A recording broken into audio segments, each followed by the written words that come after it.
that's how you get paid.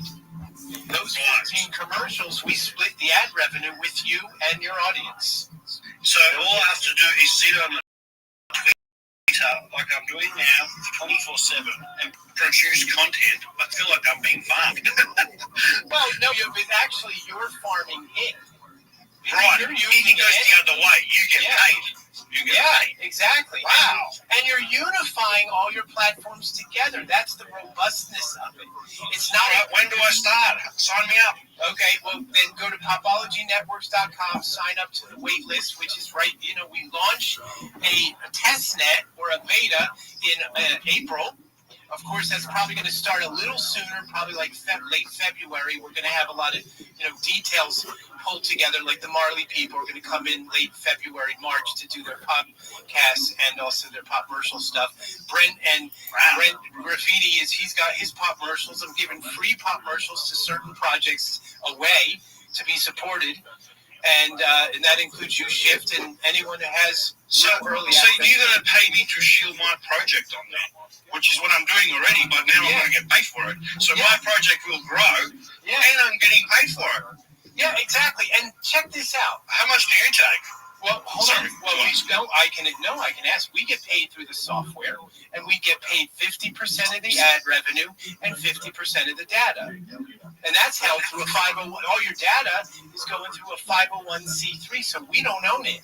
We're just selling it for you. And if you don't like Nike, your data doesn't go to Nike.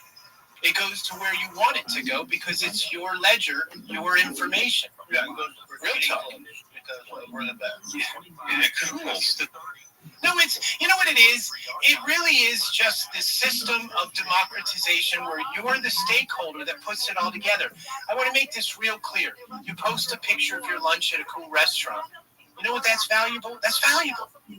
So all of a sudden you say lawnmower and you're going to have lawnmower ads up your ass the next day, right? So the idea here is think about how real this idea called personal popular, this idea that your photograph of your lunch is that important or your kitty cat, that's just a still, that's just a picture. Imagine a mom with 5 kids and she wants to curate all 5 children's favorite shows, right? Or favorite videos. Is this like you guarantee everyone will make it, right? It's not just but it could be looked at as the first when the Facebook just started up and you just needed to onboard users, and then not everyone will get popular. There's only a handful of people. Well, speak on this. Go ahead. Actually, it's not.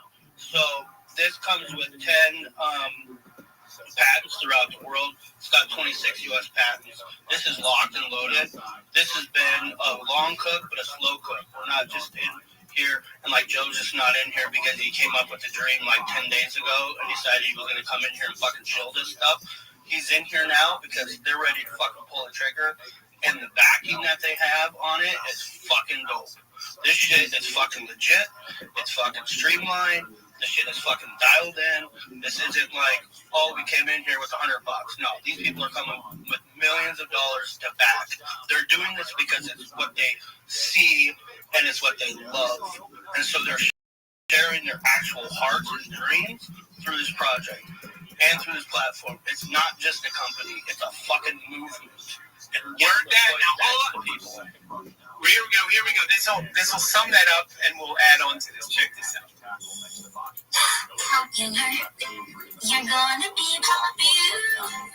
I'll teach you the proper voice when you talk to boys. The place to believe in voices. Okay, so let's talk about the expanseness of popular. That how much room is there for this attention economy? That's really your question. Am I right? Hello? Yeah, it's very, very deep. It's a very, it's a crazy project you're trying to build there, but sorry that people are skeptical. It's crypto. But this is not crypto. And I'll definitely look into it. Burgess, it's not crypto. It's blockchain, and it's social-fi. It just happens to have a crypto asset element to it. And listen, this is not crypto. It's not, meaning it doesn't center around crypto. It centers around your metrics of what you do online right now. Burgess, how many platforms are you on right now? In be real. Think about your Google email. Think about anything you gave an email away. You probably forgot about half of them. So for this to work, maybe I'll get like 5 phones, open up every social thing, and even outsource it. I'll get 4 of my friends to run.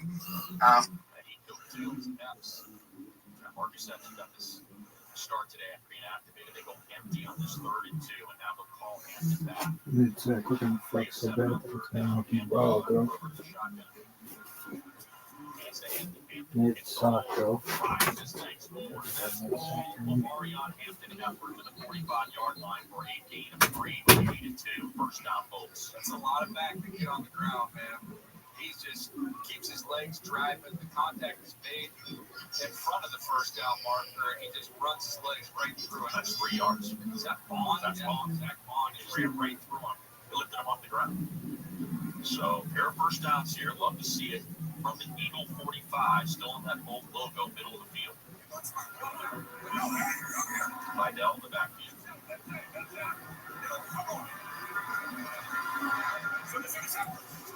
It's a handoff to Harris on the sweep. Harris trying to get the corner, and only gets about a yard. So call it 2 to the 43. Vaughn with the tackle, 2nd and 8.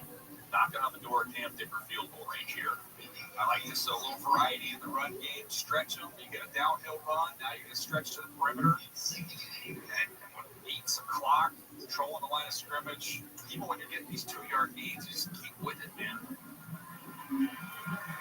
Only need a few more yards to get in Cam Dicker field goal range. Herbert under center by Dell, standing on top of the 57 yards behind him. Hand off to Vidal. Vidal looking for the space. That's a big smash. Where's the flag? His head got ripped off. He grabbed something else, but it sure looked like he caught a face mask on the way through there. But Vidal's not complaining. I think he got something else.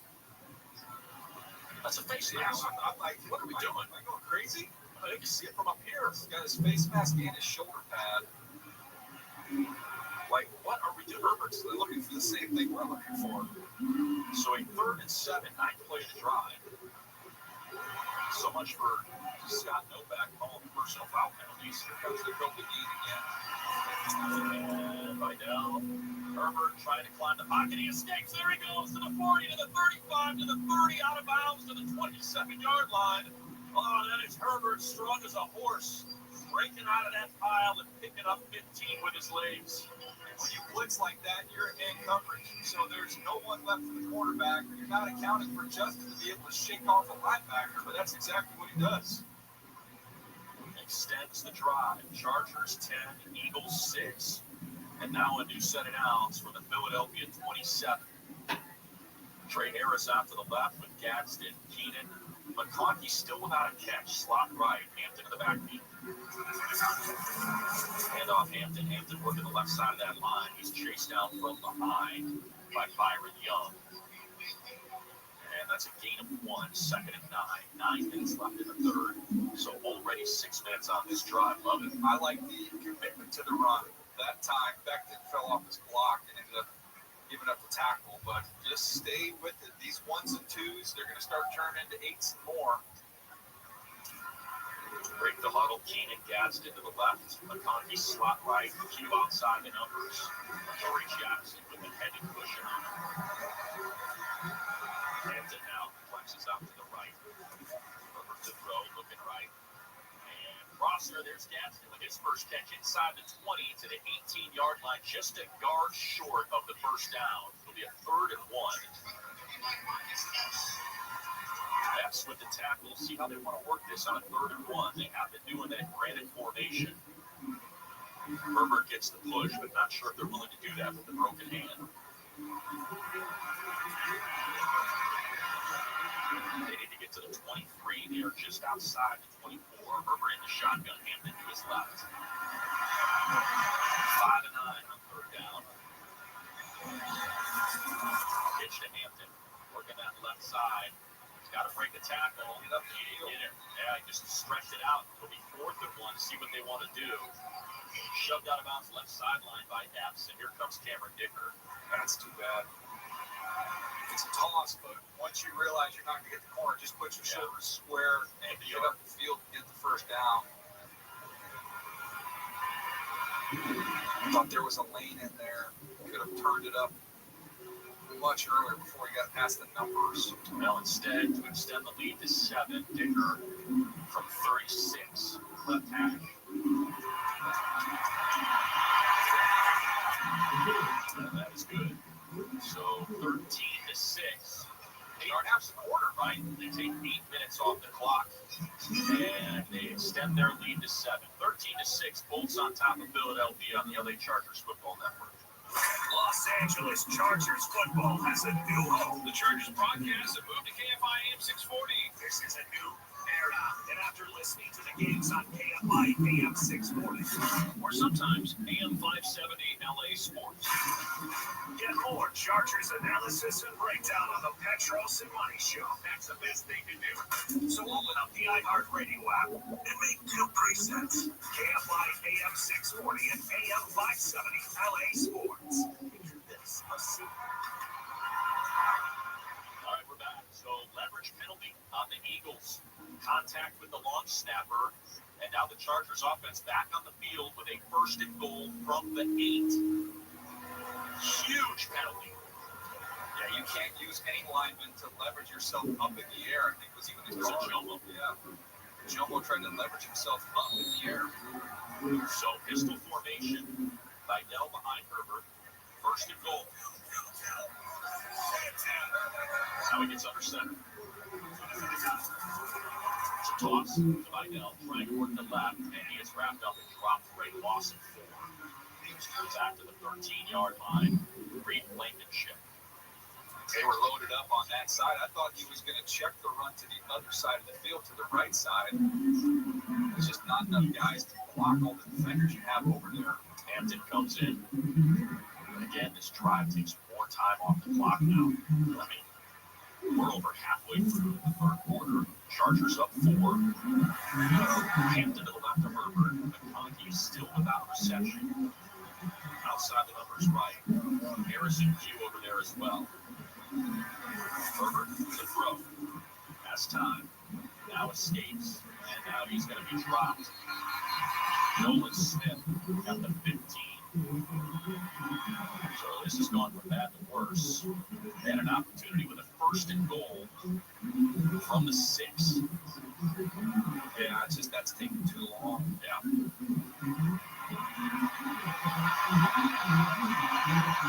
You only rushing 4 guys. They were in a twist game there.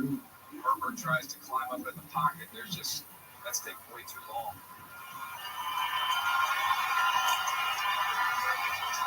Vidal to his left, bunch formation left. McConkey, Keenan, and Gaston Q to the right. There is safety help over there. Herbert the throw. Here comes the blitz underneath. And he complete over the head of Kimani. And Dicker will come back out to his upper field goal. It's just a screen, but Herbert threw it a little firm and flat. And I think Vidal was expecting that ball to just kind of be popped up in the air to him. I don't know that it was really going to go anywhere anyways, but he got on him too quick. Now they are able to take another 2 minutes off the clock, though. But again, just a missed opportunity on 1st and goal from the 6. And this will be a 34-yarder from the middle of the field. And that's good. So the lead is in fact 7. Extracurricular back there for Jomo again. There, Bobby Hart not happy about that. So the Chargers lead 13-6 on the LA Chargers Football Network. Los Angeles Chargers football has a new home. The Chargers broadcast have moved to KFI AM 640. This is a new era. And after listening to the games on KFI AM 640, Or sometimes AM 570 LA Sports. get more Chargers analysis and breakdown on the Petros and Money Show. That's the best thing to do. So open up the iHeartRadio app and make 2 presets. KFI AM 640 and AM 570 LA Sports. this, a seamless management environment that saves you time, money, and headaches. With Toshiba's Encompass Managed Print Services, our team of experts will optimize your print productivity so you can focus on what matters. So, whether it's boosting your bottom line, saving precious IT resources, or better management of your printers, Toshiba's Encompass Managed Print Services has your back. Visit our website at business.toshiba.com to learn more. Toshiba, we're the managed print experts. Every new Toyota comes with peace of mind as standard. That's because you get Toyota Care no-cost maintenance when you buy or lease a new Toyota. Toyota Care covers normal factory scheduled service for 2 years or 25,000 miles, whichever comes first, as well as 24-hour roadside assistance and lockdown protection. See your Toyota dealer for details and exclusions. Illinois, Chicago, Alaska. Toyota, let's go places. Joy is in season at Knott's Berry Farm, where you can enjoy a classic winter wonderland filled with holiday shows, shiny decor, delicious treats, and so much more. Come make lasting holiday memories, courtesy of Toyota. Just bring in your Toyota for a scheduled Toyota Care no-cost maintenance service and get 2 tickets to Knott's Berry Farm. Knott's Berry Farm tickets valid through January 31st. Blackout dates apply. Offer good at participating Toyota dealers while supplies last.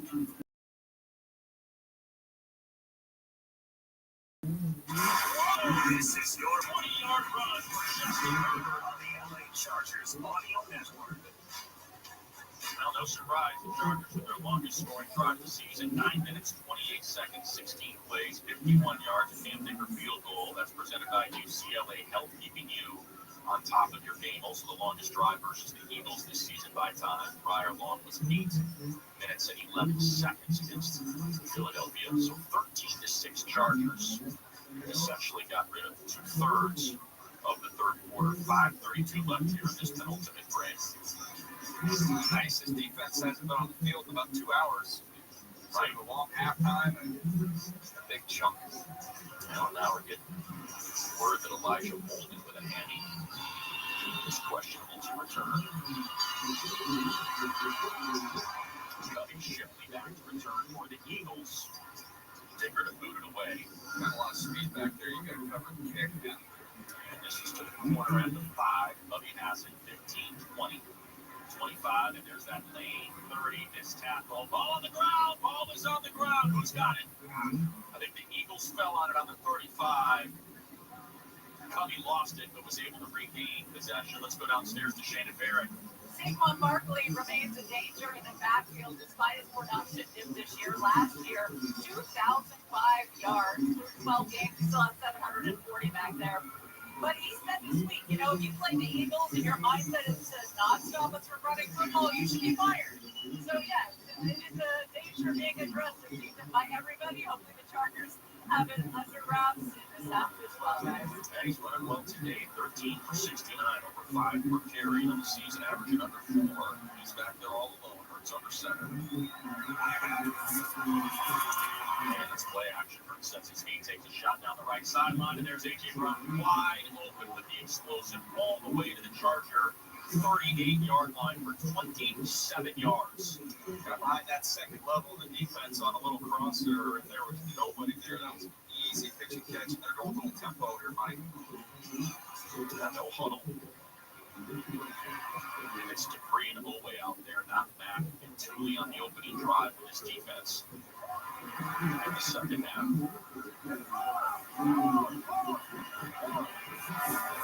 Starts to throw again.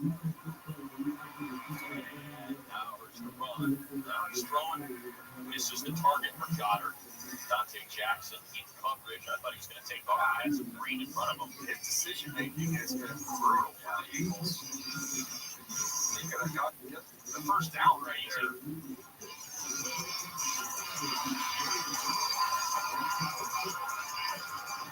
And still no Landon Dickerson out there at guard. It's Brent Toeth. Chargers started the second edge row group here in the second half. Keeping him out there. Tart in hand in the center. And with an interception in this one, the first of his career. See if one of these safeties drops down. first now. Hands to Barkley. He is wrapped up, breaks the tackle, but he is being run out of bounds by Tony Jefferson. A loss of 5. That was Tier Tart that blew that play up.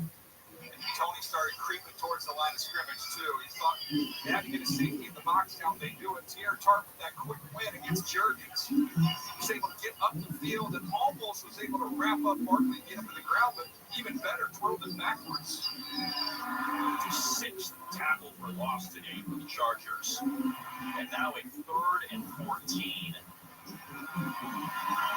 Owe, Khalil Mack, Thule, all on that line of scrimmage with Deion Henley as well. They go empty for Hurts. Trips left to the right.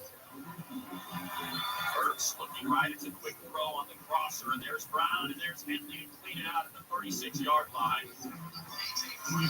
Gain of 6. Field goal here after that. That was Elliott missed earlier.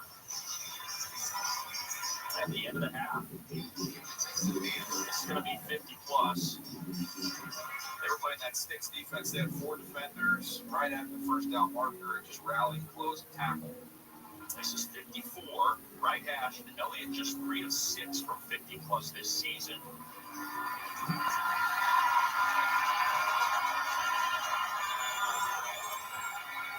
This is hooking left, but inside the upright, it's good. And the lead is cut to 4. 13-9, Chargers up. 3:22 to go on the 3rd on the LA Chargers Football Network. First down, Chargers. Justin Herbert. Charger fans, Matt Money Smith here, reminding you that Chargers Weekly is available as part of the Chargers Podcast Network wherever you prefer to procure your touchdown captain. Join former Chargers safety Jaleel Adad, Chris Avery, and Matt Money Smith as they interview Chargers coaches, players, and legends past and present. Chargers Weekly, available your podcast. Ryan Reynolds here. One of the perks about having 4 kids that you know about is actually getting direct line to Big Man up north. And this year, he wants you to know the best thing you can do is the gift of Mint Mobile's unlimited wireless for $50 per month. Miss Aquarius, thank you for your excellent. What did it taste like?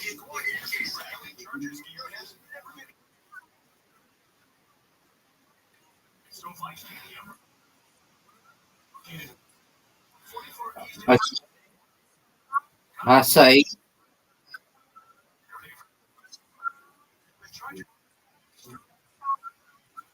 Well, that's wonderful. All right. Okay. Okay, excellent. And did you have fun with your friend?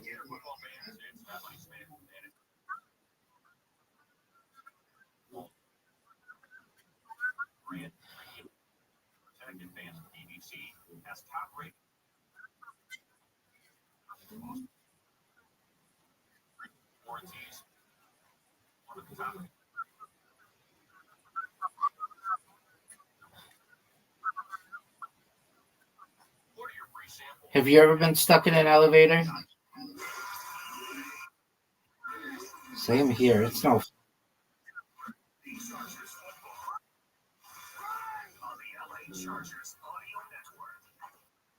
Yes, ma'am.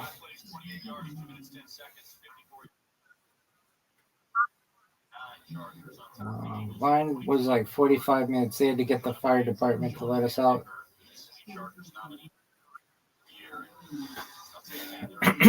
All right. That's right. I'm ready when you are. I've sent you an invite.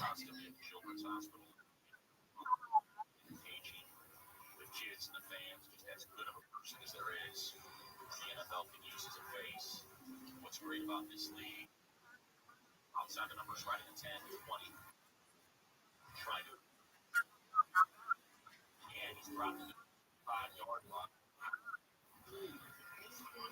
All right, you've got this. Time for a spin. Oh, okay. That was right on though. That could have, no doubt. They should have given me that. They'll give it to me now. Oh no.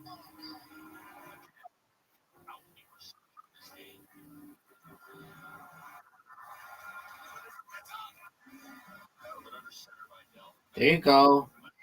Oh come on. That was garbage. You deserve that one. All right, this is tough. But you can get it. Got it.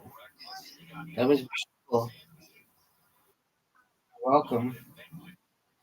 No doubt. Come on. I got the same one that you've got. Oh, that was garbage. All right, Miss Aquarius about to take the lead here. She gets bonus points. Get it, girl.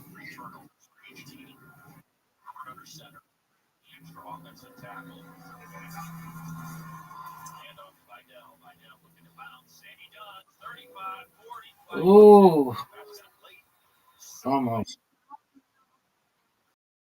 Out. Get it. That was slow. All right, let's get these. Oh, come on. Oh, I haven't got strike or spare yet. It's all you. Get it. Oh, what two? All right, you've got this, but they count this as a split, which is interesting. You got it. And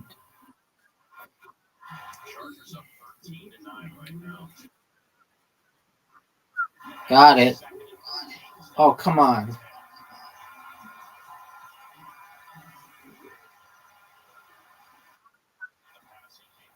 Finally. Finally. That was big time. That was giant. I'll take it. Get it. Oh, okay, you've got this. No doubt. Yep. Oh, all but one. Give me this. I'll take it. That's okay. Give me it.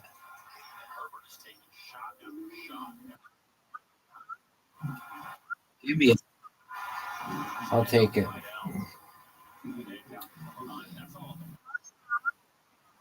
I when you were Miss Aquarius.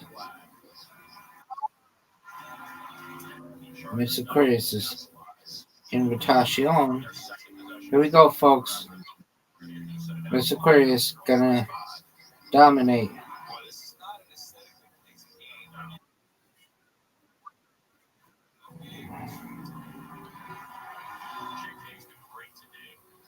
Miss Aquarius, I don't get it. I wanted to sleep all day today, and I kept saying to myself, no, because I don't want to miss Miss Aquarius 2 days in a row. I really hate missing you. And I said, I even, oh,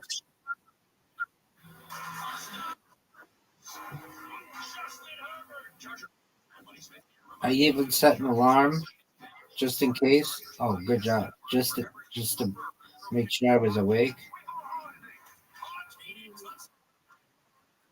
I was ready.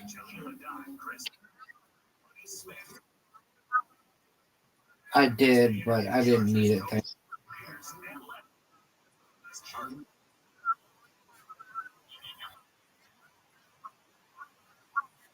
Expensive. This season,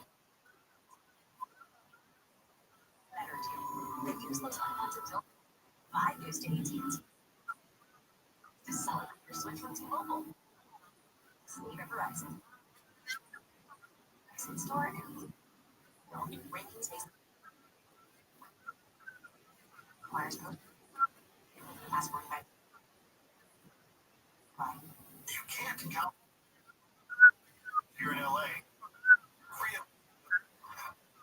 Always count There on you go. Sundays with the NFL. Nice. Paramount Plus. Your local season long Wow.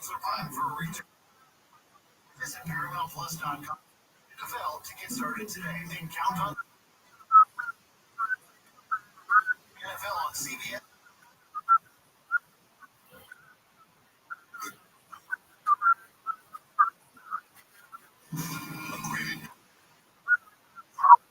Right. Can you elaborate? What do you mean? It's no wonder it's America's best for 48 years.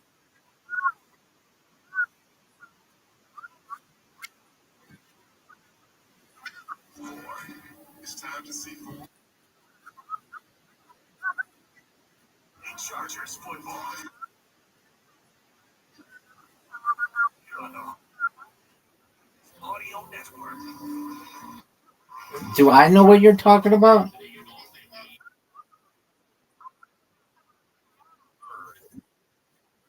Right.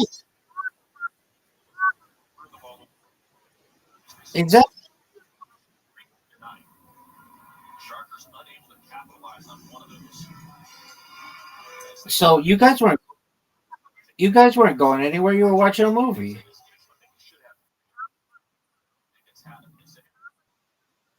Oh, okay. I That's fine. I gotcha.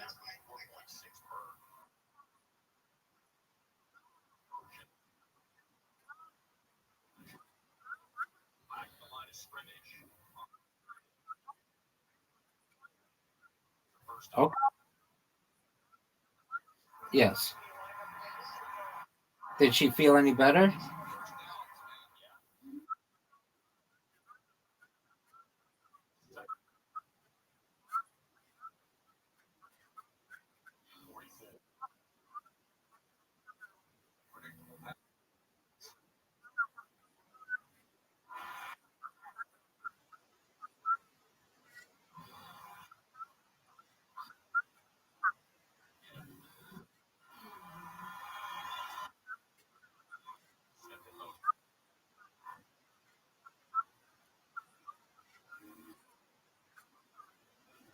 Second and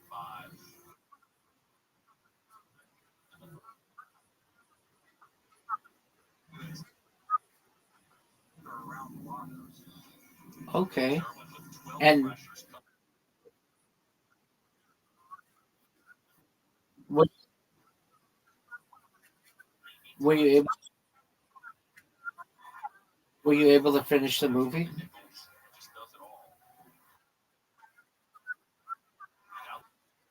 Okay. Okay.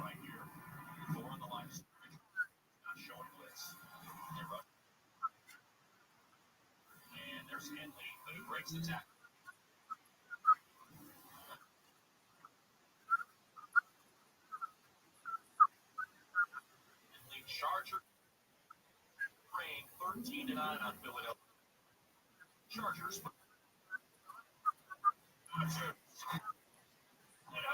Charger fans, at Money's fifth year, reminding you, Chargers weekly is a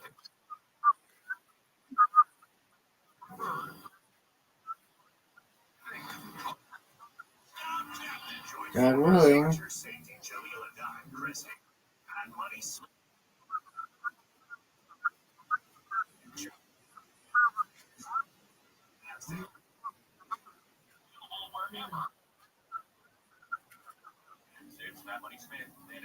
I gotcha. God willing, everything is alleviated. Well, good win. You won, I win. I win, you win. Undefeated in bowling, defeated in friendship.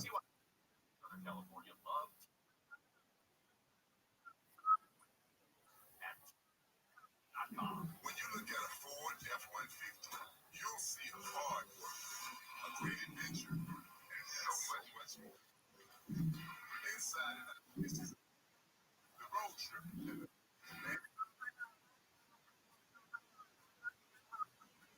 Selling truck for 48 years and counting. The 2025 Ford F-150. What is it?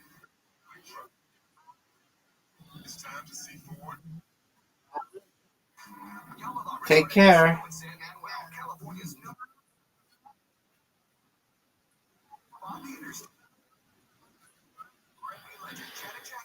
Yeah, it was good. I've been up since like last night, so I'm very excited to get some good sleep, some like really deep sleep.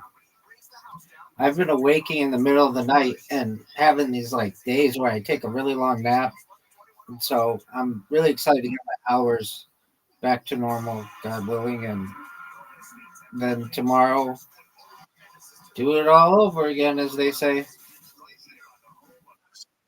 I met some nice people today in spaces. I've got 2,074 people following me on Twitter, which is good for just being on for a little more than a month. And in here, we surpassed 2,700 people, Miss Aquarius. That's big time. So yeah, we've got 2,710, and now we try to get 2,800, then 2,900, and then 3,000. You know how it is. So that's good, and it's not going down. I mean, occasionally it goes down a couple people because I kick them out or they're disrespectful or they're not 18 or something. But for the most part, everybody stays, and that's cool. And just continue to grow. I know if I do this thing where I shill myself, it's called shilling yourself, but it's basically like self promoting. If I do it for 6 months, every single day, we'll go viral. There's no doubt. I've gotten 2,200 people about what I do. They're all very positive towards it. So just a matter of time, God willing.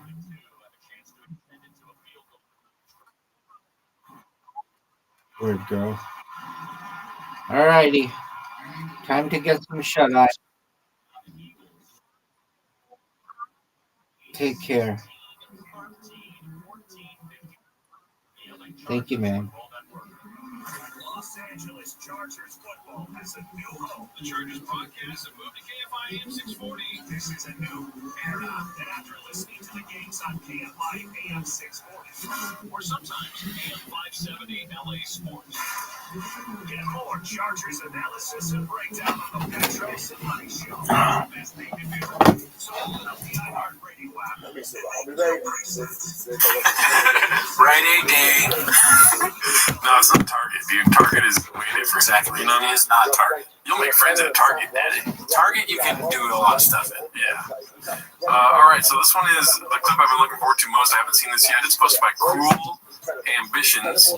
I thought Sandler recognized Papa and said he was that funny ass kicker. Never met him though.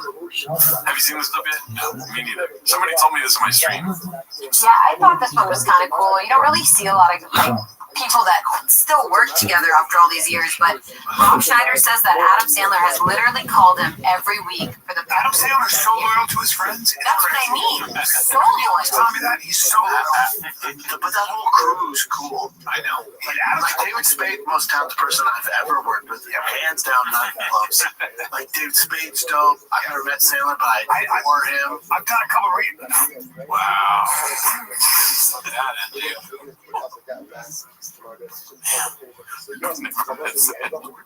Job's like, I've forgotten more than you remember. That's crazy. My memory remembers. Rob Schneider's cool. Sandler, he's great. But Rob, I know really well. Rob, I talk to periodically. Rob. Damn, they cut Sandler out, dude.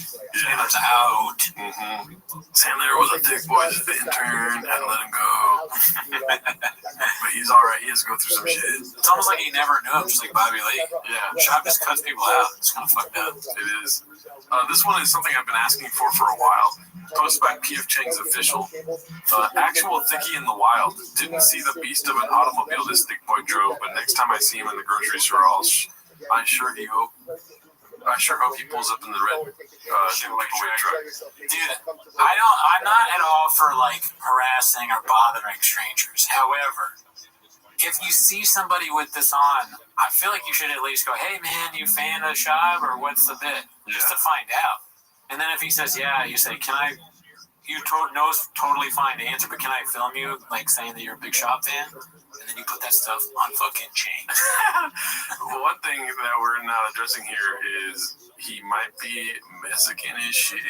Whoa, dude. We got Pozole. Dude, that's a bit. This is a bit. There's no... I'm sure he just happened to take a picture of Drive Fast All Gas near Pozole. I'm not saying it right? Pozole. But he sniffs that from left field like Theo Von Coke, dude. Yeah, this is a cat. No, it's gotta be real, dude. Everyday low prices. That's a shop thing right there, dude. Everyday low prices, then Tiger Thick should be on it. Yeah, I'm surprised that he might be a soy boy. He's right here next to the soy sauce. Which way, Western man? Let's see what's next here. Oh, okay, cool. This one's a good clip. Posted by What's Up World. It's called Shane Gillis versus Tony Hinchcliffe. Master roaster Shane Gillis. Had a vodka cranberry in 20 years. Ric Flair made me up like 8.5 earlier. Yeah, no, it's Ric Flair's drink of choice. By the way, you're drinking the gayest beer of all time, Shane. Shut the fuck up. You're gay. You're literally gay. You're actually a gay guy.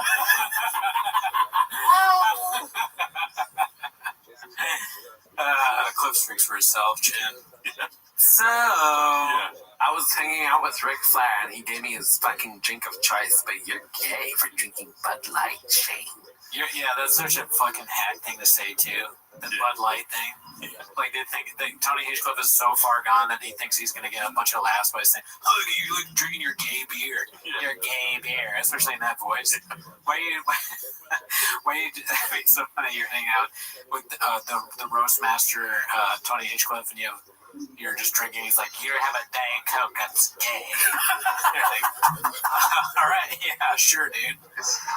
By the way, you're drinking the gayest beer of all time, Shane. Shut the fuck up. You're gay. You're literally gay. Just hanging with facts. You're literally a gay guy. Why would you? Yeah. Yeah, Tony Hinchcliffe can't be calling people gay, dude. Let's see. This one's posted by Complex Desk 9380. It's called My Brother Saw Shab at 1FC. Oh, yeah, it's a problem, dude. Dude, he's one of the most successful guys out there, dude. I mean, just look at the lighting, Daddy. Lighting's bad, but he's got a great hat on.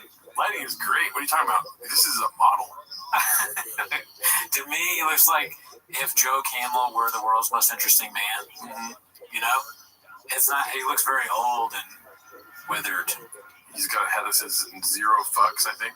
Oh, that's a drugs. Oh, okay. I thought it said giving no fucks. I think it might say 0 fucks. I think it does say trucks, though, because look at see the TRUCKS. So yeah, it's a trucks hat, dude. I mean, I just assume trucks. Yeah, is on. It's funny that he embraced trucks so hard after the walk me to the truck thing. Yeah, that was an interesting career move. Let's see here. Okay, so this one's posted by 206 Demon. It's called FDA Are Just Haters Be. Never seen anyone successfully hate. Former UFC star Brendan Shaw promotes drink that claims to reduce blood alcohol level and is being investigated by the FDA. The drink makes you less drunk? Is that what it's claiming? I think it's what it's claiming. That's awesome. FDA is the one investigating the safety shot. Multiple FDA offices involved in the investigation after receiving complaints. Why would you want this? What is this for? Yeah. Is this a drink like you get drunk at the bar and you're like, oh, you get one of those safety shots and you drink it and then you're okay to drive home because it doesn't read as you're drunk? This is a fucking obviously wrong thing to promote. But Mr. Officer, I had 3 safety shots before I left the bar. Mr. Officer. Yeah. Hey, fucking Mr. Asshole, fuck you, bitch. I bet I got a safety shot up my ass. Talk to my lawyer. I got 500 pieces of them. I'm going home. Can I see your license and registration? My name's Brian Callen. I don't have many pants on. She said yes. Who, sir? There's no one in the car with you. Okay, so we're revisiting from earlier. This is posted by Haymark Wigsky. Clinton's got to be absolutely hammered trying to fix Nas's botched ad reads. So you got a little taste of it earlier where Chin was coming in and out. Easier to just visit ccpg.org. Please play responsibly. Now that's on behalf of Boot Hill Casino and Resort in Kansas City.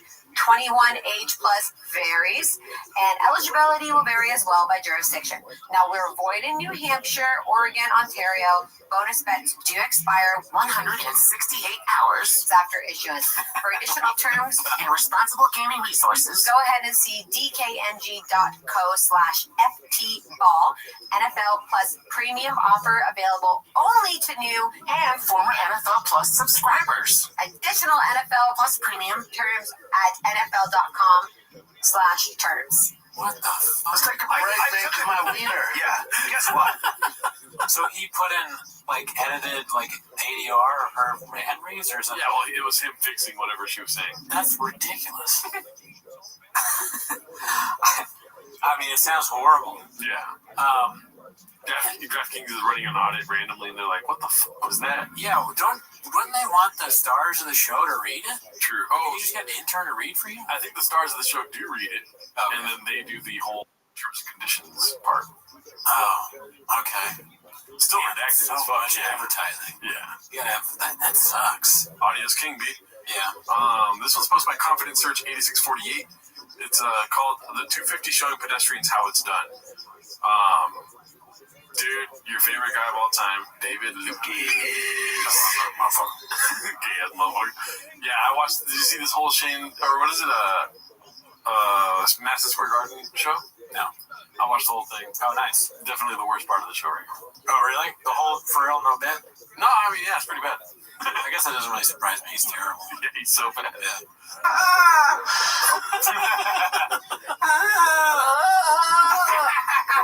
I feel like the worst joke ever. That's a lot of that, dude. You fucking look like a fucking bag of fucking Doritos that's been spilled off the floor. You look like a human version of Yoshinoya. Yeah, that's bad. Joe Rogan laughs, dude. He sucks. Yeah. He has the worst taste in comedy that there is. Man, you must be gay then, but fucking gay. You're fat.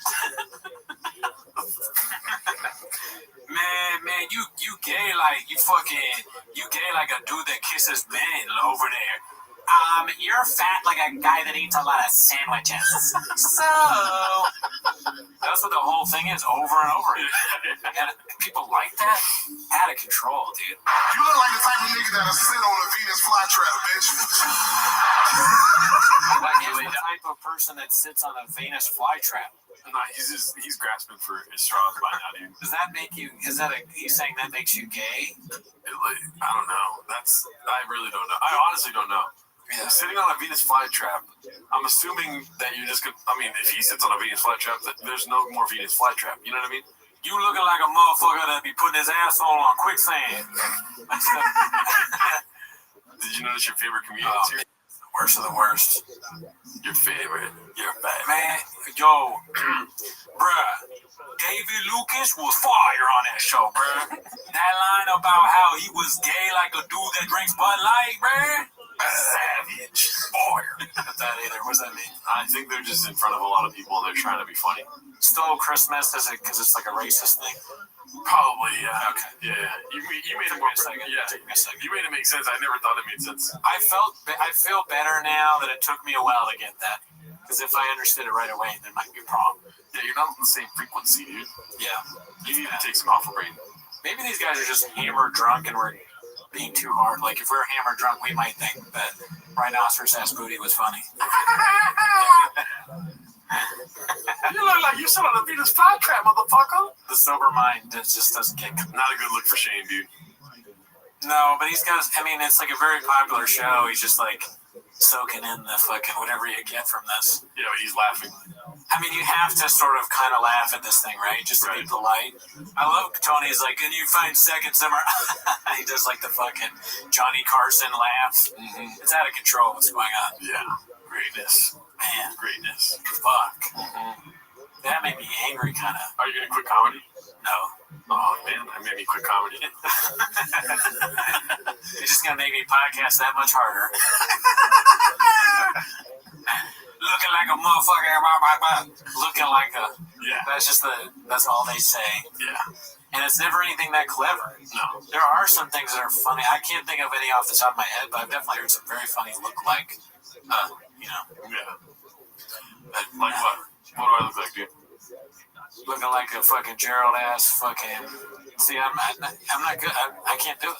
Yeah, you're looking like a red hat wearing green shirt having bitch. Oh, I see you're doing David Lucas. I see. Looking like a motherfucking guy that be sitting up in a red chair, gay. You look like you got shorts on, gay. Anything that we do, yeah, it's like that we're gay. That's the punch. Oh, headphones in your ass, gay. Yeah, you look like the kind of guy that brings Diet Cokes home from work every day. You know what that is. I'm gay. I got inside information. You do. Bro, it's so funny to say people look gay, though. Like David Lucas breaks down how to do comedy with James Lipton. What is your favorite curse word, gay? David Lipton looking like a gay Roger, what's his name? Roger Ebert? Roger Ebert as gay, dude. It's so clever, David. That's so funny. Students, if you ever wanted to see a brilliant mastermind at work, please do yourself the favor of watching Kill Tony, where a young David Lucas makes his first appearance and says that Tony is gay like a cheetah seeing an old cheetah, other male cheetah with a cock out. God damn it. It's good though because it feels redacted, but you did David Lucas. I know. Pretty good there. The funny, if you want to see the best I've done with David Lucas, check out the Patreon because I think that the thing right. I forget how I say it exactly. Trump as a gay man doing David Lucas. Yeah, Trump as a gay man doing an impersonation of David Lucas. Yes. I think I did pretty good there. Yeah. Solid shit. Let's see here. This one's called Batty Sent Me This Deal Breaker Beat, posted by Environment OK 6384. Matched with the baddies on Hinge. Matched with the baddie on Hinge. Moved over to text and sent me a picture for apartment. I can't swim in these deep waters. Yeah, that's a no go. Yeah, I can't take that ride. It looks like a nice place, but then there's that. Yeah. I like the candles. Candles are nice. Stuff's gonna go wrong with a chick like this. Yeah. Cable management's good. Which makes me think, like, it maybe just... Come on, I'm a producer. They got artwork on the walls. Nice little, what is it called? This fourth wall here has a different color, so it's like a... What is it called? What is it called? When you paint like a color wall? What is it called? Like I have no idea. You know what I'm saying? Interior design and shit, but you get it. I mean... The thing is, you're beginning with this girl, and she takes her shirt off, and then she's got a life rips tattoo somewhere. A CD on her neck. It says deity, or whatever Delia made women tattoo themselves with. You're inside of her, and she's like, can you call me baby? I have to call my daddy real quick. Hey, yo, dude, where you at? What's going on? I'm with this guy. Can you put it on? Why does she sound like Tony Hinchcliffe? I don't know, I'm making him, because Tony Hinchcliffe sounds like a woman. Can you, put it on speakerphone? How old are you again? Put him on the phone. Do you know about dolphins and how they fuck people? I'm drunk. Daddy's drunk. He's never drank a day in his life, but he just started drinking. That was me that did that. That was me. I did that. I did that. Let's see, this one's called Be a Part of the MADFAG Movement, only $66, posted by Toxoplasmosis, Black Belt in Marketing. As you can see, it's Fast Trucks Freedom, Make America Drive Fast All Gas. So stupid. Beyond stupid. And almost I'm offended on behalf of Trump. Mm-hmm. Trump doesn't want this loser in his brand. Yeah. Trump won one of the presidencies. I don't know Brendan Schaub. Trump is going to come out. Trump says he's never heard of Project. What is it called? Project 2025. Project 2025. I don't know Brendan Schaub. I never heard of him. I don't know who he is. Because he's thick boys online. I don't know them. Thick boy. I'm not a thick boy. I'm in shape, Brendan. I barely know who he is. I just know he's a UFC fighter. He's so stupid. That's all I know. I'm very smart. Fast Trucks Freedom. What's that? Sounds kind of gay. Yeah. Also, Make America Great Again is so aggressive. Like, can we change it to, like, Convince America? You know what I mean? Instead of making us do anything. I don't want to drive a cat. I like my hybrid, dude. You know what I mean? Yeah, we can't all drive trucks, Brenda. Make or convince America to drive fast under the speed limit ish, you know. Again. Make good merch once. Make good merch again. Yeah, once. Once, at least. I don't know about again. I mean, look at that shirt you got on, Daddy. This is wag.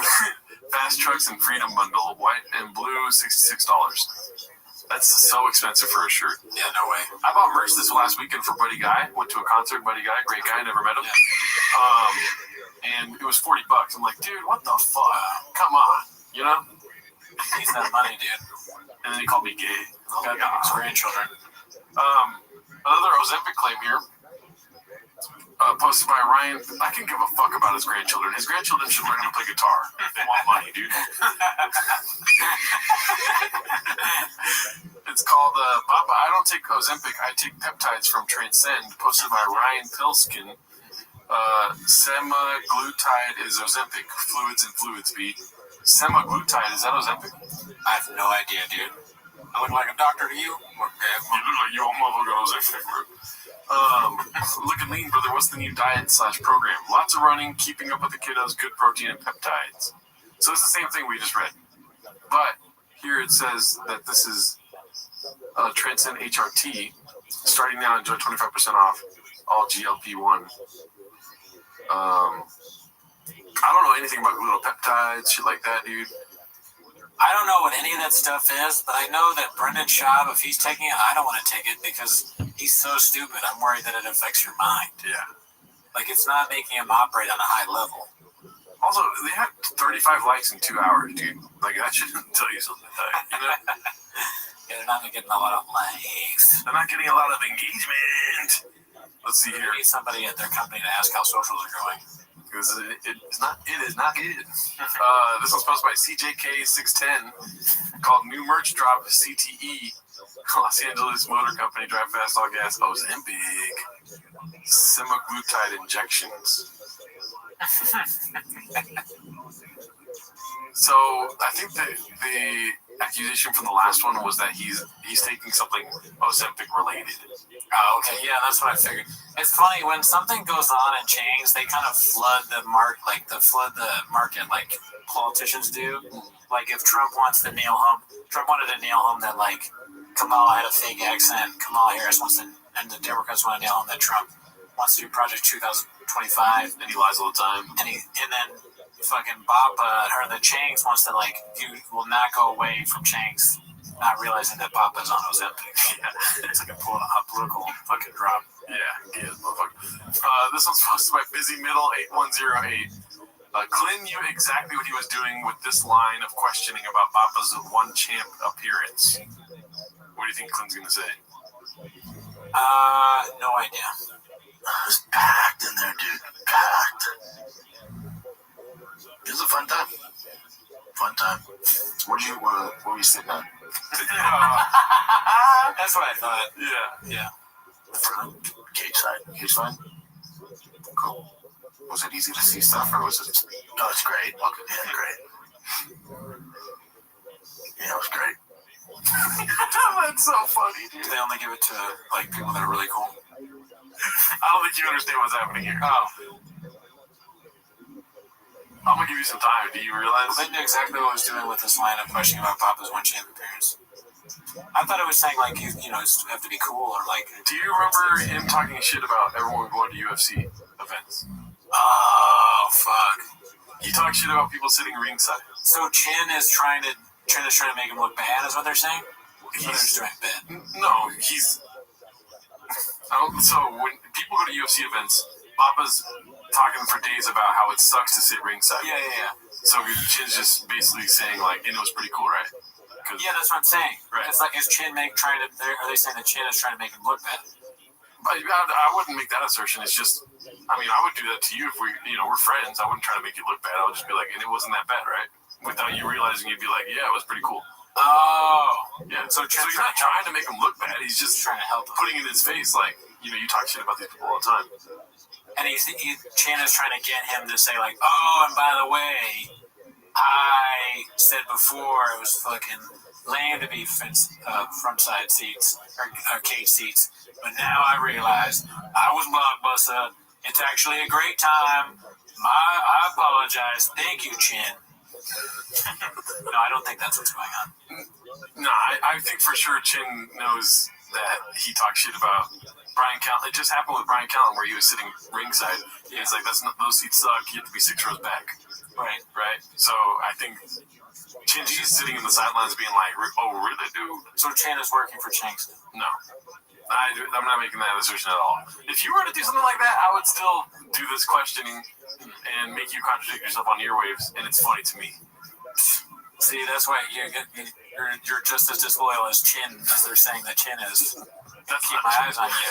No, because then you'll go to the comments later and be like, I'm so stupid, dude. That's true. I would just obviously be like, oh, my mistake. Let's see here. There's not a chance that Papa's going to fucking realize. Let's see. And I'm giving Chins a lot of credit by thinking he's smart enough to think so. Alert Spirit 2453 posted this called Toe Brogan attempting to create an everlasting joke for 9 years. Let's see. What's it like to bomb? That must really be so. Anybody ever ask you that? I always say it's like sucking 1,000 in front of your mother. It's the best way to describe it. But the problem is, I don't have that kind of time. Maybe that's a lot. What did you read real quick? I'm not saying the climax. You can get through 10 in a short period of time if you got a good head movement. One of the best things that can happen to a comedian is bombing. When you bomb, that feeling is so bad. I always describe it as like sucking 1,000 in front of your mother. But the difference is that there's probably someone out there who would enjoy sucking 1,000 in front of their mother, but nobody enjoys bombing. So it's probably worse than that. You have to have something wrong with you to want to be a comic, because it's a brutal, emotional battle. Yeah. You bomb so often, particularly in the beginning, and bombing is devastating. I bet. It is the worst. I described it as it's like sucking 1,000 in front of your mother. But the thing is, I think there's probably a person out there that wants to suck 1,000 in front of their mother. I doubt there's a person who wants to bomb. The bombing should be enough pain to force anybody out of the business. I would say that bombing is like sucking 1,000 in front of your mother. But I think that's not true, because there's got to be a guy out there who would like to suck 1,000 in front of his mom. There's got to be a guy out there who like, see this, Mom? 999. This one's for you. He raised you wrong. But no one wants a bomb. I always say that bombing is like sucking 1,000 in front of your mother. The problem is there's a guy out there that would like sucking 1,000 in front of his mom. It's like, this is what I do, Mom. You love me. Number 99. Look at your baby just sucking them down. Is this like bombing in comedy, like a depression? Bombing is the sound. I always say it's like sucking. It's so funny that he's like, thank God I can do my bombing bit. You're setting him up for this. Is kind of like the what has been unburdened by what has been, or whatever. Yeah. That's the thing that Kamal keeps saying. Mm-hmm. This reminds me of that. But at least with her, there's nobody until now telling her that it's lame. Where people have just been humoring him the whole time, just laughing at this. And maybe it's we've just been too nice to Rogan. Everyone is too nice to him. Somebody should have been like, that's not funny. Or like made fun of him. Like, what are you talking about? Sucking 1,000 dicks. Is that your takeaway, dude? Yes. I'd say let him cook, dude. Right. I think he's onto something here. Okay. But the thing is, I love bombing. Do you like bombing or not? No. I'm just kidding. I like bombing sometimes. Not all the time, obviously. It would be hard for me to bomb every time. Yeah. Right. No, I mean, bombing sucks. I always say that bombing is like sucking 1,000 down. And I'm just like, it's just not funny. I'm sucking 1,000 dicks. Yeah, what no, this is not funny though. Yeah. No, that's not even what I'm saying. I'm just saying I enjoy bombing when it happens, especially when it's random or you think you have it in the bag. And then you bomb, and afterwards you're like, God damn, I really thought I fucking had that one, dude. When you're continuously saying that you like bombing in this context, it does sound like you're saying that you want to suck 1,000 dicks in front of your mom. No, but that's also something I give credit to this guy, dude. No, I fuck this guy. He doesn't even know how to do stand-up comedy. I don't think that you do, but it does sound like that. Right. Yeah, because you're a fucking homeless man with a cat's profile picture and doesn't know what you're saying, dude. Right. You shouldn't pay attention to me because Yes, motherfucker. I am those things. I'm homeless and I'm a cat. But yeah, dude, give bombing a try, dude. He's been putting bombing down too bad, dude. Bombing has me down bad. You know what I mean? I wouldn't mind slurping a couple dudes afterwards. It's certainly not as bad as performing fellatio in front of your mother. No, I don't see that. Bombing's like getting the wrong order at McDonald's. You're like, God, fucking did it, you know? It's like, I wanted 2 McDoubles. I got 3 large fries. You're like, well, I'll just eat the fries and then go home. It's worse than that because you get fries in that scenario. You just got the wrong order. Yeah, but when you bomb, you got stage time. Stage time is valuable, dude. You know what I mean? Give me the fries. 1,000 in front of your mother. But I think there's someone there's someone out there that probably likes sucking 1,000 from his mom. Like, I do this because of you, Mom. 99. No one likes bombing. No one likes laughing that hard. It's just utter failure. It's a tricky thing because it seems like you're just talking, but there's a lot going on. It's very complicated. And it's hypnosis in a way. You're hypnotizing people. Yeah, you're dragging them into thinking you're funny. And the way you think about things. I would say bombing on stage is like sucking 1,000 in front of your mother. I think somewhere out there is a guy who wants to suck 1,000 in front of his mom. You know, somewhere out there. You watching, Mom? Oh my God. The only thing that would make that clip funny is if like, well, the clip itself is funny. We'll all cut it together and he's just saying the same thing over and over again. But if it was in front of like more intellectual guests, I don't know who Constant Kiss, but if it was like fucking, I think Chuck Palahniuk which is one of them. This one of them. He's a good guy to do that. Yeah. Right. To see his reaction. Because he's kind of like his writing. Scientists. Oh, you mean because he does like. He writes that sexual stuff, like Snuff or whatever, Snuff or something like that, whatever that book was. Yeah, there's a lot of sexual stuff in his books. Mm-hmm. This one is something we watched in the live stream, but this is the clip that's more, what is it called? It gets it all in one. It's posted by Brett Bread, called number 249 of 250 comedians, universally KOT. What is the O for? Kill Tony, I think. It's just KT. Yeah. Hall of Fame roaster versus 17-year-old podcaster think. Some context, this is halfway through a 40-minute pod where Lucas can't handle being trolled. He literally resorts to the tactics of a 5-year-old. This was also the 4th time he tried to control the podcast. Apparently Sam Hyde, who is not affiliated with the podcast, set up Lucas saying they would pay him $10,000. The interviewer, Matan Evan, is like, what are you talking about? I never text you. So up to this point, Lucas has been apparently calling goons to the studio.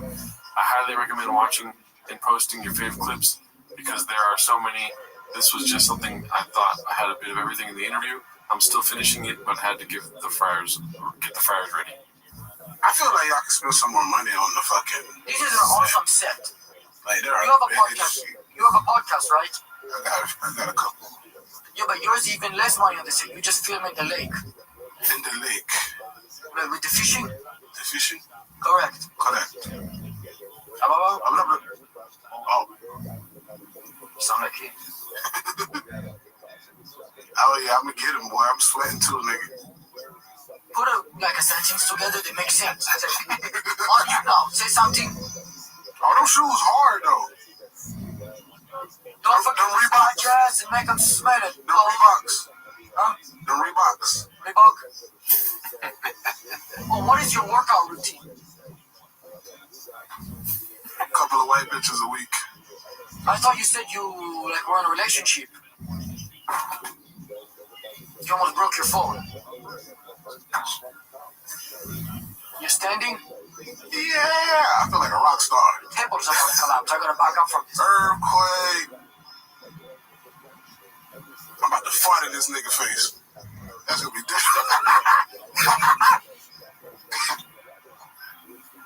So you almost hurt yourself. I will say you and David Lucas know as much about fucking mic arms. That's so funny. What I think is funny about this clip is like, okay, when they pan out and it's the dude, his face looking through the thing, and then the terrorist. Like, it's so, that is just funny, because when you just cuts to that, that's a hilarious picture, but it's, when they pan out, and it shows all of those people, right now I sound like Kamala Harris, but when they pan out, it shows all of those people, right? Unburdened by what has been. I'm totally unburdened by what has been right now. They're supposed to be, like, ridiculous, the trolls, right?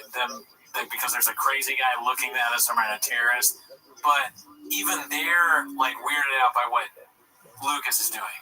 Because Lucas, he's so out of control and unfunny and stupid that they're like, oh fuck, it's not going to work with our bit. Like, but then it is going to work with our bit because he just looks bad. And that's the whole bit anyway. Yep. To make the person look stupid, they're set up to win in this, and Lucas is set up to lose.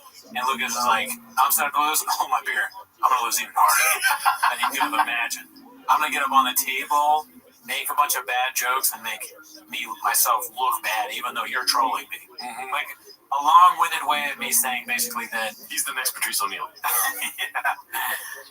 He's just such an idiot, and it's so easy to troll him that when they're trolling him, he comes off looking even worse. This is the worst he could possibly look, and he did it. Mm-hmm. Yeah. Does that make sense? Typical. Yeah, no, it does make a lot more sense than I could make of it.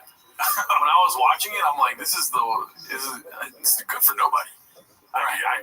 People are like bigging up in Matan, but it's just like a weird thing to do to people.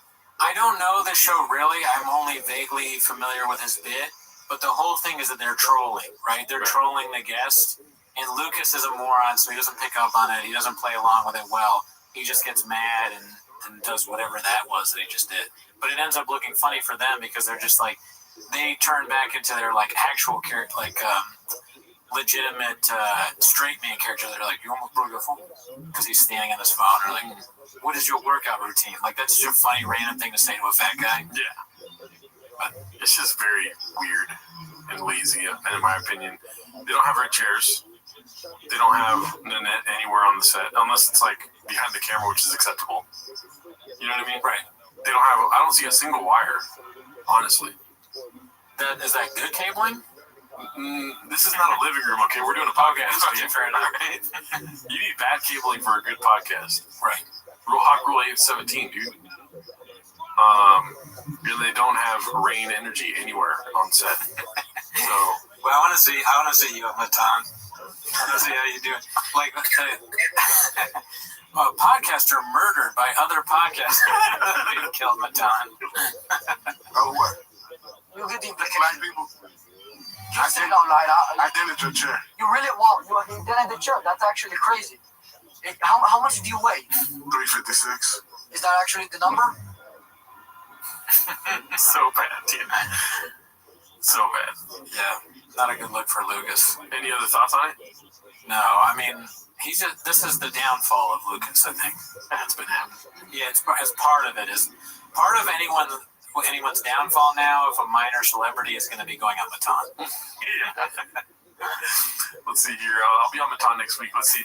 So this is posted by You My Ninja. It's called I Can Prove That I'm Actually Straight.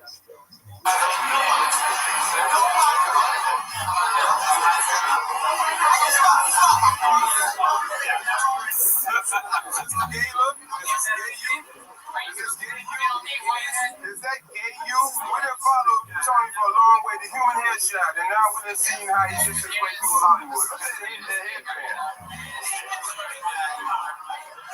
Anything you want to say to the American public?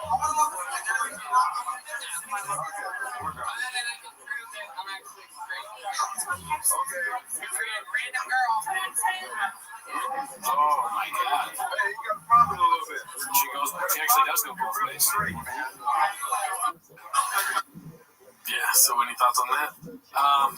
That is an old school clip. That looks. He kind of looks like knows inside baseball. He kind of looks like Boone Shakalaka. Oh yeah, he does. It's a little bit of a Boone vibe to him. Yeah. Those are the fucking early days of Tony, I guess. 2011, it said. But you could say, a long time ago. You can see, though, he even had the comedy chops back then, dude. He went, first thing on camera, first thing he does is, just like Rogue with the Well, that's the funniest thing you can do, right? So, I mean, I'm not going to fire shots at the king. Nah, I'm the best roaster. So, I'm a good maker funner of people. I'm gonna make out my girlfriend to prove I'm not gay. Get over here, Esther. Is it true that you go both ways? And then get over here, just some random girl. I love you, girlfriend. This random and disgusting.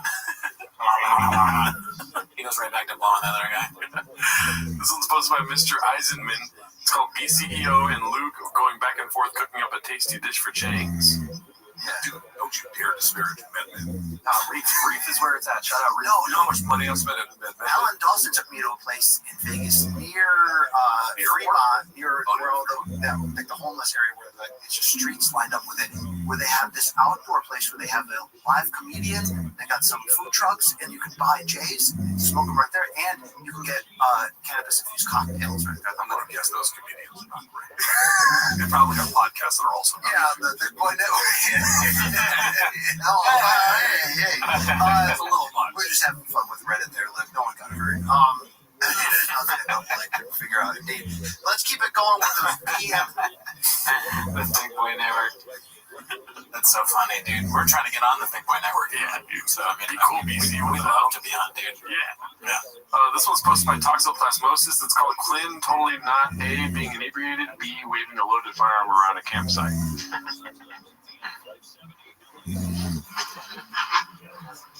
The song might get fucking degooshed. Oh, yeah.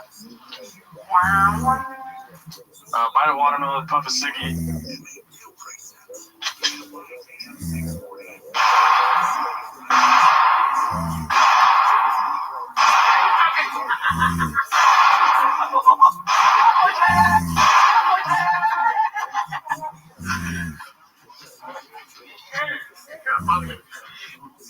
Crazy.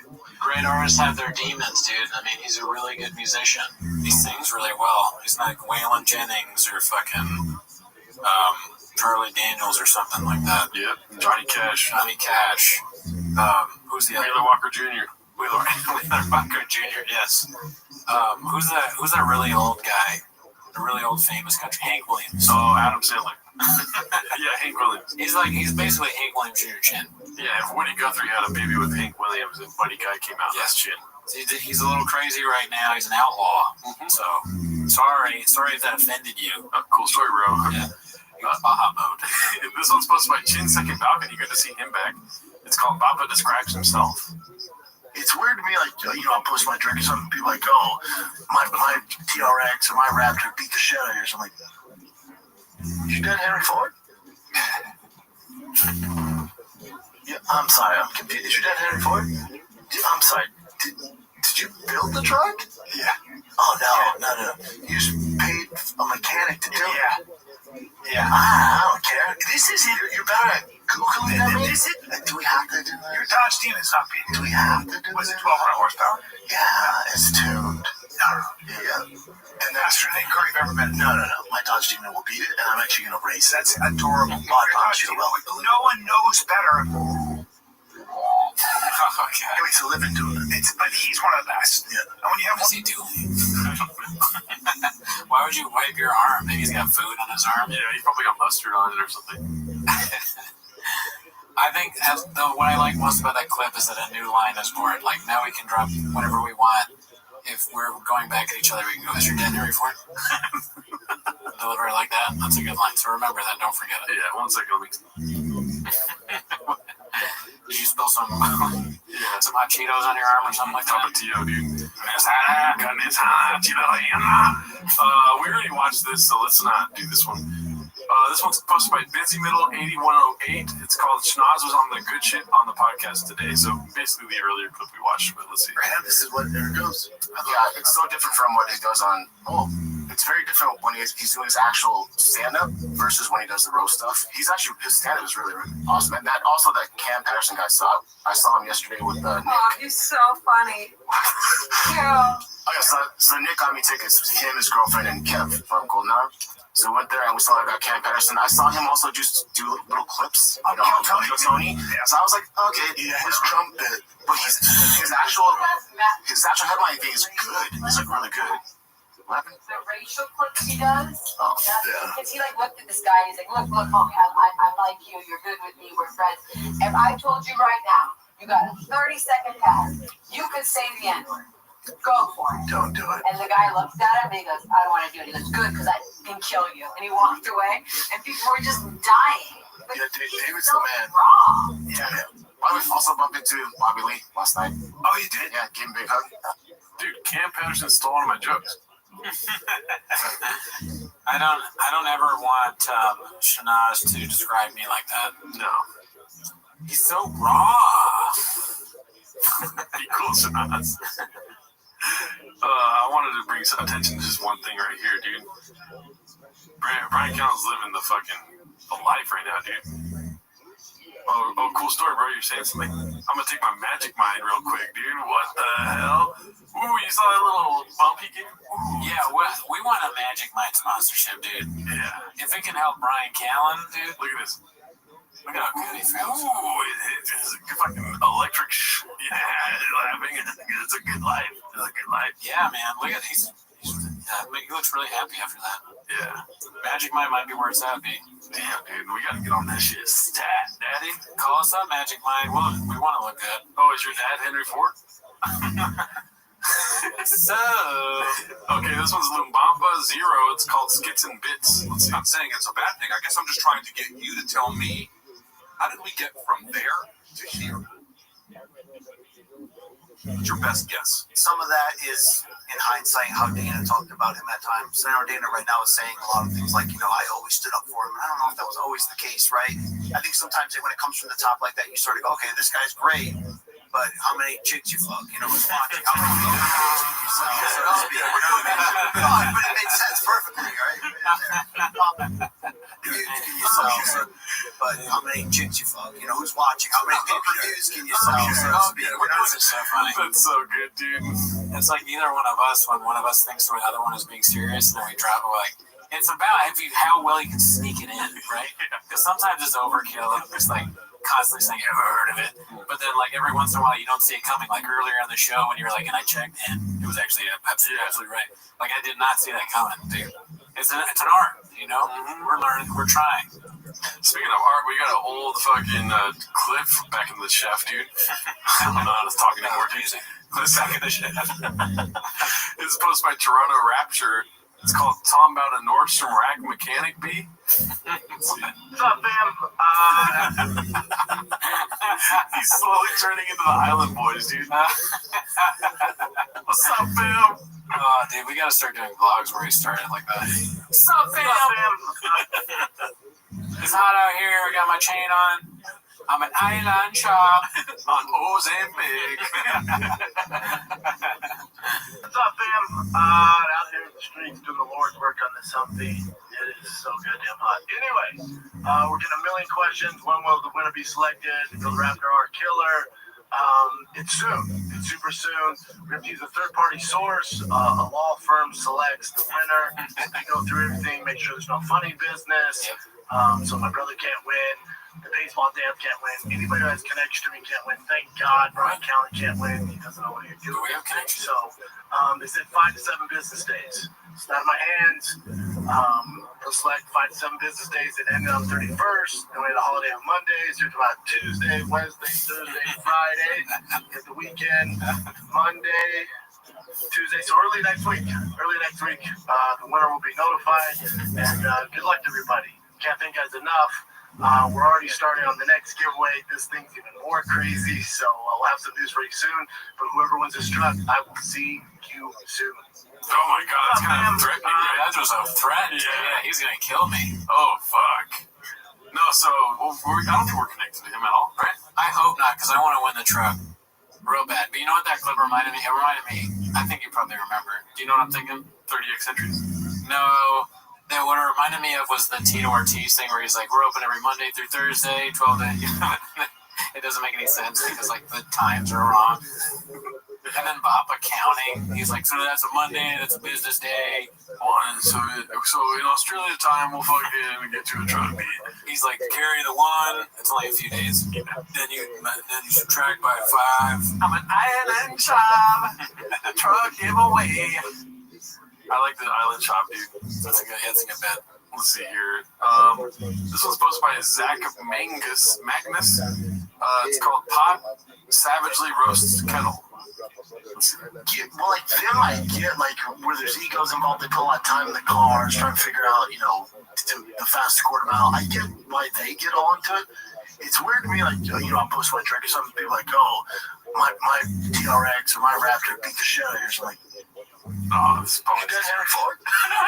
His face is funny too. I'm sorry, I'm confused. Is your dad Henry Ford? I'm sorry.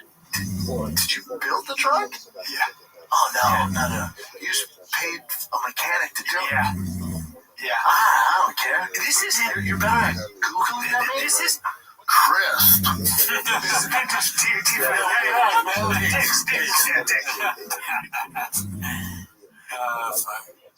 Any more thoughts on the Henry Ford thing?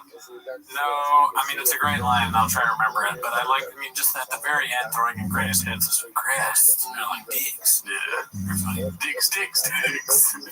This one is posted by Competitive Use 7107. No title needed. Deport Californians make Austin great again. Outside of an HEB, dude. You see this? Thank them. Right? Yeah. This next one is another reheat posted by Confidence Search 8648. He really was bad at comedy. I would think showing Brendan's vagina on this podcast would demonetize. Don't you think YouTube's going to demonetize that we show the vagina? I don't think so. It's kind of a woke movement. You don't know my pronouns. Yeah. All right. The silence, dude. Just the complete silence. That's so funny. But the vagina? I don't think so. It's kind of a woke movement. You don't know my pronouns. This guy doesn't move at all for so long. He looks like one Mississippi, two Mississippi. How many Mississippis before? Do you want to see? Man, you don't know my pronouns. One Mississippi, two Mississippi, three Mississippi. Yeah. Who says yeah? The guy next to him. Okay. He's trying to hell it. Yeah. How he's like, nah. How are we looking like a smart Joe Rogan?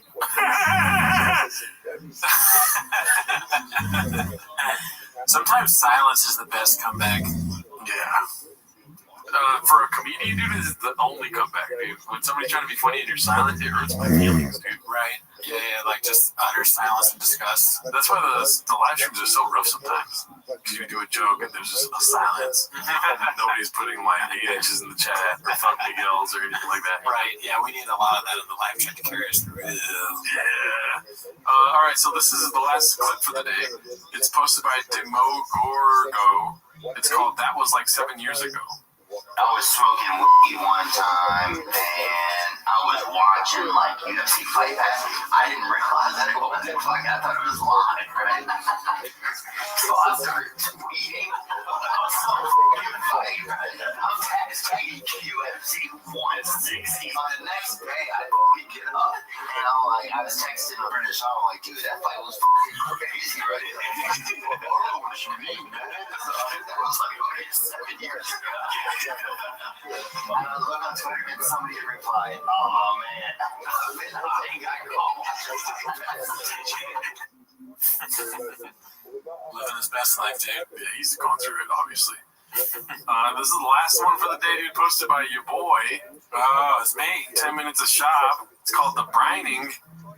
As you can see, got the axe coming in here with a toe hold on, and it's Brian Callen, daddy.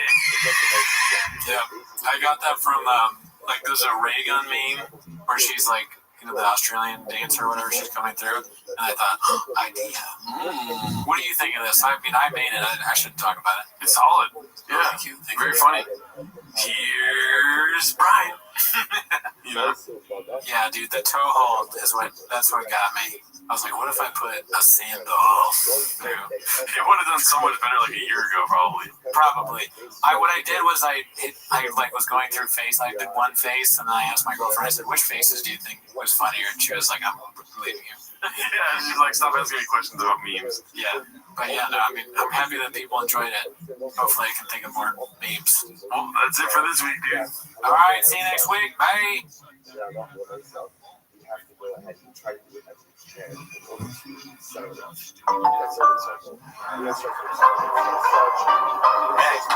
car got 450 horsepower.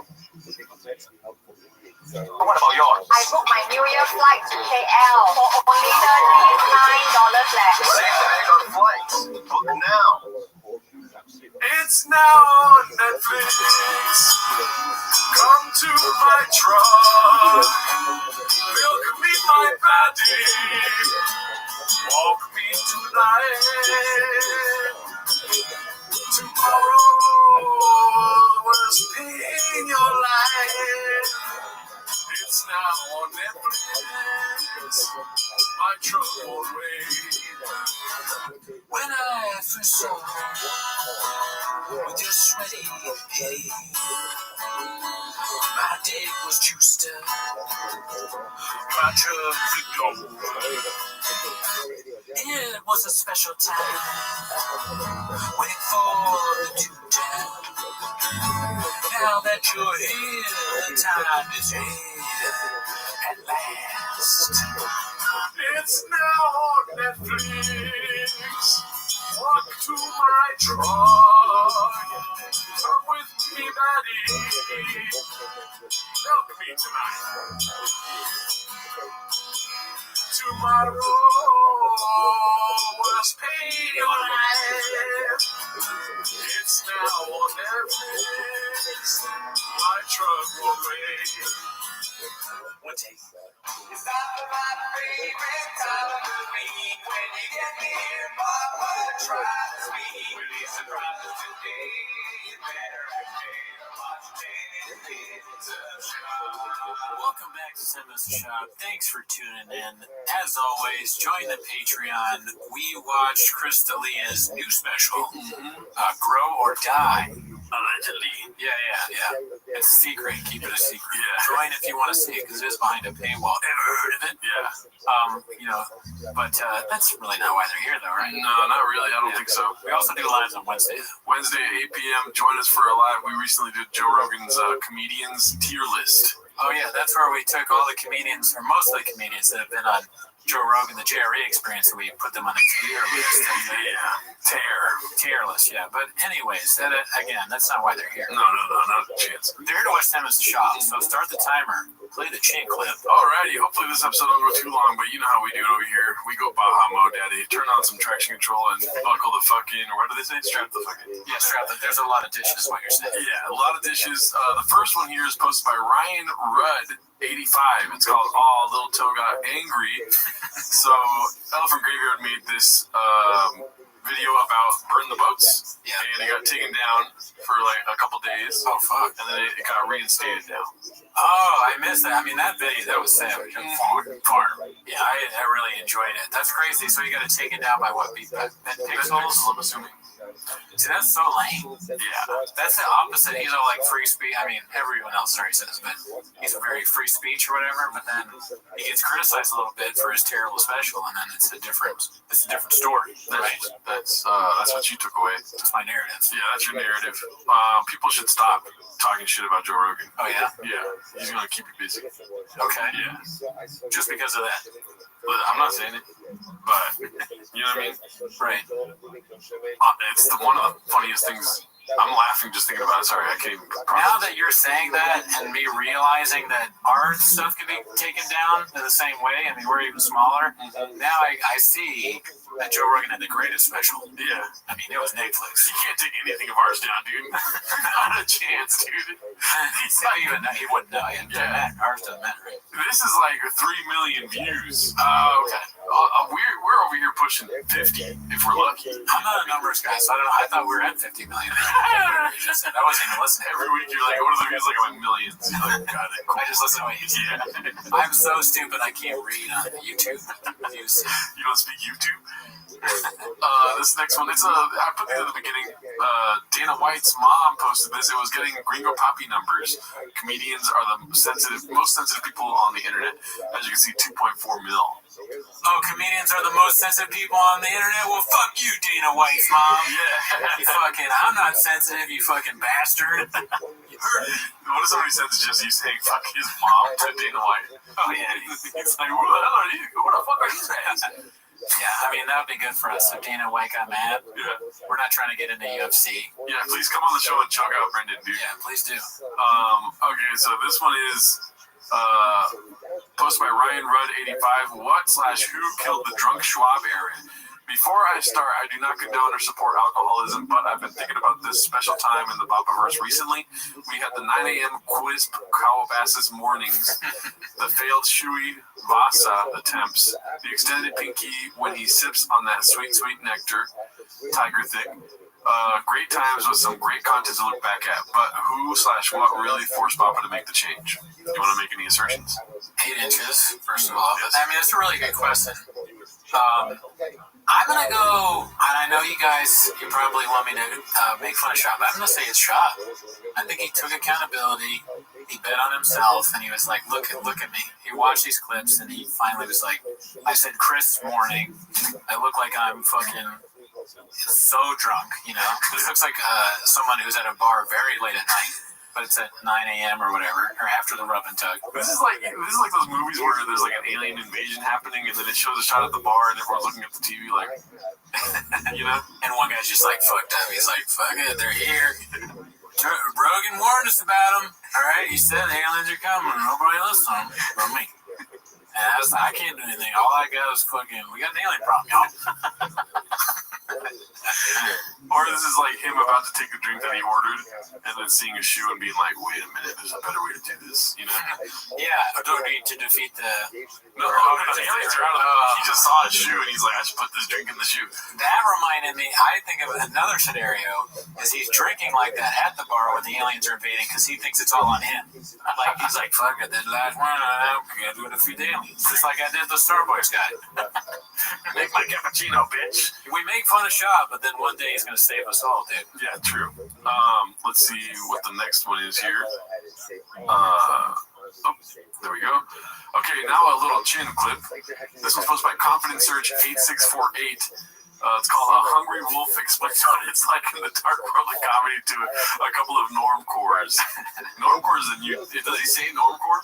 I don't know if he says it, but I love this interview so much. This is one of the funniest things I've ever seen. Let's see. So,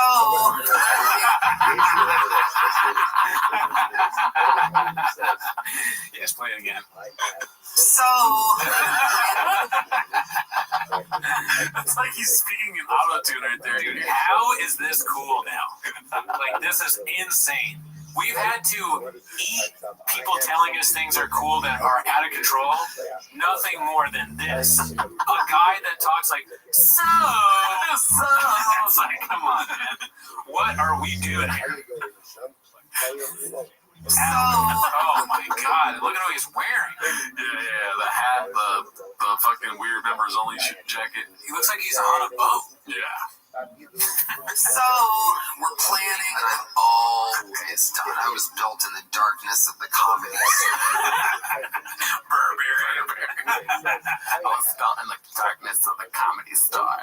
And that's where I got this hat. That's where I got fat. I got fucked every day. Tommy Bear put his penis inside of me. I had to work the door and tell comedians where to park. Sometimes I had to park their car, and that's why I'm a genius now. I worked at the Comedy Store. So,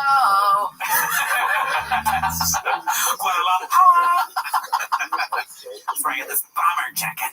I have a bomber jacket now. he sounds like the voice I do for the Green Goblin. That's harassing part. So, Tony. And the Green Goblin harasses Tony, too. So, Tony, put on the glasses, Tony. Put on the Burberry, Tony. Tony, you need Tom Ford's next interview. Tom Ford moved to Austin, Tony. LA at a very dark time. So, we're planning. When I started, it was constructed as a comedian. It was so dark, and I was a maker funner of people. A roaster before that was even a famous word. Yes, These guys. It looks like a sketch, dude. It really does. They look like extras. He looks like the drummer from the Black Keys. And this guy looks like Christopher Reeve after the accident. You know what I mean? Okay. Pretty cool. Big No, you see what I'm saying? I said be cool as a joke. Yes, science to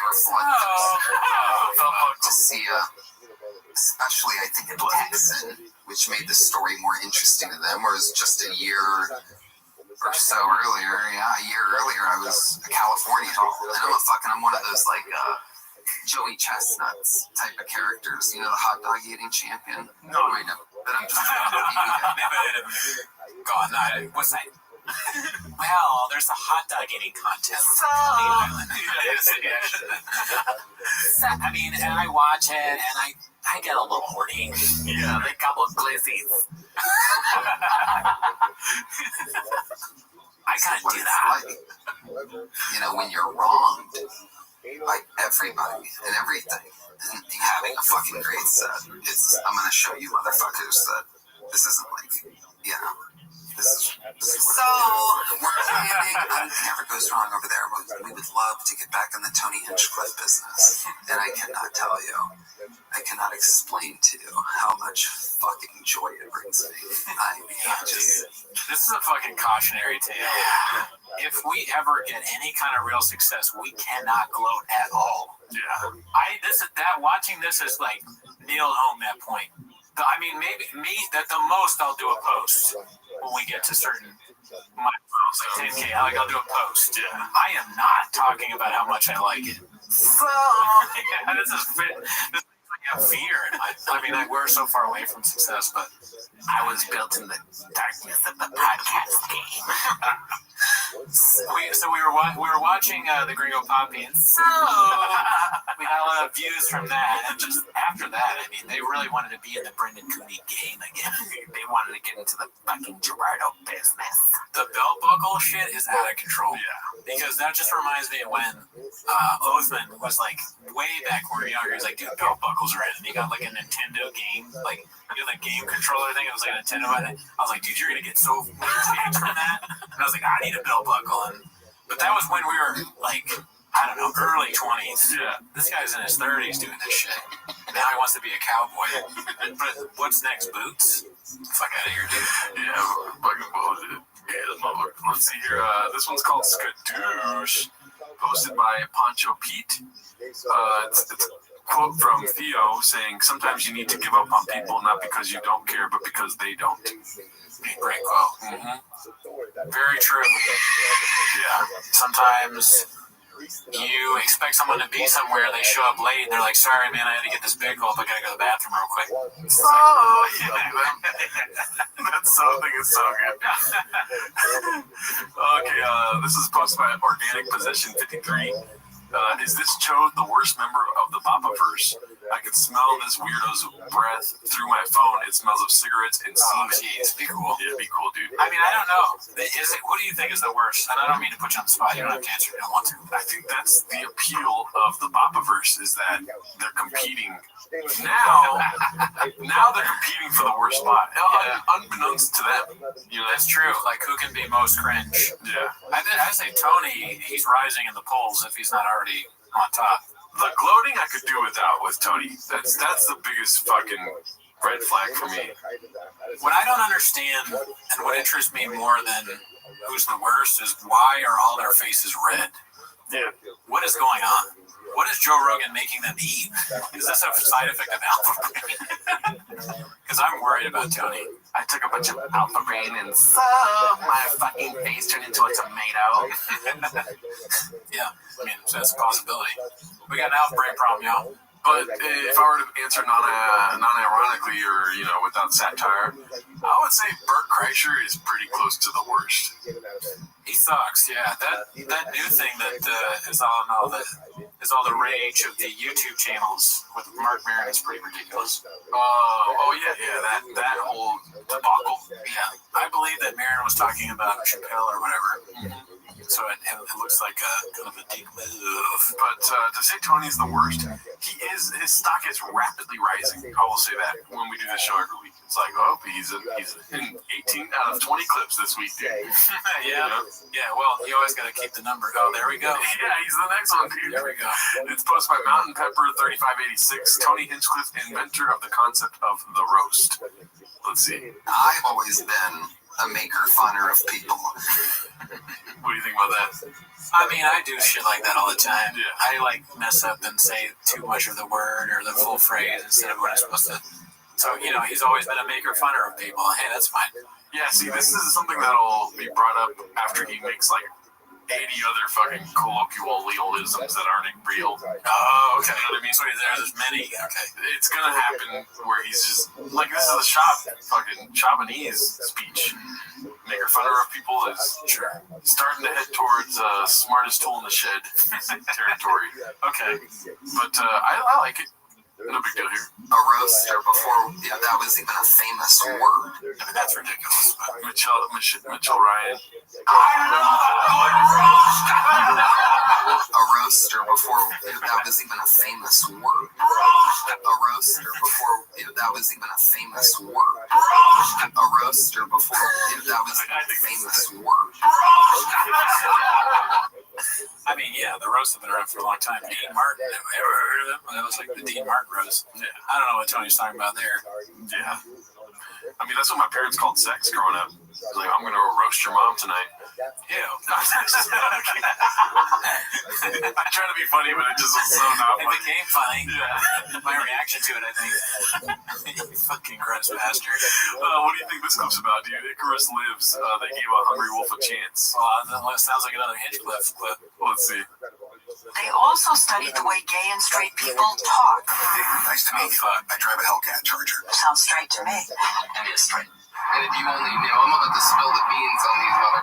They don't even know. Damn, Leslie Stahl, be cool. Yeah, dude, what the hell?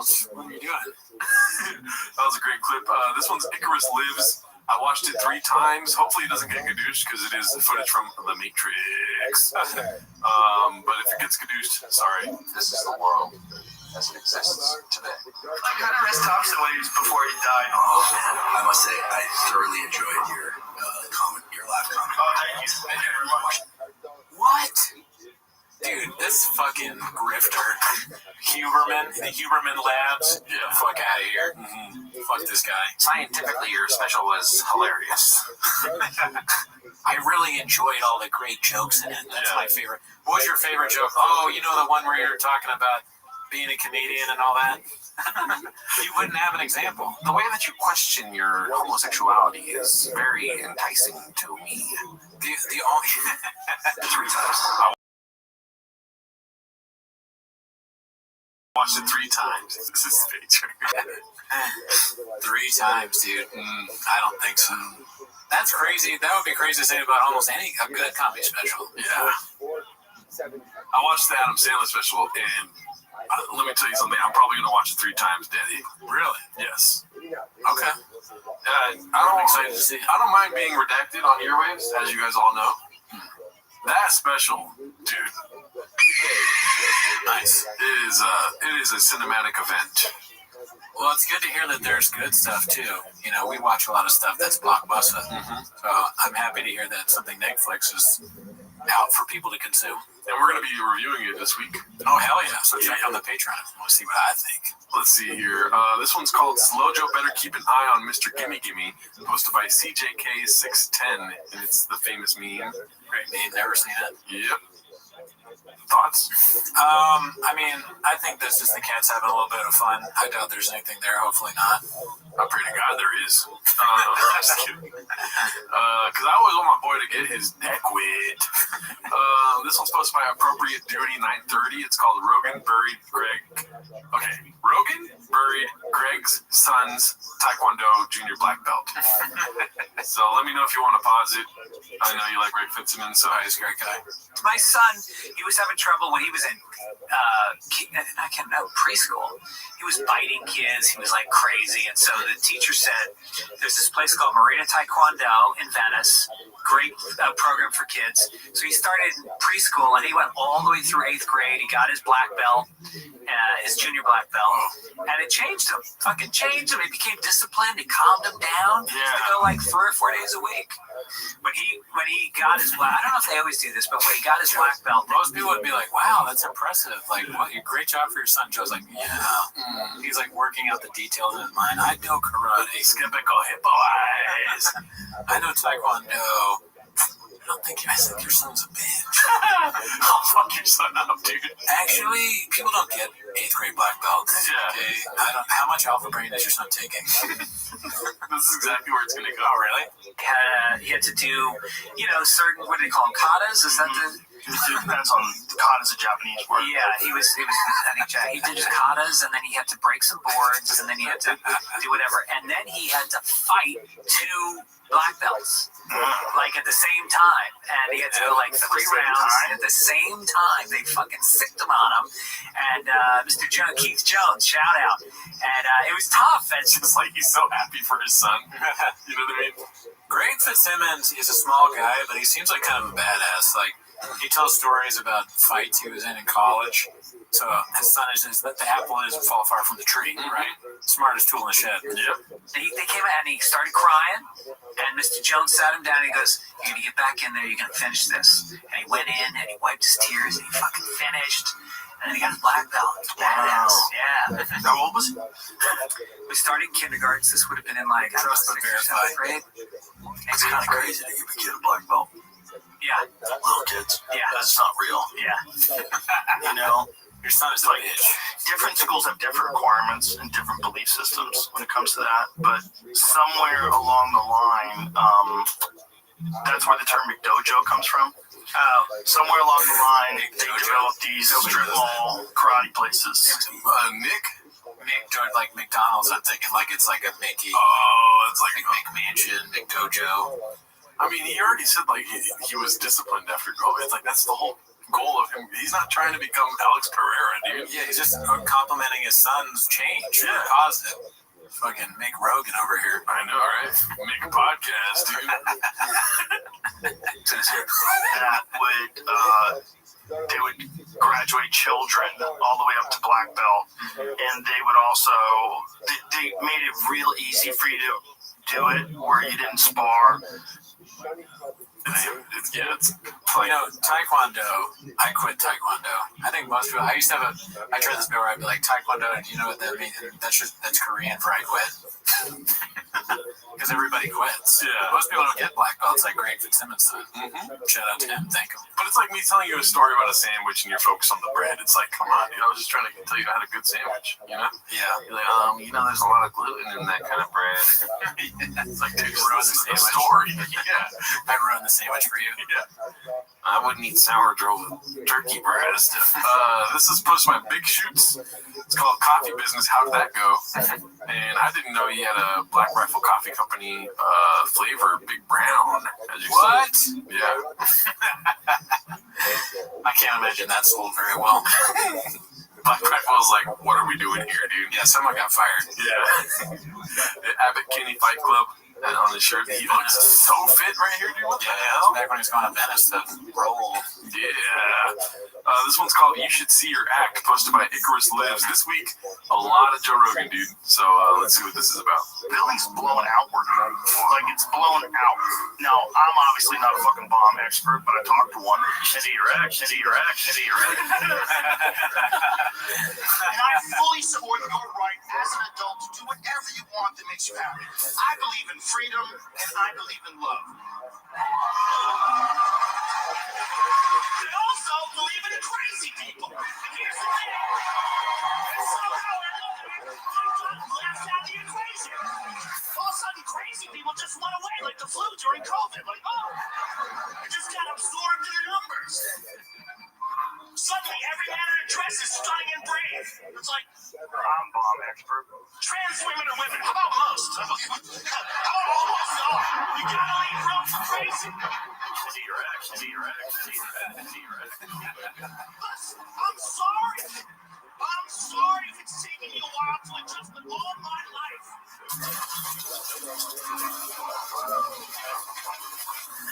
Well, that's you. I went pretty hard on Norman on the live, but that was funny. See your hand. Yeah, that was good. Yeah. I take everything back I said. Yeah, when you go that hard on a comedian, I'd never fight back. I'm like, I know, the last thing I want to say is I found him funny before, and then I feel like you're going to stab me to death, dude. Yeah, well, that's just because you're weak. It's because you enjoy life too much. This one's called Oh No, Not Lug. Posted by Altruistic Mistake 39. It's a nice little donation here. King says, look, we get it, bro. You live in DZ? Oh, how many chicks you fucking? I was going to send me this. I actually said both of us sent it to. Okay, that's funny. I laughed. That's funny. Nice. That's funny. Thank him. Well done. Well done. This one's posted by Guild Guitars. As you always know, this guy's making frequent appearances on our show here now, dude. It's called What Are You Afraid Of? Let's see. What have you been on InfoWars for?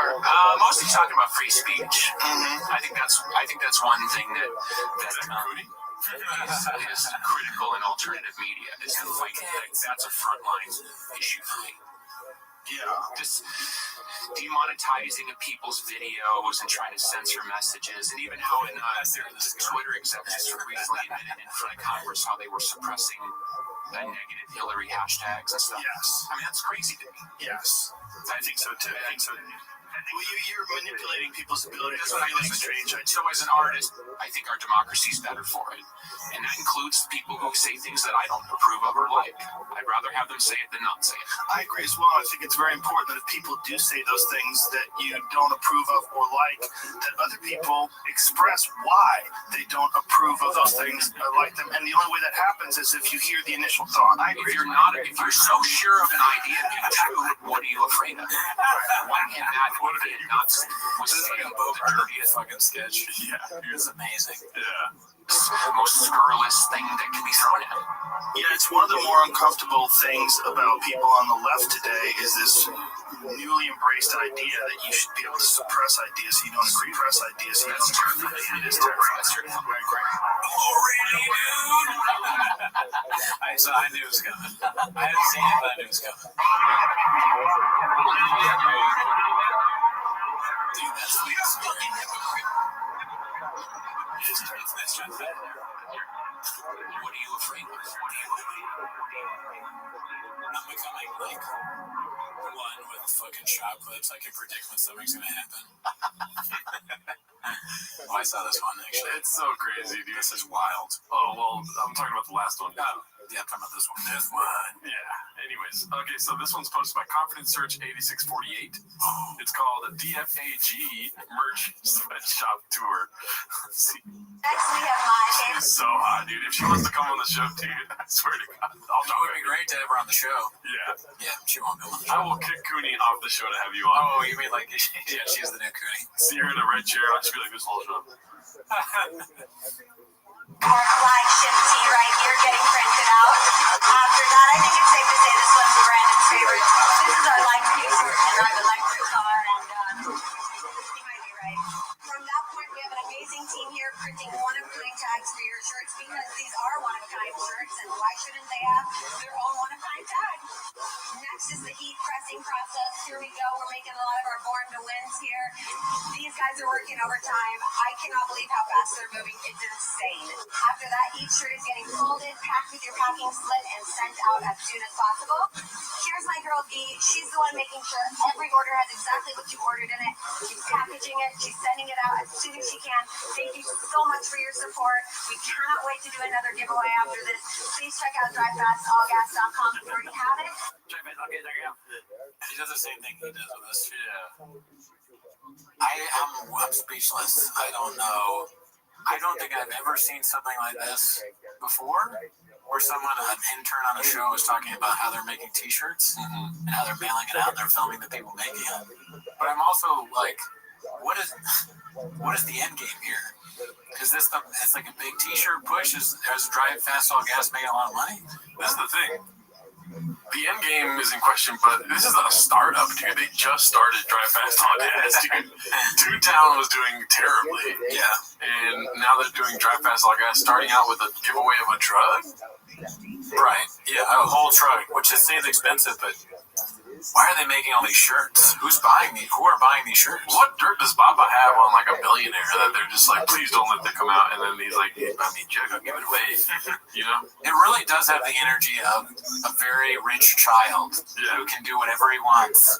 And he just is like, oh, a T-shirt company. Oh, shirt design. Oh, like juice. I'm making juice now. I'm selling whiskey. I'm doing like all this shit. I got a Brendan chocolate lunchable on the way. You ever have a friend like that who's a rich kid who's like, yeah, I'm starting this business. It's like we sell popsicles on the beach. We're gonna be big. Oh no, I never had that. I had specifically that.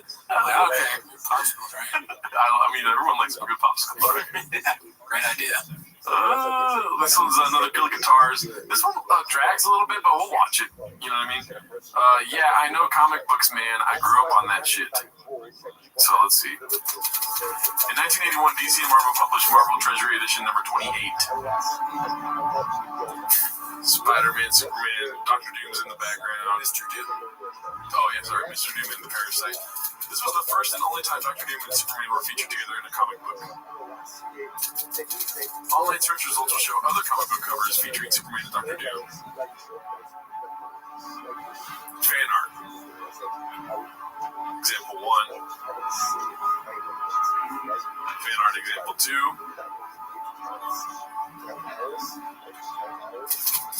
However, these are examples of fan art and are not real comic books. I was familiar with Dr. Doom. Yeah, I know Dr. Doom. Yeah. Superman. I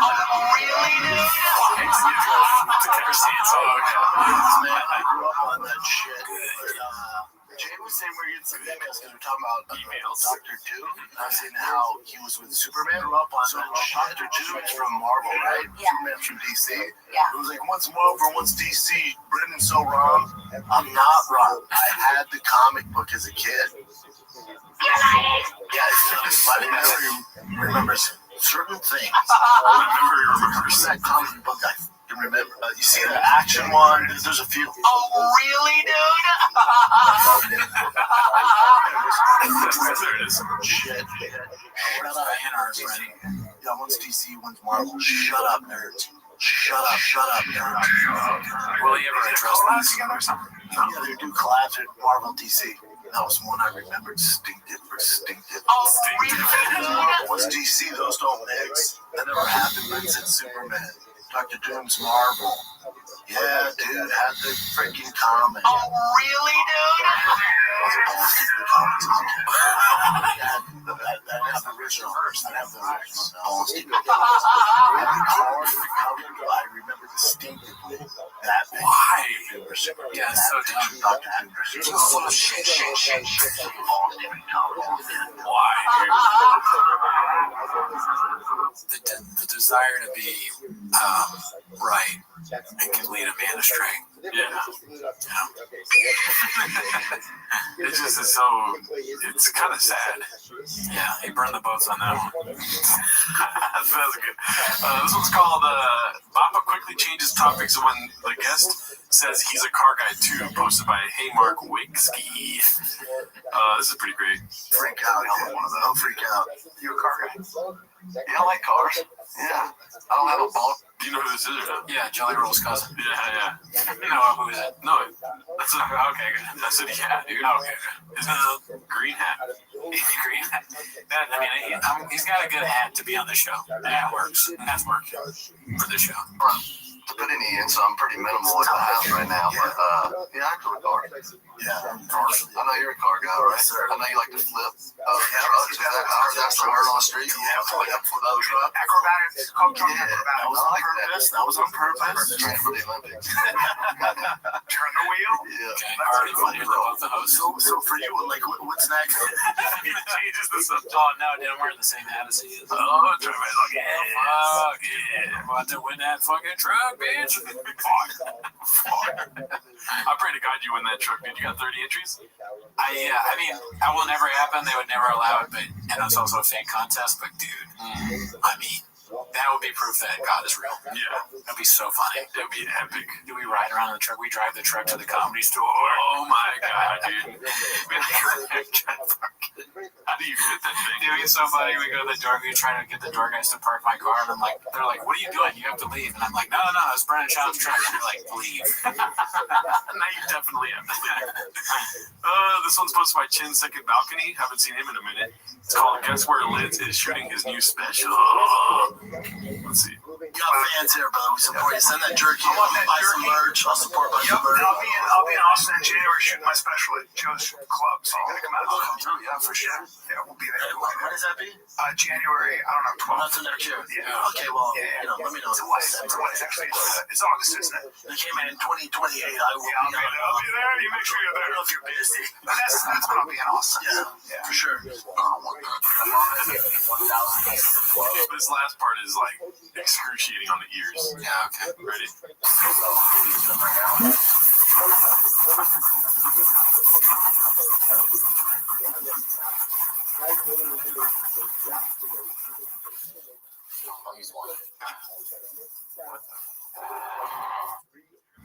What is that noise in the background here?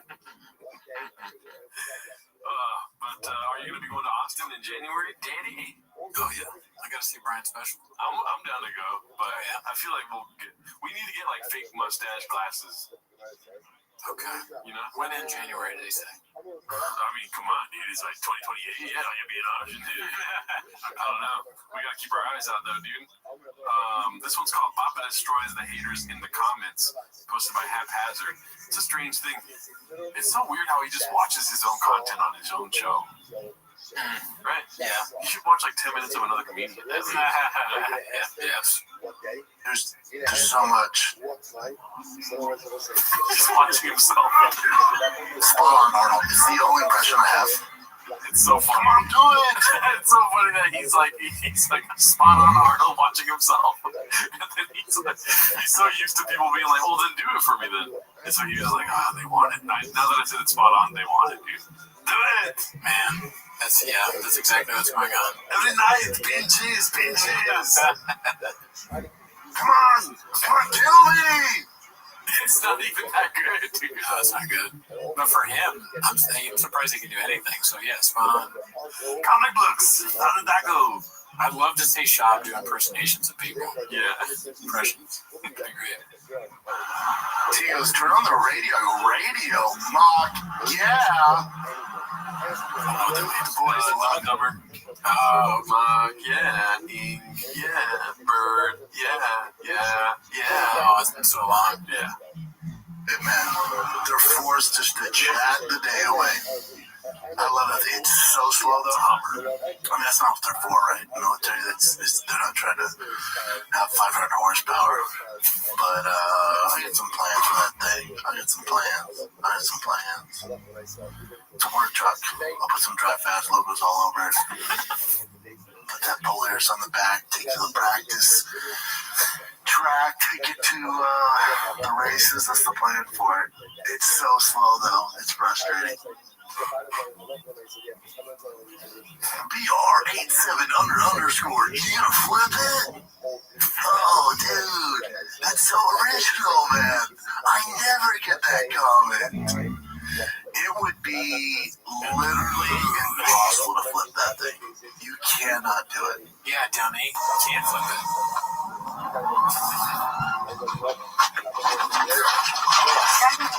It's so aggressive. Thing to talk about on the show.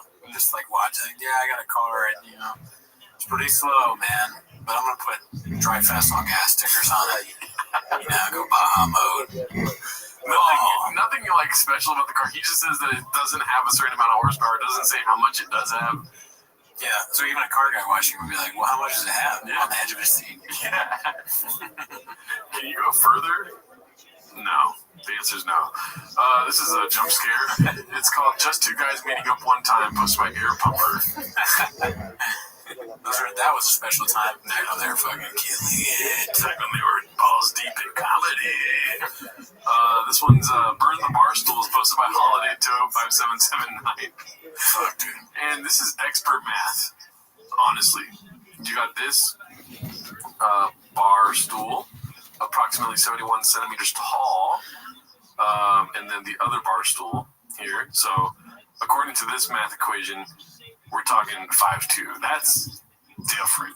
That is kind of funny because the stool that you got in your place is a normal stool, and it's like so small that it doesn't even get to the camera. It's just like on my knee level. So Rogan is short, yes. I went to an open mic last night where they don't have a stool, and one of the comics was like jokingly kept bringing it up, like, man, my set would have been better if we had a stool, you know. Yeah. And then I was like, I could bring a stool next time. And they're like, yeah, you have a stool? I'm like, yeah, I fuck it every night. Nobody laughed. It was a very strange thing to say after knowing what the result would be. So now I'm just the guy that fucks a stool in his apartment. Nah, they're ducks. You're a hog. Yeah, thank you, dude. That's what I needed to hear. And it's true, too. So this one's posted by Hey Mark Wicksky. Podcast host insults guest and his entire genre in incoherent ramble. I didn't watch this one, so I was like, yeah, that's that title enough. I was like, this will keep us busy right now. That's a great title. To get to watch the genre grow the way it has, man, it's been super cool. And I think you had a huge influence in that, where you see people jumping over, because there's like country, right? Like the Johnny, the Johnny Cash stuff like that. It's country, and then the crossover where it's a little more like the melodies and like a little more catchy. Like you had a lot to do with that, right? There's definitely. But then also, I interrupt you. But then also there was a thing too, like. I've been rocking Florida Georgia for a hot second, and who put me onto it was Tim Tebow. Yeah, so he put me on like, this is great. But there was a thing too where it was like the hardcore country guys would make fun of us for listening to Florida Georgia. Oh, right, yeah. Yeah, because that's not, Johnny Cash. I'm like, yeah, and I'm not jamming to Johnny Cash. Oh, he's so stupid. Why talk so much, dude? I know, it's like, I just kind of think maybe if you talk so much, if you talk too much, you kind of, eventually you're going to sound dumb with a guest. You have a guest on and talk to him. You're talking the whole time. I don't want to cut you off, but the hat is cool and all, but it has 2 B's, not 3 C's. Yeah, he's doing that. That's what he does every interview. It's such a weird place to put your guest. You know what's funny? Part of sign of the show being bad is every time we watch them interviewing somebody, they never acknowledge anything about them. Like, it's hard to tell. We're like, who is that guy? We never know, because they don't say their name or what they do. It's just Brendan talking bullshit. Mm-hmm. Bullshit. Baja Mode incarnate, dude. Okay, so this one's called Without a Doubt, this is one of the most outrageous things he's ever said. The fact that he actually made up this story and was foolish enough to share it on a podcast is one of the wildest things he's done. Where the F does he come up with this nonsense? Posted by Top Foundation 6313. I killed it, dude. Didn't stutter once. That was, yeah, you nailed it. I was preparing that whole show for that. Hammer on the head. Yep, head on the dick. Let's see here. A way to be cool, they would make fun of me, but when recess came, I would shine. And I knew that's how I'd get street cred. So my mom, we didn't grow up rich. My mom made her take me to Payless shoe stores, and I wore a double C's. Gregors at the time, cleats. Sure. They were the mold cleats. Dude, yeah. I wore them at recess? No, hold on. I wore them to school. So I'm walking through, everyone's making fun of me, just going clink, clink, clink. That's wait till recess. That's why I went, all right, bitch. I'm about to flex all you. Yeah, I know it's 8 a.m. Wait till. All right. I look like an asshole in chemistry We'll see class. what's up. Yeah. We'll see what's up. So recess came, no one had like good footing, because it was like, your boy here, this guy's dude, crazy. I was Barry Sanders in the 4th grade, dude. It might have been the cleats, but then another dope thing my mom loved is because they're mold cleats, I'd wear them on black top and all over. Because they wore out over time, so I didn't need new shoes. So she was like, oh yeah, you just keep wearing those, and they turn into regular shoes. Wait, so you wore rundown spikes or cleats as for 2 years? Shoes? Yeah. Records, yeah. But dude, when I had traction, that's real. What are you laughing about? I mean, I don't even really understand. Is he saying that the cleats helped him, like, in fighting, or, like, he was good at sports? He played sports with them. Okay. So, like, because he wore cleats. Football, he was amazing because he had cleats on. Mm-hmm. And then they wore down so that it was, like, a way to... Because he was wearing them at school. Yeah. There was a way to not have to get new shoes because the cleats just disappeared over time. Are you saying that makes sense? Yeah. What the fuck is the matter with you, dude?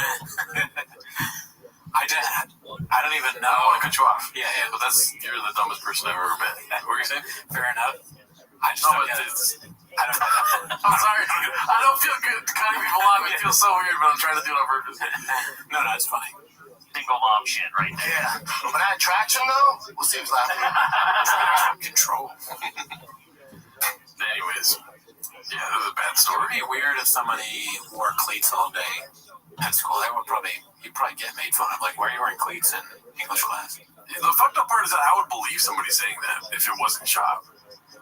be like, yeah, that's fucking weird, dude. Then you wore cleats all day? Or didn't you care that people made fun of you? Yeah. Like, no, I was so good at football that people were like, I get it. But you can just put the cleats on when you play football. Okay, so this is Coffee Talk, Chin Second Balcony. Not gonna lie, when I saw the title, I was like, is it our podcast? Because that's all we talk about on Rabbi. Oh, yeah, a lot of coffee talk. Let's see. I don't trust coffee shops with too many choices. If they're good, they got the meat and potatoes. I guess so. Espresso. Yeah, But that's where they make their cold money. brew. That's it. But that's where they make their money, though. But that's where they make their money. No, bro. There's no money in like it's giving somebody like a $3 thing just brewed coffee. Oh, you guys are fucking stupid, huh? Because you know the cheapest thing with the highest profit margin is their regular cup of coffee. It costs them 6 cents out the door. I guess. Liquid.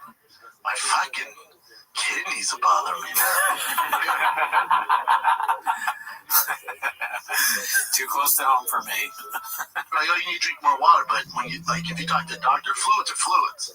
Like, I'll say there's diuretics, but if you're drinking enough fluids are fluids. You're definitely dehydrated then. I don't know, my fucking kidneys, man. I thought I was like, I might wear bags hurting. I'm like, oh, it might be my kidneys. Oh, God. What up? Yeah, they can really. Oh, then why are they selling croissants? That's your shit thing, buddy.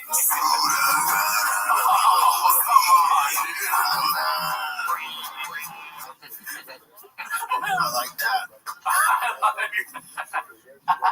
Fuck. Sorry, the kidney thing. I had nothing to say. Not on that. I mean, well, about coffee different. No, I don't think he knows how much it costs for them to make coffee. He's like 6 cents. How do you know that? Mm-hmm. But he does know a lot, so maybe. Dude, growing up, he was in the coffee business. He would sell coffee out of his mom's closet, dude. Instead of a lemonade stand, he had coffee. Yeah. Making it fucking coffee. It goes cold. People don't buy it. No one wants to buy a coffee, bro. I'm doing a coffee giveaway, free espresso to 30 giveaway or 30x entries when you buy lemonade. He hands someone a coffee and he's like, "That's 30 entries for you." What? You got a big coffee head then? I hear the game. What?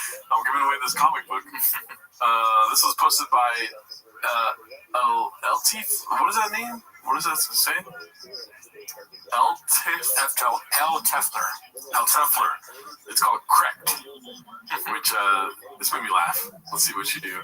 And when she walked you to your grandma's, it was you, your brother? Me, my brother, me, and both my brothers. Oh, so you have one brother? Yeah, two brothers, you know. And you're the oldest? No, I'm the middle. So I have an older brother and a younger brother. Gotcha. And so that's the family circuit. And then this one, my younger brother got killed. Correct. Yeah. And correct. Bigger brother got Correct. What? Wild. Just listen. Shop should try a whole show where he just listens. Yeah. And says nothing. Just to practice. Yeah, but then they'll stop watching, dude. That's true. It would kill our show if that happened. Yeah. So keep doing what you're doing. Exactly. Correct. This one's called The Irishman, posted by Chin Second Balcony. This is pretty great, dude. There's a lot of stuff in here that we never. I don't think we may have talked about it a couple times on the show, but it's just like. This is the reason why we do this, dude. Oh, hell yeah. Right. You know, sometimes in a movie, maybe you don't know that that's CGI. Right, but then there's a time where you're just like, the CGI, it always has something else.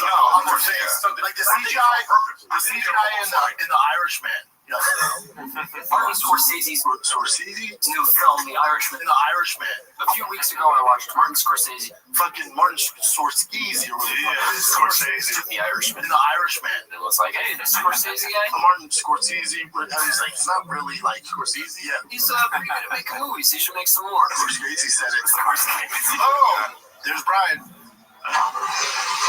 That's great. These are always hilarious. I do want to endorse someone tonight. He wasn't endorsing the RFK. This is a hard left turn, dude, in the rest of the clip. Oh, okay. But, you know. I'm going to endorse this next gentleman. One of the greatest people that's ever lived.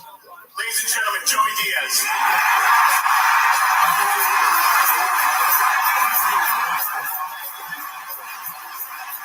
Girl sucking my dick and giving me coke from Joey. Think I'm fucking kidding you? Fuck yeah, you gotta suck my dick together in the belly room. I'll make a call for you. That's the fucking gateway. Like nothing to Hollywood. Everybody knows that. How many girls did you have to that? Oh, 20. I had this little blind open mic just This is why we can't have Fonto on the pod, because if we ever get big, there's going to be old clips of me being like, "What did you do? You did what?" I stabbed that guy at Russell's. Yeah, I'm like dying laughing. The family of whoever Fonto assaulted is like, we just think it's really fucked up that he's famous now and he has a video of him laughing about Fonto beating up my father. Tom, you know, with a 20, and just take me up to the belly room and suck my dick, then go do it. Suck my dick. Wow. She freaked out when she got the house. It was beautiful. And when she left, she had dirty fucking, her nails were dirty. And a year later, she wrote me a letter to the comedy store. You cocksucker. You broke me. You have shooting sperm balls in a fucking earbud. Damn. Rough.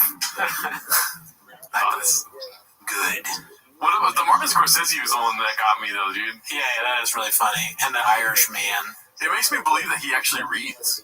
Like, how do you missay Martin Scorsese's name if you never heard it audibly?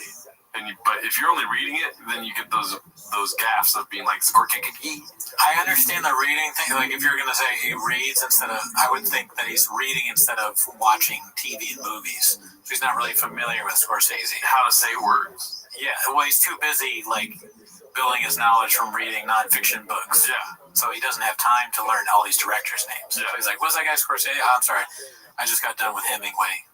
So it's like, I don't really watch these movies. I'm sorry, I'm not a big Marvel guy. I'm not going to watch Black Panther 7. Yeah. All right, I am reading Stephen Hawking's The History of whatever. I'm not smart enough to know. Earlier, I was reading a poem by Robert Frost. You ever heard it? He messes up their names too. Yeah. Novelist. I was reading Jane Wire, and I came across. Damn, Sean talking about Jane Hare. Big fucking Jane Hare. Jane Hare. Different. This is posted by J Dilla 23. Toe Rogan about to cry Tibet Pixels again. One of the 1,000 murders. Beige Frequency on YouTube if you want to look it up. I can't link here. Yeah, so Beige dropped a new video. This is the opening of it. Joe Rogan's new special, Burn the Boats, might be the worst comedy special I've ever watched. That sounds like a bold claim given some of the specials that I've reviewed for this channel. I've watched Amy Schumer, Brendan Schaub, Chris D'Elia, and Joe Rogan himself, just to name a few. By the end of this video, though, I believe I will make the case that Burn the Boats deserves to be ranked among the worst, if not the worst special ever made. Damn. Yeah, dude. You got any clapbacks for Beige? No, I mean, I agree. It's pretty bad. Worst special ever, though? Brian Callen, all of them are worse than Burn the Boat. Grow or Die is, I said it on the Patreon, probably one of the worst specials I've ever seen. It's almost not a comedy special because half of it is just male Nanette. Yeah. If Nanette was canceled and had long hair and was creepy. Yeah. He's talking about how his dad's getting older, and then he starts going, I did that! I did that! Yeah. The I did that thing is the worst part, probably. Yeah, so Beige, you gotta watch Grow or Die, Daddy. This one's posted by Celery Alarming 1561. It's Papa Could Never. It's a video of Alex Pereira in a mechanic shop, it looks like. Let's see. Putting it rubber on the rim.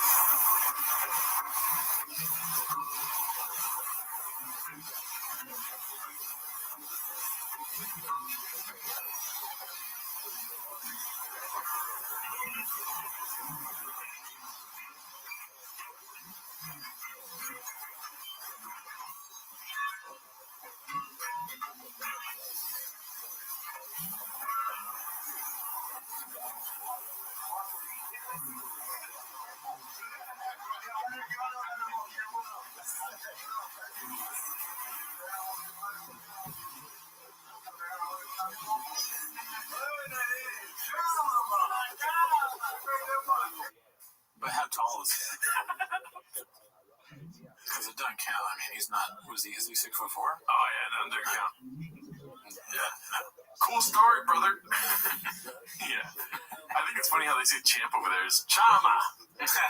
Yeah, I would love to be the Chama. Something about that seemed real feminine to me, dude. I'm eating the burp while I'm talking right now, and it hurts. Okay, this is posted by Haphazard. It's called 30x bonus entries this week only. It's not true, dude. Let's see. I can't thank you guys enough for the support. You have 5 days, man, and then this truck's gone. I gotta be honest, I can't wait for it. The truck to be gone. I'll miss it. I'll miss it, but some of you get a badass truck. Hopefully you appreciate it, man. It's been fun. It's been fun. Can't wait for the next one. Already starting. Stay tuned for that.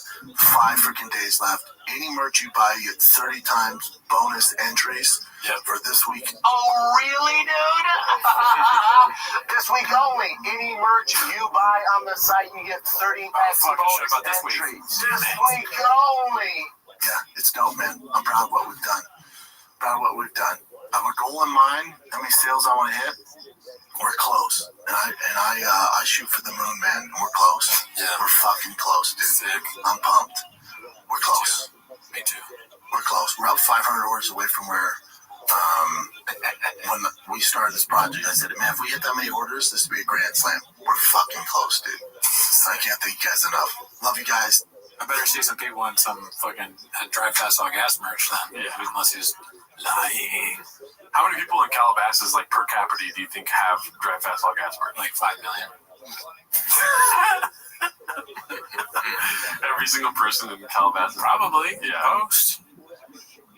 Is it illegal for like your family to get entries into something? Right? If one of his family members wins the truck, that's fucked up. Dude, it's insane if that happens, but you know, he's done crazier things. This is posted by Icy Fondant, 8441. Quote, stool fucking, if it's the right bit, can be funny. Wait for Togen's reaction. This is so good, dude. Having sex with a girl, they'll do a joke. Oh, I was having sex with this girl. They'll act it out on the stool, you know. Be like, I was having sex with this girl. I was fucking this girl. I was like, they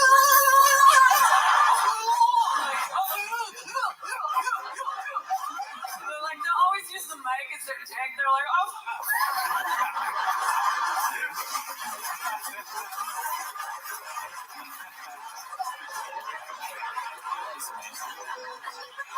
I'm always just so blown away by their creativity.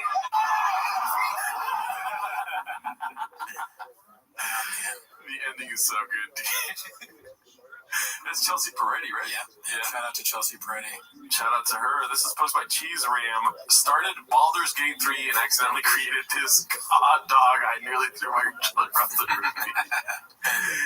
Oh, this is, as you can see, BGL. Oh, fuck. Yeah. Cool. I wish, if I played this game, this is the character I would pick. This is great. Good job. They're painting a narrative. They had to make that. Oh, yeah. Yeah. But shout out to you. This is another Guild Guitars clip. If there's more than 2 people, then you need headphones. Part 2. We didn't really see part 1, right? I don't know. So let's see what this is about. Blockbuster Video. I was listening to a podcast recently, and it was a friend of mine's podcast, and he doesn't have people wear headphones. And one of the things I tell people when you have 2 or more guests, you must have headphones, because then people recognize when they're talking over each other. And this my friends that I was listening to was not a good, and I'm calling them afterwards. I'm saying, hey, bro, you gotta get headphones. Do you wear headphones or no? It's always weird, right? It doesn't make sense when there's 2 people. It's you and me. If there's more than 1 person, like if there's more than 2, they need headphones so you don't talk over each other. Oh, is that? That's what it's for. Yeah.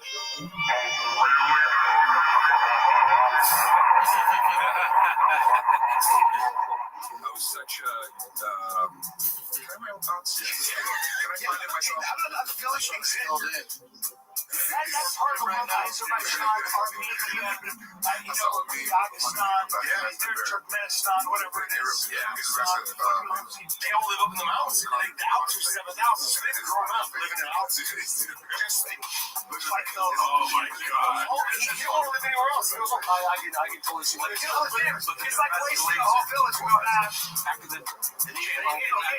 Here's the truth. It's like I tell Brian all the time, we're talking about Corona. Yeah. When the rubber hit I think you're a board guy.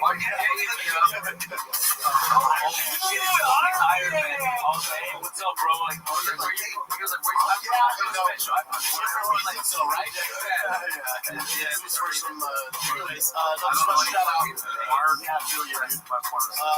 Great story. Another special shout out to sponsors tonight. Manscaped, the digital electric trimmer. Only way, listen to this. That's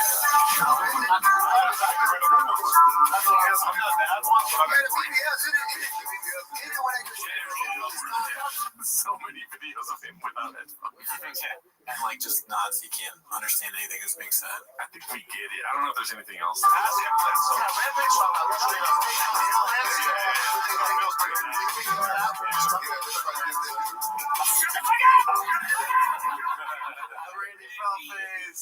was so glad I didn't exit.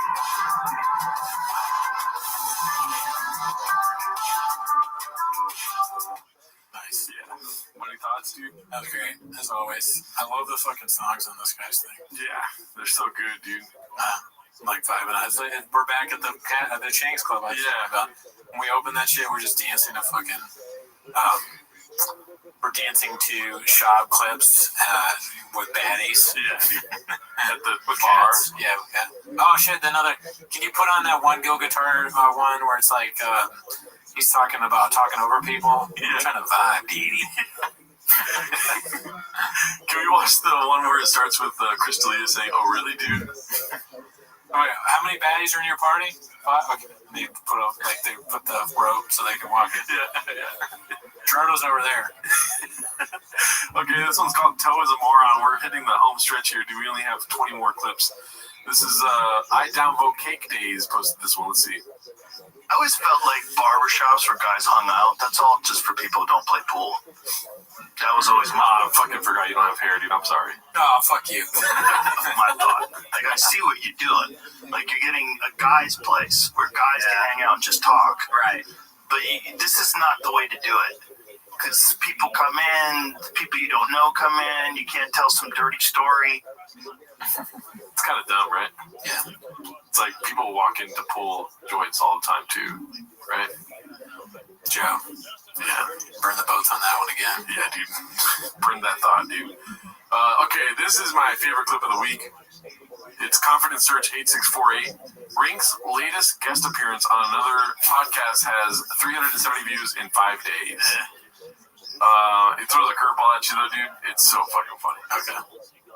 Put up the, I'm not going to do this to you the entire show, but this just happened to be because you're talking about acting. Can you put up the thing where he's talking to, yeah, there you go. And by the way, this is not a video about cancel culture. This is not a video, about cancel culture. I happen to, and it's taken me, to be completely honest, it's taken me a while to come to this conclusion, to understand this. I believe that the Me Too movement is one of the most important movements of my lifetime. Because for the first time in history, it gives women recourse against the abuse of power. And that makes the world a better place. And that is not... Dude, whoever made this is so good. That's a really good edit. Yeah. Fair play. And I believe in fair play. I'm laughing so hard. He looks over and says, I believe in fair play. And we live in a very strange time where anybody can make an allegation against you, and you are... I miss that. I always forget. It's just fun. I always see that, and I go, it's good. I can laugh. I can barely watch myself usually, but that's okay. I wonder what the actual bit was, because nothing he's ever done has been funny. Yeah, that's a painted narrative, Daddy. I called you Daddy like that. This one's called emojis. Just those emojis posted by EK Pyrotic Flow. We need a slur for beginners in a hobby who already bought the most expensive gear. Chops, scoops, fucking Brenda's, fighters. Yeah, T-Fat-Kers. That sounds too T-Fat-Kers sounds like it could be a real slur. Oh yeah, but I guess that works then because we're looking for a slur. What about I don't want to say it out loud. DFAGers. Oh god, yeah. Let's see here. I'll cut that part out. Confidence Search 8648. The secret weapon. Was weird. I got bumped by another comedian my first night at the store, and then I was the special guest, super treat the rest of the week. Like it was like I was the secret weapon, kind of. So I was unbumpable.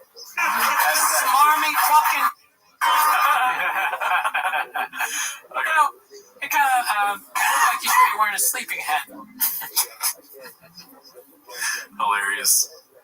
It's like not enough just to have a good show. You have to like go everywhere and talk about where you came from and how great your life is now. You know? Yeah, it's lame. Yeah, sure. We're gonna be different. We're just gonna talk about shop when we make it, dude. This is posted by Bodega Vinticetti. That's what I'm saying different, right? Did I do that? That what I'm saying different, right? Okay, cool.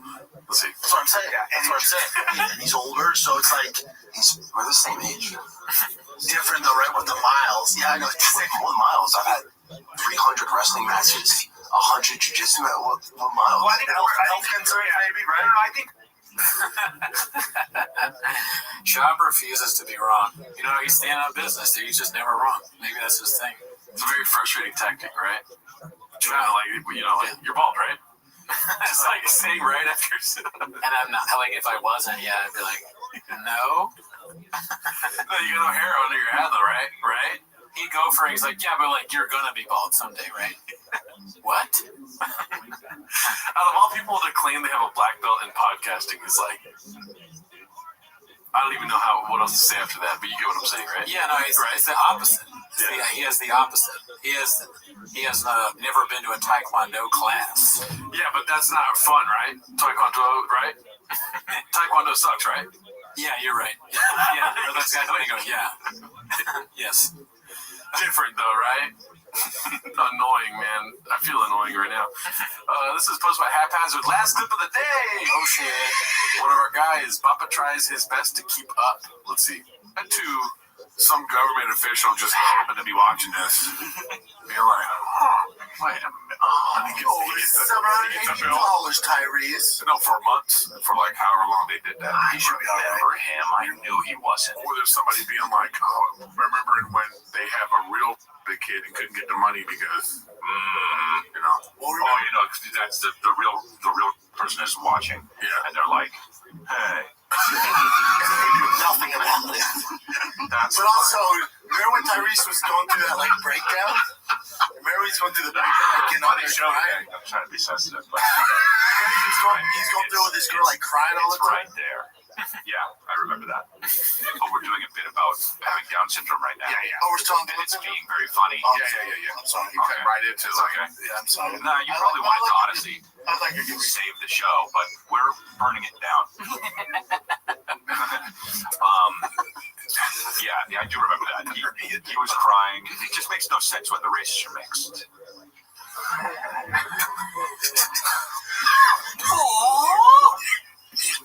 So wild, dude. Just a bad show.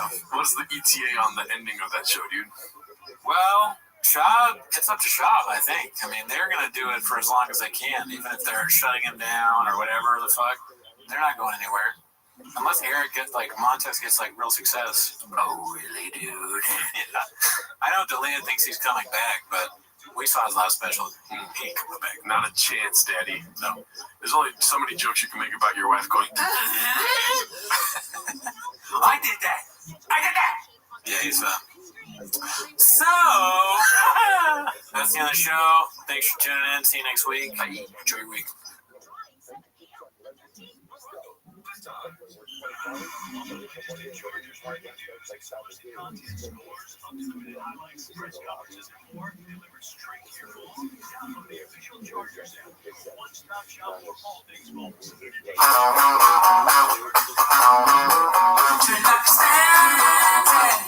Sometimes you just send your messages. Under the spotlight, you learn a thing that almost kills your mind. You try to lie, but you show the truth the way they think it. You make up your face, and when it interrupts you on the show, you are canceled, 'cause it's a daylight, and no one's gonna save you, 'cause you're a real bad guy. You are a daylight, and fighting for your life inside of daylight. I'll be texting chicks after my show. Stop my favorite time of the week. When you get near, Papa, try to speak. Release the promise today. You better watch 10 minutes of shop. Welcome back to 10 Minutes of Shop. Thanks for tuning in. As always, great to have you here. As always, join the Patreon. Jordan, what have we done recently? Recently, we did Matt Rife's stand-up comedy crowd work special. Oh, shit. Yeah. Game master. Loose quotes around special. Yeah. It was a crowd work special. Chris D'Elia's No Pain and Joe Rogan's Burn the Boats. I'm sorry, there's a buzzing. I'll fix that while you're talking. Okay, well, yeah. So if you're interested in any of that, join the Patreon, deity. Yeah. But that is not... Oh, also, we go live on Wednesdays now. So if you want to see us live... Every Wednesday we're live. Yes, and it's fun. We were wearing golden hour jackets last time, dude. Yes. It was pretty litty. And then I stream on Twitch at twitch.tv/Gerardo Comedy. Random schedule though, no schedule. We didn't matter, but thank them to the fans that helped us crowdfund those horrible golden hour jackets. They literally say GH on them like glory hole. Yeah. But we wore them, Danny. Anyways, that's not why you're here today. Nope. You're here to watch 10 Minutes of Shop. So start the timer and play the chain clip. Alrighty, well, we us here at Timos, we, if I had a stack of papers right now, I'd go like this and like line them up, Oh, yeah? Yeah, because we're very organized here at Timos, dude. Of course. And so I put up the chins all commented like, dude, and so they're all in order where they're supposed to go. Good. And this one here is posted by, Cha Wows. Why does it show it weird? It shows it weird. Oh, is it a different, what do they call it on the updated website? Oh, an update. Hell yeah. This one's called Dricus Duplessis. Is that how you say his name? I think so. I call him DDP because I don't know how to. But then I feel like I'm talking about porn. So DDP names the waters after his own win over Adesanya.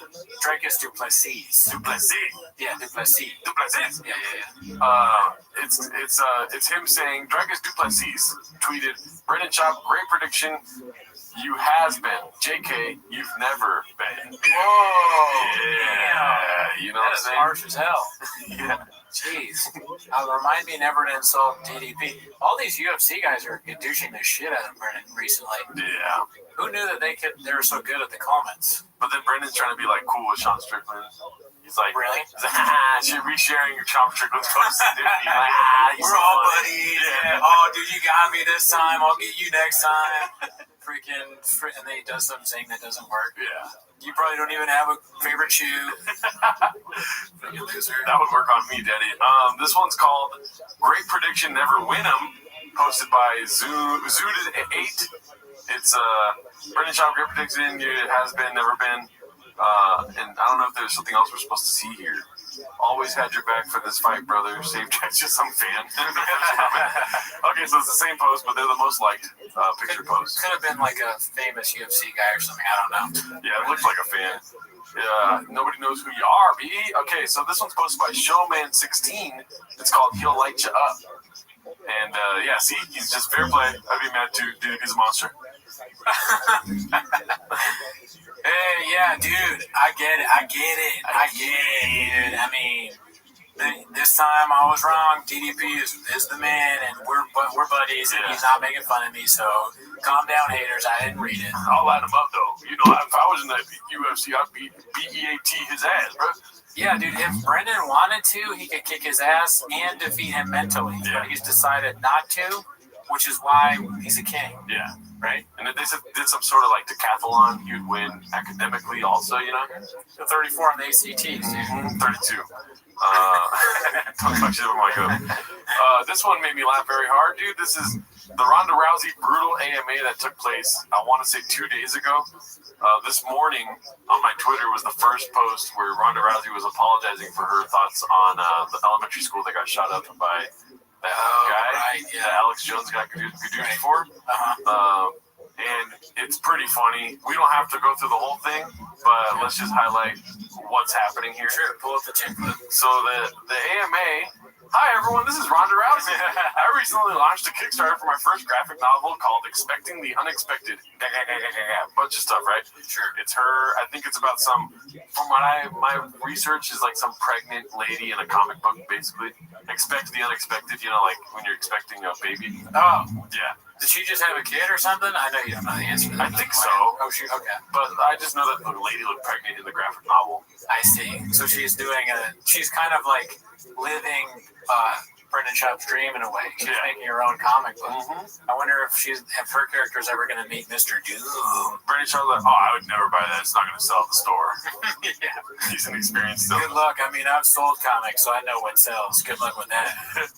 So, first one is pretty hardcore. It's just over a decade you tweeted this thing about that event. Right. And then the other comments just start rolling in. This is what I don't like about Reddit on the computers, that you can't really navigate to. Okay, so here, let's just go down here. Nice. Hey, Rhonda, big pro wrestling and MMA fan here. Thanks for taking questions. Who's your dream male opponent you'd like to work with? And do you regret spreading disgusting conspiracy theories about us? And do you still find them interesting? What a great turn. The best comments are the ones where it starts one way and it hits them hard because it's unexpected. Dude, if you want to spend like an hour going through, there's so many messages exactly like that. Really? Just complete 180 things. I wonder who's writing them, like who specifically? Cats or people who are pissed off about them, like somehow connected to what happened? I'm assuming there's a large community of people that don't like, the spreading of misinformation about an elementary school getting shut up. Yeah. Do you plan on firing your PR team for this dumpster fire? Hey Rhonda, big fan. One quick question I've always wanted to ask. This is the funniest way to start. Do you find any irony in your acting performances in professional wrestling in light of the fact that you were a vocal denier of that massacre and made claims that those involved were hired actors? Just going on and on. It's honestly a really good read. I laid in my bed earlier just like laughing at this shit, dude. This is like the end of when you scroll all the way down on a bad special. Remember how we found out you have to go to the bottom? Yeah. Because like people have either they pay or they have all the good comments go on the top. Yep. So you gotta if you hate a stand-up special, you gotta scroll all the way down to the bottom. That's where you get the good stuff. Yeah. That's just a tip. That's why Reddit's so dope, because on here, all the downvoted stuff is actually them answering questions. Like, so what? How old is the character? And like, where are they trying to find themselves later in life? And then there's just like negative 89 downvotes. That's so fucking funny. What a like mistake to do this on your part. And so Ronda Rousey came out this morning and posted like screenshots of Notes Act of her being like, I've been thinking about this every day since it happened, and I denied it at the time, and I'm like, right. She blamed the team. Just kidding. Someone told me some like weird information. I just ran with it. Yeah. Who would have doubted something like this? But you know what? I was wrong, and you know what? You got me. That's on me. That's on me, man. Deny a massacre of elementary school kids getting killed. Good. Good. It's funny that it's a mistake, but then it's also about pregnancy, which, could be a mistake. Maybe the comic book was a mistake. Hey, Ronda Rousey doing comic books. How'd that go? How did doing an MMA go? AMA. There are too many things that are close. Both questions could apply. Sure. Okay, this one's posted by Major Ad 4903. It's called Theo's Still Figuring Some Things Out. And, he's got Donald Trump on the podcast that day. You know what I'm saying? Right. Classic. Great episode. I think there's some clips from it. I could be wrong, but it'll be later in the episode. Here's another one posted by Cold Guess. It's called Some Catnip from Our Beloved CEO of PF Teens. Brian Campbell posting the Eiffel Tower. You doing a comedy tour in Paris, but you still work at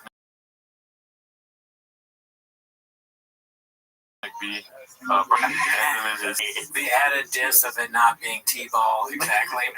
It's like even more of a gadoosh. Yeah. It's a clever man, that Brian. This one's just funny. It's posted by Krakinski76. The Netflix special was so funny, laughed out loud. It's his face. Oh, God.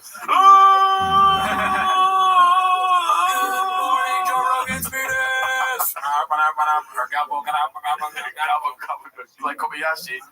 Alright, this one's posted by Rare Ad 8656. Don't read the comments. I didn't really read this one yet. Let's see here. Well, it sounds good. However, I don't recall you being very accurate on other fight predictions.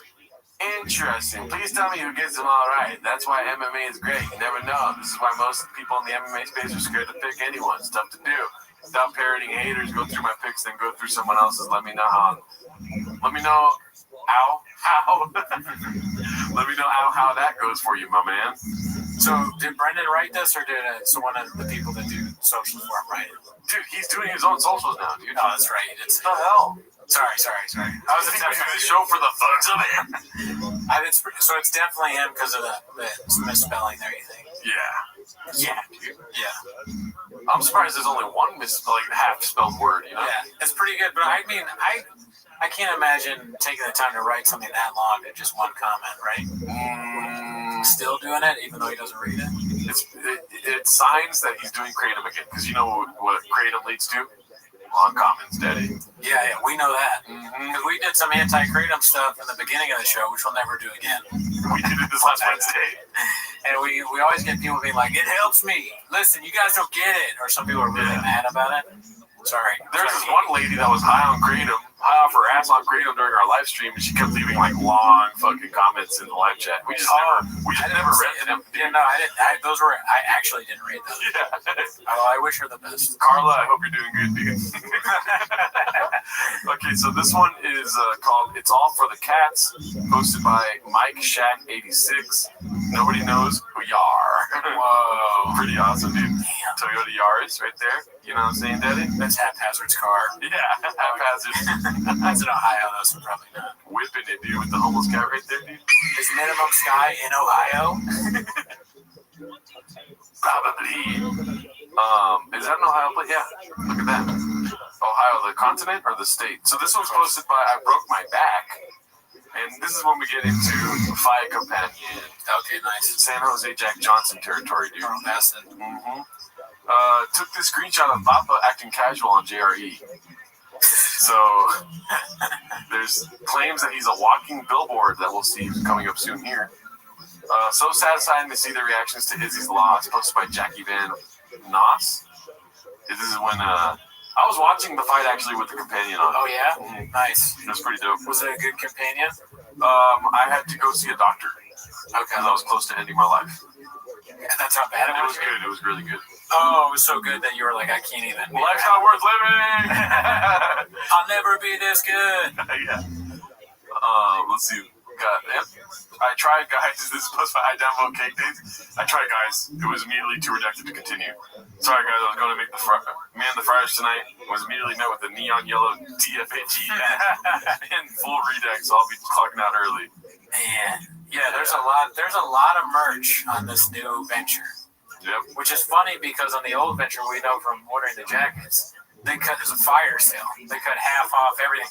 In fact, if you select something to buy, like we did with the jackets, it's like, oh, if you bought this, you qualify for even more merch. You get half off a jersey.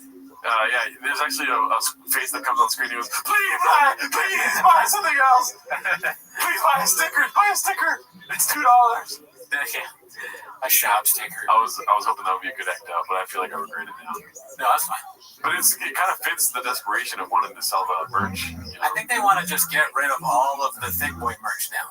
Like they've realized it was a mistake, and they got the best brains for marketing. They're like, well, we got to get rid of it. Let's just cut at half price and then trick them even more and cut it down until we get rid of like our 1,000 donut T-shirts that we have.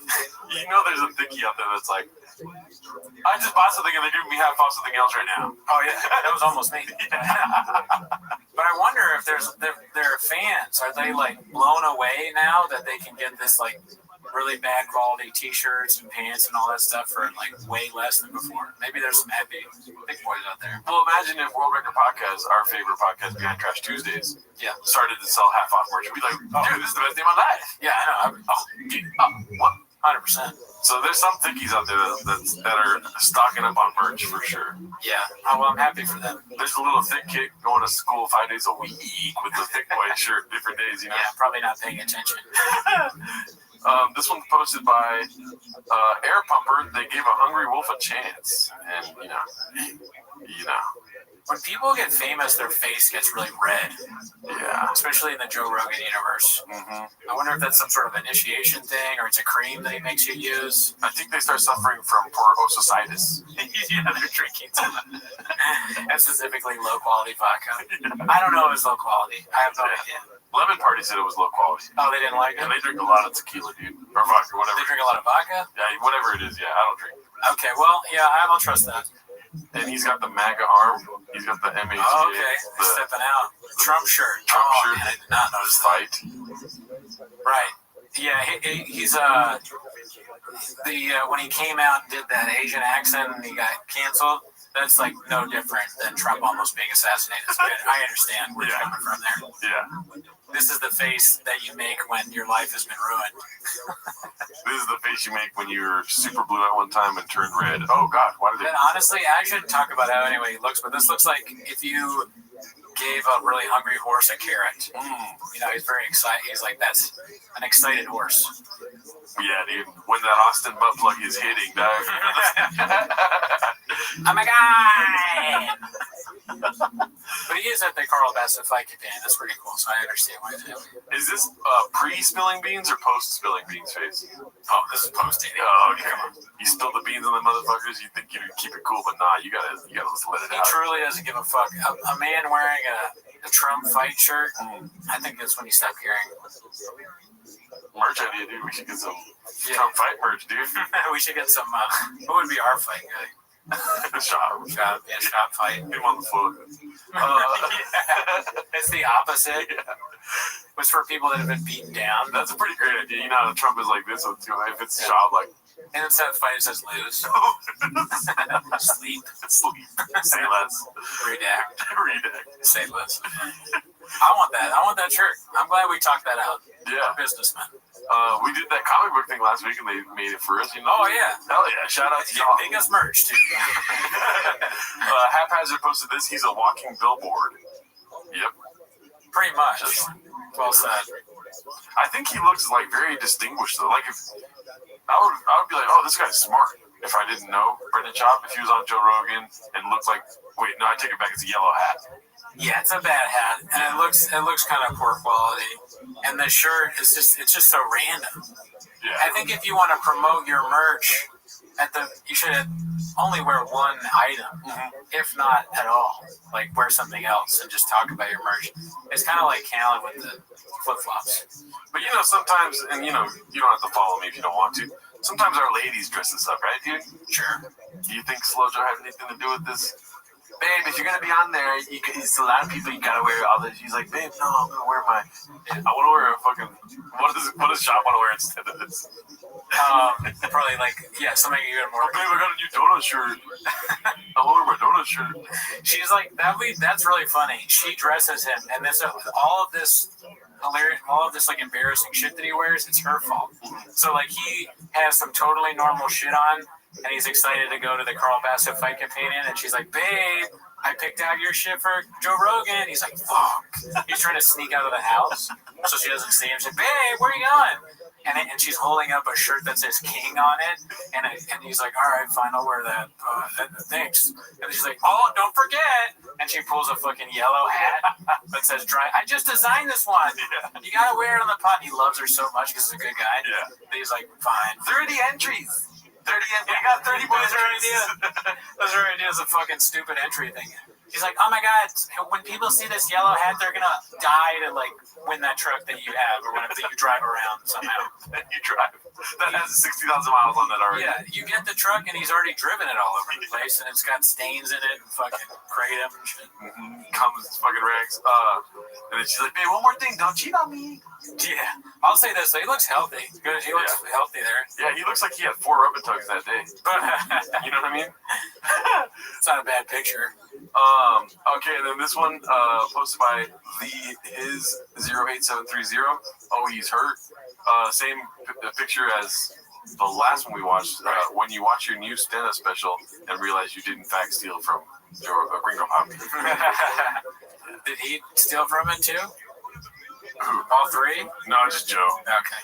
This is how they do the fight companion. They have the 4 screen. Oh, right. And then now let's get into some Chin's clip. There we go. So this is my favorite moment of the fight companion.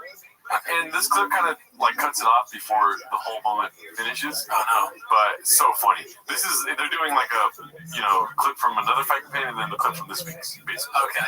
So check it out. Oh wait, what is it called? Bradley We just want to keep doing our thing. We just want to keep doing our thing, Bradley. Confidence search 8648. Nice. Watch this. The top fucking like a chat.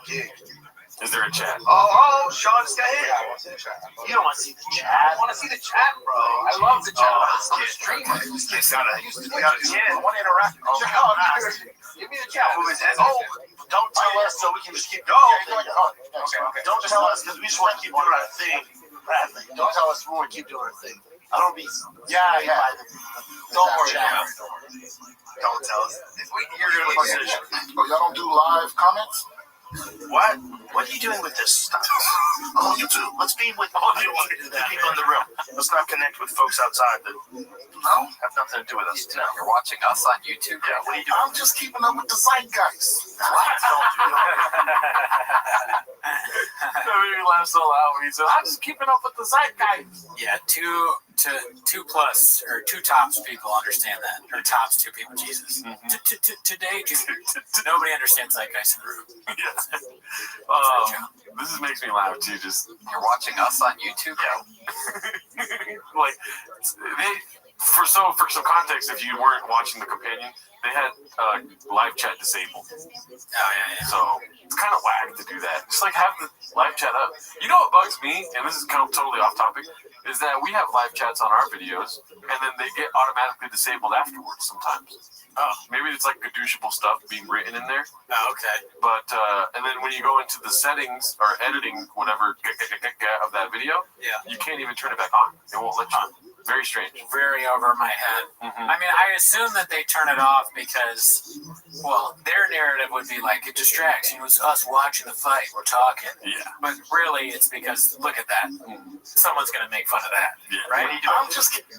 He's so smarmy. So scared. He looks smarmy to me. He's like, so you're watching us on YouTube? Like, he's trying to make me and Joe are cool. We're not on the YouTube. Like, you know, we've done this before, Brian. You fucking that's what I get from that. And then Tony afterwards like, Brian, don't ever bring up the YouTube comments again on the live show. Act like you've been here before, okay? You're not famous enough to bring up YouTube comments. Leave that for people like me and Joe. Yeah. And where's your MAGA shirt? I'm trying to be part of the zeitgeist, bro. We're in Austin. Yeah, don't you? The zeitgeist. Guys, don't keeping up with the zeitgeist. Keeping up with the zeitgeist is so good. Anyways. I like how he has the balls to be like, you know, I'd like do a riff there. Like, you're right. I'm so sorry, Mr. Rogan. He's like, stupid. Yeah, well, I'll never be here again. I can't believe I did this in front of Brennan Schaub. Brian, what did I tell you about YouTube comments? We don't read those here. That was my Tony Hinchcliffe. So this one's posted by Mitchy Slick, LBC. Proof that Rogan now steals from our boy. You know, they're painting a narrative. Rogan wrote that whole special. Yeah. He's not on Chop's level, too, so ready? These people who 5 minutes earlier had no idea they were going to be on the biggest stage in the world. They've been waiting for hours. They signed up. They waited out. He's talking about Madison Square Garden. Killed him. Oh, yeah. And a couple of them, it was the first time they ever went on stage. Yeah. Wild. Yeah. That's wild. The wildest. That's gotta be. The wild. Oh, I see. It's how the tables have turned. The student becomes the master. Yeah. Or vice versa or whatever. Yeah. Both ways. They both do it. The most. Isn't that a lot of power? Like when the student becomes the master or something like that? Or the student will never outsmart the master or some shit like that. I'm sad that I know this, because it's very Andrew Schultz of me to know. But what you're looking for is that the student shouldn't outshine the master, or never outshine your master. Right. Yeah, that's one of 48 lies, bro. I know that because I'm a savage.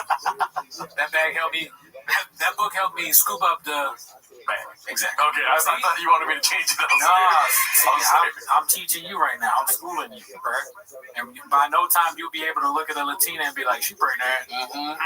She got a cum on her back. This one's posted by Basements called Tony for the whole of the fight companion. So I'm going to be honest with you, Cooney. This clip was pretty boring.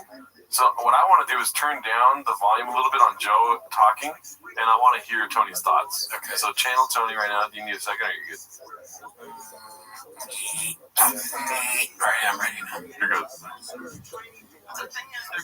My special was so bad. I don't like how sometimes they don't let me talk. But also, I'm glad that I didn't drink out of the shoe that Brennan offered me. I'm so tired. My show at Madison Square Garden took a lot out of me. It's hard being a hungry wolf. Everybody wants to be made fun of by me, but what I want to do is put on my long sleeping hat. I'm wearing this MAGA shirt, and I hope people think that's cool. I don't really like Trump. I've never liked Trump, but this is what pays my bills now, and I think dark thoughts sometimes about what I want to do. Great job, dude. Great job. We'll let them decide. It doesn't matter. Fuck them, dude. That was great. Thank you. I appreciate that. What's it called? So Tony's going through it. He's got some shit to figure out, dude. It's all good. Shit, my bad. What are your thoughts about that, dude? What is he thinking for real? Verbatim what you said? Maybe. I mean, I didn't hear what the other guy was saying, so maybe he's just like trying to take it in. He's like, what am I going to say next kind of thing? Or like, I mean, I wonder if he's honestly thinking about like, wasn't it a good idea to wear this MAGA shirt on Rogan? Is that me now? Because that is you now. If you do that, that's you. Forever. He's like, maybe I could do a show at the Coliseum. So in Rome. This one was posted by Guild Guitars. Listen, I love Guild Guitars. Clip was great. So it's called "You Know I'm in the Business of Likability." 7 minutes long, Daddy. So shit. Let me know if you want to pause. Some good music. You know it. Guild Guitars, Daddy. Let's see. You know, I'm in the business of likability. Oh, really? This is a masterpiece. Business is So his kids suffer from they suffer from Click on the one of the with him with the glasses, the nurse one. Wait a minute, this one. Brennan, you got one. Brennan, ain't got a bitch. Just hold on. Ain't got a bitch. You're Al Pacino, and that's your spot. Wait, you know what, Al? You got a good run, right? Why don't you give me the two? Look at this kid. Look at this kid. Stop saying that. Listen, there's a back pictures. They had rheumatoid arthritis. Al Pacino, and you just wake up, you go, fuck, dude. That's their mom, dude. That's the warm-up you talk about. Bring up. I just had a daughter. Holy shit. Look like me. Hold on for a second. I mean, the Pacino thing. I think what bothers me the most about it is laughing that hard at your own joke. Because Brian's not laughing at all. Staying on business, bro. Yeah. He's like, this is a good bit. When I call his kids ugly, this is good, right? So how would you call them ugly without laughing? The kids? Yeah. I would be like, look at those fucking ugly fucking ducks. You know, am I supposed to laugh? Am I supposed to be like, fucking Brendan's at it again, dude? If I was trying to be funny. Okay, gotcha. Yeah. I guess he's signaling to Brian that he should laugh, but Brian's not laughing. No. Brian's cooking. He's trying at least. He's trying to save Brennan. Up a record at Colorado State. Dude, she's her dad with a wing. Of course she fucking dad with a wing. Your son is beautiful, but he looks like you had sex with dad with a wing. You mean Brock Lesnar's daughter? Yes, it's the Brock Lesnar phenomenon. You know when she came out, Brock's like, okay, fuck yeah, dude. I see chocolate in her future. Yeah. President is Prime versus Fury is Prime. Who wins, Mike? That's the question. Mike, before you answer, this is no disrespect to me. Technically wise, Fury can go defense. His footwork's too big. To me, of course, technique wise, here's the best we've ever had. Really? He said right now he's focused on the Nacho Libre stuff, and then he's gonna, watch your mouth. Is that what's called? Nacho Libre? Watch your mouth. Nacho Libre stuff. Oh, wow. Yeah, that's a Jack Black. You're gonna get okay. You're gonna fit. Watch your mouth. But he's serious, dude. It's like, is he doing a bit? Like it was almost like he was like doing a bit, and then he realized how like offensive the bit is. He was like, "Oh, I got confused. I'm actually really stupid." He was doing a bit. He was trying to be funny. Nobody laughed. And he really was like, and then in his brain was like, "Oh, you gotta pretend like it was you really thought that." Mm-hmm. That's what happened. Yeah, I forgot about that clip. I mean, I'm assuming. Who does? That's a crazy, stupid move. We all know Brendan Schaub is Mexican, dude. That's true. He's allowed to say it. No, that's not. I'm saying that he knows what Lucha Libre is, dude. He's not allowed to say that shit. He's allowed to say, like it's the N-word. Mexican. It's the Mexican N-word, Nacho Libre. Well, if you're a Mexican, then you can make Mexican jokes. Okay? Yeah. Even if you're, as Brendan would say, Taco Bell Mexican. I mean, clearly is. He's spicy. That's true. Right? That's true. He's talking about men's daughters on earwaves. So if I were to like, and I never would do this. Well, I'm capable of very stupid things. So let's say I try to make a Nacho Libre joke, and you call me out, or I'm on a show with Eddie Bravo. That's our last show. And Eddie Bravo is like, dude, you shouldn't say that. What I do in that situation is I go, hey, real quick, how many chicks? I go. Honestly, I'd be like. You're right. I don't know why I did that. I apologize. It was really stupid. I don't even know if I should keep. Are you cool with me keep going on the show? Is that all right? Yeah. But what he does is he goes, the movie, That's so funny. Who would do that? My problem is I was out of pocket, bro. Sorry about that. Oh, it's Schultz. You want me to leave, bro? I'll leave right now. So I'm going to compliment Schultz. I think that takes, it's probably because his brain is small, but I think that takes iron-sized iron balls to do that. To think that, I can pretend like I thought that Nacho Libre was Lucha Libre. Yeah. Very dumb. Yeah. At the end of the day, either route you go, you're dumb. Unless you're a child. Because it's sort of a thing like a kid might do. Right. If a kid saw they were excited by the wrestling, they might be like, Nacho Libre, and then like the Mexican fighters would be like, that's a racist ass kid. Yeah. But they wouldn't know that the kid was just stupid. Or like a kid. But the kid will still get body slammed, dude. Yeah, like that. They fuck that kid up, dude. Alright, let's see. What I tell you. Now, this journalist, it's like Ellen in LA. When you come to LA, I can guarantee you two things. When you get a parking ticket, you're gonna hear Ellen's an asshole. Bitch. When you get an MMA, now take it easy. No, hold on. You're gonna hear two things. No, Don't go too. Let's not. you're gonna hear two things. Yeah. Khabib's the GOAT. Yeah. And the journalist is a complete nightmare to work with. Okay, I don't know. Material. Oh, okay. Well, that's bullshit. Yeah. The Ellen thing is true, though. I worked on Ellen, and I was my first day. A writer put a knife on my desk and said, "If you haven't used this by day 3, quit." Okay. Yeah, I remember because I got you the job, and Ellen walked in the first day with me and Miguel, and she pulled the stick in half and was like, whoever makes it out here alive gets the job. I know. I remember that like it was yesterday, dude. And then Miguel won, and he got fired. True, because he was blockbuster. She said that in the termination letter. And then she sexually assaulted me. Yeah, she pulled out her pussy when you're in the car. Yeah, no, she made me suck her penis. She was like, "I'm your girlfriend now." Yeah. I didn't know you were sad. And she was like, "I'm your girlfriend now." Yeah. I don't know why she would do that. She was like, oh, Gerardo, it's so good to hear you're a woman now. I'm like, I'm not a woman. You're a woman now. And then it was all downhill from there. Yeah, never again. I had to transition. There's shots of me in the dress with the Sharpie. It's bad. But yeah, she's a bitch, dude. Yeah, he called it. Called it. I didn't start that. You're all They need journalists. They need to tell the stories of the warriors. No, you're doing Complete nightmare to work with. I told you not to do this. I'm not doing it. Look, I'm fired for Listen. Hold on. All I'm saying is this. I don't like this stuff. It was. Your scene is true. It bums me out. I have nothing where there's like the grumblings of like Ellen and Cosby and all that shit. Same thing. Here's the thing. I don't. Cosby. Damn, I've not seen this. He's comparing Ariel Bonnie to Cosby. That's wild. I mean, comparing Ellen to Cosby is pretty That's wild, too. Yeah. I went back to focusing on it. He's obviously drunk, right? Yeah. He's got the thing in his hand. And I'm just assuming it's about Ariel.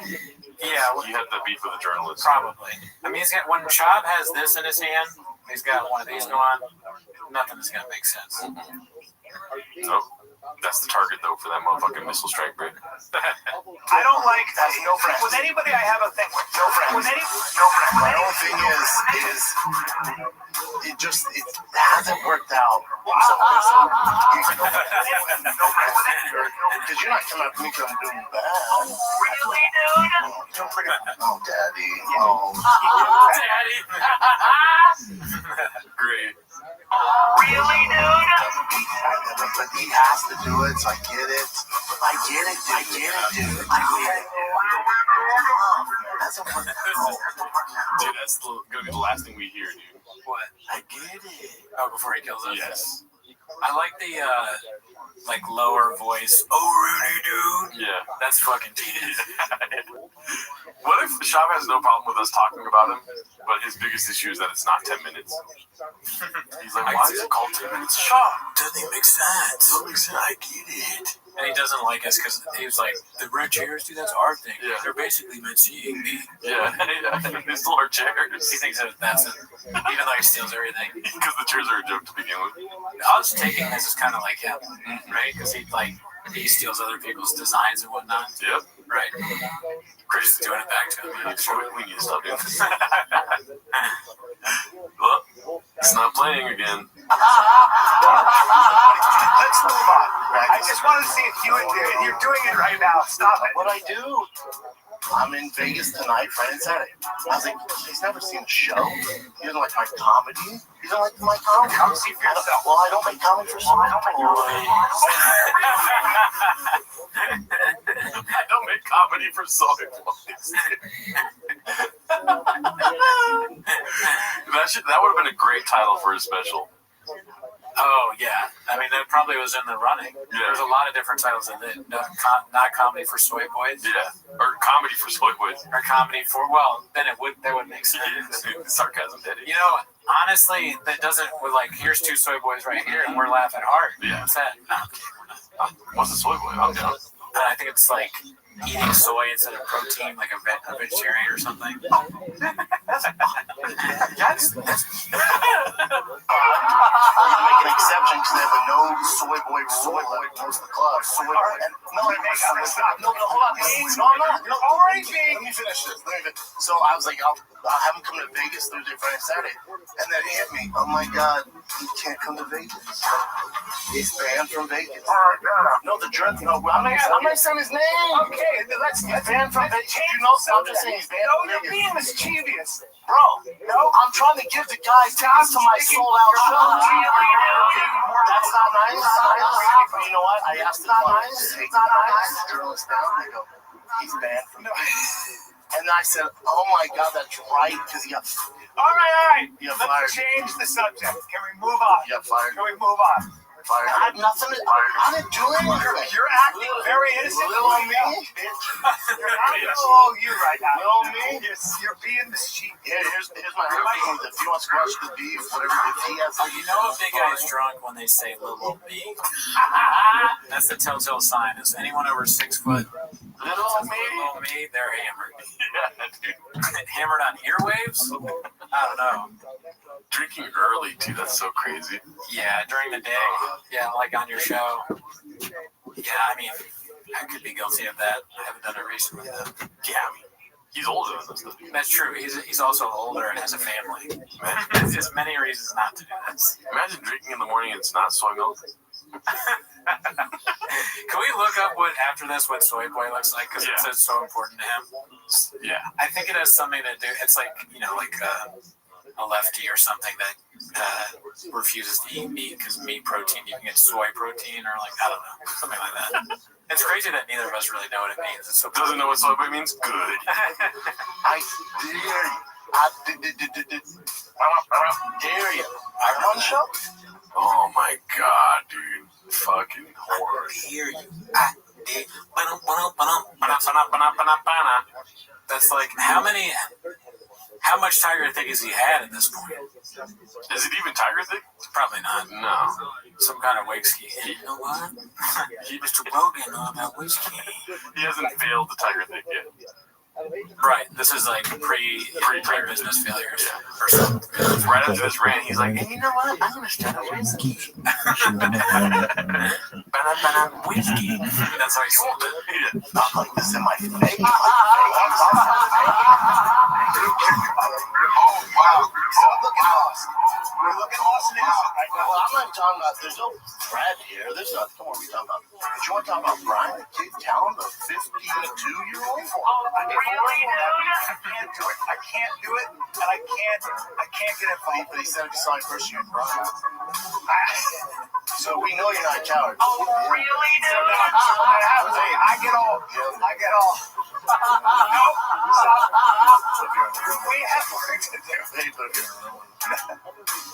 I gotta run. I'm gonna run. I'm afraid. I'm afraid. I don't want any trouble. Heard the girl says, hey. Dude, and all I know how to do is sit in the pocket. That's all I know how to do.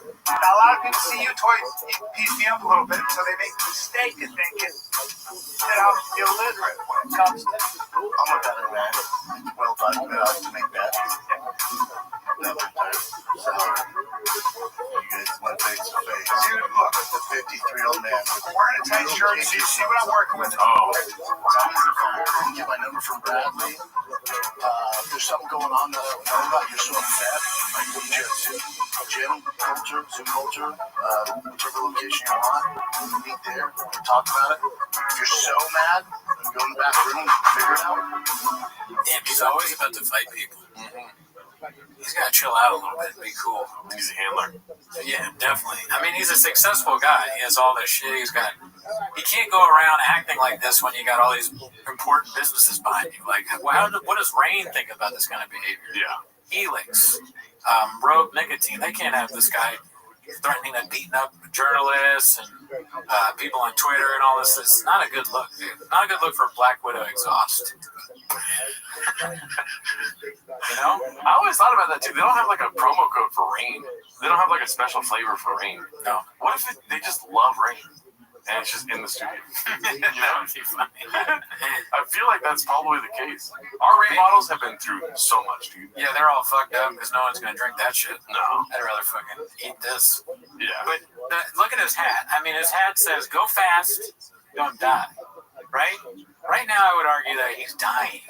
Not literally, but figuratively. In all of these clips, he's like kind of dying. Right? Performance-wise and skills-wise and reputation-wise. The literal hat says what you shouldn't do, and he's doing it. Yeah. He's going too far. What about go fast and live, Daddy? That's another thing. Go fast. It's a little negative, right? Go fast, don't die. Go fast, live is a lot more positive. Yeah. Maybe you got to get more positivity in the room. He thinks he's killing too. He's all drunk. He's like, he starts doing his stupid, like weird voices, but he can't even really understand a lot of what he's saying. Would you be in a room with him? He's talking about some random comic fighting a journalist. Why? Why would they ever fight? I bet you'd win. He's kind of good-douching Brian, too. He's like, you're old, but you still beat his ass, you old bitch. What are you, 55? He's like 52, and he's like 58. He doesn't know numbers, dude.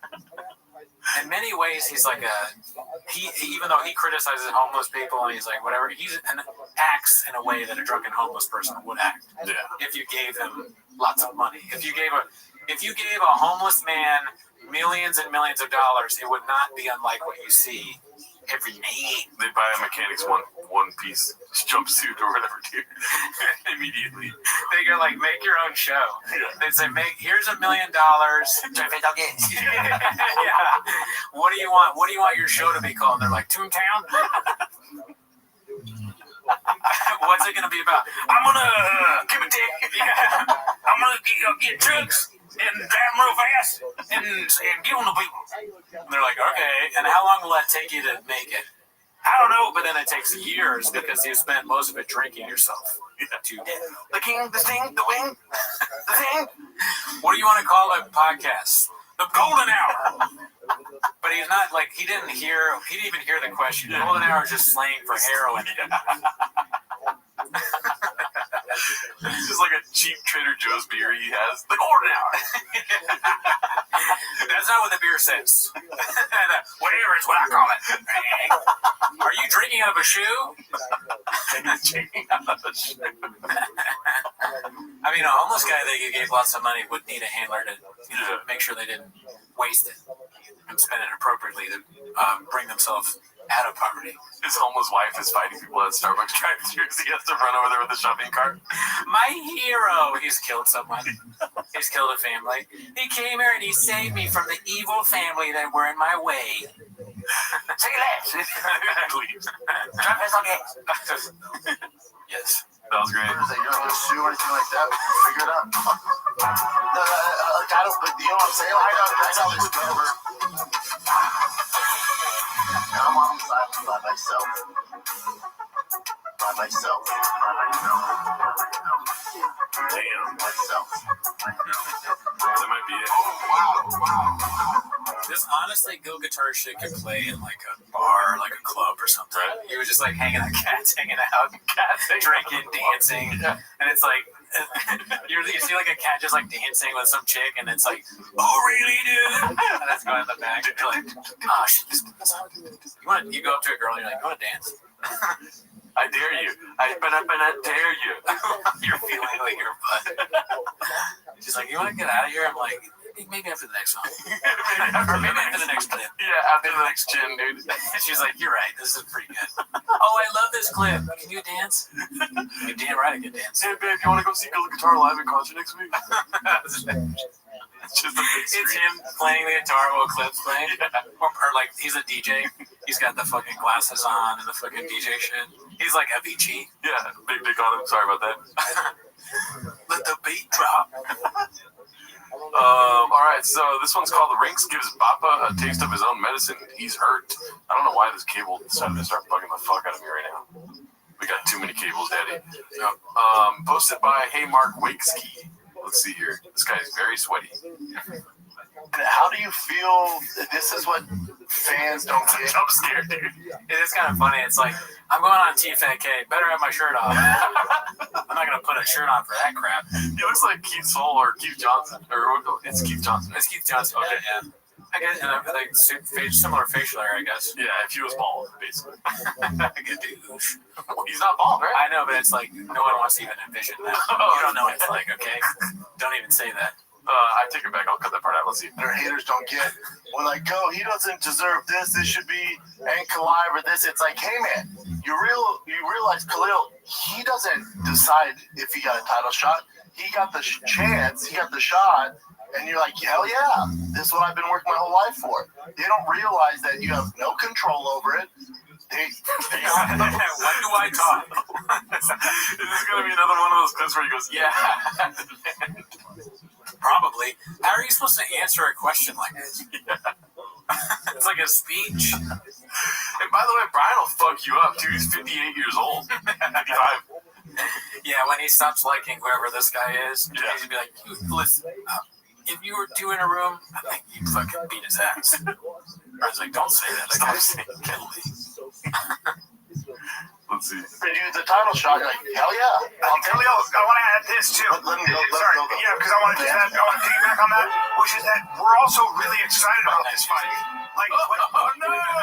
He's got to type by the C-clip. The music is great, dude. What's with his thumb? Every time he does the C-clamp, his thumb is like in a strange position. Maybe he broke it doing bad things. Like that. He's like that. I can't even recreate it. Brian's hand's weird. When I heard it, everybody went, oh, damn. So, yeah, maybe ranking of 8 or whatever, but all of us were passing it between ourselves. We were like, oh shit, look at this. This is scary. This is the one dude rugged enough to step, in that space. This is like, I feel like this is AI. Like, it's not real, dude. Oh, yeah. There's always a possibility it changes.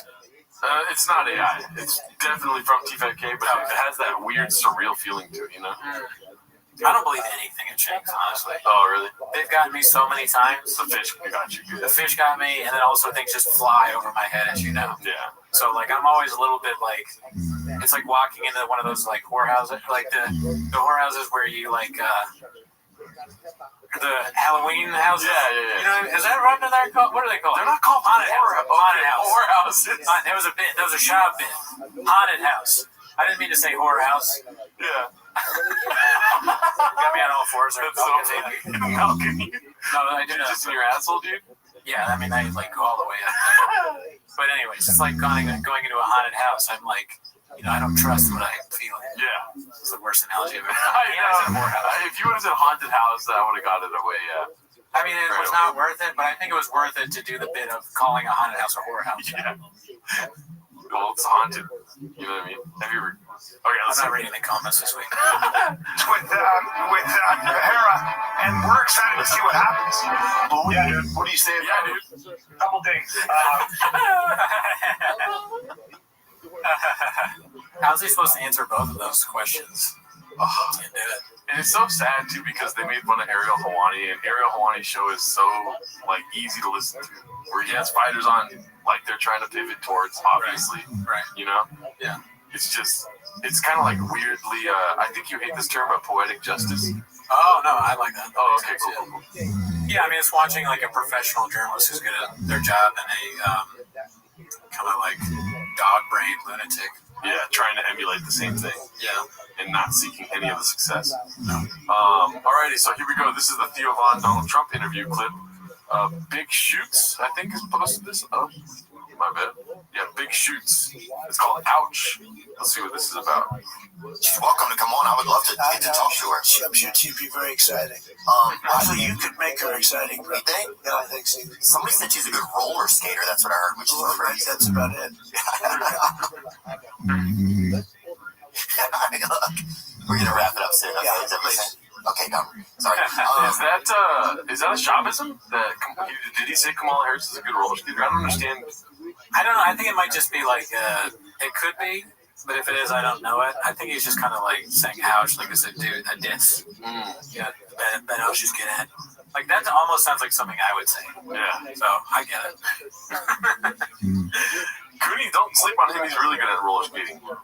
And he's voting for Kamala. This one's posted by Haphazard. It's called Papa Responds to the DDP Controversy with an I Get It, dude.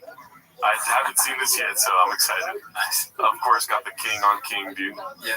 Here he's got that defag on King outfit attire right now, dude. Right. Yeah, I was wrong. Yeah, and this is how it goes, man. I'll give you a hot take. There's a reason a lot of people in the space don't make picks. Or they do, and it's not clip worthy, or it's just, they'll pick the entire card from the prelims to the main event. So it's not that big a deal. I go hard in the paint. Anything I do, I go over the top. It's just what I do. I go hard in the paint. Beanie Guy, say something. Say something. He's going Baja. Oh, we never looked up soy boy. Oh, okay, yeah. Yeah, I kind of want to look up what the definition is. Because what if you look it up and it's just a picture of the beanie guy? Okay, let's look up soy boy. Soy boy. I want to know, like, soy boy slang. Definition? I definitely a pejorative. Maybe Urban Dictionary or something. It has its own Wikipedia. Yeah, soy boy is a pejorative term. What does that mean, pejorative? Lacking, bad, negative. Sometimes used in non-like communities to describe men perceived to be lacking masculine characteristics. So basically what I said, right? Yeah. Yeah, so just that. Yeah, mostly against liberals. Oh, okay. Okay. I was hoping it was going to be like Chan or something, but they tried to do that thing on Chang's, where if you look up images, that he'll pop up. Let me see if it does that. I want to go. Oh, yeah. No, he's not anywhere. Okay, guys, get on it. Let's get this. Let's get that up. Let's get these numbers up. And I want to say that we started the show after the soy boy craze, so we weren't a party to that. When it first happened. Sure. Let's see here. If I'm DDP, I'd be offended too, man. I completely get it. Right after winning a world champion, would I get on Twitter and fire back at the hater? Probably not. You do that when you like all the time for when you don't win anything. Yeah, Al Pacino's daughter is minding her own business, dog, and you're just shitting on her. We just read 3 comments from this week alone where you were responding to random people who are making fun of you for a bad prediction. Mm-hmm. Yeah. The belt and the accomplishment of beating who I think is the greatest middleweight of all time. That's what I would do. But again, teach its own. You know, when I was fighting, was I champ? No, top 10, yeah, closest I got 10. You know, but it's a far cry from DDP, man. So I get it. But even when I was in the top 10, I had a guy pick. So how do you get it if you wouldn't do it? He says, I get it. Yeah, I mean, that's just his way of being like, taking a stance, but then trying to soften the stance a bit. He's like, listen, he's a piece of shit, and he's like the worst, and I wouldn't do that, but I understand why he did. It doesn't really make sense, but to him, he thinks he's like hiding his opinion. Like, people can't condition me for saying that. Shab is all knowing, dude. Yeah, he's playing 40 chess. I should have said that, 40 chess. And we're playing fucking bottle cap checkers, homie. Yeah, I mean, I can't even afford the chess pieces that Brennan has on his chess table, you know what I'm saying? Yep, I can't even afford a beanie. Let's see. Mitrione. He picked Mitrione against me in an interview. That'll add fuel to the fire. It pisses you off. So you see my dumbass, you know, saying Izzy's gonna beat the shit out of him. Yeah, it's gonna get back to him, man. That's why a lot of people in space don't do this. I'm different. I don't give a fuck. And you gotta eat some crow, man. Yeah, eat some crow. God, you know, it's just what you gotta do. You know, it's like, yeah, you know, I expect this stuff. And I was wrong, completely off. You know, it wasn't a case of like Izzy versus Strickland, where Izzy didn't show up and Strickland beat the brakes off of him, and it was like a shell of what we're used to. DDP beat, man, one of the best versions of Izzy I've ever seen. Like, kudos to him. And I was thinking about it, even after the campaign, or even during the campaign, I was like, I just can't, like, it's not that I can't give it up. Him firing off at me, sure, I get it, man. I get the exact same, dude. I take no offense to it. No offense. Me and Strickland, you know, we get into it on social media. Strickland's my guy. Strickland's my guy. Me and him had a conversation, like, yeah, you know, I love you, man. Like, it's all good. I'm like, no, hey, dude, I'm not that guy. He thought I was upset. Dude, I got 3 kids. I'm 41. I'm not worried about shit talking on Twitter, Instagram, dude. It's the last thing I'm worried about. I'm not worried about that stuff. I get it, dude. I get all of it. His team, fuck yeah, I'd be offended, dude. Fuck yeah. His team? You blame somebody else's team? It's never someone's individual fault. Yeah. Shab is a communist, right? And the team, the proletariat, everyone together. We're bleeding from the face. Oh, no. Hell yeah. I get it. I was offended. I'm not the guy that goes to Twitter and, you know, when I was fighting, Twitter was even that big, but even then, they were still around. I had it, but I went on Twitter and called the journalist out or the entertainer on YouTube, you know, saying I suck or I'm going to lose this fight. It's just not what I did. It's just not what I do. But yeah, DDP, nothing but love for him. I'm sure me and him would be boys if we ever met. He does a version of that so often, where it's just this long, drawn out like thing where he goes, you know what, man? At the end of the day, like a bunch of what are those phrases that mean nothing? I don't know what the word is, but at the end of the day, and if you ask everyone around, and you know that's just the way the cookie crumbles, and he does it over and over again, and I wonder like who is watching that besides the cats? Yeah, who's like, yeah, he's right. They probably do that in their whoever like is literally enjoys that probably does that to people in their life. Do you want to answer seriously or yeah? Do it whatever answer comes first. Well, 8 inches for sure, right? Of course. What bothers me is that he like is so dead set on this thought. You know, like, yeah, Izzy's gonna beat the brakes off me. Whatever. That's how he talks. I don't talk like that. I'm gonna quit the show soon. He beats the brakes out. He's gonna keep him busy. Whatever he says, right? And then when it happens, he's like on the other guy's side, that's where I fall off. It's like he's just on the fence about everything, dude. It's like, no, stick to your fucking guns, dude. Yeah, I guess that's pretty true. Same way talking shit about Ariel. Don't be like, oh, we're friends, dude. Like our Strickland, oh, we're friends. Like, yes. No, you're entertaining. All you are is entertainment. Entertain us, dude. Well, that's the thing about Shab is the fear of, like, just like I was saying before, he says the thing and then he walks it back every time. So he has no real, he's very afraid of canceling himself or saying stuff about people, even though he says the most offensive things. it's so stupid to say the worst possible things, but then at the same time have this like pussy thing where you're like, but you know, I get it, but I also get it because listen. Because Izzy, dude, he walked in that fight and you could tell he was Bahamas, right? I mean, that's the best, dude. That's the best shape I've ever seen him in. He was ready to beat the brakes off that fool. But DDP said, cool story, bro. I'm even more Baja mode. You're actually a street princess. No cap. No cap. I'm going to flip your truck. Yep. There's no way that you're Netflix and I'm Blockbuster tonight. Hey, Izzy. You're Blockbuster. Yeah, I came out the trenches, all right? Yeah. And you're atrocious compared to me, all right? Take that shit back to, I can't think of any more Shabbatisms. Take that shit back to 7 days behind us, bruh. Get ready to blame your team, bitch. Alrighty, so this one's posted by Old Barney. It's called, I've been saying for a year now, the next phase is the gun phase. You were built for this, Papa. Oh, fuck. I'm going to cut it off or soon because it's a movie, but it's very funny. So instead, we're going to use what we call a C-clamp grip. So we're putting forward and back pressure on this grip itself. So I can pinch it almost like a C-clamp. Oh, shit. That's hilarious AI, dude. Perfectly done. Yeah. So, I mean, it might get Kadoosh online, so we can play the rest, but if it doesn't play, it's because it's Kadoosh.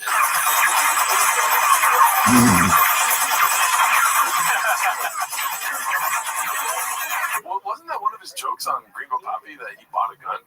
Yeah, he bought a gun in the fucking night scope. Yeah, that's true. He talks about having guns. Yeah. Yeah. Dude, it's the scariest image of all time right there. Yeah. He needs to grow his hair out, Daddy. Yeah, not a bad look. Look at that Ozempic body, dude.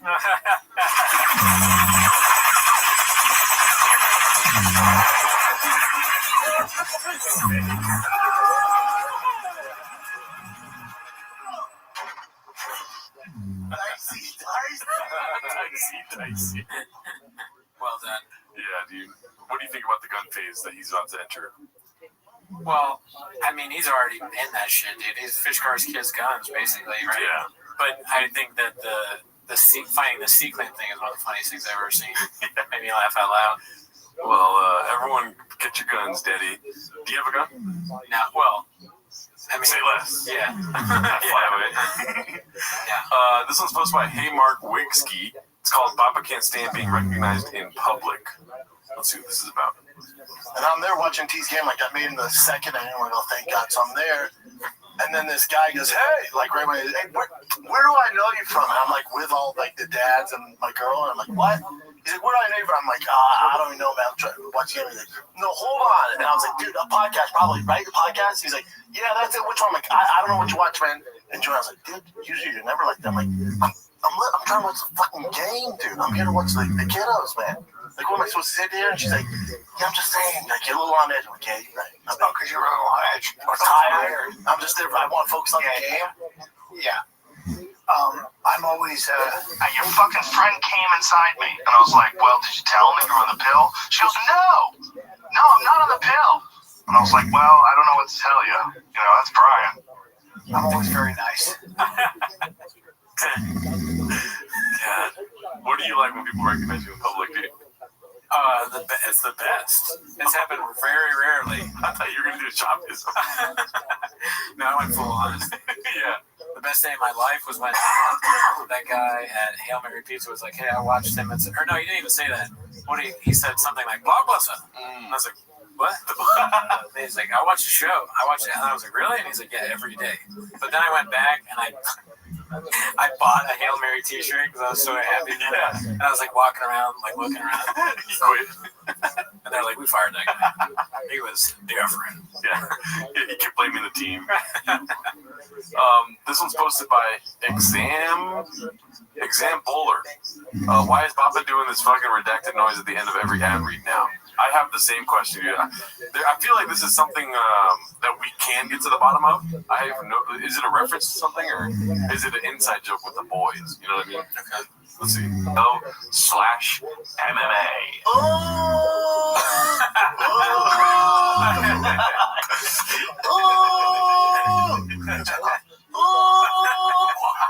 Dude. Maybe he's doing an impersonation because my friend Hoffman does this thing where he goes, "Oh my god," like when there's a hot chick as a joke. Yeah. But like, there's no words, so it's hard to tell. You know? Yeah. What do you think? I think at the end of the show you should be like, "That's it for this week." Ooh. Yeah. What is the thing? I think that's something you probably have to ask him. Like whenever he eventually sits down with the when Actor Studio Red AMA. Oh yeah, Lipton. Yeah, James Lipton. And James was like, "You've been in so many podcasts, but my favorite podcast is The Fighter and the Kid. What is your favorite way to look stupid? Or what is your favorite curse word?" Shab's like, "Kadoosh." I forget. Like Lipton has all those like famous questions that he asks. Yeah. The only one I remember is, "What is your favorite curse word?" That'd be so funny to fucking ask Shab that.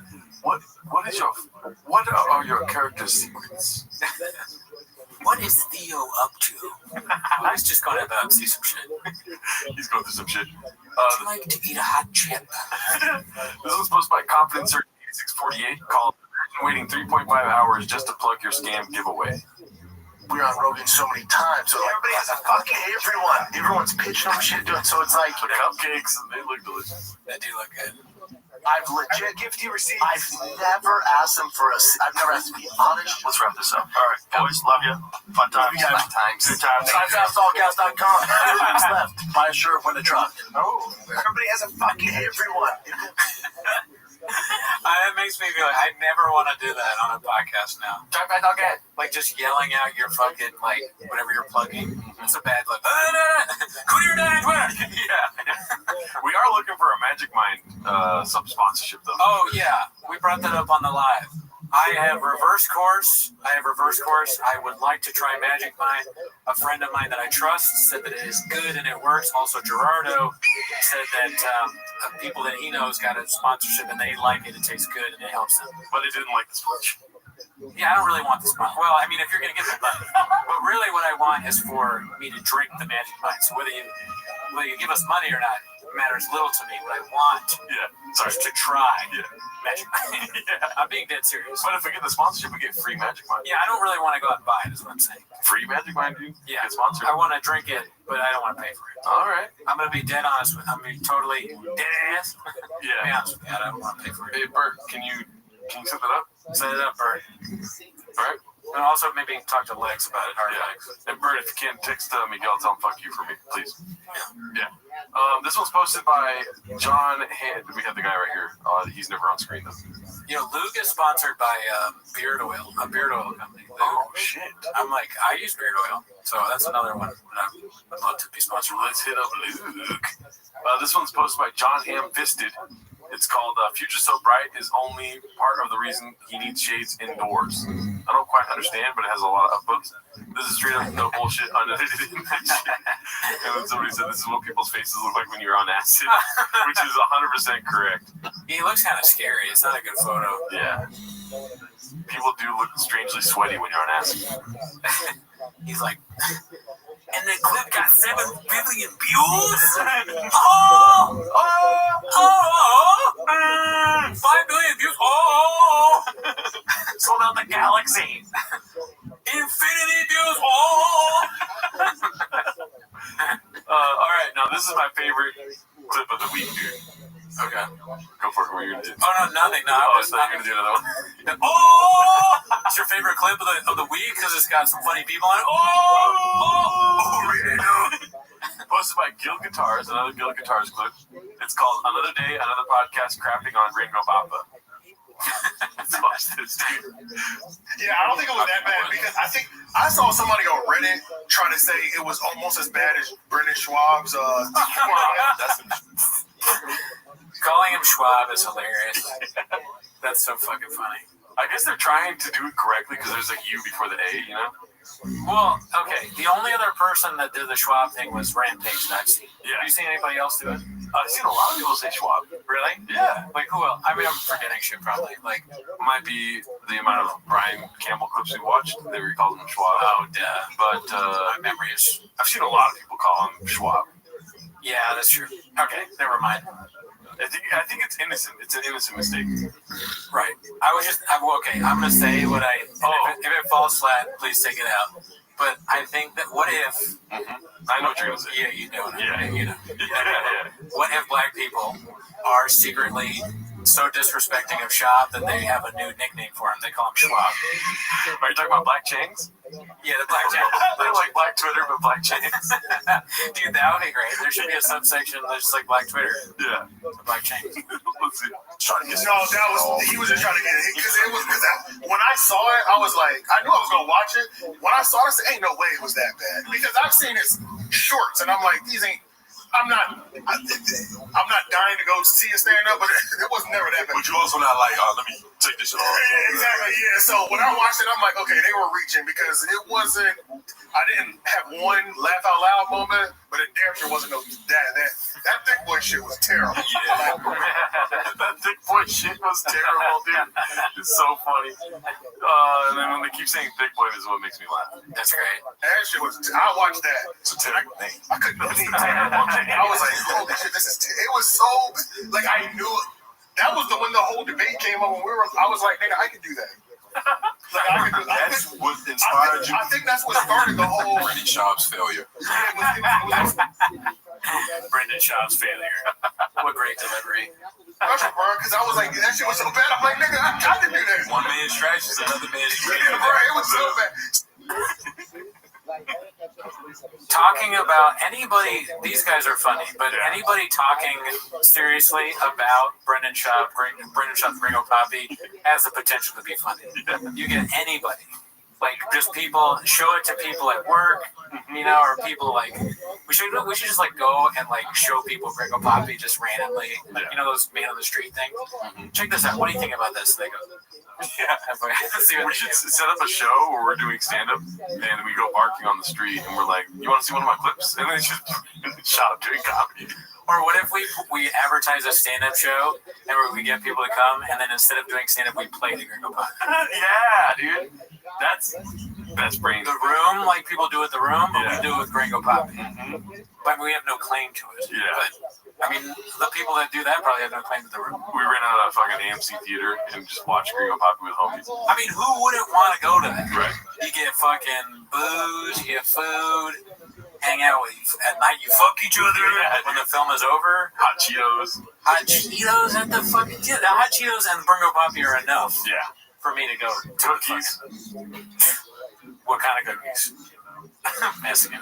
Salsa. If anybody else, because we've already eaten a salsa or a Mexican cookie, like nobody else has done that, so I think a fan that comes with it should probably do that for us. Yeah.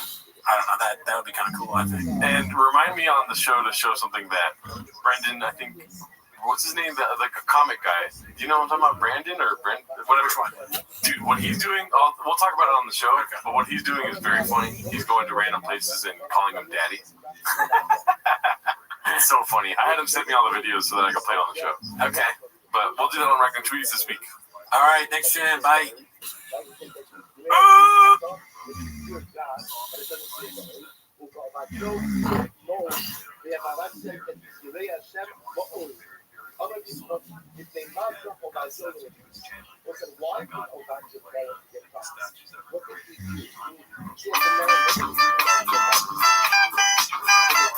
My truck is where I want to always be nuts and it didn't count. I'll say less, or with a small brain, I guess I'll start a lottery. The more we talk about it is Netflix, making a bit out of something. Merch on the side, rise my guy. It's okay, what else you got, shit? What else?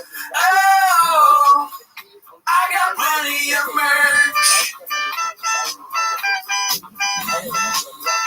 Oh, is it one of our guys? And you're watching all my content, but you're adios, kid. Never for money, always for views. Cover us and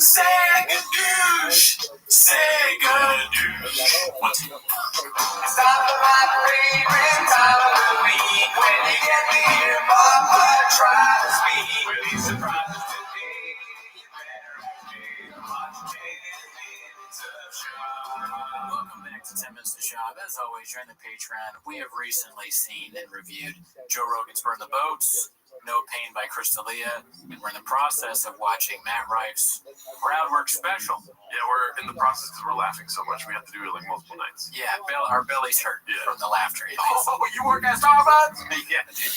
Oh shit, your mom is a whore? That's hilarious, your mom.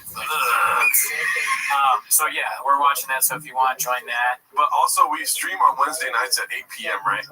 This week, on this 10 Minutes of Shot, we're not going to watch any of the Joanna clips because we watched the whole video on our stream. I think that one's called Starbucks Vigilante, that stream. So go check that out if you want to see us watch that. Yeah, if you want to see the hero story, which we believe every minute. And then out of these people, some people are saying it's not real. It's like, is that your takeaway? Yeah. Come on. But anyways, that's not why they're here. They're here to watch 10 Minutes of Shop, right? Mm-hmm. So start the timer. Lay the chin clip. All right, so let's see what we got here. We got a lot of picture stuff this week, so we're going to just dive into that stuff to begin with. This one's posted by Cruel Ambitions called Gadooshed Part 2, and it's another Sean Strickland post. Nice. I'll make fun of Brendan Schaub, and he will get mad. I'm making fun of you because it's funny. You're supposed to make fun of people of me and keep the joke going. Oh, wait, I'm sorry. I forgot. You're not funny. LOL, but I actually like him. Really.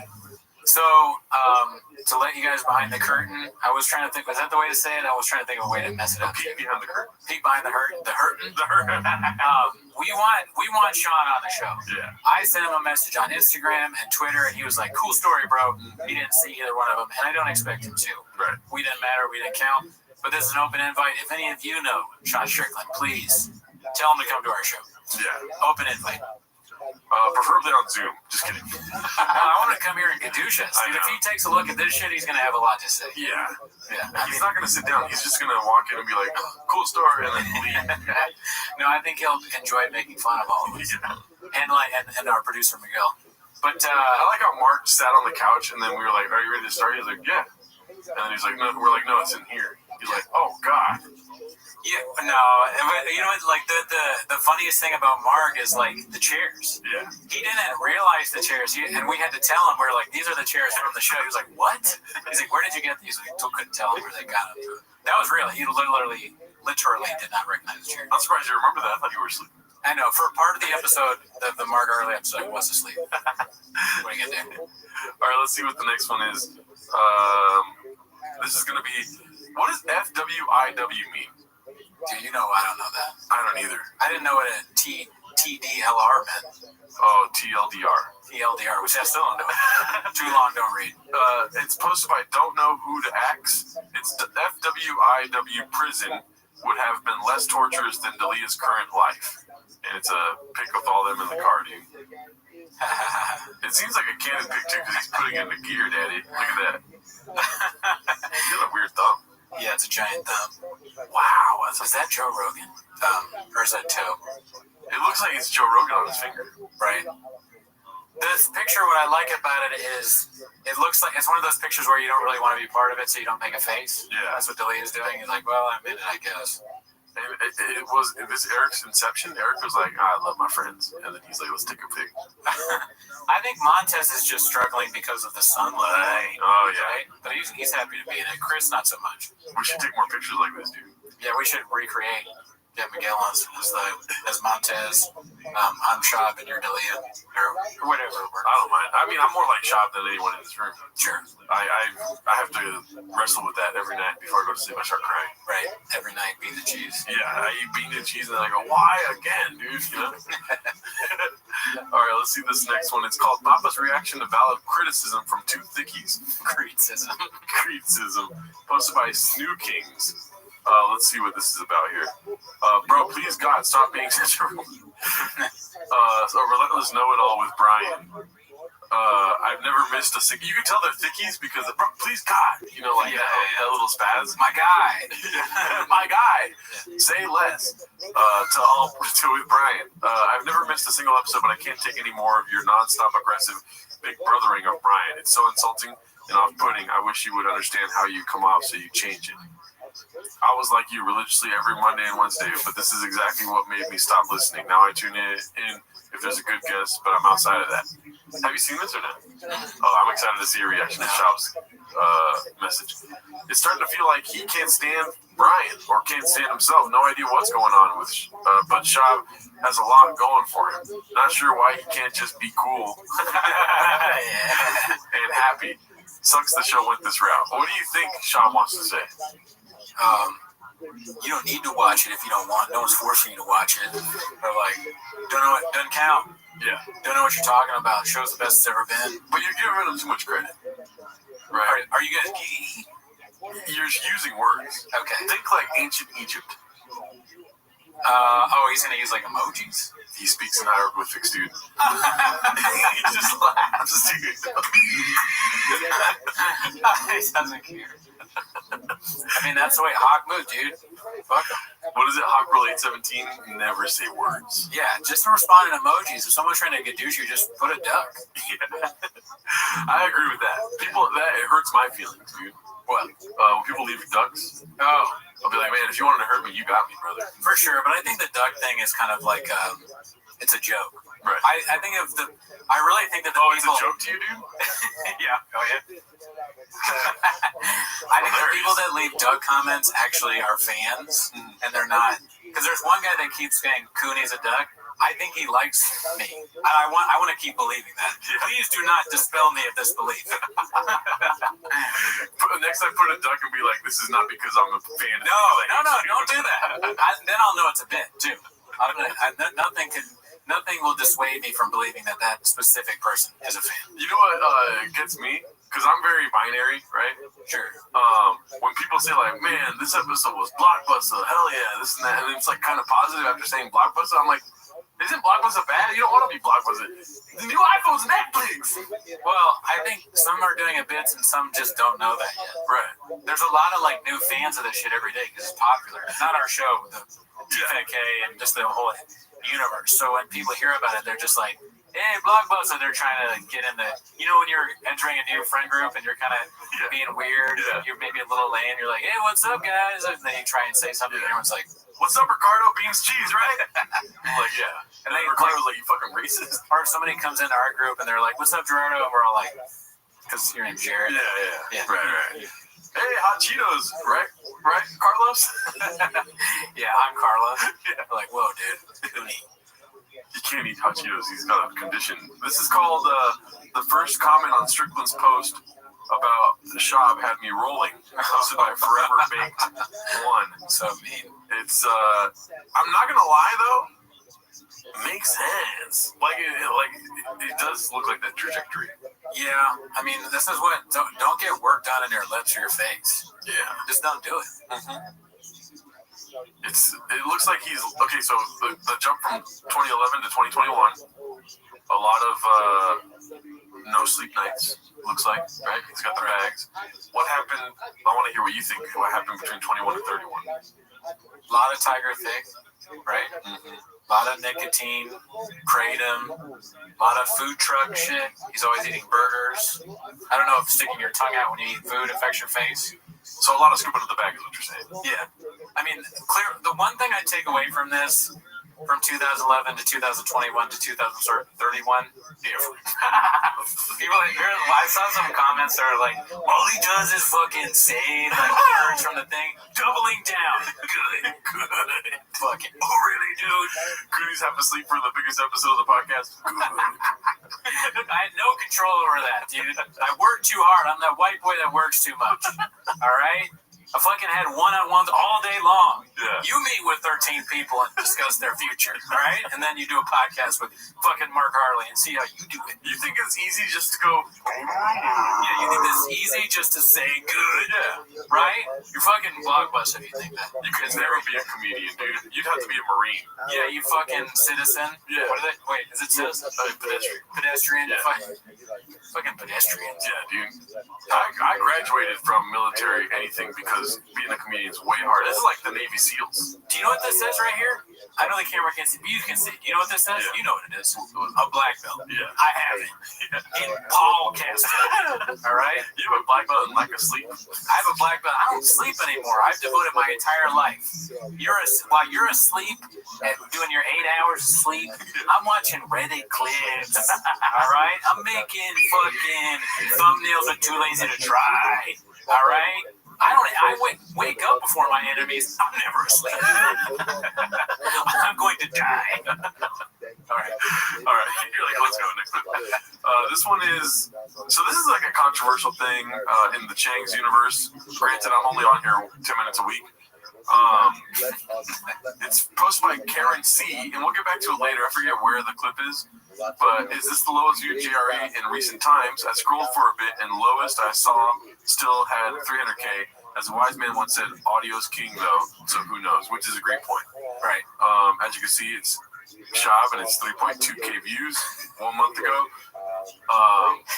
So let's just a little teaser, okay? And then we'll get into, all right. Somebody saw this and was like, "Cool story, bro," kind of supporting Shab. Yeah. Being like, "Dude, come on, it's a re-upload, right?" Sure. We'll get to that later. What's next here? Okay, Weekend at Diddlers, posted by Brendan Shop Brain. My future runs deep. Oops. Yeah. Yeah, that's great. It looks like, who's this? Bernie. Weekend at Bernie. Got it. So all Delia needs is a cigarette in his mouth, and it's exactly the same food. Virtually identical. Let's see here. This is We Get It. Posted by Khabib Time. I haven't seen Khabib Time in a while. Good to see it. Of course. It's just racism, dude. That's unfortunate. Historic. 3 white quarterbacks are expected to make an NFL roster this season. These 3 guys, and he goes, "Oh shit." If it was another person, it'd be fine. Like I get excited for white quarterbacks. There are no white quarterbacks, but Brennan has this history of being racist. Yeah. He won't even go to a restaurant in England. Yeah. Come on, enjoy some barbecue, Brendan. Let's see here. This is posted by Upstairs Patient 373, a post by Craig Jones. As you can see, Craig Jones, BJJ. Don't know who that is, but I want to meet him now. View count, YouTube channels, last 28 days. Something just go graph, right? No shop, isn't it? Right. I'm not a numbers guy, B. He's so funny. Mm-hmm. Yeah, he's always on the saying stuff about this. Isn't that? I'm gonna get it wrong again. I'm not gonna go there. Do you want me to look it up for you? What? Is it the CEO of PF Jinx? I'm pretty sure it's not. I think it's like Paul Craig or something like that. Well, that's not our fault, dude. Their fucking names are similar, dude. I know that this is so bad because we've already talked about this and I still don't know. But like you, I also have a problem with binary things. I can't remember which one is which, right? Sometimes I grab a Pepsi thinking I'm drinking a Coke. Yeah. Right? You don't come here for real news. You know what I mean? Yeah, I think it's Paul Craig is on it. Yeah. Who gives a fuck? I am the CEO at PF Jinx. This is posted by Objective Finish 2555. It's called "I Heard Brendan Saved Hundreds of People After His Starbucks Heroics." It's just, that's just great. And Joey Diaz is back there somewhere. Motherfucker. Spider-Man. You shoot ropes with your dick. Let's see here. This one is Ariel Hawani taking his talents to Thick Boy Stews, posted by Khabib Time. And I pray to God he ends up in that studio, dude. That would be awesome. It's a post by Ariel Hawani saying, "Life update. Goodbye Vox Media and Spotify. Thank you for 3 incredible years. Very new. Next, very exciting chapter coming soon, basically." It would be funny if Ariel Hawani went to Thick Boy, like Brendan was like, "I got a job for you, you do your show." And then Ariel Hawani's show just started doing really, really well. And Brendan's like, "We have another show." It's just so much better. Yeah, I don't think his pride will let him have Ariel in the studio. I mean, Ariel would never agree to that. You can just do something. No, Ariel would kill to fucking work with Shop, dude. Right. You're crazy. Okay. Like, we wouldn't do everything we could to get in Shop studio. That would be hilarious if there was another show, like we had a show on his network, Timos. It would suck that I don't want him as a boss. We would never get paid. You're right. All of our money would dry up. Yeah. Like, actually, you got to give your Patreon to me. Daddy needs a cut. It's like the mob. Daddy needs a cut. He's like our Tony Soprano. Yeah. Can we get paid? He's like, "Why are you asking about money?" Be cool. I gave you a shoe. Yeah. He gives us each a shoe. And the whole time he's looking over his shoulder because he's peeing in the sink. Yeah, we'd have to see his dick if he were there. Don't do that. I don't want. That's my fandom goes only so far. I don't want to see Shab's dick. I don't want to be tackled by Shab on the show. Like he'd be like, we got to do one of those wrestling videos where I tackle you and I slap your butt. And I'm just like, I don't want to do that. But then he would force me to do it because he's bigger than me. I would just go to work with a fucking suit of armor every day. You pull out the red bar like, yeah, that kind of thing. That's so funny, dude. Step over here. That's so funny. All right, so back to I gave you guys a cliffhanger, dude. That's why you come to 10 Minutes to Shop. Do you get cliffhangers? You know what I mean? That's about it, right? Yeah, you set it up good. So this is posted by Lucy Stabbing Hat, right? Or Lucky Stabbing Hat. Fuck, I fucked up. Let's compare JRE views to another episode that was recently re-uploaded. Okay, so the re-upload argument is null and void, apparently, considered, or according to Lucky Stabbing Hat, because Brendan Child's episode got 3.7k views 1 month ago, and 1 month ago Louis C.K. was posted and got 573k views. Okay, but let me ask you a question. Well, two questions actually. One is how many chicks? You got him. How many chicks that guy fucked? Right. And is he even one of our guys? Louis C.K.? Is he one of our guys? No. He surprised me and it was fun. That's humor. Yeah. When you don't see it coming, you guys know that. I love Louis C.K., dude. Yeah, me too. God damn it. You look like him. Kind of. I get Louis when I've been eating too much and Bill when I look sickly. I mean, I'll be honest, I buy his specials on his website. And I'll be honest, dude, you don't come here for picture posts. You come here for videos, right? Let's get into the video cleanse for this chip, dude. Oh, fuck, I fucked up something there. Let's see here. Posted by Haphazard, one of our guys, how a pro sells a product. Are you ready? Dude, we're starting hot and fast this week, dude. Okay, I just want to say one thing. I think that the Karen seed may be Quran seed, because Quran Butler then made it clear maybe it's Quran. Karen seed. He posted one of the Karansi. But yes, no, to answer your question though, yes. I'm ready. I'm strapped the fuck in. Is that your takeaway, dude? Alright, let's see here. Strapped in. Go Brendan, 10% off. Oh shit. He's so good, dude. 10% off. Imagine getting that excited for 10%. Yeah. It must be really ridiculous to shop with him. 10% off? Yeah. It's like nothing. That looks like my when we do our special reviews, my laughing guy in the crowd face. Oh yeah. This is Balloon Fart's face every time we drop an episode. Oh hell yeah! Shout out to Balloon Fart. But that's the noise coming out of his mouth. Yeah. Jeez. I wanted to start off hot. Now we're gonna start. We're gonna go into long and boring. Okay. I think it's very important for us to watch this 12-minute clip on this episode. That's why I told you earlier it's probably gonna be a long one. Okay. If you want to see us watching Starbucks Vigilante, the classic post from Joanna Shab, that's on our streaming, our live section of the YouTube channel. Yeah. You can only watch if you sub. Yeah, you can only sub if you watch. So this is going to be Starbucks Vigilante, Papa side, long. And can I be honest with you, Kenny? Yeah. I laughed hard. Oh, shit. At two things, non-ironically, that are funny to me. Okay. And I want to see, I'm not going to tell you when, and I'm hopefully not going to laugh now, but dude, we need to stop doing this show, because I'm starting to find them funny. Oh, shit. Like, legitimate. Good. So I want to see if you laugh at the same parts. Okay. So clear your mind of like all this shopping that you always consistently have and stuff. You know what I mean? Let's just let's go traction control. No Baja mode. All right. Okay. Ready? Which? I like doing the last one. Oh, dude, I almost got a fight this morning. Straight up, no sign of ever. You just like out of nowhere. Yeah. There's no setup. He just fucking goes. We're gonna get a fight. Physical fight. Not just an argument and an emotional fight. Straight up, I got out of the car to threaten the guy. Okay, well, back to the beginning. Why didn't you start the podcast with that? I don't know. Okay, so We're go talking ahead. about movies and stuff. I didn't want to just jump in. All right, so let's go to a commercial break first. By the way, that'd be perfect, right? Yeah. This has never happened. Getting out of the car. All right, so what happened? Have you ever got out of a car to fight somebody? No. There was these two white people that were following me, and they got out of the car, and I just kept driving, and they kept following me, dude, for like That's miles. insane. It was Why? nuts. I went Bahama probably. Yeah. It was probably my fault. I was gonna tell you really why, but let's just say that I have an anger problem. How about that? You guys have wife and kids. You would have got out the car. So I always work out early enough. So my wife posted. I didn't. What she post? She put, "You were my superhero today, and always I hope you talk about it on the pod, of course.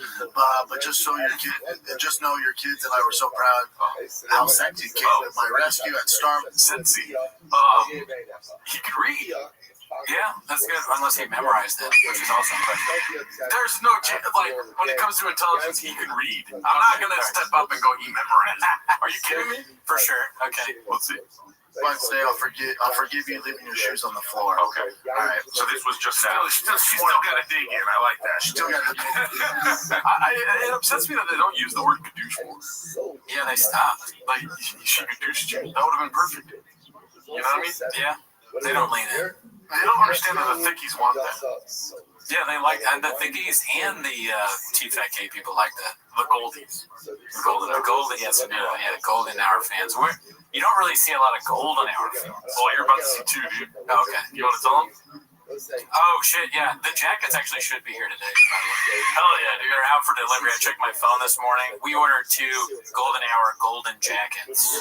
We crowdsourced it. We got some, so thank you to everybody that donated. But yeah, those should be here today. Tight. At least she posted a picture promoting the giveaway. That's cool. DriveFastAllGuests.com. Okay.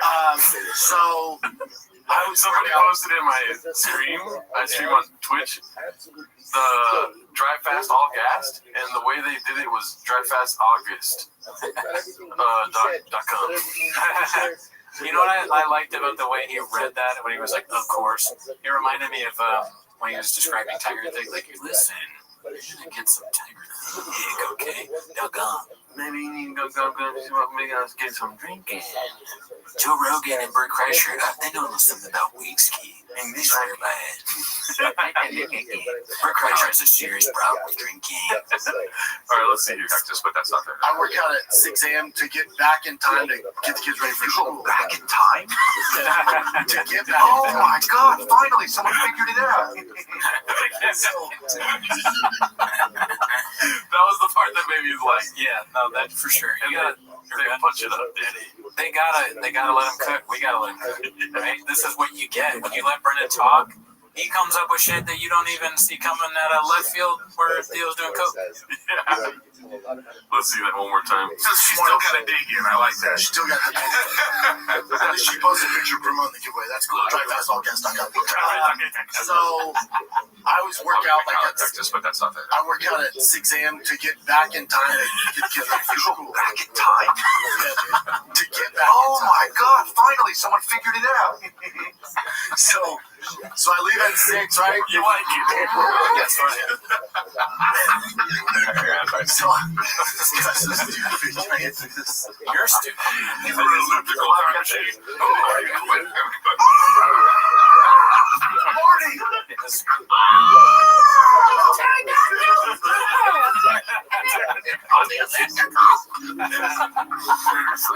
George Washington!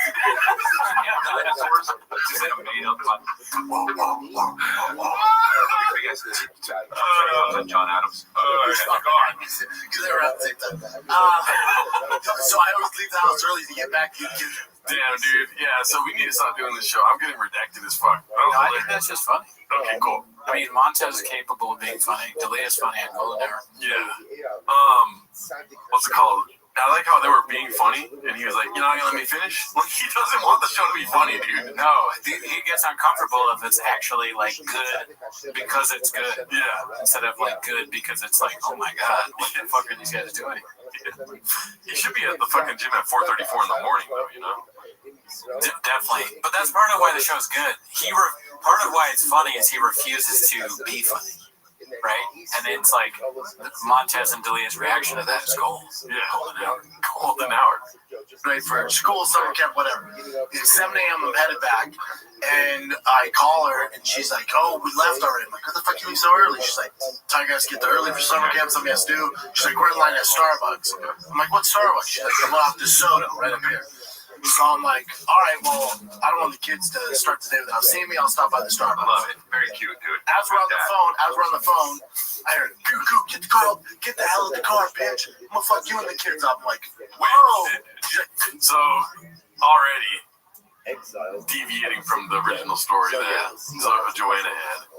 They're just so unlikely that you hear on the phone. Yeah. I have banging, and I get out of the car. I'm gonna fuck you up and the kids. I'm like, if it were me, immediately I'm like, what's going on? What's going on? And then calling the cops as I drive. Right. So like, well, first of all, yeah. Also, you're done. Gotta call the cops. Handle it yourself, dude. You're right. You were fighting in the UFC. You're gonna call the cops? Yeah, definitely. Oh, that's your takeaway? I believe that Joanna's lying, dude. Oh, yeah? Yeah. So let's hear the real story, is what I said. You know what I mean? For sure. Babe, this guy's getting out of his car. He's banging on the thing. I'm like, what? I go, lock the doors, roll up the windows, leave him there. Make sure he can't get out. I'm 1 minute away. Make sure his ass does not leave this. I hear him yell. Hitting the car. So he brought it already, and he's still just hearing things. You know what I mean? Damn, you're hearing this like a detective. Yeah, that's crazy. I missed that part because I was laughing so hard at just the idea of him being like, keep him there. The guy that's threatening your wife. Yeah. You are mad. You will be mad if he doesn't. Or if she doesn't keep him there. If the guy that's threatening your family is not there when you arrive, you're unhappy. Yeah. That makes no sense. Mm-hmm. Look at that face, dude. He's done some stuff to his lips. He went from like skeleton skinny to like kind of a little bloated now. Yeah, right? Crazy. What kind of car is he in? She's like, he's in a construction truck, like a white truck. I'm like, big dude? She's like, looks pretty big, has a beard. I'm like, cool, say less. Say less. He's using fucking slang on the phone. He's hitting that reefer right now. Is he Baja mode? Let's see. I'm pulling up. I'm taking a left-hand turn. I see that construction truck trying to get out of the way. I fucking cut through all the lanes, middle of traffic. I cut him off. I'm in my F100, the Velocity F100. I cut him off. It's like Batman, dude. Diddler rules. I'm sorry, the golden arc. I mean, he's just so great in these clips. Your boy just got done with thighs and chest. And also, you worked out your loose. I'm in a white beater. Your boy got the veins coming out. Right. The funny part too is she goes, quit hitting my car. I'm gonna call my husband. He goes, get your little ass husband up here. See what the fuck's up. She's like, okay. She's like, okay.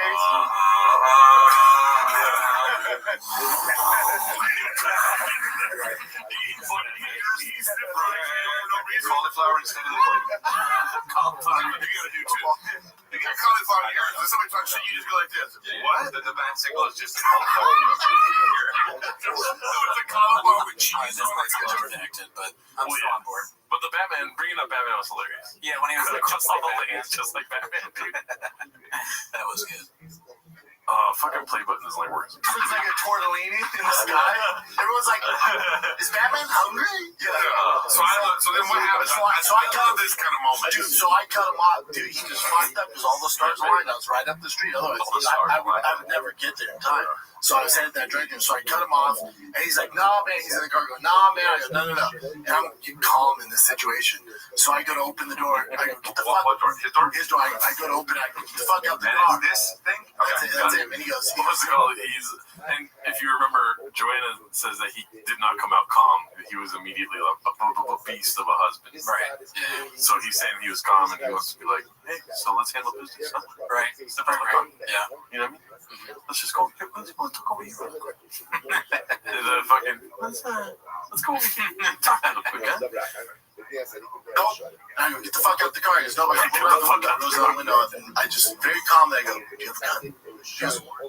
I go, do you have a gun? He goes, no. I go, very cool. Get the fuck out the car. Very cool. He goes, no, man. I go, no, I heard you. I thought keep the same energy. You're threatening my wife and kid, man. I'm the husband.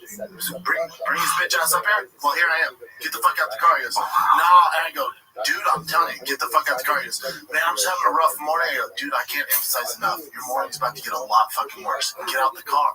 He's like, nope, not get out of the car. I'm like, dude, get out the car. He's like, I'm not gonna fight in the middle of the road. I go, all good, dude. Just turn around. You see that dumpster behind the Starbucks? I'll fight behind there. I'm telling you, no, I won't touch it. Any thoughts? I like on the episode when I was talking about when he eventually kills us. Yeah, we're probably gonna have to hear a conversation like this. Yeah, neither of us are gonna get out of the car either.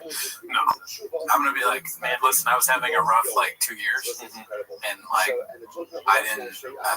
really, it was like I said, it's Gerardo's idea. Remember the chair thing?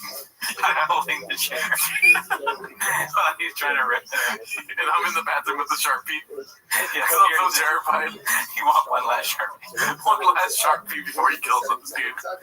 I think being killed by Brendan Schaub would be pretty funny. It would, but unfortunately, we would die. Yeah, we would die. It would be hard for our loved ones, but that's truly committing to the bit. That's the worst intro to this podcast. It's just like in the background. It's time for my favorite. Brendan Schaub is killing us. Hopefully someone else would take it up when we're both dead. Yeah. We'll pass the torch. You just drive your fucking car there, and I'm gonna fuck you up right by that dumpster. And he's like, nah, the thing is, and I'm like,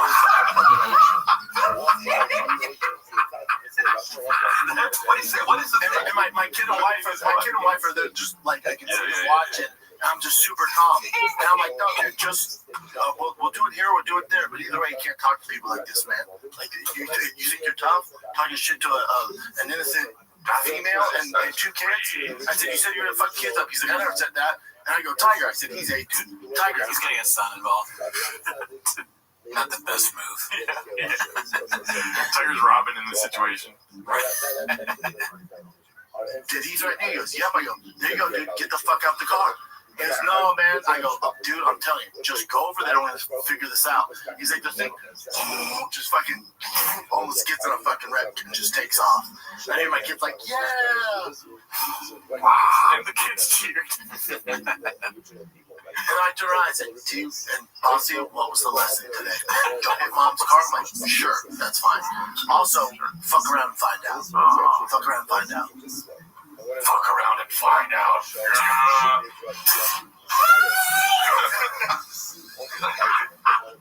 He's too big, he gets stuck. It's slow. This podcast usually gets like 70,000 views. Yeah. It now gets 70,001, dude. I'm gonna listen every week, dude. This is grade A comedy right here. That's like Austin Powers. With Fat Bastard when they were doing the wire work. Remember Fat Bastard and he gets stuck? Yeah, and he's like, they show the 6 little Asian guys trying to hold him up. But this guy, I mean, this is the internet in a nutshell. Like, there's no repercussions for your actions. And I told Tiger, I'm like, that. Speak on it. Repercussions, the actions. He's taking this. What does this have to do with the internet? Nothing. Mm-hmm. He's taking this clip of that maybe happened. Okay, there's still no proof that this happened. That is about a guy yelling in real life at his wife, and he's saying, these fucking internet haters, dude. He's talking about you and Diddy. Yeah. Even though we didn't countermatter. Well, I believe his story. Up until that point, sure, we're not hating. No, we're, as we said many times, we're fans of Rich. Yeah.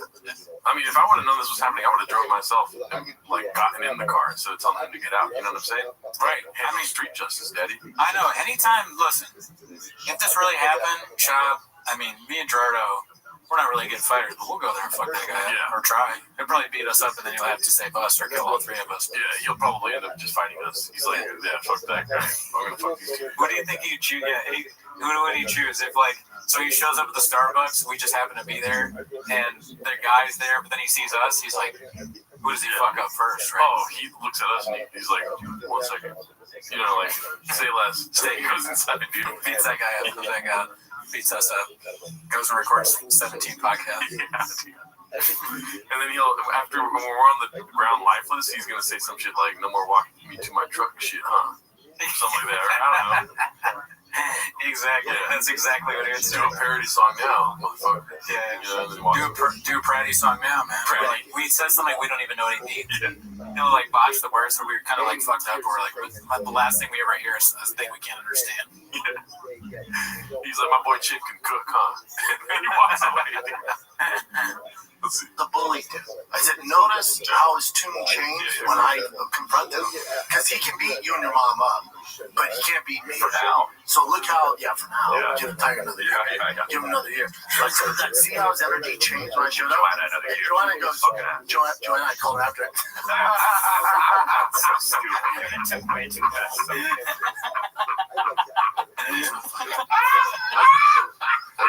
So wait, I don't think I've seen this far. I don't know who else, but I think that's the story. So I told Joanna, and she goes, you know what's fucking terrifying? She goes, how calm you were. That scared the shit out of me. Yeah. People that can fight who can handle themselves aren't all crazy. She goes, you just walk them away. Do you have a gun? He's like, no. I was like, cool, get out the car. Well, it's always better to be calm. I guess the better answer would be yes in that scenario. Then I guess if Brennan Chavez comes up to you and says calmly, "Do you have a gun?" You have to go yes. Oh yeah. How many? Yeah. As far as guns go, I'm not a numbers guy, but it's a lot here, Daddy. We gotta be conscious of this though too, because if he comes here, somehow finds us, 2 golden hour tickets over there. Oh, okay, cool. Say less, right? He's gonna be like, "Do you have a gun?" Or we go like, "We have a gun." And he's like, when I pull out my golden hour jacket, I'm gonna have like those guns thing all over that shit. Don't come at me. I know how to shoot a gun. No, I'm just kidding. I'm pro anti-violence. No violence. Yeah, no violence. I don't like violence. This is all skits and bits. No guns here. Yeah. Well, watch all like that's like the situation. Yeah, it's like, I guess, to equate it to something that I know about, like, it's like when people are like, how do you deal with hecklers? It's like, it's the same. You've been there. You've been in there. Exactly. I mean, you're not going to get your fucking head kicked in, but... I wasn't going to cave his head in. No, Tiger asked, what would you do? I'm like, I wouldn't throw a punch. I would just wait for him, and then I would get out the way and choke him unconscious. I'd put him back in the truck and film him. Put him back in the truck and film him.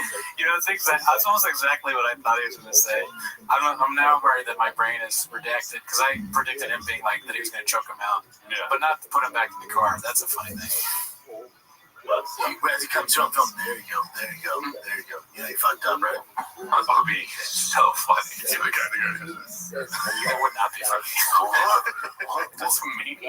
Yeah, I mean, it does not. I mean, maybe in the moment it sounds like it'd be funny, but if you really think about filming a guy that looks like he's dead after you beat him up, that would look really weird online. Well, let's keep in mind here too that the 2 on the sides, skits and bits. Oh yeah, Papa, quick comedy. He's not doing skits. No, He's being 100% serious. This is a serious podcast.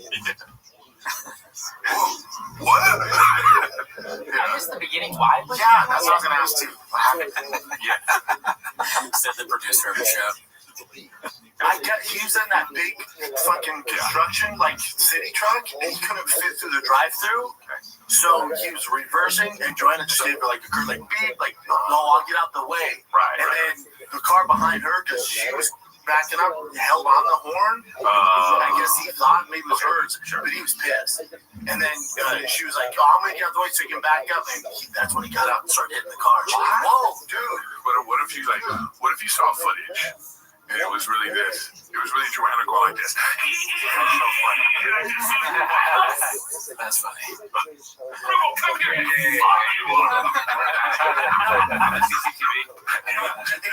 There was a time when he got a little ghetto because she pulled up and like, yeah, my dad will fuck you up. Drops the N-word, dude. What? Whoa, I missed that because I said it illegally. Who's the shop said that? Yeah, he says drops the N-word out of nowhere. TV. There was a time when he got a little ghetto because she pulled up and like, yeah, my dad will fuck you up. Drops the N-word. I'm like, whoa, What if it's like all her fault? That's all her fault. She did nothing. There was a time crying. He's like, I just want my cup. No, sit there. No, there was a time where I was like, okay, this is getting weird. And Joanna was like, yeah, talk that shit down. Yeah, I'm like, calm down. Yeah, but I get that energy. I mean, that's so, to be a woman that have to deal with that must be bananas. Yes, Chris, put yourself in the shoes of a woman. Yeah, imagine if that guy in the commercial work truck asked you to get a tattoo. You know what I mean? Yeah, or call you Danny. Yeah. Bro, and I don't fault her for being like that afterwards. I mean, I know you don't want to escalate the situation in any way, but like, God, that must feel so good for her, dude. But she was like, I've never been so turned on. There you go. That's what it took. That fat construction guy. That's a basic fat construction guy. No, I'm just saying, like, of course I can whoop his ass. I'm like, you don't know that from the get-go? Yeah, it's not I'm talking under 45 seconds. You know, I know.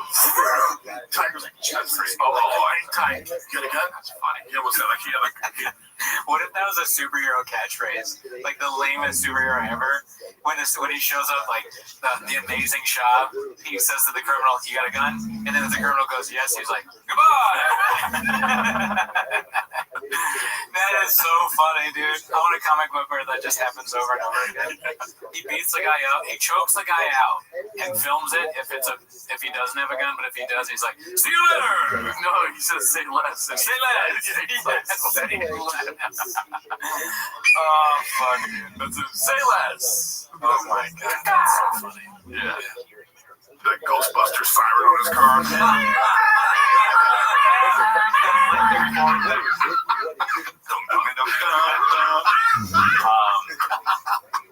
Sick. We can call Brendan. Well, that's all the stars a lie. That's funny. The guy just fucked up. He's like, man, I was having bad morning. I'm like, you get that, so I get a lot worse. Dude. Yeah. Wow. Well, at least you didn't down for it. Look, you didn't have to fight. You know? I have nothing to say. I just think it's so funny. Having a bad morning and was about to get a low worse, man. I mean, I'm at that point in my life. If you wanted to. I promise you I wanted to. Well, if you wanted to fight, it would have been. I'm worried about getting out of the car. No, I can't. No, I can't. Because I told him that too. I'm like, dude, you get out of the car, you're going to get fucked up. What's that what I'm saying? I'm giving warnings. Because if he's filming or he's city trucks, I gave him several warnings. Don't get out of the truck. That's so stupid.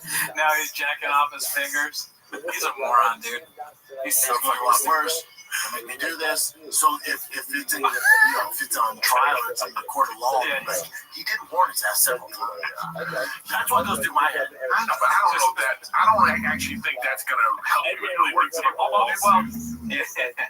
500 pages of lawyers, dude. Yeah. Monster. No, except like for the fact that they if you're Bruce Lee and you have the skills to kill someone. That's not true. You know what I'm saying? You can't be like, It's not like lethal weapon. get out of the car. They don't get out of the car. I'll fuck you. Like you're. No, I gave him a warning. I said, get out of the car. He goes, no. Get out of the car. Except for they could argue that when he got out of the car, he took it as like a little life-threatening. That's what I said. If you get out of the car, I'm assuming you want to engage. What I'm saying is, I really wanted to. I used to play that in high school. Oh, Not really. I used to make a lot of assumptions. Fine. I mean, there was ways to get him out of the car. I mean, you could have been like, Trust me, he was getting out of the car. Well, that's what I'm saying. But that must have been disappointing then. So you walked up and you were hoping that he was a tough guy, trying to because you like, I was just hoping it wasn't Francis and Gunnar. Yeah. I was like, babe, is he black? She's like, nope. I'm like, I'll be right there. God, so fucking weird. Yeah, I mean, I'm not even gonna address that. Yeah, right. He's a racist. Anyways, what's your final thoughts on that whole thing? I don't think it happened probably, but it's entertaining. Yeah, it's something to talk about. I think it happened, but it's like, dude, they're starved for just like. I mean, not they, because comedians can talk all day and just like about nothing, right? You know what I mean? But like Shab, I almost said Cooney. Shab is just fucking starved for like a story to tell on the show. Dude. That's so crazy. Yeah, well, I mean, he has so many shows, so yeah, I get it. All right, so this one is posted by Gil Guitars. It's called "Your Boy's Back." Let's see what this is about. I have a whole bunch of people working for me. I've never been the guy to give people like, you can control this. Never. It's not my thing. That's why I'm at where I'm at. But somewhere along the line, I lost my way and I started delegating certain things to people. And you notice, but like 2 years ago, 3 years ago, 4 years ago, my social media was awful because it's not me. It's not me. Those days are gone. Notice, fast forward now, I had to take time out from stand-up. I'm doing too much. I got cut back on the shows. I was going down a bad road then. I control it. My social media boys back. I've been back. Everything you see now is my decision. Notice how much better it is. How much more positive I am. I'm a positive person. Oh, really, dude? I've been there. Notice how much better it is. Your boys back. I've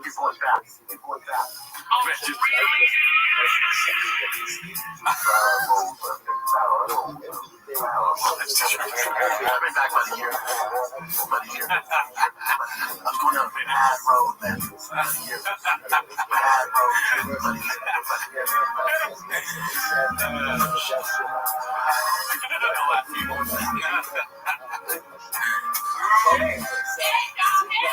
Talk. Do you walk the walk?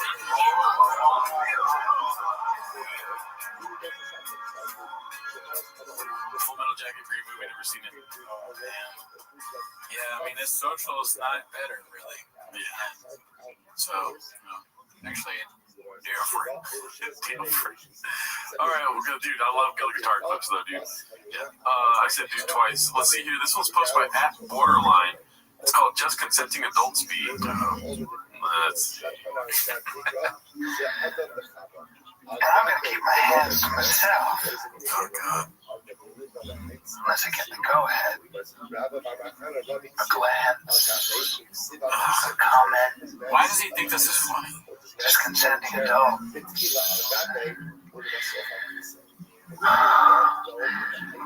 Well, she's so immune to my sexual harassment that she just rolls her eyes. I've been sexually harassing her since I've known her. Yeah. Am I allowed to tell the story of when you really sexually harassed me? Yeah. When you were like, can I get a ride in my car? And I was like, sure. And you got in the car, and I literally like turned the wheel to look where I was going, and turned around, and your dick was out. Just consenting adult. Yeah. So weird. Yeah, he's like a character from Twin Peaks or something. Yeah. Like Euphoria. Yeah, like a villain in Euphoria. Like a villain, yeah. But it's too corny.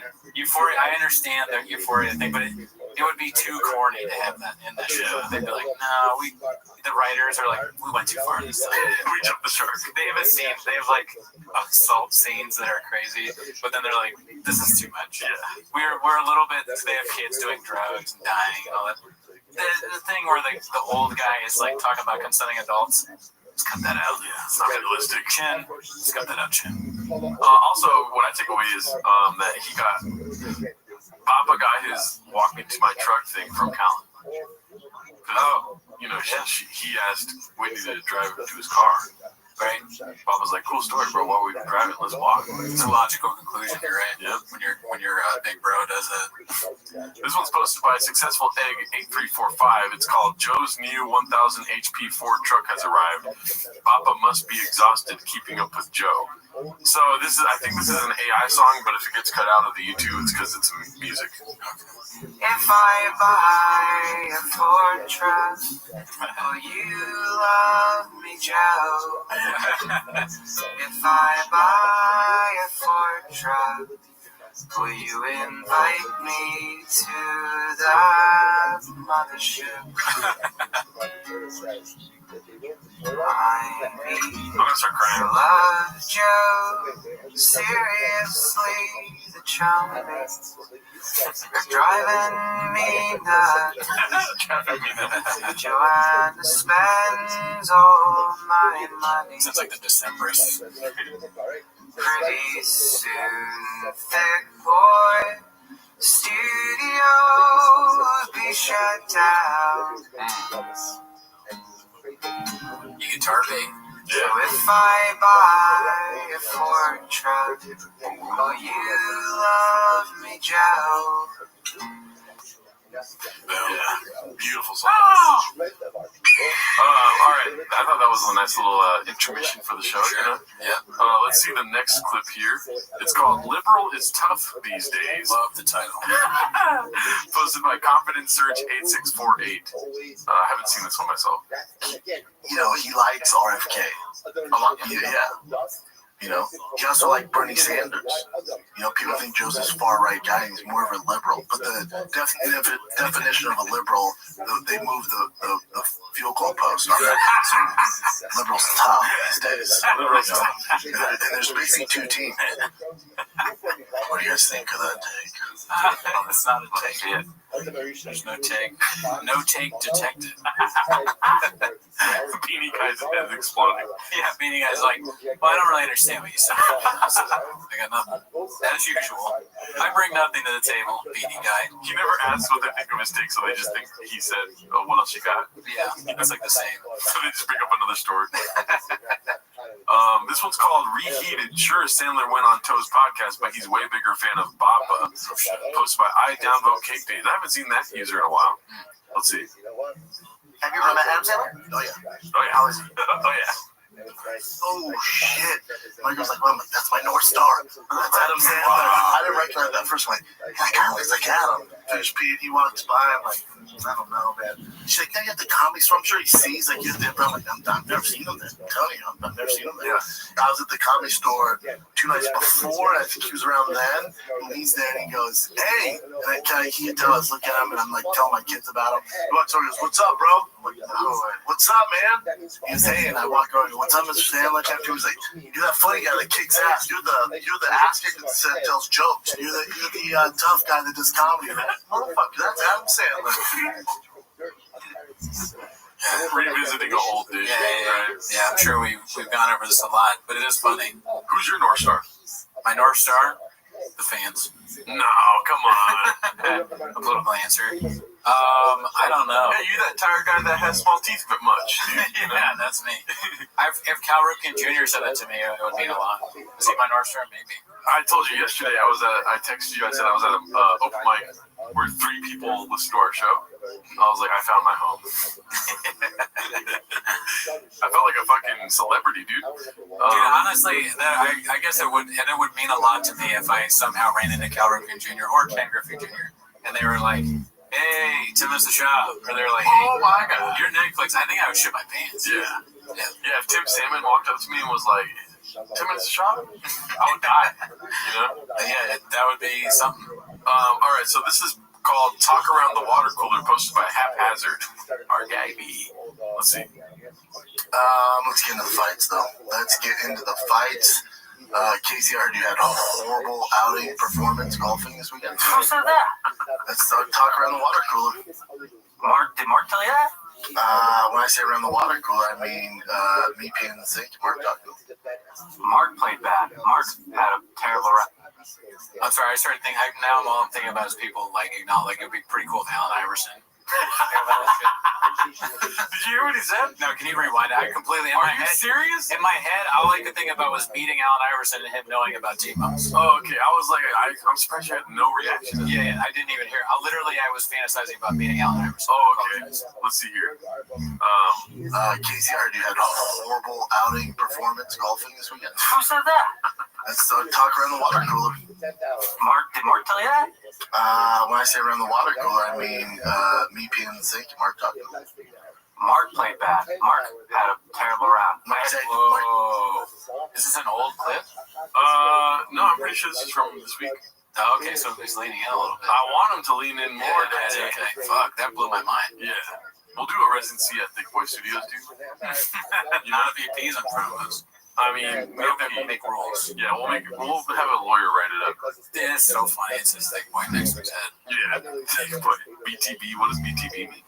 I don't know. Business to business. Marketing genius. He thinks BTB means marketing genius. Let's see. You said you and him had the worst. He's this weekend. No, I shot an 82. I had a birdie. I had 2 bad par 3s back to back. If I par those par 3s, I'm shooting 78 and we're good. Right, but you did.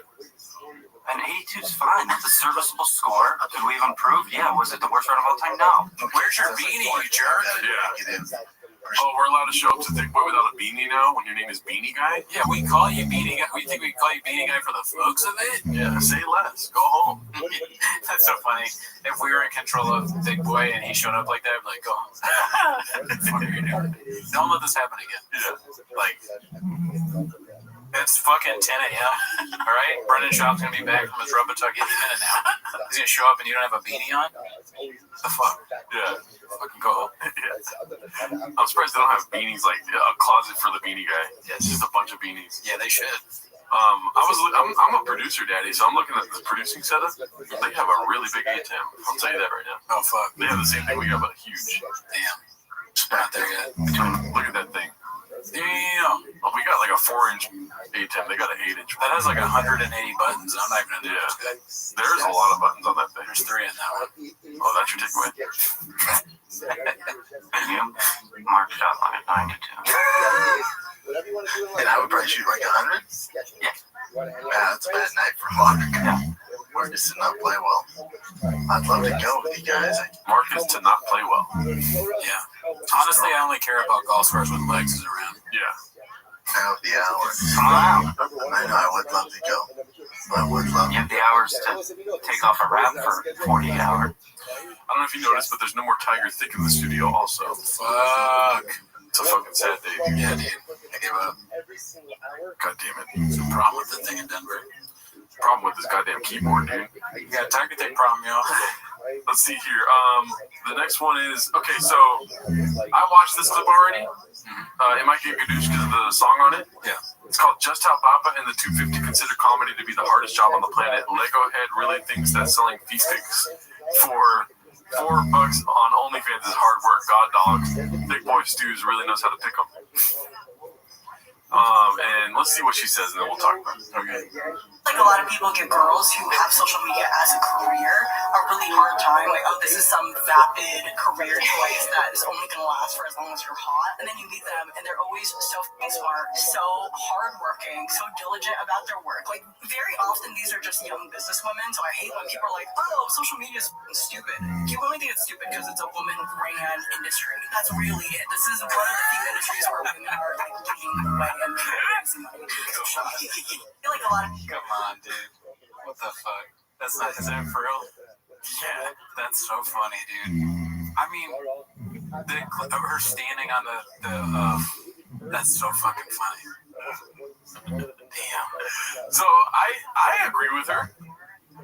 Yeah, no, I mean, she's making a point that could be true, but then as she's making it, she shows the opposite of that. Yeah. Right? Standing on a desk with a bunch of papers on the ground. Well, yeah, looking very vapid. Like, can you imagine someone doing that at work? What would you do if someone was crouching and you're the boss, you come in and there's your staff that you've hired, that you pay, is crouching on top of a desk with all the papers on the ground? Yeah. What would you do? You'd be like, great, I guess come to my office so we can talk about what's going on. No, I would look at Mike and be like, where's your beanie? Yeah, that wouldn't even bother you. It's just like, there's a way bigger problem. Yeah, than that beanie on. I believe her though, dude, because you know what? I bought 8 frozen pizzas 8 days ago. I ate 1 a day. I have 0 frozen pizzas now. You can't do that if you're selling feet pics, daddy. Exactly. You know? You don't want fat feet. 100%. You know?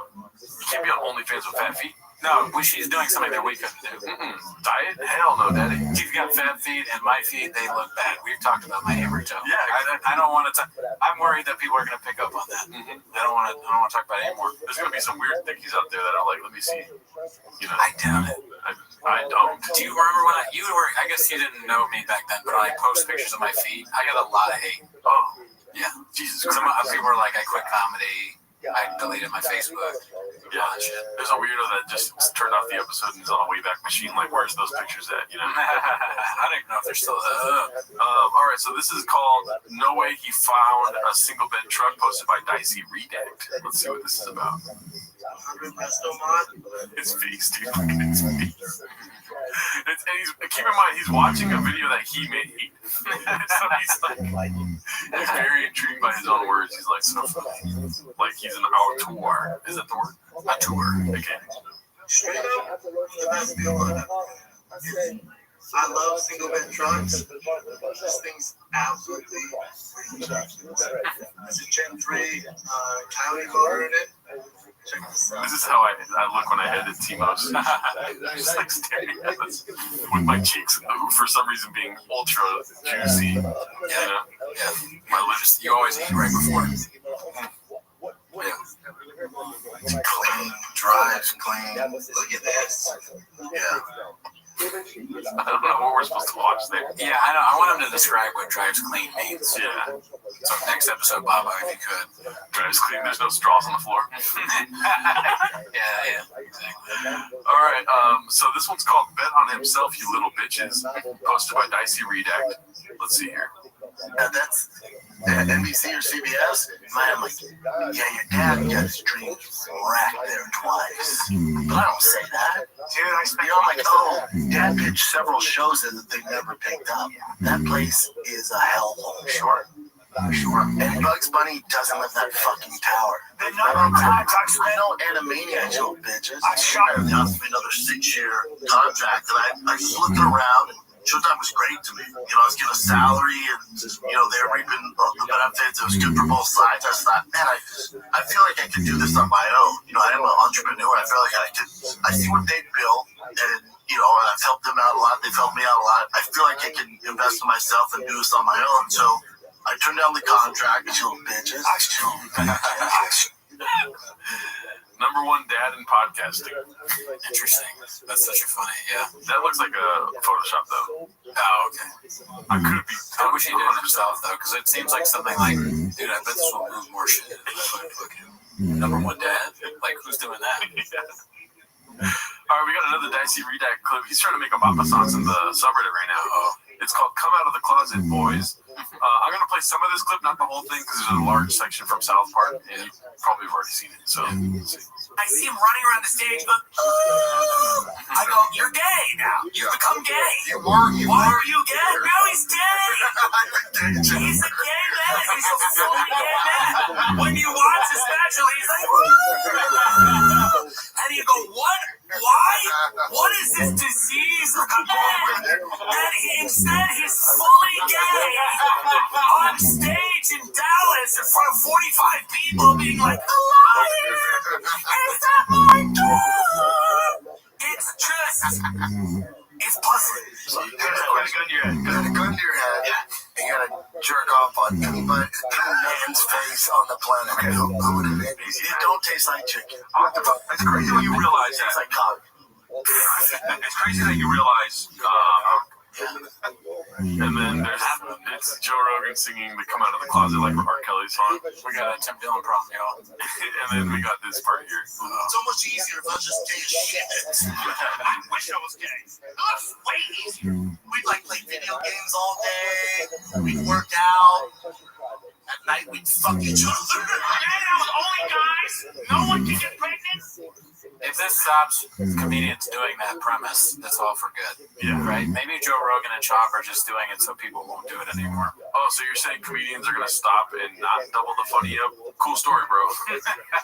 Yeah, you're wrong. In my dream world, yes. Yeah. You think that's it? See, that's funny, isn't it? Oh, you think they're gonna stop doing the gay bit? Then you go. Joe Rogan never does bits about if he were gay. You put Joe Rogan in a room and tell him to make like a 15-minute set. You think he's not gonna bring up that he might be gay? You gotta do it like you normally do one more, but do the after, because you do it so good. Okay, you have to be saying nothing when you do it. Oh, so when Joe Rogan writes a bit about time machines, he's not gonna end up sucking a dick. Good. You're a master at it. You're holding back a little bit right now. I know it's so hard for me to do the what is it called? What's that saying? Play a monkey or jump monkey, whatever. Oh, I don't know, but that bit, that's a classic bit. Yeah, that's so funny. You didn't even have to say anything. Good work. Alrighty, so that's your takeaway, huh? Let's see here. This one's called "Papa Planned a Fight Camp for Callan," posted by Haphazard. This is the last clip for the day, so let's enjoy it, fellas. Now, quick question. If you're going to go to Dagestan, is that camp still there? Did they shut that? Dagestan. I didn't say I was going to Dagestan. Okay. I assumed you were. No, it's actually pronounced Dagestan. I don't know if you didn't get it right there. Right, true. I thought you were going down there to guzzle doggy cum. No, I don't do that. Right? I don't do that. It's doggy. It's doggy style. I went down to doggy style Australia because it's Dagestan, so it's doggy cum. Dog. Oh yeah. Doggy Con. That's where it's like a convention for people from Dagestan. Where they all come and They're all like doing fucking jiu-jitsu or whatever. Yep. Whatever the fuck. I'm gonna find it. You know that Brendan just said he's gonna drink doggy cum, right? Is that what he just said? That's what he said. That's why I was saying doggy. Sorry, I was thinking about Allen Iverson again.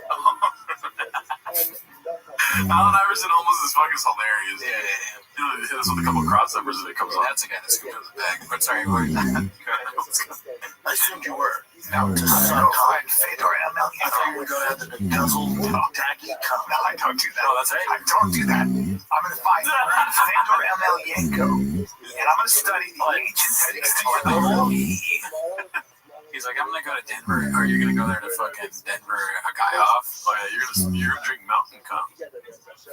I'm going to Austin. Oh, you're going to Austin? Are you going to blow Austin, the guys there? Please do that. Yeah.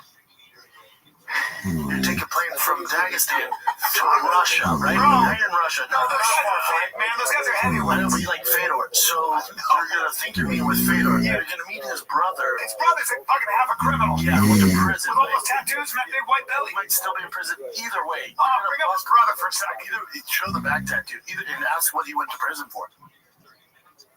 Oh no, my God. Not good. So you're going to go. Oh, God, dude. Yeah. Come on. Oh my God, be cool. Yeah.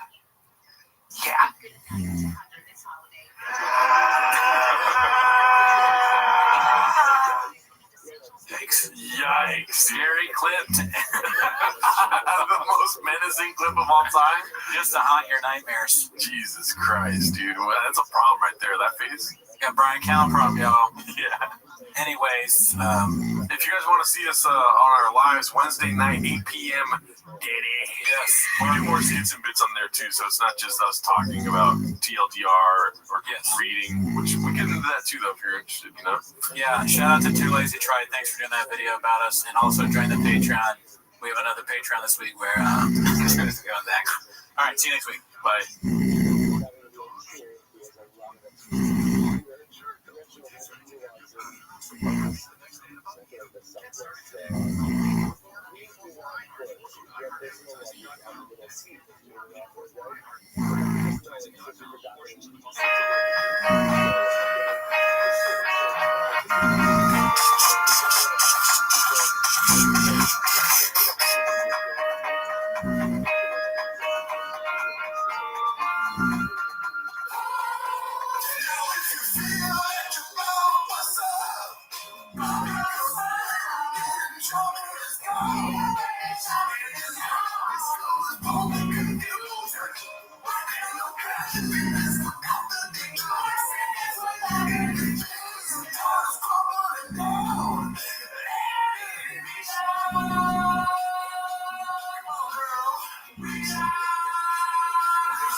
Welcome back to 10 Minutes to Shop.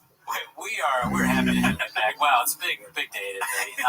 And check out the Patreon. We just did No Pain. We reviewed No Pain by Chris D'Elia. And Joe Rogan Live, dude. Joe Rogan Live as well. We stream live on Wednesdays now, so check that out. But that's not why they're here. They're not here for No. They're here to watch 10 Minutes to Shop.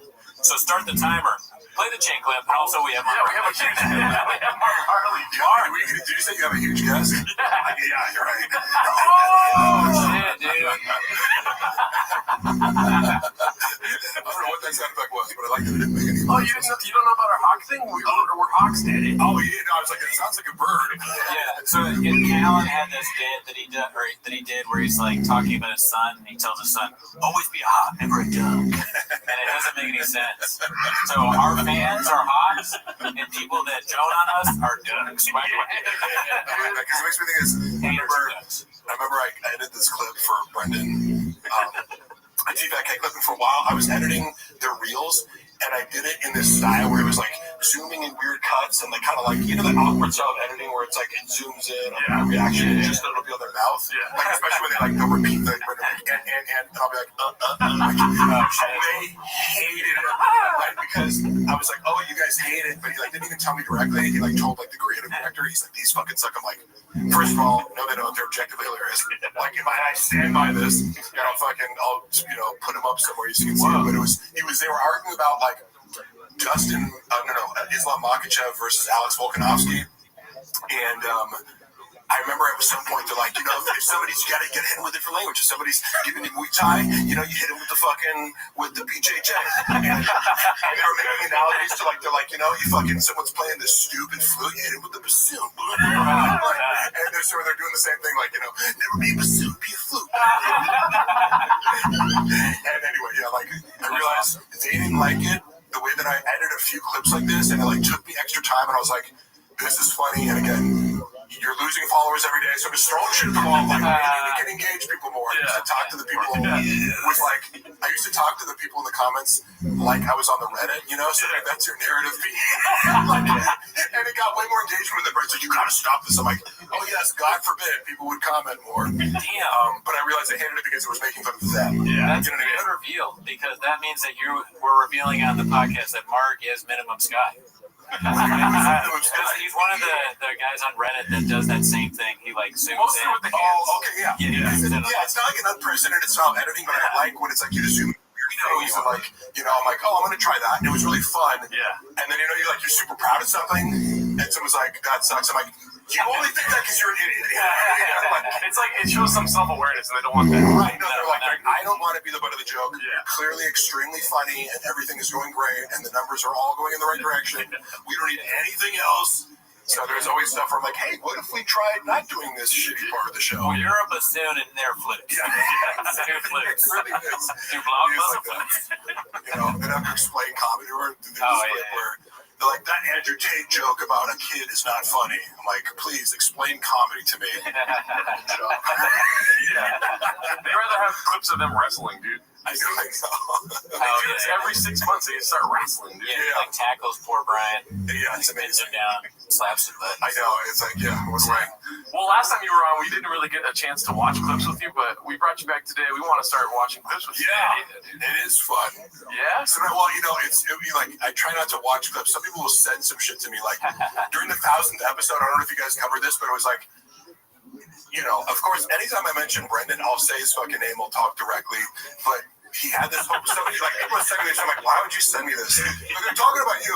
And Brendan's like, oh man, 2022 is so weird. Like, I didn't have anything to do with the Bobby Lee thing. It was all Brian's fault. I don't know if you guys saw this, but like, the whole episode, because his new, fuck buddy co-host, Shanaz or whatever, is like, a lot of the people are asking, like, what's up with Bobby Lee now? And it's like, I feel bad because knowing, like, I'm in that room and knowing how much I didn't want to answer that question. But you guys remember how if you watch this, he completely deflected. He was like, I don't even know. He's like, I've never met him. I don't know who he is. Like, Brian obviously totally harassed him. And I'm like, knowing the actual inside story of, like, no, you hired fake hackers who told you that Bobby Lee was running the subreddit, and I was...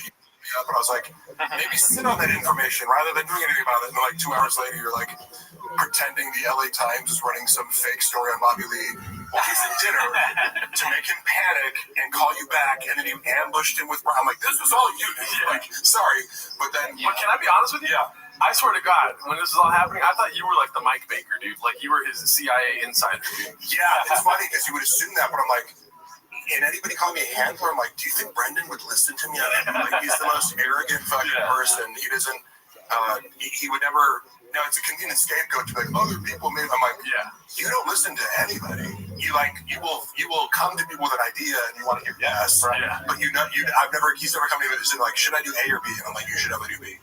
And the only times when I did say, like, he came to this Bobby thing, and I'm going like, you're out of your mind. You don't know how Reddit works. So I just go, yeah. I mean, I would just maybe don't say anything right now because it doesn't really make it like, if that is true. That Bobby Lee is secretly harassing you on Reddit, like, for no reason. Yeah, when you say it out loud, it makes no sense. Yeah, I'm like, if it is true, but then Bobby Lee controls 100,000 person subreddit, but also doesn't own a computer and plays video games all day. Okay, but the server was Tiger Belly. How do you explain that? Yeah, exactly. You definitely, there's email confirmation and two-factor authentication. But you just say, like, you literally, you can put fucking, I suck cocks at fucking tfatk.com. Right. And be like, that's Brendan's email. Clearly, He comes to you with A and B, like, should I do A or B? And both A and B are bad. Right. I always tell him, I'm like, you're the past few years for you that I experienced with these, it was like the Choose Your Own Adventure book where like you're like, I'm gonna do the absolute dumbest thing possible. It's like, should I go pick up those gold coins or stick my hand in a wood chipper? But it was funny because he that's just one example of he's blaming Brian, but then he was like, oh man, I had some really terrible people around me giving me really bad advice, like, and I did that. I'm like, he's talking about me, but using terms like, oh, I had a business manager. I'm like, I know all the people who are your managers. Like, you don't think any of them are bad people. They still work for you. And you're like Mark Harley, business manager, but also who didn't work for you really, who was a part-time employee.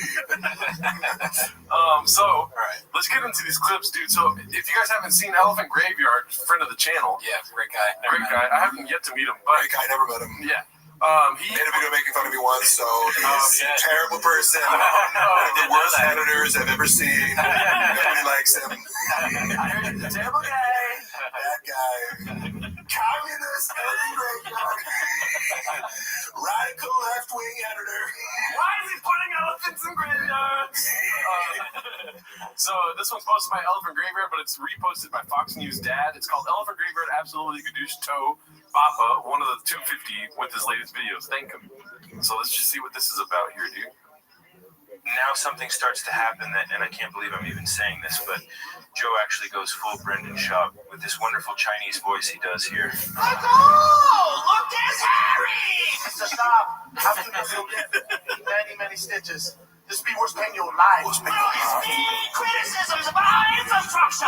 That is rough, but at least he's not straight up copying Brendan's jokes, right? My life would be so much easier. It's so tiny shooting it. I wish I was gay. It looks way easier. We'd like play video games all day. We'd work out. At night we'd fuck each other. Is there any chance that you fucked Brendan at night, by chance? You know what's funny? Okay. So many people would be like, I'll always like read these comments where it's like, Brendan and Mark were definitely fucking. I'm like, does Brendan look like my type, dude?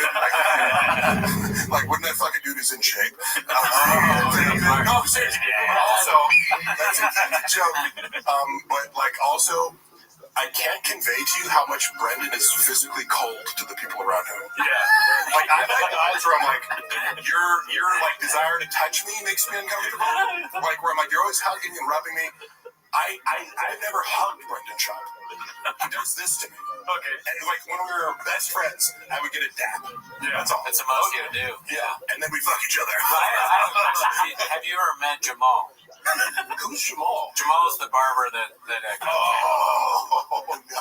He's Asian. He's another Asian guy. I know the doctor. Wait. That's from the first special. Yeah, they say he's like an Asian guy named Jamal. You haven't met Greg either, right? Greg Sue?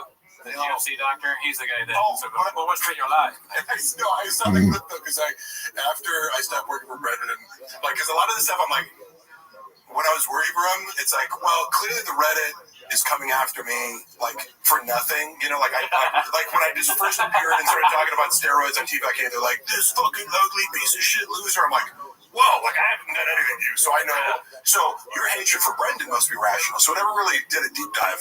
Then I saw that documentary that guy did. What's his name? Like he did a long one where he breaks down like frequency. Yeah, Maze frequency. And I remember the Asian clip, and I was like, oh my god, because I think one of my philosophies is like, you can push the boundaries of racial comedy if it's from your individual observation. Yeah. You know what I mean? Like, I used to drive Uber, and I remember, like, I feel comfortable saying the only people who FaceTimed without headphones were black people. And I'm like, I don't feel racist because that's just what I observed. And you'll talk to a black person, like, yep. But, like, so I'm like, do whatever racial humor you want, but if you're taking a guy who speaks better English than you and assigning a stereotypical Chinese accent to it, I'm like, something does feel wrong about that. Yeah, criticism. Yeah. And I remember being like, ooh, like that's just like, it's like a low blow, to like reduce this guy to like, oh, I know speak English. But he speaks like this. He's like, hello, doctor. That's exactly, yes. Would you like a Technofade? Right. He's like, if you heard him on the phone, you're like, this guy just has a really nice, deep voice. All right, let's see the rest of this. That was only guys? No one can get pregnant? That is a low that is so low where I never expected Joe to go. Stealing Brendan Shaw. My God, if that is career, then I don't know what is. Brendan Shaw quit comedy after releasing that special, and it only stands to reason that if Joe is stealing from it, then he ought to do the same. Classic. Yeah. But the Elephant Graveyard got a lot of reviews. Got a lot of reviews on Chang's. Lots of reviews. Yeah. I've never met him, but it's a great video. I saw somebody post today that it was like, this is his fucking masterpiece. So I've been meaning to watch it. I do think he's super talented as an editor. And I will say this though about the when people are ripping on Rogan's special, I haven't watched it, but I know for a fact this is what's going on in Brennan's head.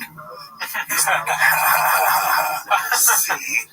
Because he has a rivalry with Joe. You guys may not know this, but like Brendan behind the scenes, like because Joe has been critical of him in private about his stand-up, and again, I sincerely believe that Joe's one of the few people out there, like he may be, like, as reported by a lot of people, he can verge on kind of being a dick, and it's like, I've known many people like them, where it's like, he's kind of a leader and an alpha, like, say what you will, but it's like, he has this energy of, like, he's aggressive, you know what I mean? And it'll kind of like, Andy Dick talks about how they be on the set of fucking news radio, and he's like, shut the fuck up, you be like, it's like, well, yeah, you're coming to set high, and you're fucking missing your lines, like, he snapped at you, right? Yeah, right.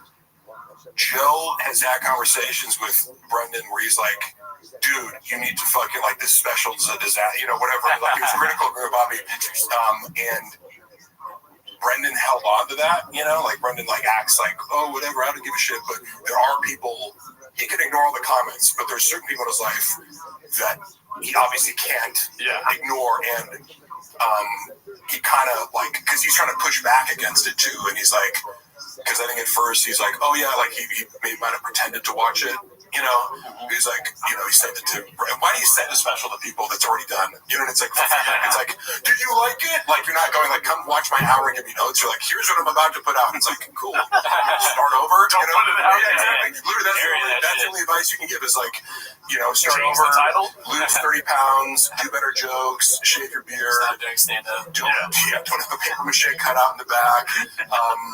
He's like it's like Brett Favre and Aaron Rodgers, right? Joe Rogan is Brett Favre, Shaw is Aaron Rodgers. Yeah, right? Yeah. I mean, I think that's an insult to Aaron Rodgers, but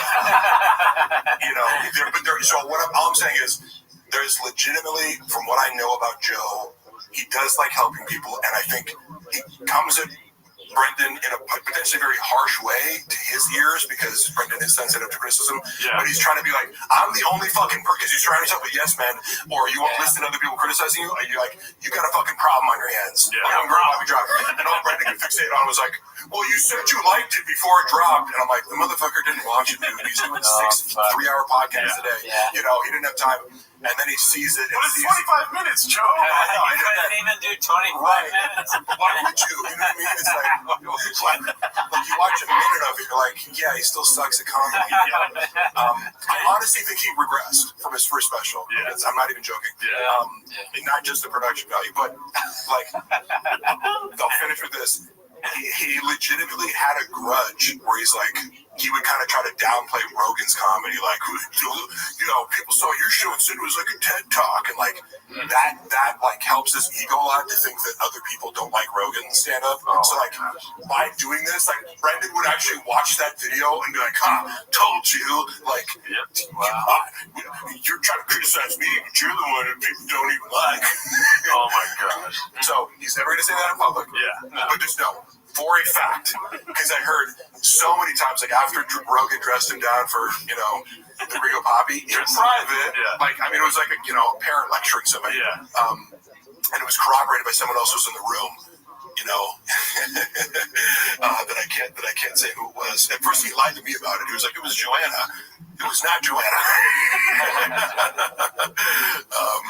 But he held on to it for months, you know, and would like say snarky things to Joe, like passive aggressively.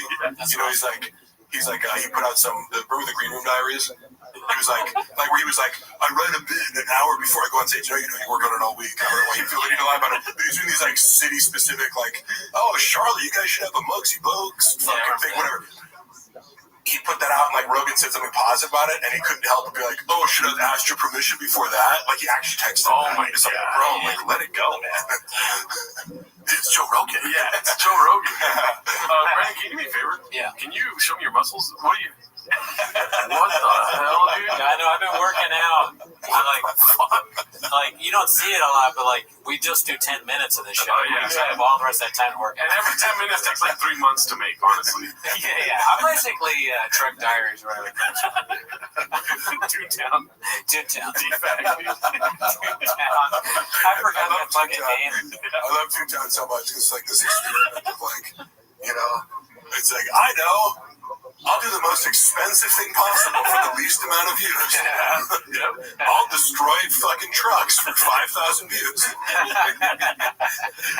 What's it called? We're just kidding. That's an outfit, and Kuni is still wimp. So this one's posted by Godzilla 19821982. A Godzilla. It's called Manual for some reason. I don't know. There's a lot of posts about Manual, and they have a lot of upvotes. I don't know. Wait. Is that a reference to somebody sent me a screenshot of him talking shit to Sean Strickland? Because Sean Strickland is like, you gotta be fucking, what kind of doofus you gotta be? Oh, there it is. Yeah. He's like, my man, you're the only person to roll a performance truck doing a donut. If anyone needs a self-driving car, it's you. But you can't even drive a manual. You put manual. And you write a hard did he say Manuel? Yeah, Manuel. You spell it wrong. That's awesome.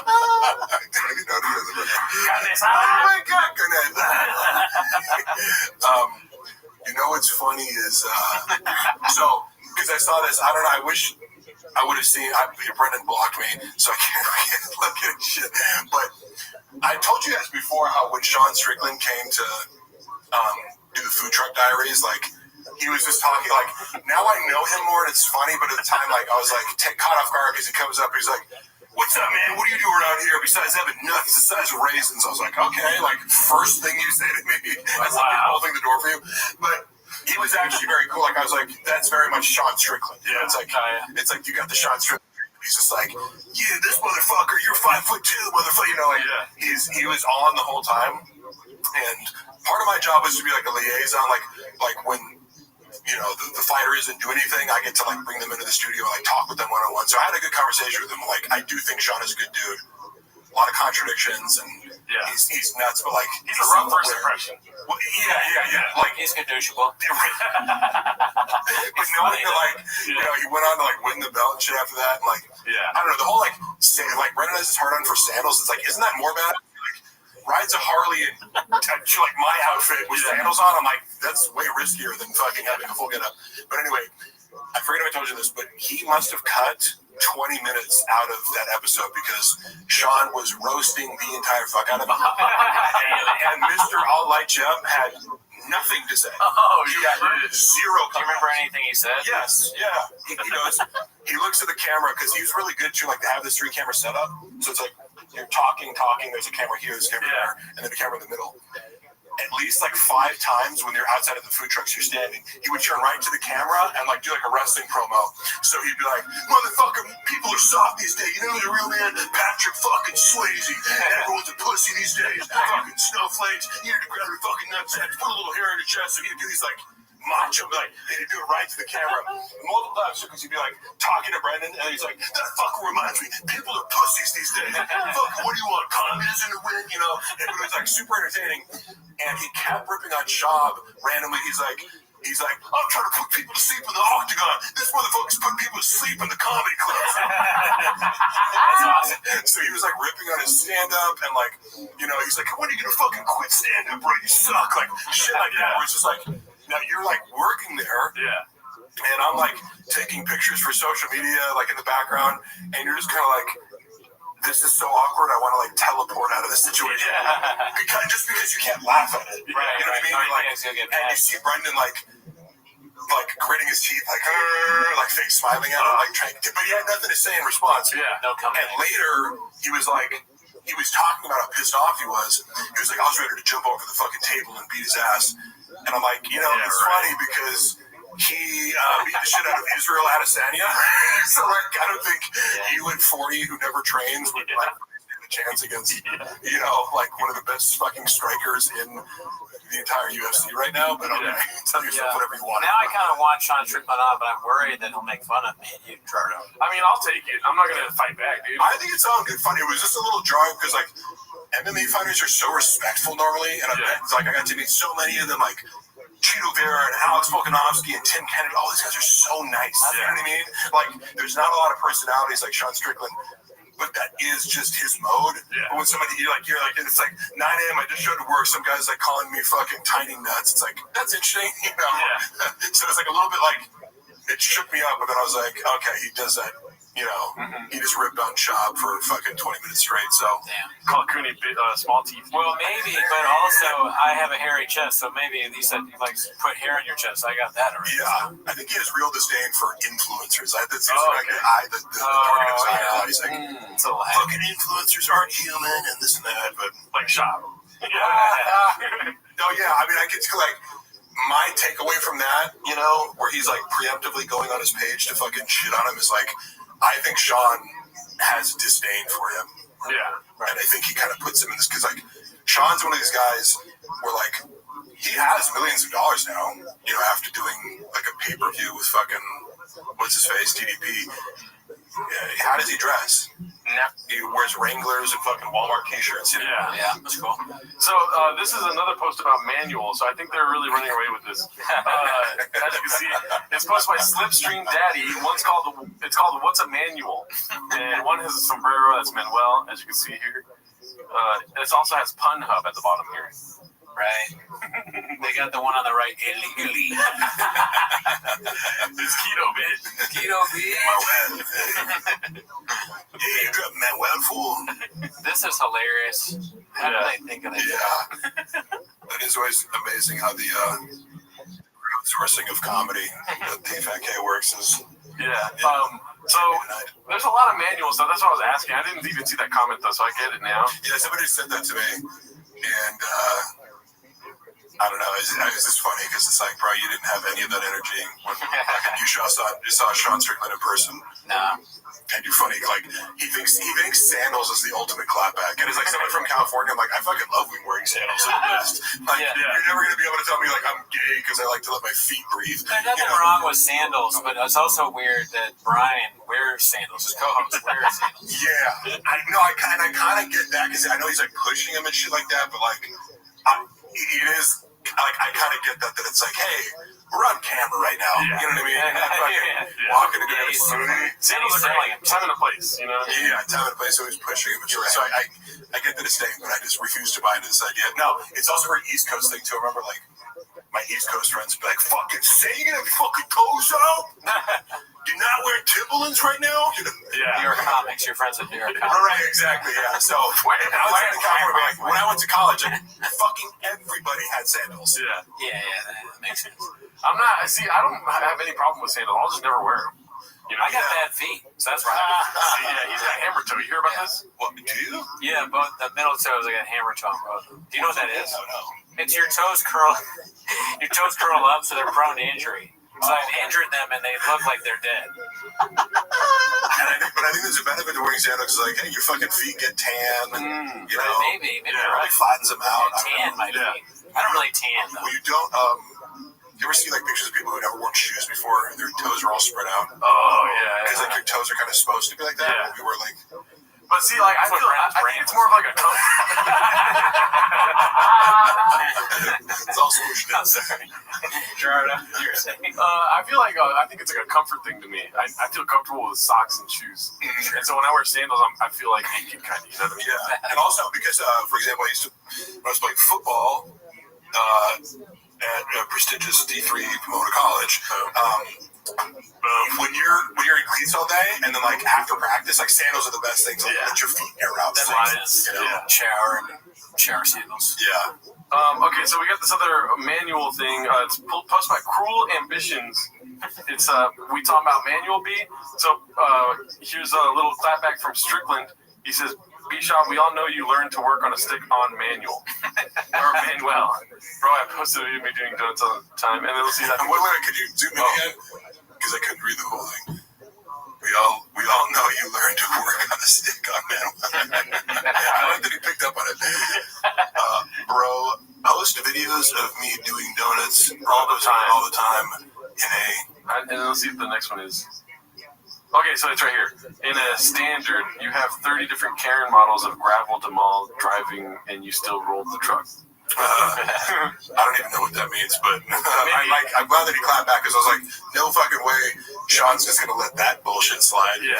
Maybe he's saying, like, you went out and tried to do a donut for the first time in dirt when you could have just went to the mall parking lot. Yeah, you have 30 different Karen modes of gravel to mall driving. Mall driving. It's just so funny to go out of your way to make fun of Shab for something that is ridiculous that he does. Like, why does he have such an issue with electric cars? Yeah. And it's a stupid opinion. And so Sean Strickland, who's the last person you think that would come at him from this angle, is like, you know what? Me too. I also think you're stupid. It is funny because it's also one of these, he digs his heels in on stupid things like Crocs are terrible. You can't give that much fucking mental energy to footwear. I don't know. You know, like, but your dumbass fucking Nikes that you have 5,000 pairs of. Well, it's him emulating what comics do. Comics get annoyed by silly things, but it's really bad. That's a good point. I always tell people, I'm like, Brendan isn't so much a comic, because, like, again, you can get really good in the time, you know what I mean? Especially, like, imagine, how long have you been doing comedy? Almost 10 years. Okay. And you feel pretty confident? Yeah, absolutely. Yeah. And I think, however long he's been doing it, 7-8 years before he stopped, like, not only is that time for a normal civilian who has a job to get good at comedy, but, like, imagine you're a millionaire and you could, like, hire a coach. Yeah. And, like, you have more time than the average person to focus on it. Like, you could condense and accelerate that process. Yeah. I mean, like, I remember, I studied stand-up at the San Francisco Comedy College. People always make fun of this, but they say it a lot. But I'm like, it was just a place where you go, like, learn joke writing, right? Yeah. And I was there at the same time Hassan Minhaj was. Okay. And I just heard, I'm like, this dude fucking has got it. As far as, like, work ethic, he was like, fuck this class, I want to get on stage. Like, he was doing the class, but he's like, I want to get on stage as soon as possible. I'm hitting every open mic. Like, he took it upon himself to, like, and within a year, he's like doing local show. You know what I mean? He was like good enough to be like, oh, you can do 15 minutes of the show, just because he like was like, I'm doing as much as I can. I'm writing every time I get on stage new jokes. Like, so he really had that hustle in him. And I'm like, I feel like, you know, 5 years is plenty if that's all you're doing and you don't have to have a job, and like, and you can literally hire someone to help you write jokes, which he did. You know, he's just still mangled them, according to fucking Derek and You never thought you'd see that hustle again until you met Sean. Right. Hardest work in the room, B. Yeah. That white boy that works. You come into Zoo Culture, do 3 sets of bench over an hour and 15 minutes of bounce. I was like, how do you do it? But literally, I love guys who say shit like that. Like, I'm the hardest worker in the room. I'm like, actually, you're the last person to the studio, the first one to leave. Like, I literally kept counting up his workday one time. I'm like, okay, yes, you technically show up at 9 a.m. on Mondays. Sometimes he would just show up randomly like an hour and a half late because he's getting a rub and tug. Like literally, I remember like we'll be behind him one time and seeing him pull in. That's a fucking hawk move. Yeah. It's just like, because like again, everything's ready to go at 9. All the producers are there. I'm in the room. Yeah. And like one time, I was like right behind him. I'm like, oh shit, like he's gonna think I'm late because I'm coming in behind him. And I see his car get back on the freeway, going in the direction of like the week before. He was like, oh yeah, there's like my buddy was telling me there's like a really good rub and tug that direction. I'm like, cool. Like I've never been to one, you know, but I like, and then like the next Monday, it was like he just went like we were pulling in, and then like he just zoomed off in the other direction, like it was like an impulse thing, and he comes in at like an hour and a half late and doesn't say anything. I was just like, because sometimes you're like, oh yeah, I had to talk to my agent in my car, or I had to do this, drop the kids off. He's like, hey, what's up, everybody? It's like, yeah, no big deal. We've just been waiting for 90 minutes for you to show up and you text me. But in other words, he would do that, TFAK on Mondays, but he'd leave at like, you know, 1:32. Yeah. Then the rest of the days, like he'd come in for an hour or two on, you know, for King and the Sting on Tuesday. Wednesday, only TFAK is like maxed. I'm like, you put in an 8-hour work week in the studio. You're like, hardest worker in the room. I'm like, sorry. All you do is show up and talk. Yeah. You don't even do pre-production. Like, you know, the producer for King of the Sting / The Golden Hour, Nick, he's really good at his job. Like, you know, he doesn't like all the whispers. Like, he literally says to show up, but he has this narrative of like, hardest work in the room. Are you? Like, in what way? By the way, Brendan, I'm going to start showing up an hour and a half late. Yeah. I heard about a rub and tug over. And just not mention it. That was the funny part. He's like, hey, what's up, guys? It's like, hey. Am I allowed to ask you where you've been? Okay, so this one's posted by Confidence Search 8648. It's called Former Professional Comedian Watches Videos of People Falling Over. Warning, redacted. Let's see here.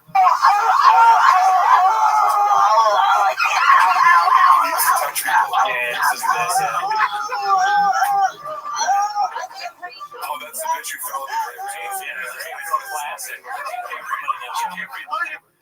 Oh, sorry. He's laughing. I mean, that is a funny clip. He's laughing like a fucking. Yeah. Sorry, like a redact. He's laughing like he's got his favorite shoe out. He's got a drink in it. He just took a big swig. But I love. Don't you love the? And also, yes, I mean, it's so well established that Chris hates being touched. Oh yeah. You know what I mean? It's like his biggest pet peeve, but he has to do this over and over again. And so I say, like, Brennan's cold physically, except for the guys who he like wants to be. Like Chris D'Elia. Yeah, that's funny. He wants to be D'Elia. No, he does. Like, he really does. Yeah. I believe it. Yeah. So do I. He wants that team pussy. I don't think she is. Yeah. Oh, I got one, bro. Well, that's a long time. See, it's so much. That's a pretty fucking good one. Don't get beat down.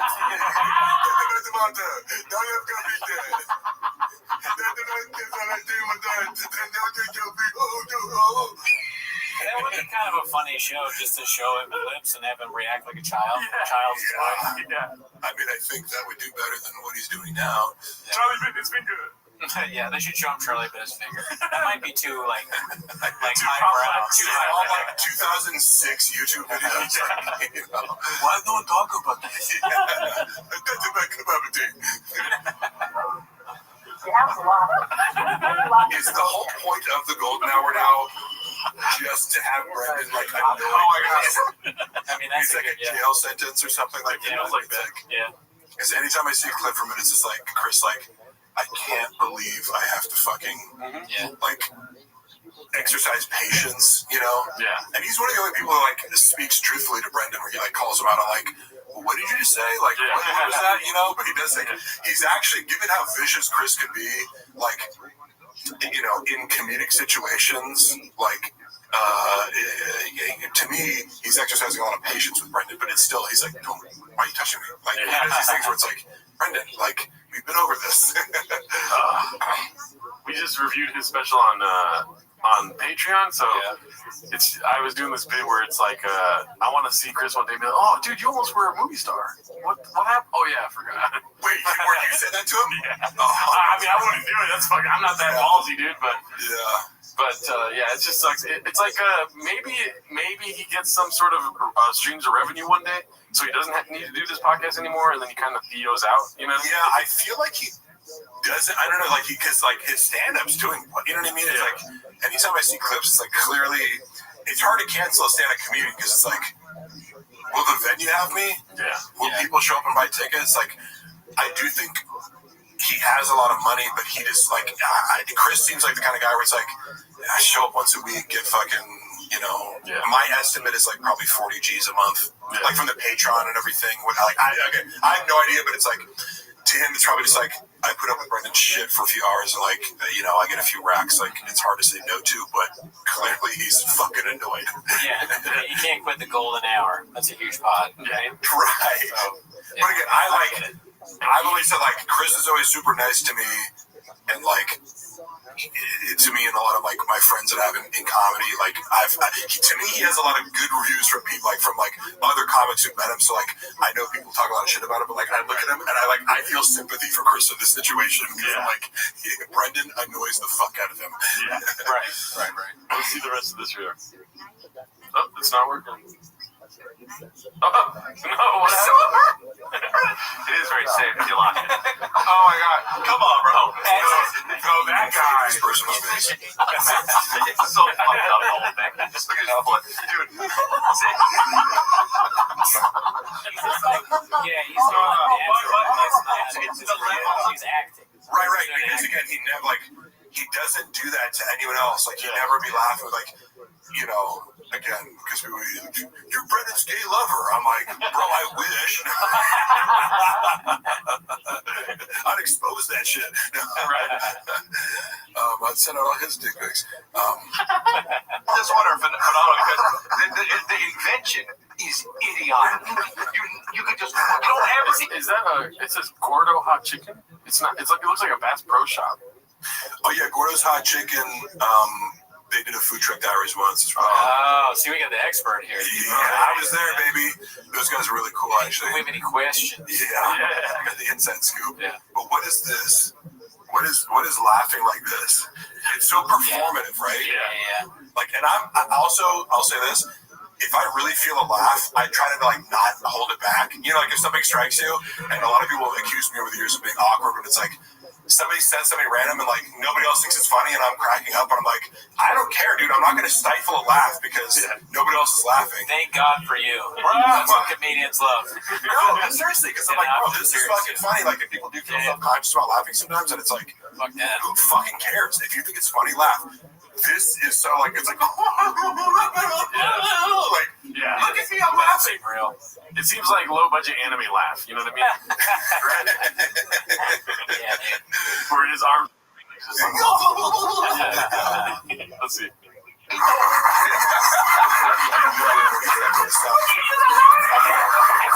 Just on face value, it's idiotic already funny. And then the second it caves in, and he's still worried, and then he's like, still in the house, locked in place. Sometimes just to ruin it. That's the part. He goes, dude, you know what? I didn't lock it in place. He goes, now it's locked. Then he walks.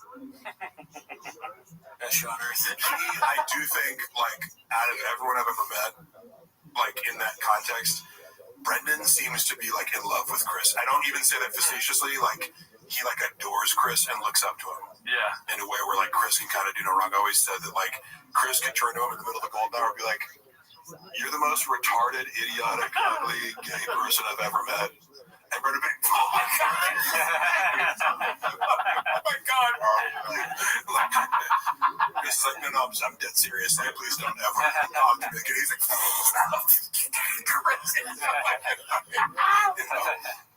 but he's like so sensitive to criticism to anybody else, and he tried to like one up it. You know, he's like, if it's an employee, you get fired. If it's somebody else, he's trying to like roast you back. But anything Chris says about him to mock him, he's like, I know, right? Oh my God, I'm such an idiot. I can't even pronounce where you're so funny.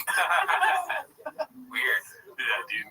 But that's it. He's sensitive to like social hierarchies. Yeah. So like if he perceives you as like, you are richer and more famous than me.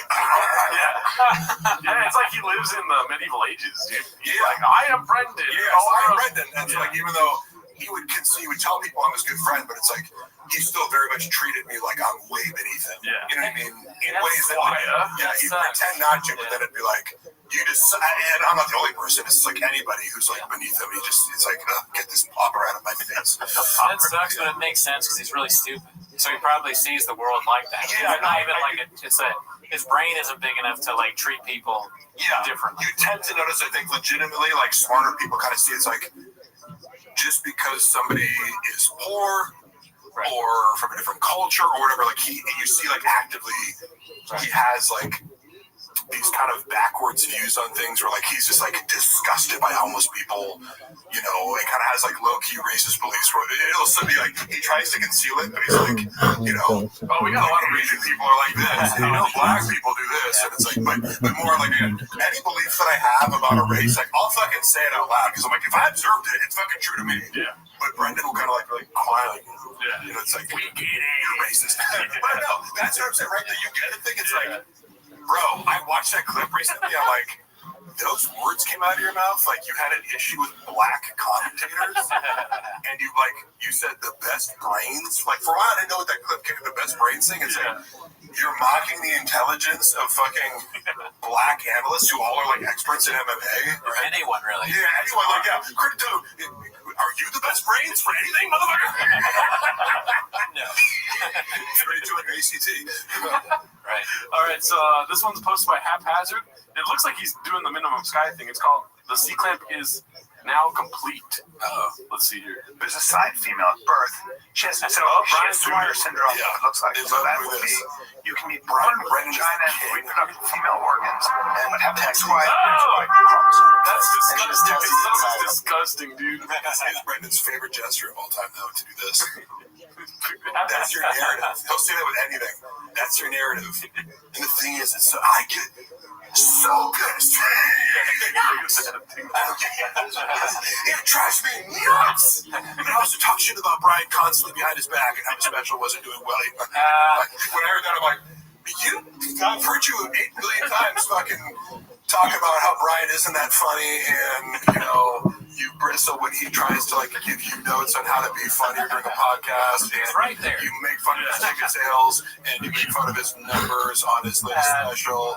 But yes, it drives you so angry that Brian isn't doing better. That was one of the best I wrote. I think that can be an intersection thing. It doesn't appear to be that.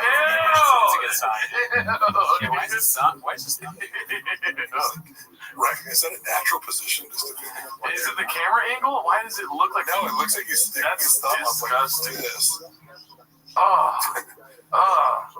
Let's see. She was assigned female at birth, and she does have. Of course, they're talking about.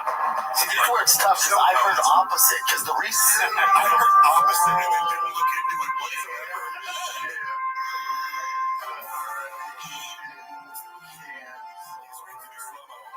Sounds like he's drunk. Like Trump.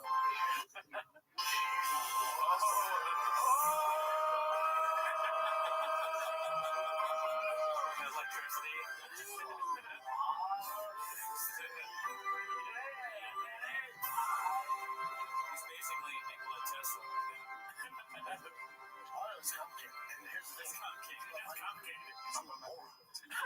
And what I like is how people always like, it's like, if you know this hot topic, and of course they keep like, you know, if you had to bet $1 million, are they going to talk about this Amin Khalifi girl on their podcast? Of course they are. Like, they could avoid it. And he's still on there going, well, I heard that. Did you read anything? Yeah. Where are you getting your news from? Some dude at a bodega? You know, like I overheard while I was getting to Starbucks. And like, it's kind of, I was like, oh, cool story. Make my frappuccino. Yeah, like you had no curiosity to look into it because like I looked into it. And I'm like, yeah. First of all, you have to discredit like. She's not trans. She was born a female. There's this rumor out there that it might have been XY chromosomes, but you know, then you would look for the source of that and find out maybe that's unsubstantiated. Like, it doesn't take that much research to get a complete grasp on the situation. You know what I mean? Right. 5 minutes, and you lack the fucking curiosity to be like to go beyond. I heard this, and I'm talking on a podcast about it now without the most basic information. You know how we solve this problem, dude? How? Is before the podcast, he gets the rub and tug. We've gotta make sure that lady knows all about the news. Just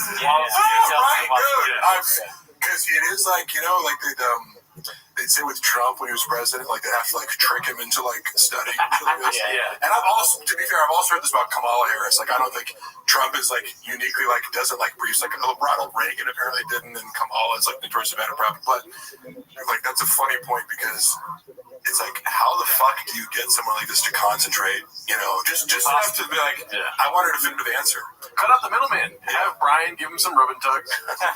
Brian reads a lot. He knows how to say Afghanistan, that's for sure.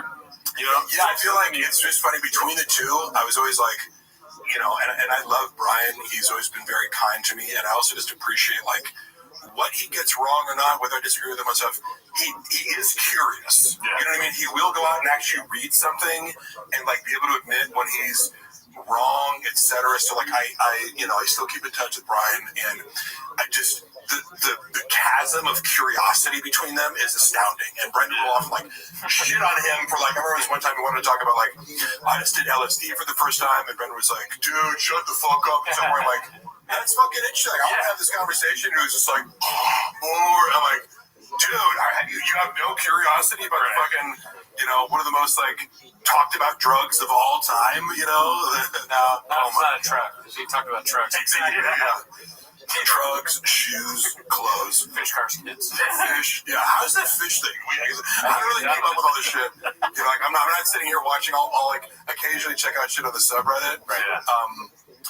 But you know, I don't watch full episodes of T-Fat K, obviously, because Brendan's voice is just now too irritating to me. But I think the fish is the T-ball's cutting into the fish now. Right. Yeah.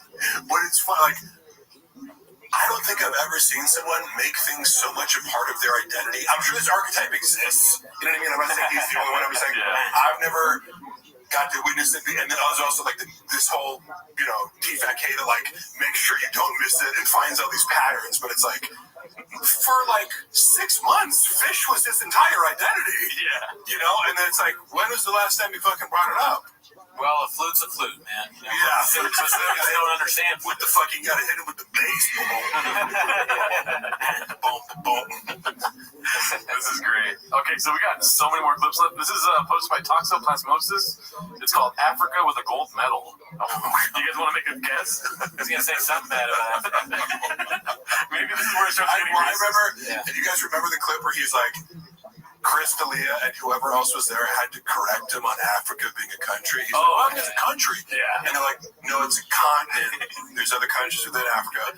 And his example to rebut this, he didn't just go, oh, yeah, you're right. Yeah. Like, because it's okay to make a mistake. You're like, oh, it's an Africa. Oh, sorry, I meant the country. Yeah. He dug down on this idea, and he goes, no, it's like the United States of America, but then you have, like, Minneapolis and Denver. It's like, those are cities, motherfucker. Like, you're not even making the next appropriate analogy, which I'd understand if you thought, like, Africa was, like, you know, the United States of Africa and fucking Colorado was, like, Zimbabwe. But you're literally, like, confusing different cities with the country. Team's fault. Yeah. Like, so it's just like, and it took, like, a good few minutes. I don't know if you remember this clip. They had to, like, break it down like he was a fourth grader. A dumb fourth grader. Because every fourth grader knows Africa's not a country. All right, let's see what this is about then. Probably because MMA not in the Olympics. 100%. It's also an international sport. And people will say, well, that's because you know you can have Volkanovski represent Australia because he's a pro. Well, the NBA does it. Yeah, LeBron's a pro. They're in the Olympics. This is one of the reasons I don't think Dana and maybe not the other leagues, but maybe the UFC don't push for it. Because think about it, Francis would represent Africa. So John Africa, and the UFC wouldn't benefit from it. Oh man, he's still doing the same shit. That is so funny. Fuck, dude, that brought me back in. Oh man. No, yeah, because it is funny where it's like, this is like, again, what I mentioned before, like, I'm like, Brendan doesn't listen to people. Like, anytime somebody calls me a handler, I'm like, a handler would imply that you're ceding control to someone else over major decisions. Yeah. Brendan can't even listen to somebody explain that Africa is not a country. You know, like that was broken down to him relatively recently. Yeah. You know, I already forgot that. And he like, don't you have these moments where you're like, he must be trolling us? Yeah. You know what I mean? Like, he must be on some level. And I do think, not that this is an example of that, but it's almost like when Chael will say, like, Makalchev. I don't know if you ever, like, Chael Sonnen gets names wrong, but he knows that people engage with it. Yeah. You know, so he'll be like, Islam Makalchev. And he just, he, like, doubles down on it. And he drives people nuts with the comment more. I don't think Brendan's that smart to do that, but, like, sometimes it almost, like, people get things wrong. I have a friend who says, he's a smart guy, but he says, rather instead of either. You either want brownies or cookies. And he'll say, you rather want brownies or cookies? And it's happened too many times where you can't be like if you called me Mike 30 times in a row, I'm like, I can't be like, hey, for the past 2 years, you've been calling me Mike. It's actually Mark. Like, can you correct him? And it's kind of a power move. So I'm like, I wonder if Brendan does this as a power move to be like, I'm gonna keep calling Africa a fucking country, and you're not gonna do shit about it. John Africa, dude. That's so funny. John Africa. What the hell is John Africa, bro? What the hell's John Africa? All right, so this is posted by Icarus Lives. It's called It's Tricky. I don't know what it's about. It looks like it's from a while back. Let's see. Chateau Marymount or whatever. Upstairs in John Belushi. Chateau Marymount with John Belushi. Tricky hotel name. It's tricky.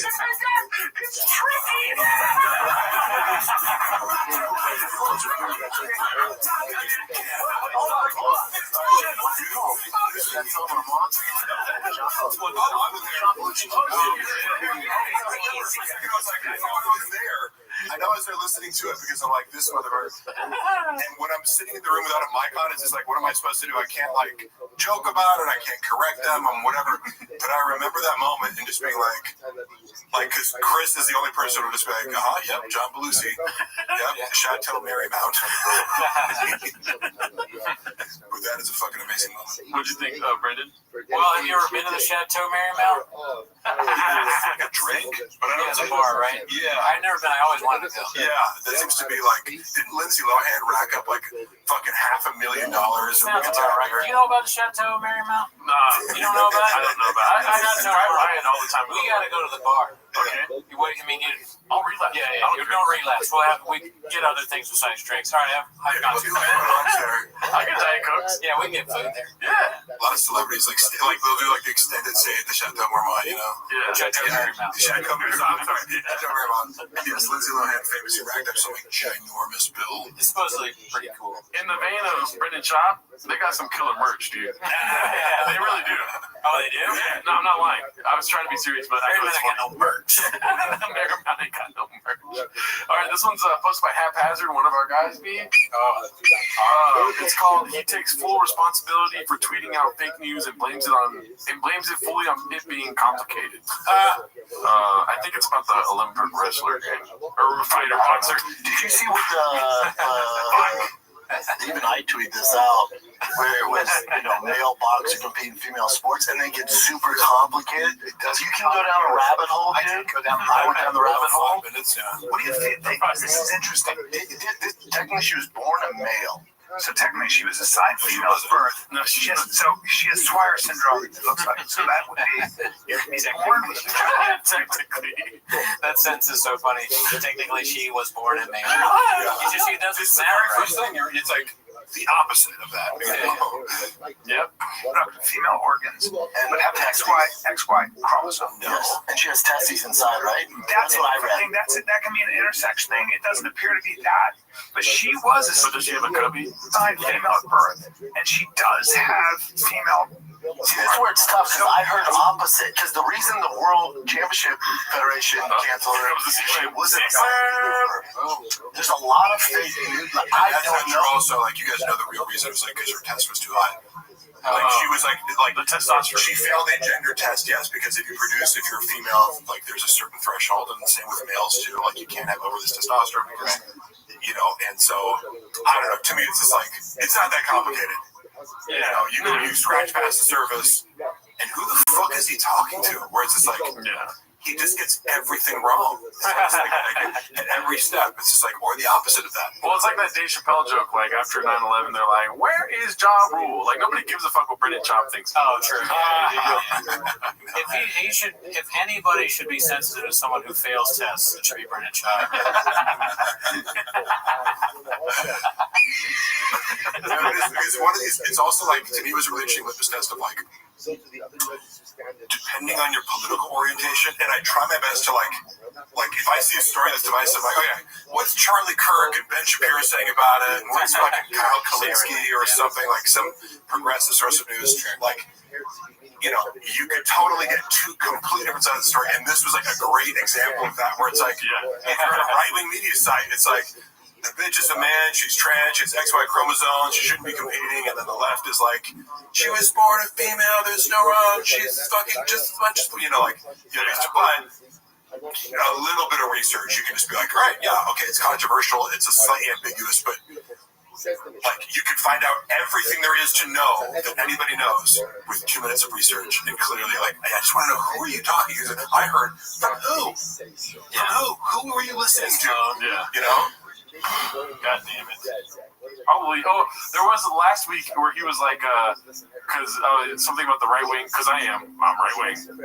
Like, it's going to be a big deal. Like, it's going to be a fucking New York Post headline. Brendan Schaub claims the right wing. Oh, you're saying you're imitating him, like, saying he's right wing. It's like, he said that. Yeah. No shit. But he also is like, he feels like kind of sensitive about it. It's like, bro, like, you're like a race realist. Nobody gives a fuck about it. Also, guess what? Nobody gives a fuck. Like, half the country fucking, you go travel around. That's one of the things I realized, like, traveling around them, it's like, it truly is. Like, there's so many people who are conservative in most places in the world. We live in a bubble here in LA, but the truth is, most people are moderate or conservative. And Joe Rogan kind of represents a lot of that, where it's like, you're not maybe voting for Trump, but it's like, half your views are kind of conservative, and maybe some are liberal. I don't know. He acts like it's like, bro, fucking lean into it more. You'll get a bigger audience. I don't know what you're trying to be bashful about it. He grips. He wants to grip. He just doesn't know how. We live in Seattle. Right. I mean, this is the problem. All this is the problem. Even I tweet this out. It's tough because I think, you know, the people on the right, I'm right. That's the part I was talking about. That's awesome. Yeah, I'm right. Funny. Yeah. Like, it's going to be a big drop. Sensitive to men transition to beat up women, and that's not right. This person didn't have the decision, but they're getting lumped into that toxic bubble shit. It's a bummer. Even I tweet this out. That's why I've been I like how he lands on this, like, it's so terrible, but it's like, you were just spreading misinformation because you're too stupid to do the research. And so when you say, like, you know, he's doing this rift, it's funny because, you know, a lot of these guys on the right who maybe you could label as grifters, like, and I'm not saying, because I think the word grifter is thrown around a lot, where it's like, you're really misrepresenting your actual beliefs. I think Candace Owens is actually conservative. I think Steven Crowder is actually conservative. I think Ben Shapiro is actually conservative. You may think that they court controversy with their views, but I think they're all sincere. Say what you will about these people. Steven Crowder is pretty fucking smart. Candace Owens is pretty fucking smart. Charlie Kirk is pretty, you know what I mean? Like, so I'm like, he would if he could, but it's just like he doesn't actually have the intellectual capacity to like hang with the best right-wing grifters. Sure. You know what I mean? You have to be able to debate these people on the left, you know, and he can't even get basic facts straight. I mean, we saw what he did with Tulsi Gabbard. Wait, what did he do? Was she on? Yeah. Oh, I should watch that. Yeah. Ben Shapiro on, that would be great, because he went to Harvard. That'd be something. But where? Oh, I was going to ask, how did they get into it or something? From my recollection, he basically just claimed that the Democrats tried to kill Trump, if I'm not wrong. Oh, they're going to try to kill Trump. He was like, and he was, that was a prediction. Nostradamus. Nostradamus. So let's watch what we say about him, because he might claim we're going to die soon. We're quiet about it because it's different, because she's not taking hormones and trying to turn into a man, right? She was born with it. And then if you're just talking about advantages you've had when you're born, well, Michael Phelps was born with bigger lungs. He's 20% bigger lungs than the rest of the Brittany Griner. I don't know. He dude's super tough. Even I tweet this out. But the problem is the right to look, they're doing it again, which we all thought. They're like, look, it's a male that can hang as a male boxer to be a female, and then you're like, oh, but because we're so triggered, we see the left pushing that agenda, we're like, oh, hell no, and you fight back on that, and this poor girl's like, no, hold on, I'm not that. And also on top of it, she didn't have some like winning career. This is recent. She's coming into her own. I'm kidding. I don't think it helps to make fun of her, and I don't think it helps to say that you're trans because she's not. Even I tweet this out. It's funny, okay. Yeah, it's complicated. The word salad, or the phrase word salad comes to mind because, look, I love Trump in a lot of ways because I think he's fucking entertaining as fuck, and I think like people who are triggered by him, I'm like, take a step back and realize this guy is a fucking gem of entertainment, firework. And, like, so I always try to detach, like, but objectively, like, Trump is like a master of the word salad. We'll start on something, and a lot of people are saying this, and I don't care, but that reminds me of like he goes all over the place and kind of like doesn't come back to his initial point. Like Cootie. Hey, it's complicated. But that to me was such a word, and people will accuse me of that. I'm like, name one. Like I get defensive about it because like I contend that I'll go on tangents, but I keep my original point in mind and try to come back to it. Right. I watch this and I go, what the fuck was that? You're like, you know what I mean? He starts off in the complete, like his conclusion is completely different than what he started out with, and he gets so many things wrong. And it's like lily pad. He fucking jumps from lily pad. Like, and then I tweeted this, and also it's because we're trying to talk about girls who transition. She didn't have a choice, so it's bad because it gets mixed in here. But then also like, it just sucked. I'm like, huh? What do you actually think about this? So shout out to Haphazard for making this. First of all, I should start by saying I didn't graduate college, right? So what I think he's trying to say, what Hap is trying to say is that he starts out the conversation with saying that I fucked up, I tweeted this out. And then he's talking about how that conversation is toxic and we should stop having that conversation. But he's the one engaging in the conversation. And also, that's a great point. That's a great synopsis of that. He's engaging in a conversation and actively spreading misinformation. I'm like, you got multiple in the middle of that sandwich where you're like, I feel bad and this girl should have sympathy. You're like, she was born a man and she failed the gender test and she has nuts in her. I'm like, there's like 3 or 4 things where I'm like, that's not true, that's not true, that's not true, that's not true. But like, you think you cover your ass by arriving at this kind of like safe consensus place? I'm so dumb. What? No, I just repeated what the clip said. No, it was good. Like that, you did make a good point. Okay, cool. No. I'm gonna slap myself in the back later tonight. It's also funny that you're like, I didn't go to college. I'm like, that is like, I never think about whether people go to college. You're like, that probably demonstrates more common sense than most people have. So I had the chance to graduate, just chose not to. I put a Sharpie in my butt. Here's posted by Real Steven Smith. It's called Somehow I Don't Think This Is the Reaction Toe Was Expecting. Don't Want No Short People Around Here. So this one got a lot of likes over the last week. I don't know what it's about. I've never seen it. Netflix special that's live Saturday night from San Antonio. It's tight now. So I'm very happy with it. 4.9. Joe Rogan burned the boats review Netflix special relies on same old COVID and gay jokes. Joe Rogan burns the boats of self-stop provocateur jokes feel stagnates and too late. Joe Rogan is a cyber truck of comedians. Joe Rogan is weirder than J.D. Vance and K6 obsession. That's a good headline. Joe Rogan's comedy special is boring chuckings for the Dunning-Kruger. This is my favorite one right here. These headlines are great. I feel like I never trust it when people write shit about Joe Rogan. I'm always assuming like you have a vendetta against him, and I haven't seen the special, so I'm going to reserve judgment about like whether or not this is appropriately harsh. However, some of these fucking headlines are creative as fuck. Johnny Kruger. So the guy's dicks on his phone. Do you know about that? So one thing I will say, I might have mentioned this before, but like Brendan's whole take on like I don't read comments. It comes directly from Joe. And working for him, I kind of like came to this conclusion that you're doing it for a different reason than Joe is. We could watch all this and like everyone in the world can hate Joe's special, and he's still sitting on $500 million, you know, whatever the fuck. So it's like, there comes a point where it's like, if you reach escape velocity from the atmosphere, you know, or metaphor for the comment section, it's like, you legitimately, like, it doesn't fucking matter what you put out or what critics say, you're going to keep generating a ton of money, and people are going to, like, just based on your podcast, you know, you could sell out a fucking stadium, or whatever it is. What's a basketball arena? Yeah, arena. But for somebody like Brendan, who, like, of course, he's taking this cue from Rogan, but it's like, you're not there yet.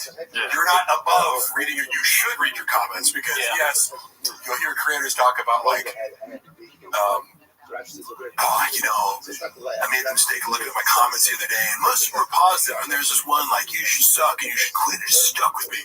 And you're talking about, like, the perfectionistic, sensitive artist who's going to let that one comment, like, stick in their craw forever. Yeah. But it's like, no.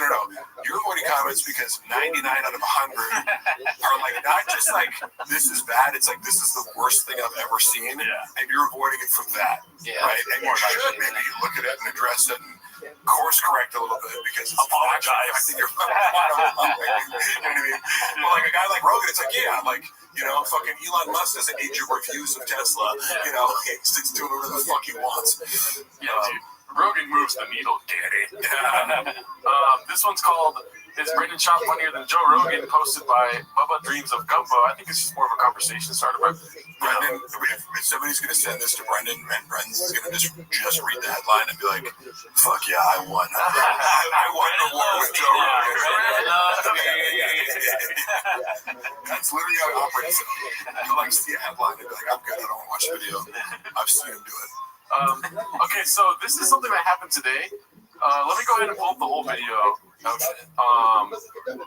Give me 1 second. What am I looking at here? So it's Joanna's Instagram story today, and I think it's like a cliffhanger. Joanna's also blocked me. Surprise. Did you guys see this earlier or no? No, I haven't seen it. I don't know what's going on. That was a test to see if Mark created a Finsta. Actually,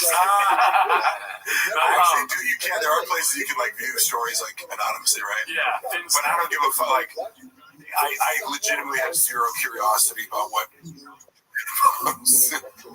Let me see here. So it's Brendan has her page favorite. I don't know what that means, but yeah, right. So this is a story from her today.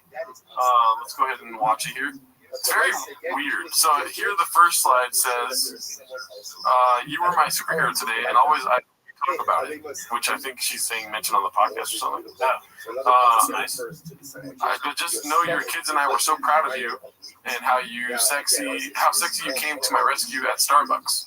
Today I'll forgive you leaving your shoes on the floor and leaving a mess, right? So you go to the next one. I like how she can't even post a fucking, like, "you're my hero" without, like, throwing him under the bus. It's like, bitch, you have a maid. Yeah. Every time I went over to his house, he had a maid there. Like, they have, like, a live-in maid. But it's like they're trying to be cute, though. That's what it is. I know, but also, you'll notice, like, Joanna does this where she, like, she can't help but complain about shit. It's like, you know, and Brendan once told me she racks up, like, $40K in credit card every month. Like, I hate to be like, you know, but fuck you, Brendan. You told people I broke into your fucking house, and then I wanted a long time for you. Fucking lied to the labor report about me.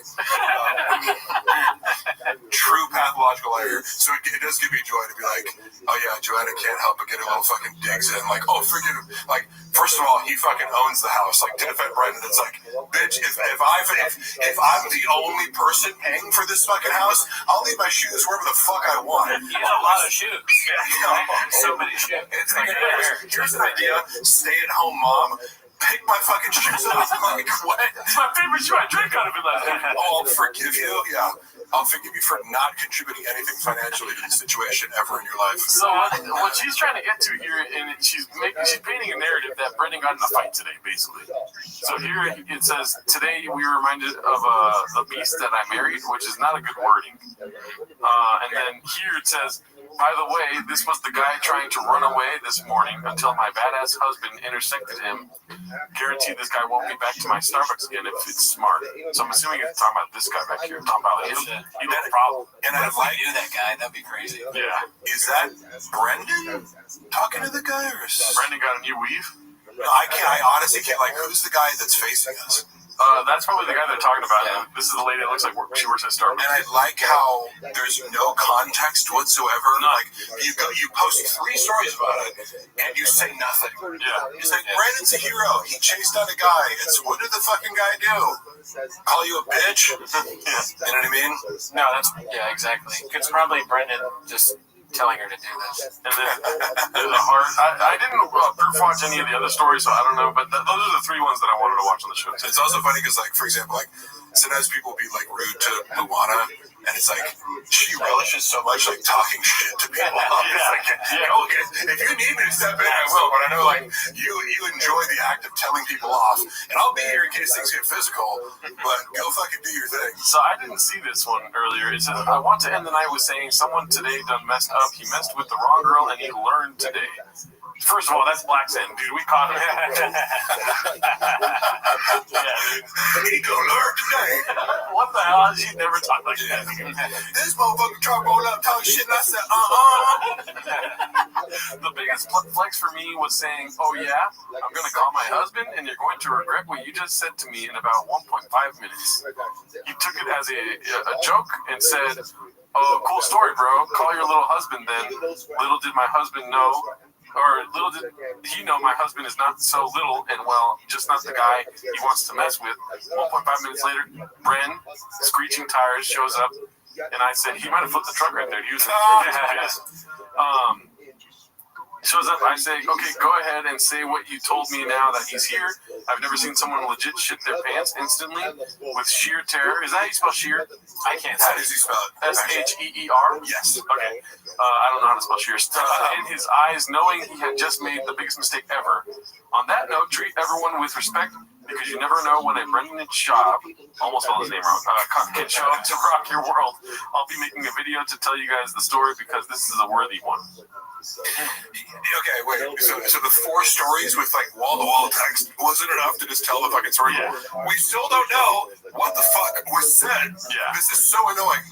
Yeah, so Ryan Pliskin posted this post on Chang's, and there's other ones from it, but let's go to a different clip for now. This is, it looks like from MSG, so if this part gets cut out, it's because we got Fed Pixeled. This is available online right now. All your friends over the weekend at MSG laughing at your band, or your brand, Humboldt Samo. I haven't seen this yet. About a month and a half. What did she do? Whiskey stuff. Kill me. Whiskey stuff. She's a whiskey rep manager. She's gonna kill me right now. I see where this is going. Why would she kill you for that? Just out of curiosity. I don't know, because I feel like I always get her brand wrong. When else would it have ever mattered that you got her brand wrong? Except for right now, this would be the chance to get it right. Right, you get her brand wrong like during sex. Come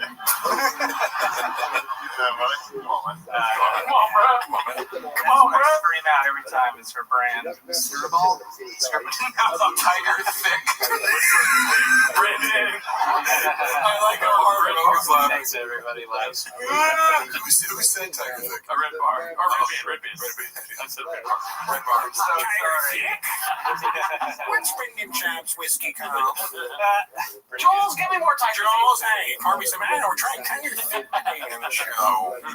Stand up for scars. Give it a year. Give it a year. All right, that was cool. What do you think, Brendan? I mean, it's like everything with Schaub is a punchline that you can just have. Right. I mean, it goes to the universality of like I even saw Anthony Jeselnik. Remember I told that story about Anthony Jeselnik, like watching him in the green room, like be like, shut the fuck up with his eyes, like to Brendan, where he's like, you know what you really do is half an hour. And Jeselnik's like, yeah.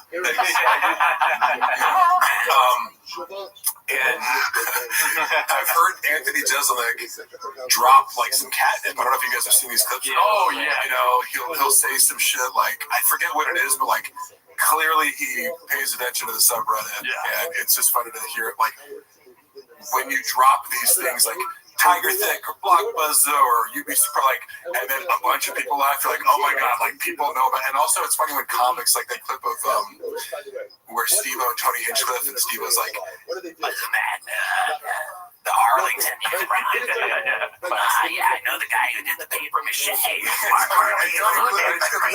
try not to laugh, but they're just like, why do you know that? You know? I was intrigued by it. And then they all just start laughing. It's like, oh my God, like, you know, I wonder if Brendan actually sees clips like that, because it's like, literally just like, they say Gringo Poppy, and like 5 dudes just start laughing uncontrollably when they like clearly don't even want to laugh. I don't even want to be laughing, but I have to. And that's what reminded me of like Rogan. Rogan hears the term Tiger Thick, and he starts like laughing like uncontrollably almost, you know? Yeah, I'm trying to get Brendan Cooney to stop saying, look at you guys, when he gets on stage. Oh, I love that. Every time. Not really. Yeah, wait. Oh, you say heard of it? Didn't you do like a rendition of the Gringo Poppy? Yeah, I did it for 5 minutes. Actually, first 10. One is on tape. So half the special. Yeah. All right, so this one is posted by Don't Know Who to Axe. It's called Papa about to drop a hot take on the blacks. Real contest up in here, huh? Yeah, great Photoshop job. You can't even tell that he's not in that Quentin Tarantino movie. That's a good Photoshop job. I think there's going to be a racist thing coming up. I hope that becomes a meme. Yeah. Like with Brendan's face in it. This one's posted by Successful Egg 8345. It's called The Hate from Papa Runs Deep with their black power and all this. So this is the racist part. Okay. Let's see what happens. What I don't like is when they're like, I'm going to get started on it, but what, you know. It drives me fucking nuts. You know, when they're like, oh, you know, black power and all this, and it's good to have black representation. It's like, you guys dominate in athletics. Like, when has that ever been? Like, why is this a race thing? I hate, like, why are you making it about this? I hate, like, why doesn't understand what he's talking about? No. Say it right now. I will say it with it. Okay. My take on that is like, he's trying to rebut the idea of like diversity, equity, and inclusion. Yeah. And his response to that is like, black people are in the NBA. Yeah. It's like, oh my God, like, and you could, there's very coherent arguments you could make against DEI or, you know, affirmative action. Like, there's a huge debate to be had there. But his idea is like, well, black people are in the NFL. Why would we need representation? Like, you know, it's like, it's like, you're smashing this conversation down and like shifting it sideways. Yeah. Like, what are you talking about? Black people live in Harlem. You know, like, wait, that's what we're talking about. It's crazy when you sell yourself as a comedy podcast and you give the most bland, like, not interesting takes whatsoever. Right? Yeah. Like, I mean, everything that Shop says politically is like that old clip of you remember when John McCain was at a rally and the old lady was like, Obama's a bad man, he's a hero, he's a Muslim. And John McCain is like, no, he's a good man. It is kind of funny that he says he's a good man, even though all she said was he's Aryan. Whoa. Let's not get into it. He's not one of those. That's Shop. I noticed that, dude. That's such an iconic moment. I almost forgot about that. But I do agree that, like, because you can't just be like, you can't even roast the person. It's like, oh man, like you're just like, I just have to like hand them the candles here. But you know, old lady's intelligent, an old lady who's dying and her brain is melting is how smart Shop is now. Yeah. No, he's like, because again, I have friends of all political stripes. Like, nobody's political beliefs are gonna piss me off, except when you don't know what the fuck you're talking about. And what's funny is, like, I wouldn't consider myself an expert, but like, I majored in political science. I've been reading about politics ever since I graduated from college. But like that also, like the Dunning-Kruger effect. It's like, I remember taking, my senior seminar was on Israel and Palestine.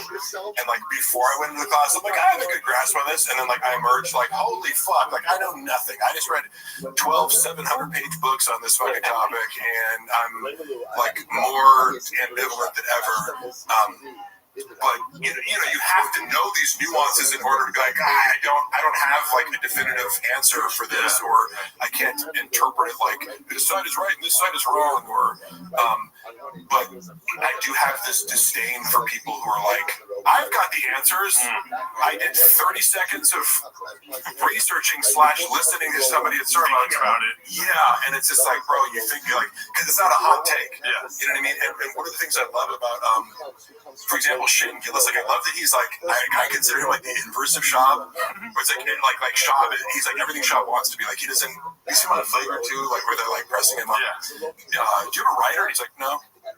Like what? Like you're like looking around, and he's just like this regular blue. And I'm not Shane. He's really clean. I mean, he like walks the walk of like I own 2 pair of pants, 1 pair of shoes, and like I kind of don't give up. And he actually played football in college, and like he's very humble about it. He's like, fuck no, I couldn't make it in the NFL. Like, and he's kind of had this genuine blue quality aura to him that Shab wishes he came across as, but he's like actually like the beer drinking, dip having, comic book selling. What? That sounded like Ric Flair. You sound like Ric Flair for a minute there. Comic book selling. Whiskey drinking. But like, I don't know. He's like secretly smart. You know what I mean? Like I think Brendan tries to come off as like I know more than I do, and like Shane almost conceals it until it's like something kind of like irksome. Like when Rogan's talking about how all Vikings were 7 feet tall, and he's like, actually, they're like 5'4", and they never wore the horns. And he's like, Brendan's like, oh, this motherfucker actually reads, and that's why when he does Trump and stuff like that, like there's no malice to it. Like he does this Trump impression, it's just like you're coming from a place where you lack disdain, and therefore it's more accurate. Yeah. You know, and it's like you're just true to it because you don't have an agenda. Yeah. All right. Well, let's get to the next clip here. This is going to be a Guild guitar clip. I look forward to his every week. Let me know if you guys want to end anytime soon because there's still like 10 more tabs. Oh, I love tabs. Okay, here we go then. I want all the tabs. This is supposed to be my Guild guitar, but you see, I wanted to ask you before we started. What do you think about the red chair? Because I'm sitting in not the red chair. Like a legit I like it. It's like a movie chair. That's top. We can't reveal where we got it, but how similar is it to the studio? Oh shit! I never even thought about that. Yeah. Because I never fucking got to sit in these chairs. You know. I don't mean to rub that. Oh, you know what's funny, by the way? So, like, Brendan like took all my episodes of like Haters Will Say off away, right? So like, but they're still like on the original Haters Will Say channel, but he like erased. He tried to like erase my, but you can still find it on like Apple Podcasts and Spotify. He just like took it off YouTube. And then also. The only fight companion that I was on, he took down with like TJ Dillashaw and Brian Ortega. So it's like he's trying to like erase me from like the whole thing with me. But I'm obviously on a bunch of TVAC episodes. Once I started being on it, he didn't think of those out. But like the 5 times I was a guest, he took me down. So he wants to make it seem like Mark was never more than anything but an intern. But I was on as a guest like 6 times for TVAC. But the chair is very comfortable, right? The chair is very comfortable. It is. It's great. Right? Because I'm sitting in a fucking Blockbuster chair right now, and it sucks ass on my floor. Dude, I want to watch a movie one of these. Right? We watch specials every week on there. All right, sorry. So this is a very special guest by Guild Guitars. I always look forward to this guy's clips. Very well done. How excited are you for Austin, buddy? First live show together. Also, we didn't get to talk to you about their residency, dude. I was following that for a little bit. Yeah. Just because. And what's another funny thing where, and I think generally Brendan is the king of, like, I experienced that on a personal level of, like, you know, hey, in part, I'm going to the fucking court for this because he, like, would, when it comes to business things, he'd be like, I'm paying you this much, and then he just wouldn't pay that much. So, like, I'm used to him, like, in a, to me, a more malicious way, saying, like, this thing's going to happen, and you have, like, a verbal or written contract, and then it's like, hey, where's that money that you said you were going to do for the work that I already did? Oh, that's not going to happen? Okay, cool. So I like seeing it in other ways, where I'm like, yeah, of course you fucking have this. And also he loves to, like, just skip over, like, he'll minimize or be like, oh, yeah, I had to cancel it because the DA in San Francisco got reelected, and there's so much crime that we can't even walk the streets, and it's like fucking, you know, Rio de Janeiro down there, and there's, you know, like, that doesn't make, so there's never any accountability. It's like, yeah, I can't sell tickets, or yeah, this didn't work out. Like, there's never any, and people, like, you know what's funny? Who's that dude fucking, Chris DiStefano, who I think is great, and like I saw this clip of him, and I was like, Brendan would never in a million years do that. And Chris is more successful than him, stand-up wise. He goes, he posts this thing to Instagram. He's like, guys, fucking, I'm going to New Rochelle. You guys are not buying tickets. What the fuck? It's fucking, you know, I've sold 30 seats in 2 weeks. You guys can do better. Come on, don't leave Chrissy hanging. So he's doing this whole bit to promote by being like, this whole fucking venue's empty. What are you guys doing? I'm going to be performing for 10 people. You know, like, I was like, that's fucking, but it's kind of his style where he like overshares and kind of like, you're like, I believe you because you're like self-deprecating in this really real way, you know, where you're talking about your own fuck-ups. And I'm like, that would have, if I was a fan of it, I'd be like, fuck yeah, I'm going to buy a ticket even if I don't show up. Just to support. But like, Brendan is so stuck on like being like, no, every show's sold out. Like, I always do. No, you can't even get tickets. I'm like, bro, like, you know, his old assistant, Gianni, who's on Power now, he would talk about this. He's like, he would like say it was sold out, but it wasn't. I'm like, bro, if people still want to buy tickets and then you're like posting that the show's sold out, they're not going to buy tickets, you dumbass. But your ego's so set on like appearing as though you sold out every show that you're literally preventing people who would want to come with the last shit. Well, he's not a numbers guy. He's not. I'm a business shark, but also I'm not a business shark. Yeah, I talked to Robbie yesterday, told him we're coming. And what do you say about Parkin Live? Or I said to him, I just said, hey, that's all I'm going to say. I said, hey, you're in the area. What are you on stage? I go, I'm just saying, I'm not saying, I'm just saying, we're in the area. You could stroll down. He's like, I don't know, man. I might be busy counting whatever he money. said. Before I count my money Thursday night. He's at the mothership. It's a stroll. How long of a walk is it? You throw a hush puppy across the street. It's something you can throw a hush puppy across. That's a phrase. No, you can throw a hush puppy. He's trying to be southern or something. Yeah. It's throw a dead cat. You can twirl a dead cat. You can throw an oil rig and hit it. Yeah, you can throw a Texas You longhorn. can flip a truck and hit it. There was some clip, did you see that, where they were like, you know, oh, he's in Austin. They're like, how do you know that? He's like, he's got the longhorns. Oh, yeah. He's like, that could be anywhere in Texas or in the world because people, like, you know, you can't have a fucking University of Texas flag anywhere but Austin, Texas. He's like, thinks he's fucking a private eye. Oh shit, why is it not playing with it?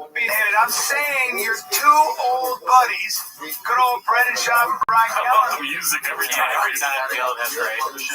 Get Gas Theater, that is January 26, 27. Special guest. Yes. And then we got Live Find the Kid announcing Live Find the Kid in Austin, Texas. That's so embarrassing. February 15th at one show only. Vulcan. Special guest, very special guest. This Thursday, one night only, one show only. Me and Brian Count. It's a Live Find the Kid, not stand up. It's Brian Count and myself doing a Live Find the Kid with some special guests. Find the Kid live. Find the Kid live in Austin, Texas. That is February. Look at that Kibitek hat though, dude. One show with very special guests. Yeah.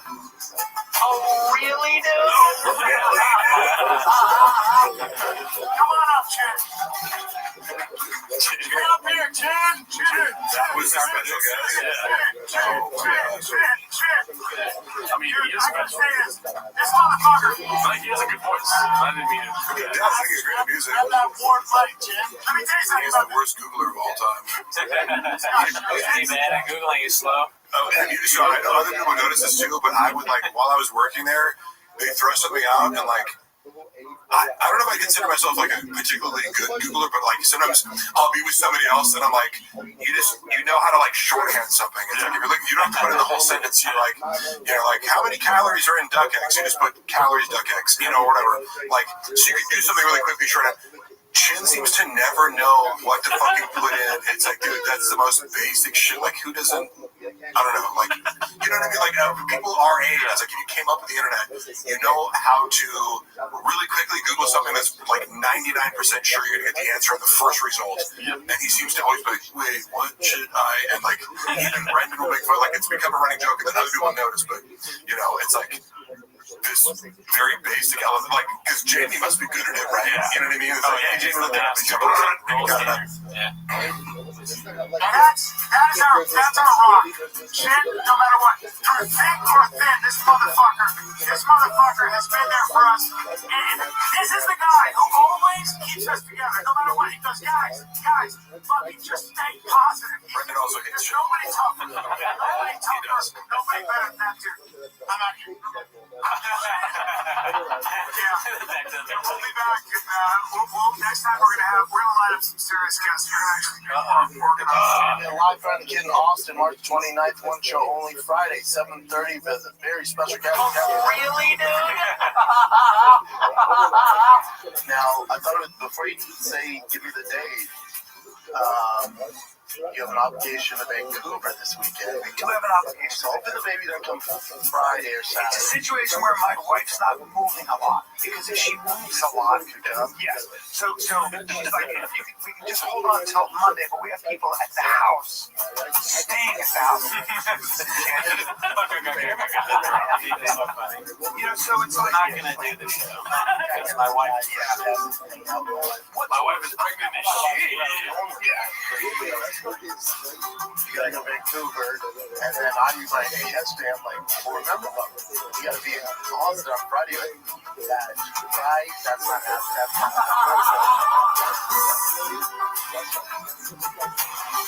And so that was the second time they were going to Yeah. Okay. And Rogan was gonna be in that one. Oh, for sure. Watching them talk about it now, it seems so like they're like, all right, so how are we gonna like fake this story of not being able to do the show? As if anyone cares either Like, way. oh, and then you remember that your wife's pregnant and you had to be in Vancouver, but That was almost completely for the cats, because no one was going to go to it, no one knew it existed. They were like, it's canceled. Yeah, and what's funny is like during the pandemic, I remember like the first time I ever traveled with Brendan was for shows in Austin at the Vulcan Gas Company. And it was like, I want to say, it was April, late April of 2021, and the shit was popping. You know what I mean? I was like, oh damn, this is how it always is. Like just fucking sold out crowds, and like everyone's super psyched, and Malik and Chappelle were there. It's also fun to see Malik like. We had a little online beef, recently, but we squashed it. He was like mad that I said something like 2 years ago,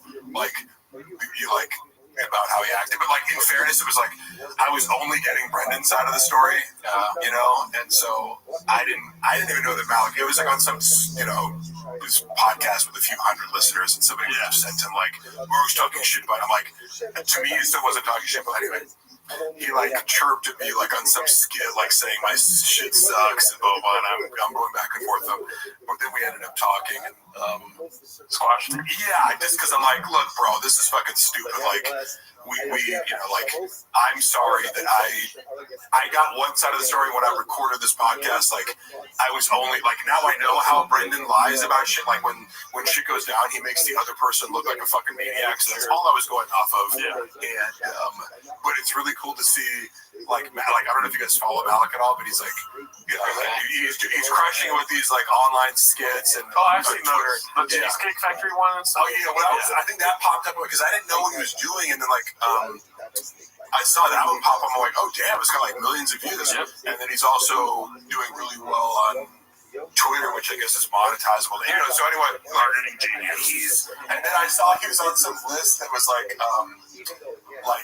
it was like top funny like people on the internet. Yeah. And like Theo Vaughn was mentioned, which is like a weird thing. It's like, are we ranking like stand-up comedians? Are we ranking like fake content creators? It was kind of weird. But like he was like Malik was like number 9. Oh shit. And like let's say Theo was like number 5 or something. So like, bro, that's crazy. Eat Brendan alive. See Malik. Like Brendan's whole thing the whole time was like Malik's not even funny. Like he had these, and again Malik's like 3. Like when I saw him, I always saw Malik do well. Like he has charisma. I never saw him do poorly. Like in his defense, there may have been one show where but I remember coming back from one show. This was Brendan saying that he didn't do well, but like it also coincided with like Malik corrected him on TFAC. I don't know if you know this lore. Back in 2021, he was like, it was some argument over like whether or not a fight was a pay-per-view. And Malik was like, no, it's a pay-per-view. Like I know about boxing. And Brendan's like, no, it isn't. And then we're going back and like Brendan's being stubborn as fuck. He's like, no, it's a pay-per-view. Like for sure. He's like, no, it is. You want to bet? And then they looked it up and it's like, oh, it's a pay-per-view. And Brendan hates when he gets corrected by his underlings, you know what I mean? And so it's like, you didn't see Clint do that. and then, It's definitely a small thing. It's not a big deal. It's not a sad thing. And then so like I wasn't aware of that they had this conflict, but now I can totally see it because I'm like, I would have these moments where it's like Brent, any time I would talk back to Brendan and be like, just like, hey, you're shitting on me for something like you like that I didn't do that you never asked me to do. You know what I mean? You're like, did you get that footage? I'm like, you didn't ask for that footage, you know? And then like if I even brought that up, he'd like find some other way to be like, you're not doing Tiger Thick social media, you know, or something like that. We're like, I know it works. He's like, I lost it here, so like I'm taking you off. I'm not paying you for this, you know. And so with Malik, it was like, how the fuck were you not doing Tiger Thick social media, man? Jesus. No, I was though. I was. That's and then he fucking kicked me off. important. Do you know about this? I put an extra C, so I was posting every single day. I was posting on Tiger Thick every single day. Got the page up to like 11,000 followers. I remember looking back recently, they blocked me because I was like, you guys haven't posted like in 3 months. I go, what the fuck is going on with this page? And then I go, you're blocked by Tiger Thick's Instagram? Because whoever was running it, on the screen? I got fired from the job. My last post was a Christmas post of 2022 when it was like an end of the year thank you, and it's over jelly rolls like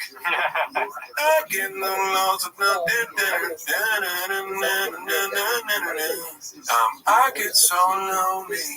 But it's like a nice song, and I edited all these different clips throughout the year, and I spent like multiple hours on it. He fired me in the middle of me completing that, and I was like, I just out of a gesture goodwill, I'll finish it and hand it off.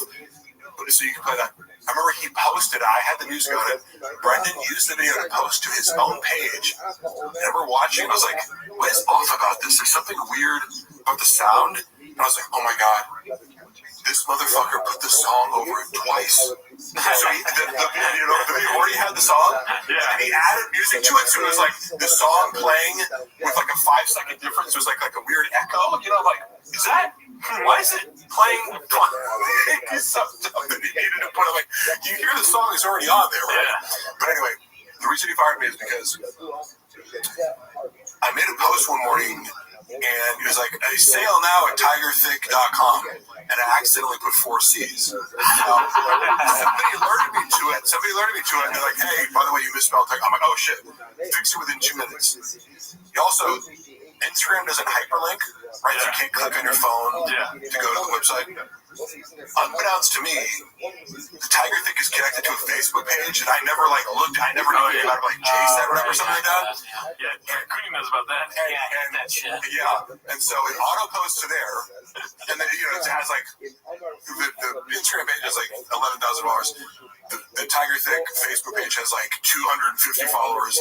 And this post didn't have any. By the time I looked at it, had no interactions except for one comment saying you might want to check the spelling of that thing. Tiger Thick with 4 C's links to .com and has a picture of Brendan on it. No! Fuck.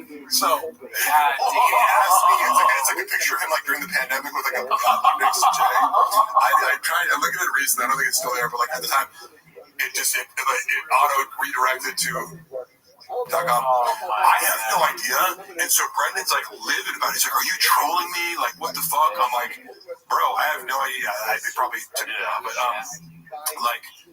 I'm like, legit, he thought I was like doing that on purpose. I'm like, why the fuck would I be working for you and like redirecting your page? Like, like maybe if you fired me, I would do that. Like, but anyway, he got so pissed that he fired me, and then like whoever took it over just like didn't post at all. It was hilarious. But I thought you were doing a bit at first when you said that you added an extra C. I was like, that's funny. Yeah, but that's really happened. 4 C's literally redirects to. And he was so pissed, but he does these things where he's like, the investors want you, like they say you can't work from, like, no, it's your decision 100%. You're trying to like blame it on somebody else. The Russian investors who really give a fuck that the comic book consumers, 3 people saw it on Facebook. All right, let's see this here. This is called "When You Nearly Forget You Told the World You Are Boycotting the Olympics," posted by Busy Middle 8108. Let's go on Brendan this time here. Just a request. champion. The whole point of the Olympics is it brings everybody together, and everybody competes. Well, the one part that bothered me, I was watching, my girl was watching as a background, so I heard it, but there was this pole vaulter. He's like the best pole vaulter ever, and they did a background on him, and I was like, I always like those stories, right? And then, So you watched it even though he said he's boycotting. No, it's funny. Yeah, I'm good too. Because he can never just admit to, like, yes, like, oh man, he's always like lying in ways that like make things worse. You know, where it's like, dude, just admit it. Yeah, you thought you were gonna boycott, and I fucking did it. That's such a better like podcast moment. You know? Yeah, it's honest. It's like, wait, did you guys see this Shane Gillis moment where he's like, it was kind of dark, but it made me like, I'm like, dude, and I'll keep using Shane as an example of like the anti-Brendan, because like he can be honest even when it's unflattering to yourself. And he was talking about like people who he knew who were addicted to heroin, and he was like, I hate to admit it, but like by the time like my third friend that died from heroin, you're almost like good, because like when they're in the midst of addiction, they're like such a like they're not who they are. They're mean. They like disrespect you. They're fucking they just like fucking. So I was like, damn, he just actually said that. But it's like people can relate because like it's real as fuck. It's just like. Most people don't say it because it sounds really callous, you know what I mean? So I was like, I just gave this respect for him. Like, he'll be honest even though it's risky and it might make him look bad. Yeah. And like, Brendan can't even do that with the like watching Olympics, you know what I mean? Where it's like, most people are like, yeah, sounds kind of fun. Yeah, I fucking love the Olympics. Wow, pussy, you know, like I gotta boycott shit. Yeah. He's going, oh, well, I heard because I accidentally caught it in the reflection because I was looking away, but my refrigerator is metallic, and it's like I saw the guy's dick hit the. I told my wife, like, dude, no, don't watch that. And then I was like, oh, but I saw it still because it was on. Yeah, don't tell me about it either. I heard. It's way funnier as a comedian to be like, fine, I watched it. Something right. He never. Yeah, I always say this that he never truly self-deprecates. Like he'll do false self-deprecation. Yeah. But like throw people under the bus. Like I summed up his comedic style as I'm a cool normal guy. Look how stupid, crazy, and incompetent everyone around me is. Yeah. That's the theme of all of his jokes. Well, speaking of which, he drinks like a zesty Neanderthal, according to Worldly Cake 3871. I mean, that's pretty funny. Yeah. His full lip commitment, and also like because it coincides with like eating with his tongue out, where he eats something and he was like this.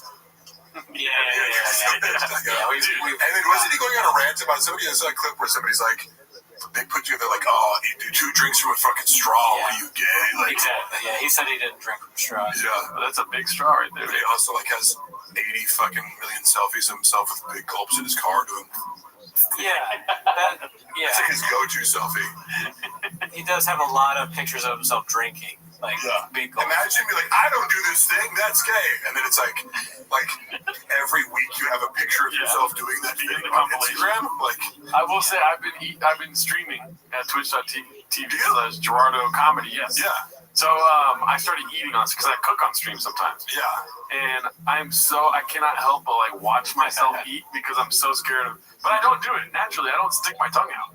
Right. Do you ever think about this? Because you. Yeah, I do. Like, I don't think I do, but then watching him, I'm like, it gives you this. I'm like, do I fucking do that? Like, holy shit, I should start filming myself just to make sure I don't, and what's funny is, I don't know if you ever saw this clip. I remember Brandon one time was like, have you ever seen Mark eat? It's so disgusting. Yeah, he told us about that. Isn't it? Like, it's just a weird thing to say, like, thanks, like, for throwing me, like, I don't think I eat a lot of food. I don't think like, and again, Brendan, I've seen you eat, motherfucker. Yeah, he's the last person. The only thing I eat on camera is hot Cheetos and Mexican cookies. We did it a lot. But also just like not self-conscious about it. You're like, I don't even feel like, don't watch me eat that. You don't like it, don't watch me. Yeah. However, you happen to be someone who eats like a fucking retard.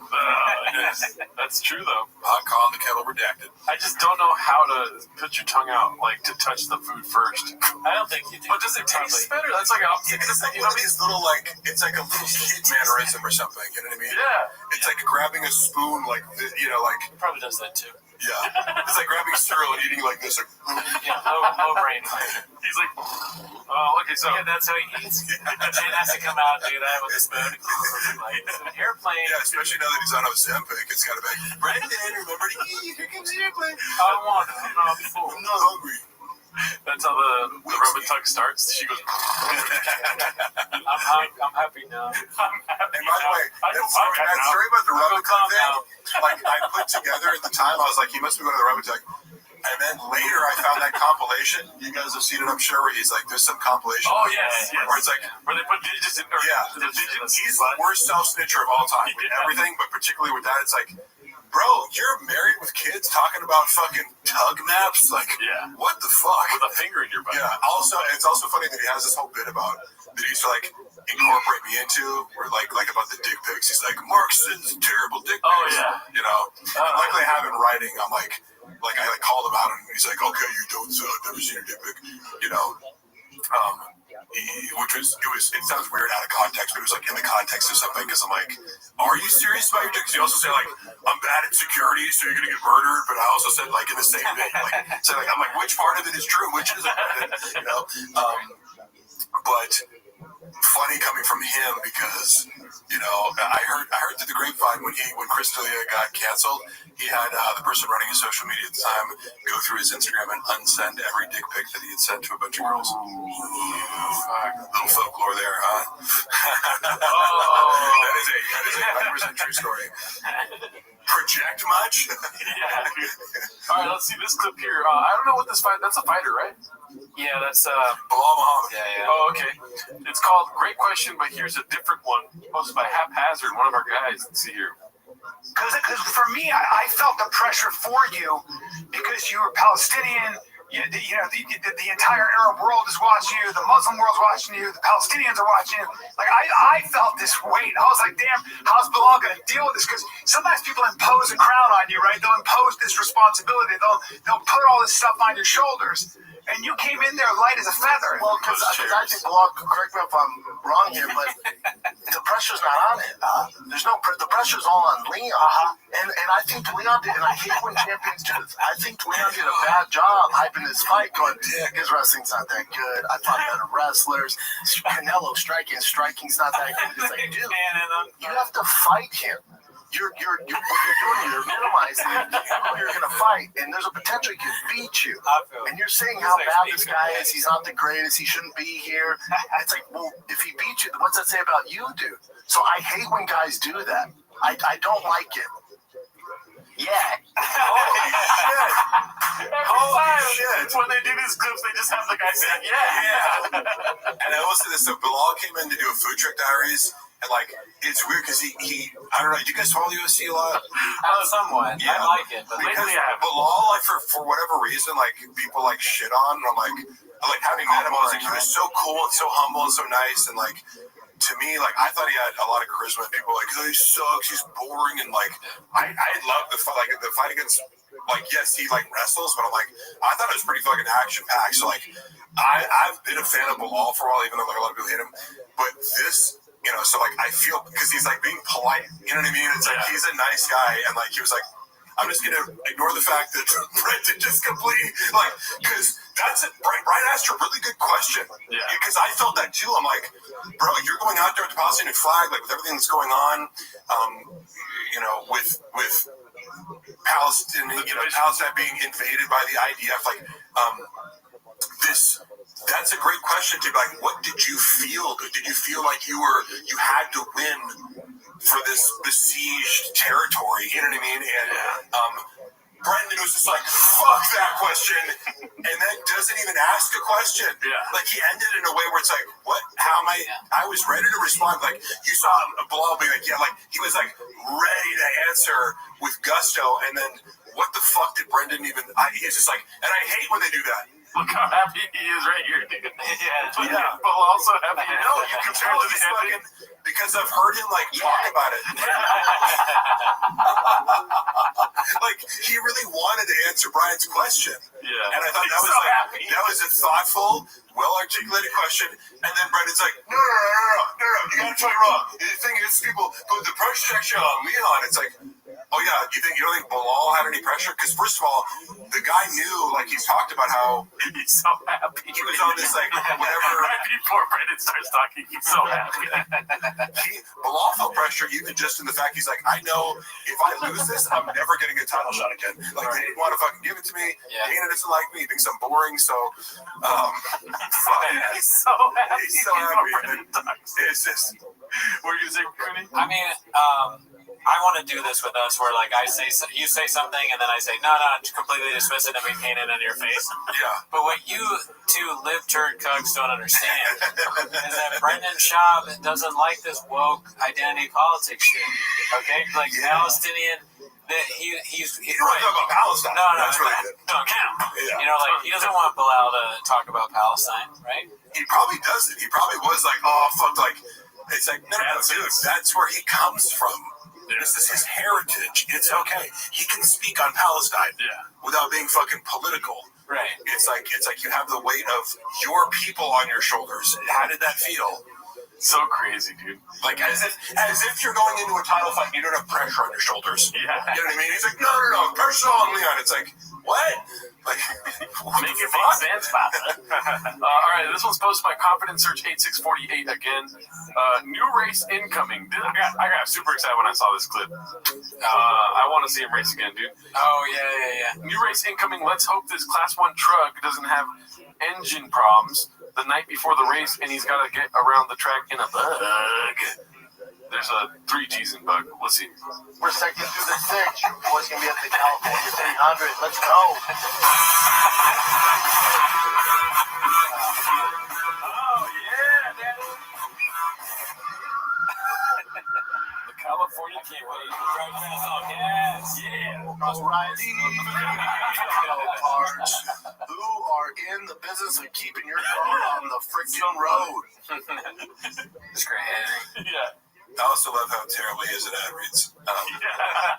Because I don't know, like, it's just, I always think about it, like, if I was being paid that much money, wouldn't you fucking just commit to it? Yeah. You ever seen Chael Do more than one take? Yeah, no, exactly. You ever seen Chael Sonnen do ad reads? No. Okay, so again, I'm more in MMA than other sports, so.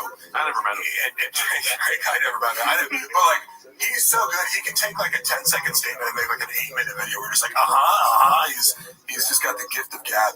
And when he does ad reads, like he did one for this company where you can like register your lethal hands. It's like lethal hand registry. He's like, he has to register his hands for weapons because he's got an A3 black belt. So he cuts his fucking promo. And he's like, it's just so funny and good. And like, just his pitch alone makes you want to go spend $90 on a piece of paper that says your hands are lethal weapons, you know? Yeah. Have you ever looked at your dogs and thought, damn, these bad boys are lethal? Like, it's like he's giving a fucking acting performance. And I just say that in contrast to Brendan, who's just like, turn page now. Like, yeah. What's the worst one you've ever seen? Do you remember? Of his? Yeah, shot. SAGB. Yeah, that's probably the worst one I've seen. But I don't know. You're saying the worst or the first? The worst. Well, either one is interesting, I guess. What was his first ad rate? Well, what strikes me, I can't think of the worst off the top of my head, but when you guys said like he only does one take, I'm like, I've watched him fumble through words. We're just like, now I'm somebody like, I did ad reads for my podcast because I had a couple sponsors, and I never had a script. Because I'm like, it's gonna sound more authentic, but I just like, if I rip one and I'd never retake it. So like, not to do my own harm, but I'd be like, if you're in the moment, it's almost easier. Because like, if you make a mistake, it doesn't have to be a mistake. You can be like, yep, I said that, and I'm coming back to it. But like, the when you're reading from a script and you fumble over a word, you're like, firing on all cylinders. Right, dude, what the right? No, it's like, bro, you're in the studio. How much of a rush do you have to be? Yeah. What is this, 30 seconds long? Like, you fucking do it again. Because it's like, these are the people paying the money for your podcast. Yeah. How do you think they feel about your shitty fucking mattress promo? Well, they probably feel like Mr. Doom with Superman, dude. I don't know if you've caught that. This one's called Mr. Doom. It's posted by Haphazard. Let's see this real quick. I'm out here. Hey, before we get a Deadpool Wolverine, did you scream like the rest of the people when you saw Robert Downey Jr. as Mr. Doom? Oh, man, you ruined it. I was balls deep in comics as a kid. Mr. Doom. Deuces Macchiato. Deuces Macchiato. Wait, did he call him Mr. Doom? He called him Mr. Doom. Fuck, that's hilarious, too. I'll go back a little bit. Yeah, let's play it one more time. Ah, man, you're ruined. No, Mr. Doom. Scream like the rest of the people when you saw Robert Downey Jr. as Mr. Doom. Ah, man, you're ruined. Mr. Doom. Damn. That one's good. That's a good one. Deuces Macchiato. And you know what's funny? Like, I wouldn't say I was balls deep in comics, but like, I was definitely into Marvel. I read a lot of comics as a kid. I used to like draw and make my own comics, and like, but this is somebody who dabbled in that. And there was a period of time, and like I remember I used to read a lot of like Dark Horse comics. You know, and like, there was a time in my life when I thought I was going to be a comic book illustrator. You know, in like elementary school, you know, I made a comic called Fat Man and Blubber Boy. And, you know, I'll say it holds up to this day. It would actually be funny. Like, I thought about it, and I'm like, that would be a funny thing to do, like in today's, like, you know, like fat shaming, fat positivity culture. You know, it's like it's two fat superheroes. Be careful. You know, the Elon Musk Twitter show did terribly. Oh, yeah. I did it? Yeah. You know what I'm talking about, right? The animated TV show they did on Twitter? No, I missed it. It's probably not worth bringing up if nobody knows about it.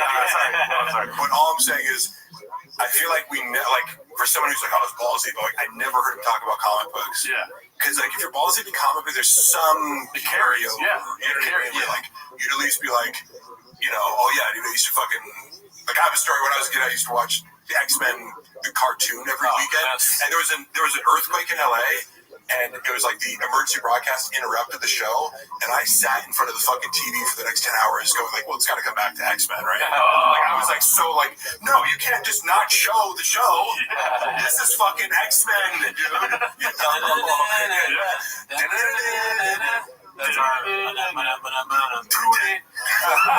small team. That was the shit. So like, I have a little like, it's like, it's like, I've known you for quite some time. You've never brought up a single character that you like. You talk about like, do you go see the movies? Like, did you watch The Dark Knight? You know, like, just no conversations like that whatsoever. So that's Mortal Kombat is a comic book. Probably. He's not going to see Black Panther 7. Okay, so I think this is the last clip for the day. I wish we could do this for 8 hours. That'd be epic, like a red bar. Oh, Jules, give me my tiger thing. Jules. This one's called posted by Successful Egg 83.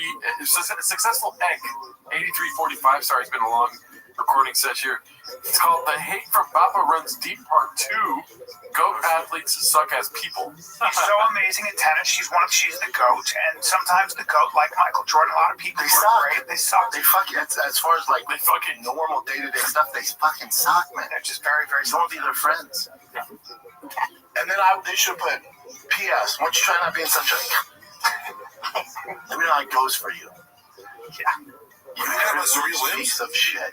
Nothing worse than her husband. Yeah, they are. I think they are. Oh, wow. Why? I don't know. Yeah, she doesn't have a reputation as being a bad person, does she? Not that I've heard of, but Chab yells at people that get his coffee wrong. No, I feel like what I heard from that was like, you know, when you're as fucking talented as I am, like, you just don't really need to be conscientious towards other people. And I do feel like when you look at Shop through the lens of like, I had this thought the other day, I'm like, you've been basically like a reality TV star for like the last 15 years. Yep. You know what I mean?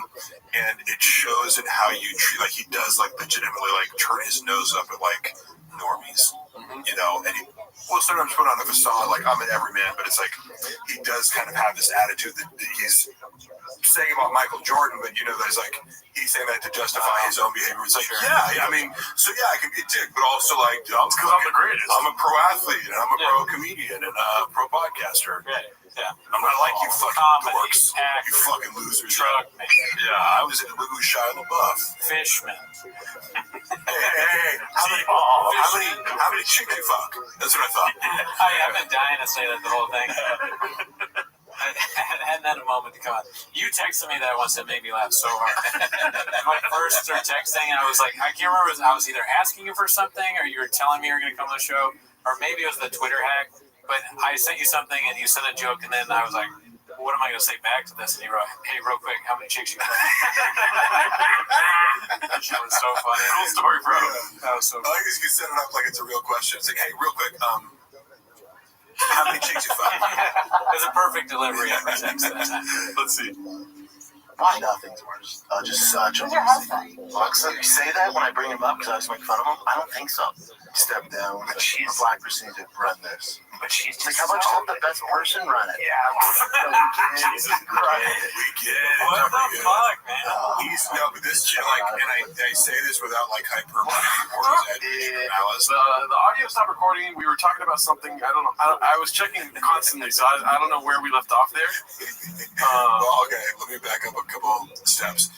We were talking about like Brendan's condescension towards anybody like in a position of power or influence who's black. He's like, oh my God, we get it, affirmative action. Yeah. It's like, but I mean, you know, like, are you saying like no black person is qualified to be good at their job? You know, like that's, and again, that's like this kind of like race realism, like political identity that he has secretly. He wouldn't tell anybody. Yeah. Like if you're like in close company with him, kind of like he'll whisper about this stuff, but like it like oozes out in conversations like this where it's like, why do you have an issue with like anybody like having a position of power influence is black? It'd be funny to have somebody come on the show like, because he's blatantly racist with this thing. So we have somebody come on the show who's black, a famous person, that's willing to do this, and we tell them we're going to quiz you, and it's you versus Shab.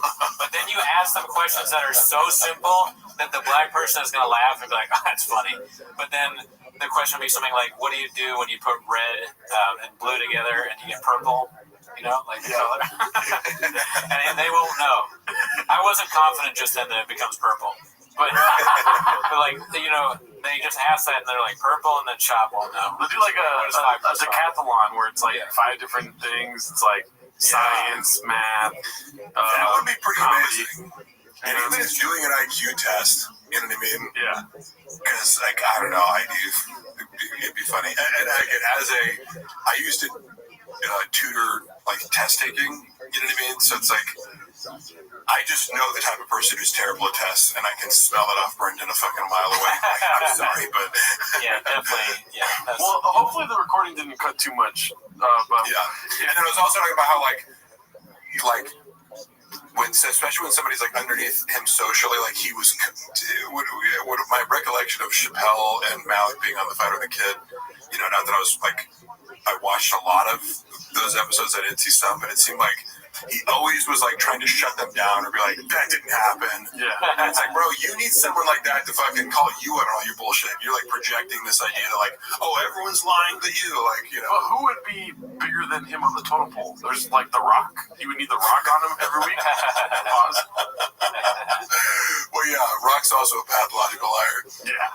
Like, you know. Tabapa, that's like, views, millions. Like, he thinks The Rock is, I don't know about this, but I remember they cut it out of, they like might have blurred the name or something, but he's like, look, Brendan calling other men gay is his favorite pastime. He does it about Bradley Martin. He's like, you know that guy's gay? I'm like, yeah, because he's fucking the girl that you want to fuck? Like, what? You know, like, literally, like, you know, I don't know Bradley that well, but like I observed him in a lot of situations. I'm like, nothing about this guy screams closet homosexual to me. No. And he has also said that about Chappelle. He's also like it's almost like any guy who he's jealous of or who like one-ups him, you know, because he knows Brad's like stronger and more athletic in some ways. Like, you know, not like with fighting, it's different, but I'm like Brad has a huge, like Brad can dunk a basketball, you know what I mean? Yeah. At like 260 pounds. And like outlifts him in every. I already told the story. Well, so the reason why I was going to say that the reason why we're talking about this is because the clip we watched was the Hate from Bapa Runs Deep Part 2. Go Athletes Suck as People. Posted by Successful Egg 8345. Yeah. Just in case, because if not, it just looks like you're talking about black people. Yeah. That's why I was going to say. It's like anybody that one ups him. Yeah. I personally have a pet peeve about this because I'm like, it's such a cowardly thing to do to like spread as a guy. Yeah. To like pretend to be someone's friend and then spread a gay rumor about them. Yeah. It's like, it's one thing if you walked in on fucking a dude sucking another guy's dick and you're like, oh my God, he's gay and I have to get this off my chest. But then like, here's the thing. If if you're lying and you don't have any evidence, that's super fucked up because you're falsely like trying to claim that someone's gay, which is super fucked up. But then also, what if they are actually gay and they don't want to be out of the closet? You're going around and like outing them for no reason? It's a redacted witch hunt. I want to ask you a question. But he's done it like, it's not just Brad. Like, I've heard him do it like 5 or 6 times. And more than that, right? More than yeah. So I want to ask you, I'm going to say a name and then you tell me whether, I'll say a bunch of names, you tell me whether he said they're gay or not. Yeah, Luke Schwartz. Yeah, he doesn't know who that is. Joe Rogan. Has he ever said Joe Rogan? No, but he said a lot of shit about Joe where I'm like, oh, okay, buddy. Like, clearly you have like... What about Montes? By the way, every person you're going to mention, like I could rattle off like shit talk that Brendan has said about him. It's just like, I'm not going to do that because like Eric was always super nice to me. Like, I'm not going to... But like, just know, yes, Joe Rogan, he didn't say he was gay, but like, it's like... He's got this like weird vendetta with him in private where it's like he both like idolizes him and also feels the need to like trash him because anytime Joe keeps it real with him, there's so few people who keep it real with Brendan in real life, and like when somebody does, he's like, I'll get them back, you know, by talking shit about them. Like Rogan went to the Packers and he went to the Vikings and he stayed on the Packers. What about Tony Hinchcliffe? Tony Hinchcliffe. Oh yeah, like it's funny because I wonder if I'm confusing with like David Lucas always makes gay jokes about it. David Lucas. You know, so many names. Brendan, okay, so this is a lot with a lot of the comics too. He'll be like, yeah, that guy doesn't sell any tickets. They're like looking at like comedians. Like, I mean, obviously Tony Hinchcliffe's an amazing joke writer and his off the cuff like roast, like see what I'm saying, like from the skill of like if you want somebody to write fucking a certain kind of comedy, you know, like he's very impressed to me, especially like watching Kill Tony, like his off the cuff like insults. I'm like, that's fucking good, you know. And so Brendan looks at these guys, gets jealous, and then has to be like, well, he can't sell tickets. I don't know if that's true. He probably does sell tickets these days, but I've heard him with like 12 different people be like, he didn't sell tickets. Oh, he has his own shit with Andrew Schultz. What did he call it? Is Andrew Schultz gay? And then Andrew Schultz isn't that funny. Oh, he said that? That's what he said? And he was like, he was like going around saying Andrew Schultz didn't screw the back. You know how he said like he bought, they were trying to edit it, but like he bought it back from Amazon or something like that. Brendan was going around saying, oh, actually the real thing is like Amazon didn't think it was good enough, so they like gave it back to him. And I would be like, you know, like maybe they're like, but his narrative was like, something. I'm trying to be as accurate as possible. He said something like, "Yeah, he submitted the special," and they were like, "What the fuck is this?" Like implying that it wasn't up to snuff. But it's like, look, I don't give a fuck what you think about Andrew Schultz as a comedian. Like, it's not as if that special didn't play to if you're an Andrew Schultz fan. You know what I mean? Like, it fucking blew up his entire career. So like, I don't think like a major company, like all the bullshit they put on Amazon and Netflix, like so many bad specials. I'm like, you think comedy, whatever you think of it, you know, like there's legitimate critiques, you know. Gorilla. Okay. Right. But yeah, no, it's like.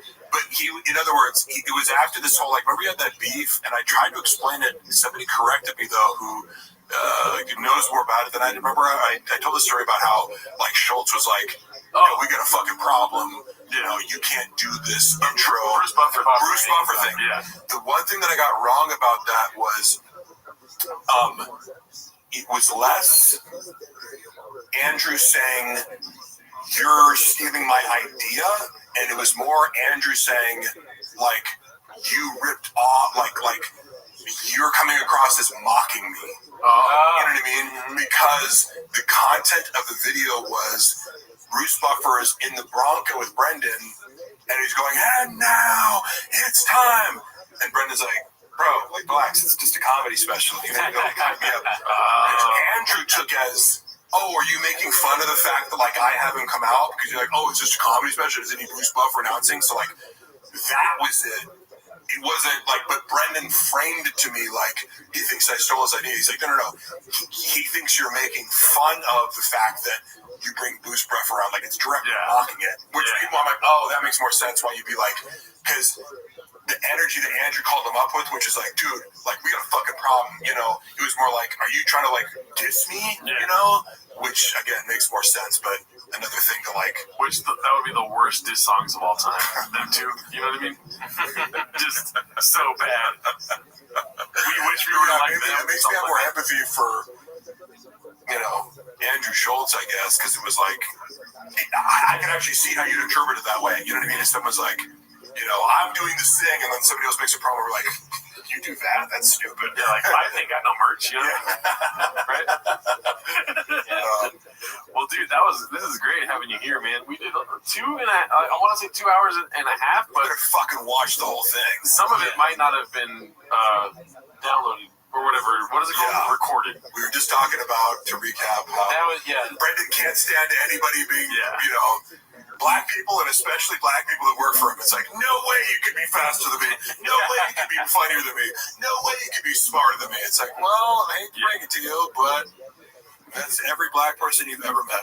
Anything I can do, anything you can do, I can do better. Anything I can do, black people do worse. You know what he needs is a black dude to come up to him and tell him that he's Blockbuster, dude. Yeah. Because you're black. But yeah, dude, if you guys haven't already, check out the Patreon. We did Joe Rogan Live, and what is it called? Crystalia No Pain. Yes. Yeah, a lot of pain. And Wednesday will be live streaming every Wednesday. Yes, we're going to be streaming tonight. And the episodes will come out Tuesdays. We just did a special episode today on Wednesday because we got BGL in the motherfucking studio, dog. Woo! And when you guys watch these, like, do you like stop it like joke by joke and critique it, or just kind of like what's the gist of these Patreon videos? Go for it, Cooney. We review the special, and there is some stopping, but we don't want to talk about too much because we don't want to reveal. It's because he doesn't know how to say it. If you fucking want the real juice, he just doesn't know how to explain. You want the real dig juice? This fucking wig is killing me, and I can't do it any longer. But I will keep naming people if you want to say whether. But go for it. What we do is, I always. You know, I always say, I contend I don't make word salads. I do get sidetracked. Oh, you're trying to go more in depth than was warranted. What we basically do is like we watch the special, and whatever bits are running bits, we just do that, and we fucking kill the jokes. Yeah, it's just like a very slow consumption of the special itself. Yeah, that's cool. Yeah, sometimes they're good though. Sometimes watch good specials. Yeah, like we watched a couple of Shane Gillis's ones, and those are good. Yeah, I'm a big fan, obviously, and because I'll send people his fucking, like, people be like, you know, I'm like, this is how you should look at Trump. Like, don't get fucking your panties in a bunch because this person exists. Be grateful that he exists so we can get Shane Gillis making fun of him.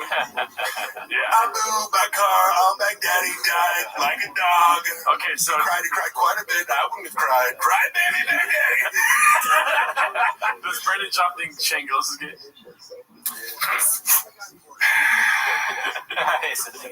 No, but I'm sure he has issues with him. I just feel like I swear to God, it's just like, it's not a matter of like, does he say this or like, every single person who he's ever interacted with, he's talked shit behind their back.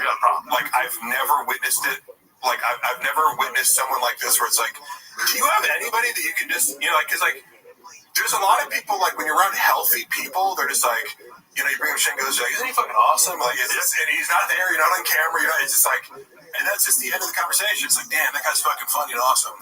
Moving on.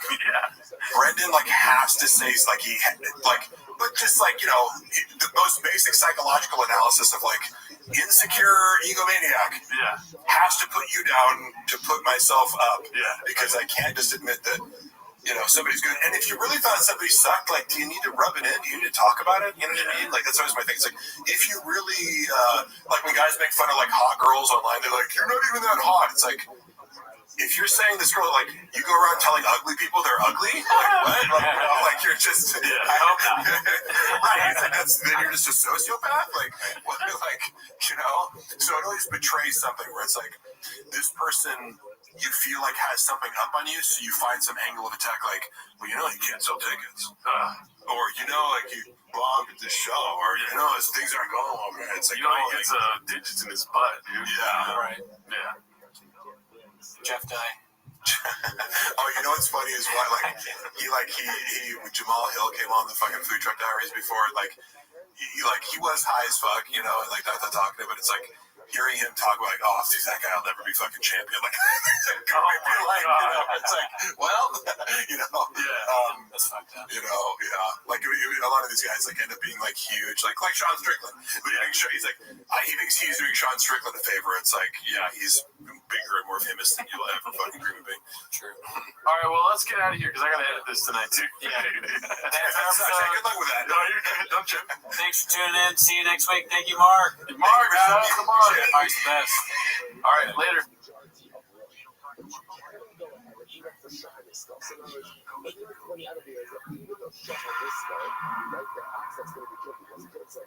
It's true in the capital case in certain respects. I hear you. That is true about using a flavor. Once I was a stand-up comic, working with the Brian Calais. I never had no problem fighting down the traffic man. Everyone around me got to know that from the go. And I decided to live. Keep all down and lay on my toe.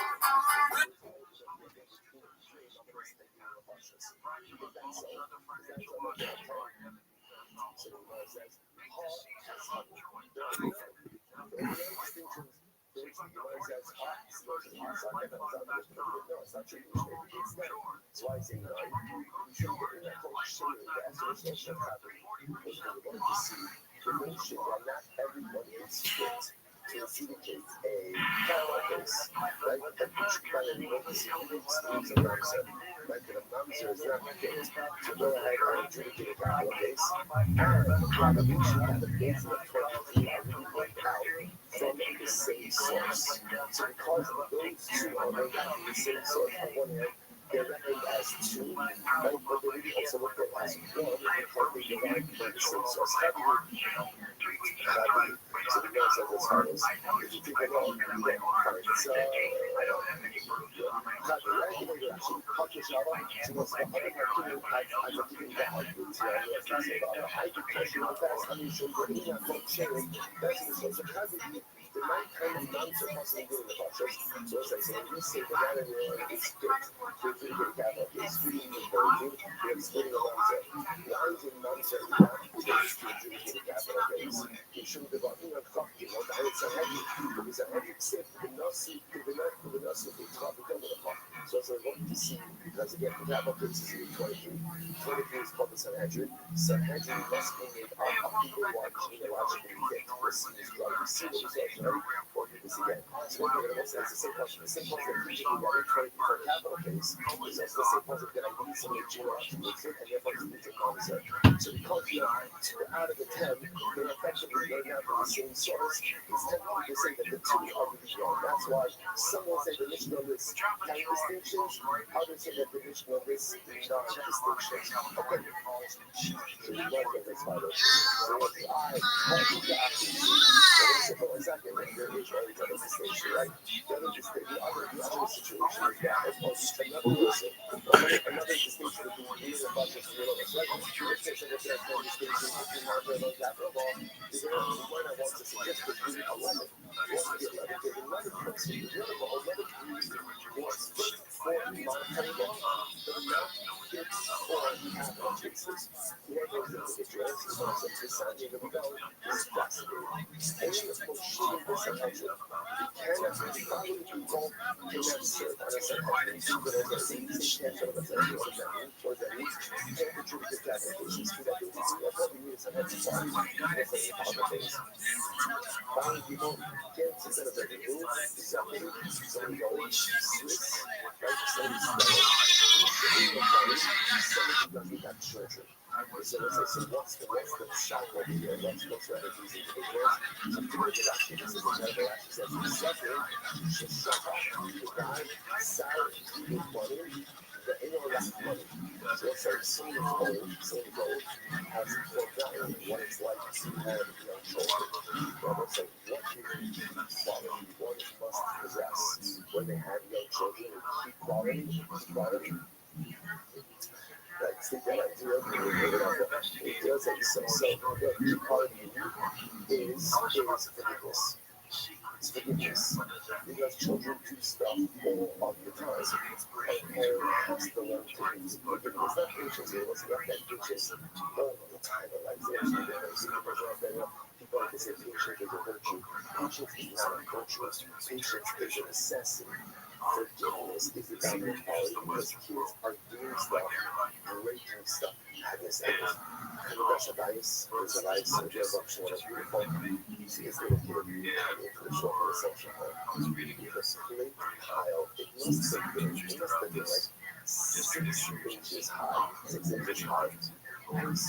happy, so nice. And I'm watching it, and it was like, it was like slow motion, and it's a piece of chicken falls on the carpet, right? And again, it was like a little bit also like things like bounce up, down, and down. And then the first time it falls off, there's like the leading power of a cruise ship, you know, it was like, then the next thing, and this, and that, and the people go here, and you're like, and literally, I'm ready to come, it's just guaranteed, and it's not just a kid. It's an emotional child, and the emotional child is because about 3 years before, right? And you know what? Just like with little children, the important quality is forgiveness. If the judge doesn't possess the ability to have this forgiveness instilled in him, then again, it's forgiveness. It's really forgiveness. It's really understanding. If you don't have that understanding, you can't be a judge. You can't be a judge, right? In other words, someone say, what's the problem? After someone like that person doesn't have any understanding, everything has to be their way. Right? Everything has to go their way. I need it the way I want it. I need it the way it has to be like this. So if you don't have that need of understanding, it's no rigid, and everything just has to be the way that you want. Don't be a judge. You really don't be anything. Right? That level of rigidity, it's not true. You can't have that.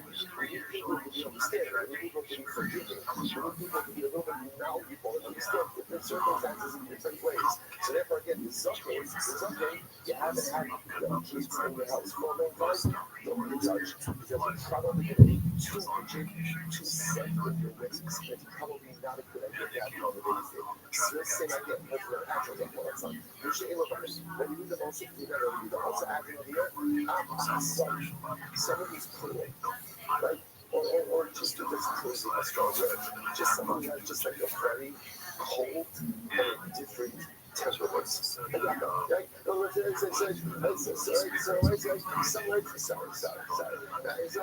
So someone again who just is very almost stoic, emotionless. Again, it's an incredible thing. On one hand, judgment needs to be dispassionate. This is very important. Judgment needs to be dispassionate. But at the end of the day, I believe can never be dispassionate. Right? I have to have the ability to look at things and look at facts. But facts divorced from emotion, that's not the way of truth. Nothing is divorced from emotion. Emotion is the condemned for everything. So the judge is a stick outside. Like he's a little bit of different, but just the passion is emotions. So don't be a judge. There are other places for you. Don't be a judge. But interestingly enough, if you defend the basis, what's the exact opposite of truth? What's the American? We always see this. Right? What's a basis? Basis is the guy who tries to get other people to be over that themselves. So that person will throw the book in it. So for him, the judge was proving the different judges. Which understands for him, you don't need to be able to judges because remember again, the whole system is the capital cases. The system is positioned to accelerate the defendant. That's our plan. If we can get him off, that's our plan. when it comes to basis, like when it comes to insights from just the opposite. This is the very most true fact here. Okay, incredible insight. What's that model of Sakasa? Okay, unfortunately, I've been giving numbers every day is 52 monetary basis. I call that so then we'll say, what if I call for the only every day that can be a one? I'm going to last week, not serious. Just the manager, listen, this is not a descriptive manager, this is a geographical manager, right? So the idea here is, so the idea is somebody who's a geographical manager, so he's not thinking for capital cases, right? Because remember that capital cases require some hedging, so hedging requires geological people, but the monetary cases is absolutely different. So let's again, you know, you have to make a decision. Colorado doesn't do the process right now.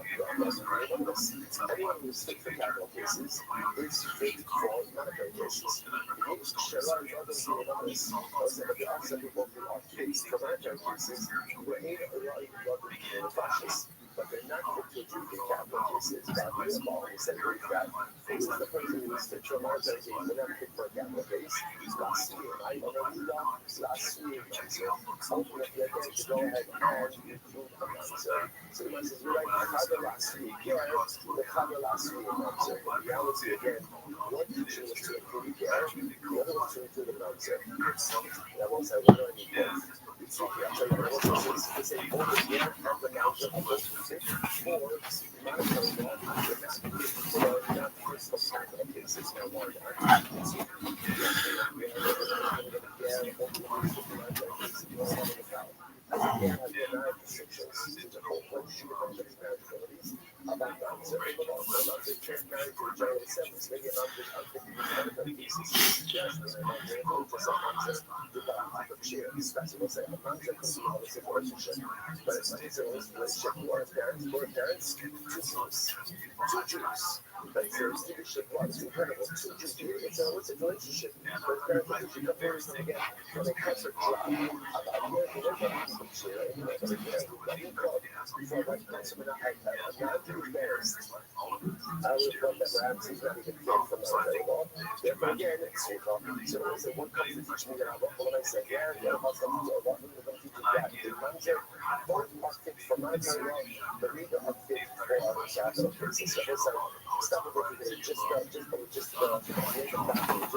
a relationship? Just setting expectations. Change is always difficult. And especially again after you set it into a certain schedule, a certain atmosphere, a certain framework for a number of years. Any change, even if it's a better change, always comes with some level of turbulence. I don't necessarily have the seat that I wanted. I don't necessarily have the standard that I wanted. The perfect setup that I had for myself, the perfect setup that I had for myself is now no longer. And it's taking sometimes when that happens to feel like the sky is falling. Don't say change always has turbulence. That's the way that it is. See, the choice in life. The choice in life is don't change. Never have any turbulence, but just stay where you are. Or embrace the change. When you look at the change, recognize that, yeah, it's going to be Rabbi, I need you to be a little bit uncomfortable, but it's going to open the door for incredibly beautiful that you're missing things. It's going to take everyone a little bit of time to find their knuckle, to find their place.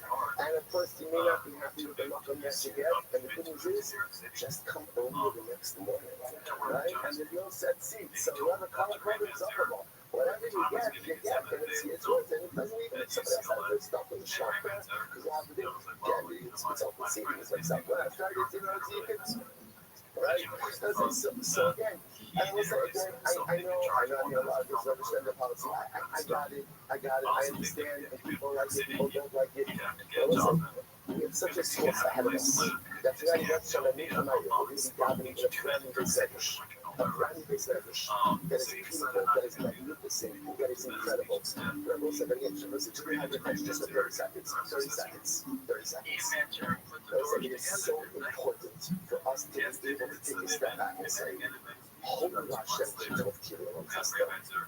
We really have a really rush. Lost a lot of weight for us. Does it check every single box? Does it give every single person, every single thing that we heard? No, everyone's going to have comments and critiques and suggestions and it's all welcome. It's all welcome. You're not going to wait to hear them from you and you're trying to right? All welcome. But sometimes you just need to say it's זה כתובות השם, זה מסוג השמעה, זה כאילו close to 7 years. And the wolves, and the secrets, everything is surface to the best out there again tonight. I sometimes I can't get like, you can train, and you can show that this is not working, he's not working, everything's not working. I feel like if you're learning how to voice, it's not that you how to voice. You know what she said? I'm trying my best. I'm trying my best. I'm giving 150%, but 150% out of 7-year survey is only going to get you so far. She has given us her best years, for close to 7 decades. Hashem, what about working together? What about working in the fresh?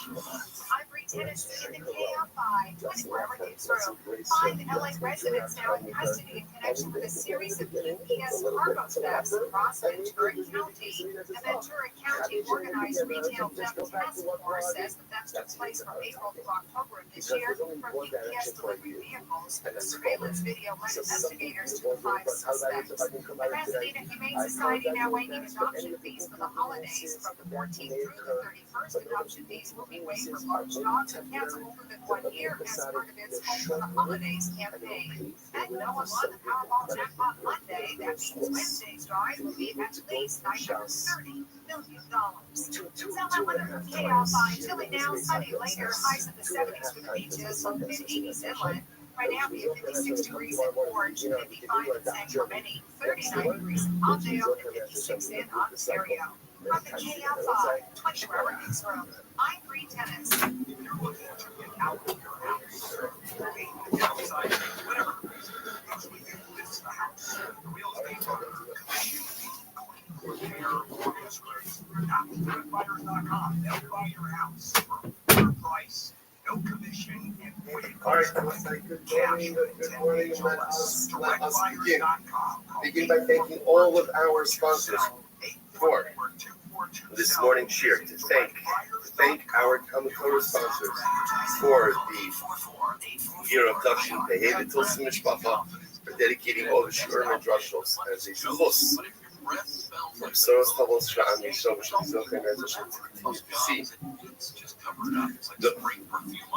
This is great time. Everybody's closer together, so there's like a lot more profession. So we should continue to see. All right, now it's really enough. Now it's enough. Now it's enough. Get quiet down. Hey, so it is a small sponsorship to continue to see those personas levels unfolding for Talmud Torah, which is okay, to continue to see them continue in the days ahead. Our Talmud Torah sponsors for the month of Teves, the Talmud Mishpacha, in memory of Amit Ben David Levy, brother of Peter Levy, who was killed fighting in Gaza on the first night of Hanukkah.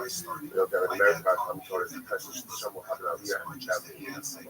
Also, with that, let us go. There's a lot to do today, so we'll give you the Gemara today as we embark. Yeah, 12%. So this goes. So today's not the stomach ball for 36. We're going to go on Lamed Able to base 35. And I believe we left off with which is 2, 4, 6, 8, 9. So Isis is on the right. Hashda Arabim, let's see what both that's a shot. So I will say, so remember again, very interesting. We did a discussion yesterday about the concept of C club. The capital hosting, capital Shabbos. The on Shabbos, the established remember that was the last Rosh yesterday's daf of Moshe Seichel. So the Gemara said, rather than establish that, the Gemara says, Kabbalah, I'm sorry, I remember, Hashda Amen in Zichadol as a Shabbos, in Zichadol as a Kabbalah. So I said we should be able to make an additional foot that tells us that capital punishment is not Yoka'avo. Now, again, what does that mean? That capital punishment is not Yoka'avo. This is explicit policy that says that if a person will go ahead and judge the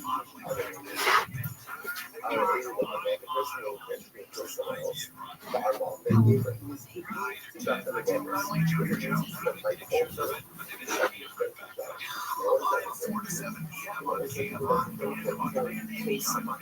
Even if a player kills someone, go ahead and take proof of it because things go ahead and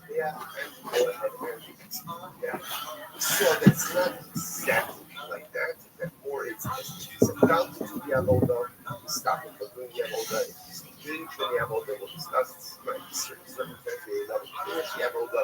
the ideal here is that the person is You know who's gonna kill Tony? No idea. What do you think?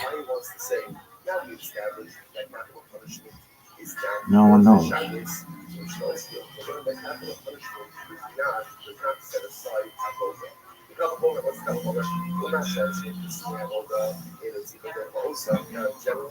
Avoda sets aside Shabbos for sacrificial service. It's an extra service on Shabbos. It's not Shabbos, so on one hand,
Hey, this is Rabbi coming live from the Comedy Mothership here in Austin, Texas for a brand new episode of Kill Tony. Get up for Tony! It's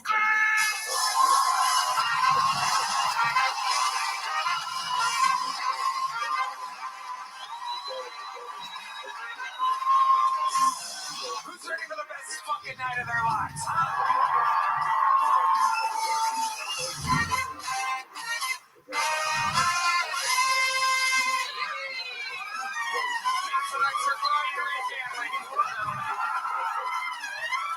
In the best Sam in the land. Raul Vallejo, Fernando Castillo, Carlos Sosa, Michael Gonzalez, Matt Muelling, John Dees, and that is D-Madness live in the flesh, ladies and gentlemen. This is indeed Kill Tony, the #1 podcast, live podcast in the world, brought to you by ExpressVPN and Shopify. You guys ready for a good fucking time tonight? Crowd we got. Before we get started, here's a little bit more from the amazing sponsors that made it all possible.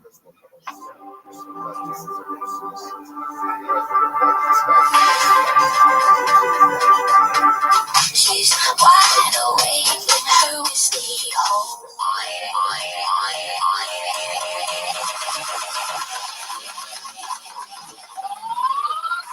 You guys ready?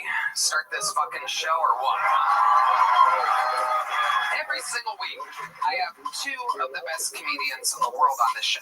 This is a fun one. This is a little chemistry set for you, because sometimes I take great pride in introducing some of the top rising comedians in the world on this panel. We were one of the first shows ever to show you fucking, you know, Tim Dillon coming up and Shane Gillis coming up many years ago. This is one of those nights where you get a little bit of both. You get one of the first time guests who I think is funny as fuck, and you have an absolute complete legend. In fact, he is the reigning, defending 2024 guest of the year. Ladies and gentlemen, your two guests tonight are Harland Williams and Nick Rochefort.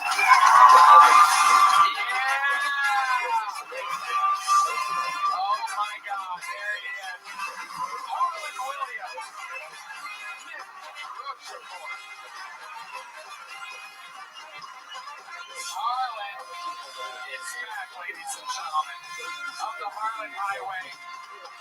Nick Support is on the Scuffed Reel Tour. Welcome, Nick.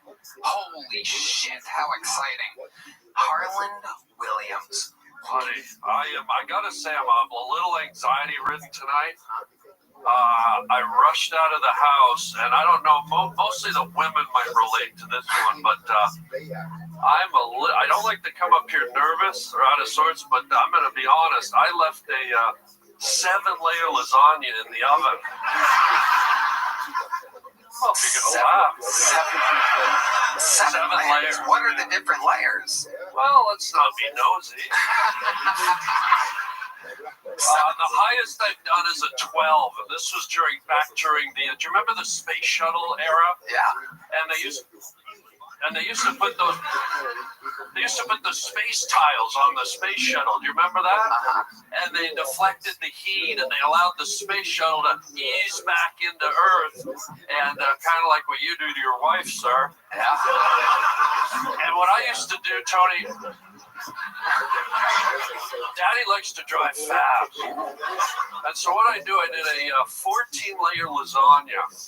I cut it up the same size as the space tiles, stuck them all over my Corvette Stingray, and I won 102 through Bakersfield.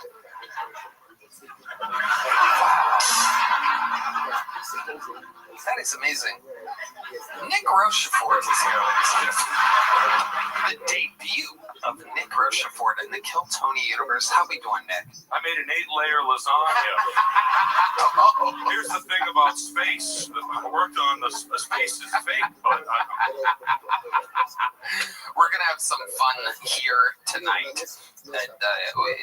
Nick's first time on the show. Nick, you might not know, but over 300 innocent souls signed up for the opportunity to get pulled out of this bucket. If it happens, they get 60 seconds uninterrupted. You know their time is up, and you hear the sound of a kitten. That means they have to wrap it up then, or else they bring out the angry West Hollywood bear. I'm going to let this convict on the run pick the first name. It's very exciting. He dug in there a little bit, pulled one out. Very, very exciting. And like that, we go wrangle that comedian who has no idea that they just got selected. They're over there. It's dark. It's gloomy at Shakespeare's next door. There's a little water cooler. They keep refilling their little plastic cups. Some of them are drinking. They have a deal with, what is it, vodka soda pitcher for like $3. Some of them are like, I'm not getting pulled, and they just start fucking getting drunk over there. We have a DUI breathalyzer to check them in case they get too fucked up. Anything can happen. We crush dreams here, and we make superstars all the time. Anything can happen. Let's start the show. Your first comedian. He's from Canada. He's a very, very energized young bunny rabbit. Make some noise for the return of Danny Martinello, ladies and gentlemen. Maris. Hello, hello. How are you?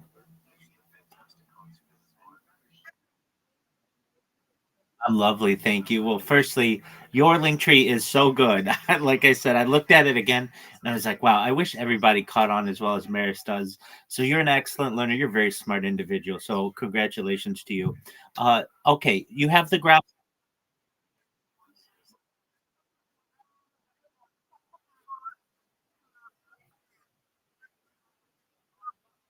Thank you. Thank you so much. You are kind as well. Okay, do you have the Grok app?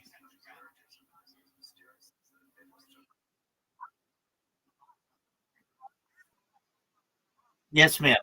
Yes, ma'am. Okay, open it up.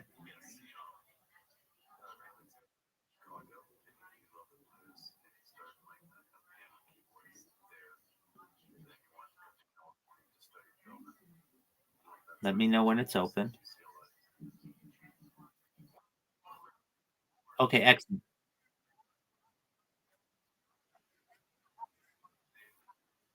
Okay, excellent.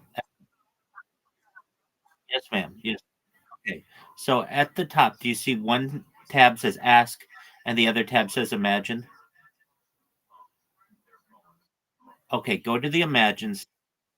Okay, you're in the imagine section, right? Okay. Now I am going to revise the text that I wrote you, and I want you to put this in there. So just one moment. I'm typing it to you in X.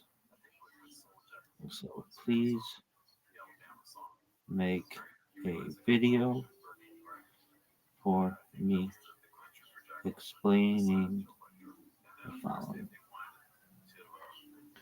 information. Okay. So when you have a chance, I'd like you to look at your DMs in Twitter. I just sent you the message, and just copy that message completely and put it in the Imagine section.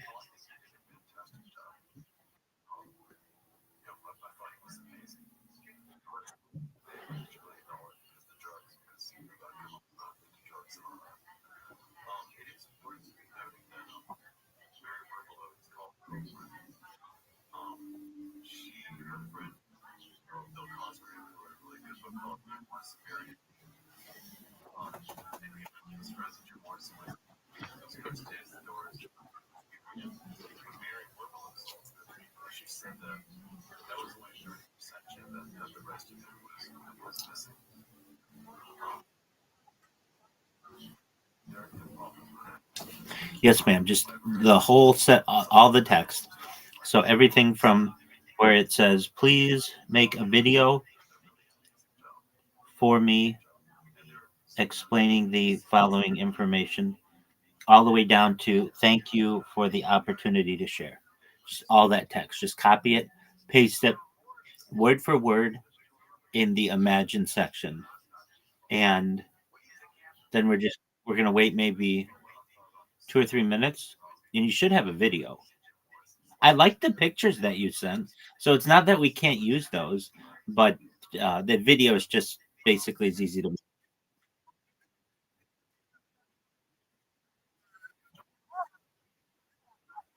Excellent. I like the images. I like the images a lot. They're classy. They're beautiful. They are what I imagine you are and what you're going to continue to be. And give it 5 years, and you'll be in places like that, just like that. So just continue to work hard. With your work ethic, you're going to be really, really successful. And um, you absolutely will. And you're a nurse. That is so that is such an amazing accomplishment. Thank you for your service. Thank you for what you do for people. You are a really special.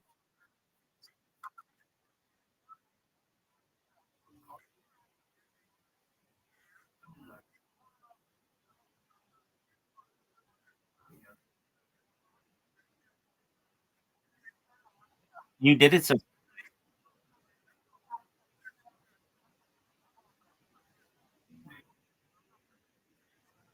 Oh, oh, absolutely, 100%. Oh, thank you so much. Thank you so much. You're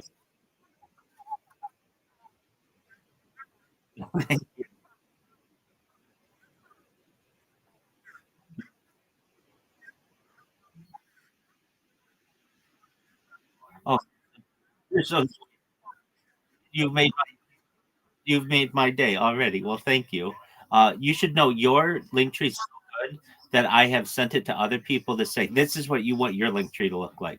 I mean, you even put things on there that I don't even include, not because they're not good. They're excellent. Dribble's great. It's just I don't want to overwhelm people. I know I already do with links, but you have no idea how strong you are going to show up in social media in the next month. And what does that mean? Right now, if somebody types your username in or whatever, you might show up once in Google, which is fine. But in a month, you're going to show up 30, 40 times and you're going to dominate it. Everything's going to be about you. You're going to teach AI about who you are and what you do, that you're a registered nurse, that you're a Web3 entrepreneur, what your passions are, what you like to do. I mean, that's what you're doing. You're basically feeding AI information about yourself that's positive, and it's learning about you. And then your social media. I was on your Instagram. I was checking out your links to make sure that they weren't broken. You did everything really amazingly. So I'm really proud of you. You're an excellent learner, and I can imagine an excellent nurse. You are very detail oriented.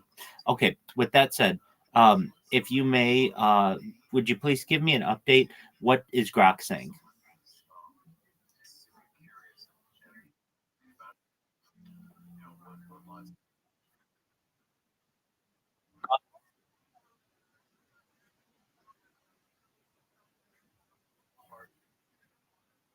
Yeah, yeah, I can teach you that. Um, so there are some tricks to that. Now, I will be honest with you. I know more about YouTube than just about anybody, but you don't want to use my what I personally have done from YouTube as your strategy. I will tell you the strategy that you want to learn, but what I do, I have 20 different YouTube accounts. That's not what you want. You want one good YouTube account, and we're going to show you how to do that. Now, additionally, there are services out there that you can purchase, and generally, I don't. Generally, abs- no,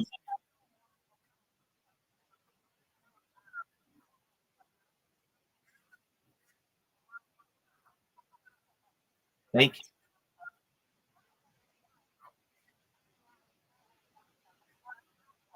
Ex-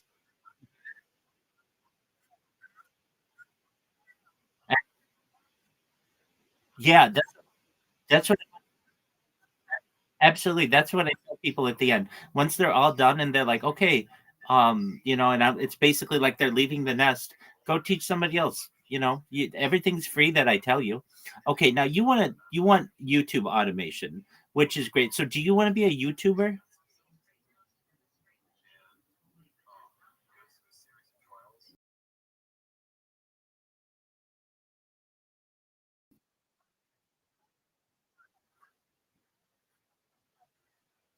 Okay,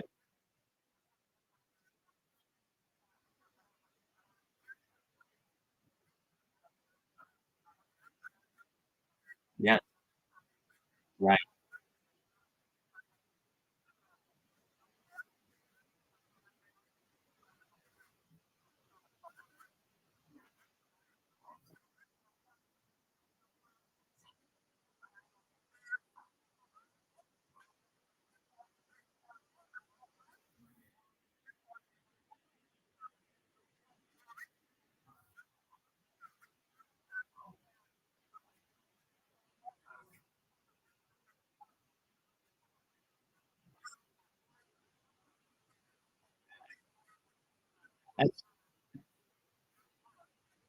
Absolutely. I love that phrase you just gave. That's a brilliant, brilliant phrase. We work like elephants and we eat like ants. It's a beautiful phrase. And it summarizes exactly what's going on. Okay, Maris, if I may ask, how much do you make a week?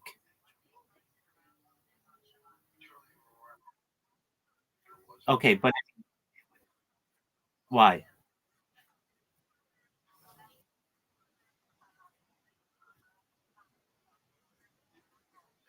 Oh, yes, I do.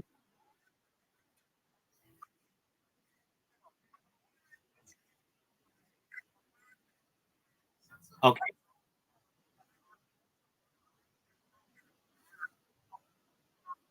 Oh, yeah. Way, way high.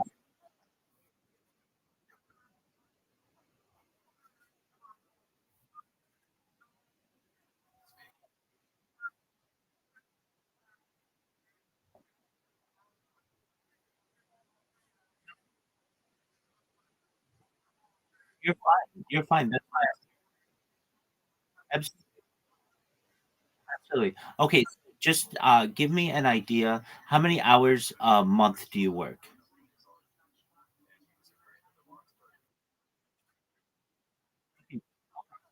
No, 40 hours. No, no, yes, exactly. Okay. So you work 40 hours a week, and how much do you make a month?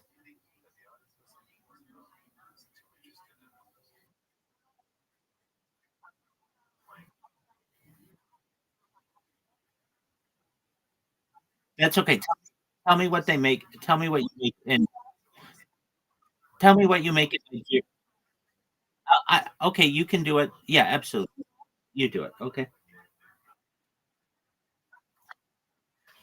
absolutely. I understand. The reason why I wanna know is I wanna know what an improvement's gonna be and for you to make money, like, if you're making $5 an hour or $1 an hour, I wanna know, because this'll really give us the idea of how much of an improvement we can make on your life through what you'll be doing, so, certainly we can help you with this.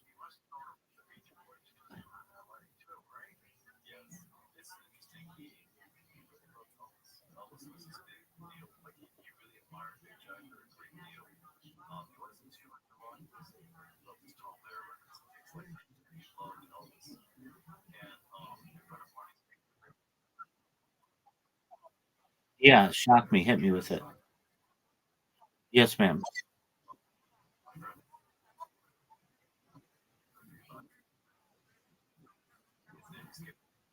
$14?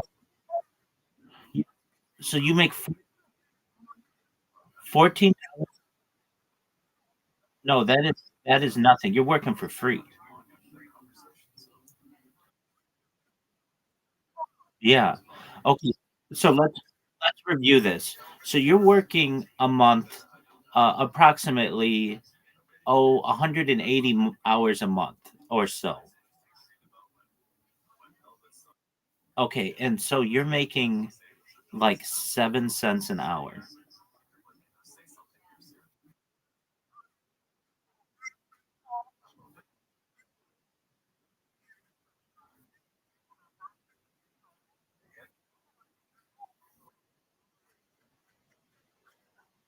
Yeah, no, I totally understand.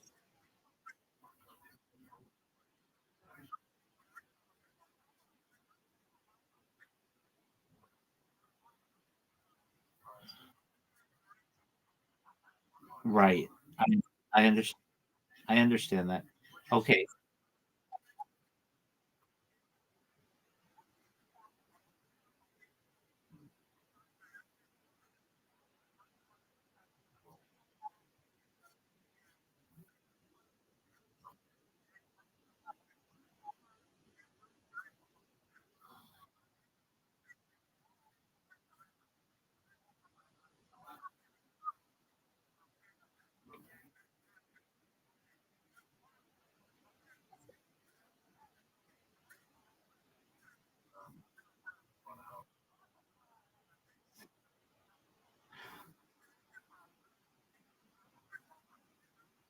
Abs- Absolutely. We'll help you with that. Okay, if I may ask, in your industry, do they pay women worse than men? Equal. Okay, absolutely. I under I understand some cultures, it's different. Okay, we're gonna continue with this conversation, but, can you give me an update on Grok? Did it make a video for you?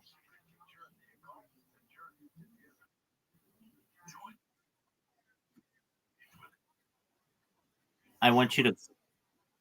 Yeah, so was it generating a video?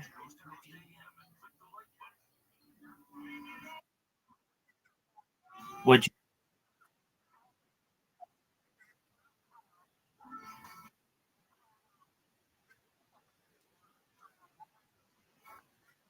that's o that's okay.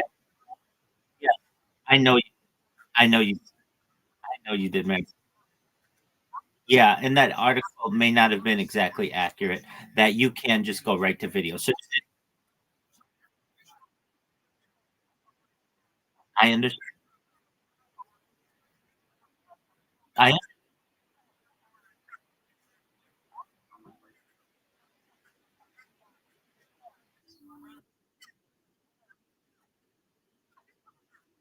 Yeah,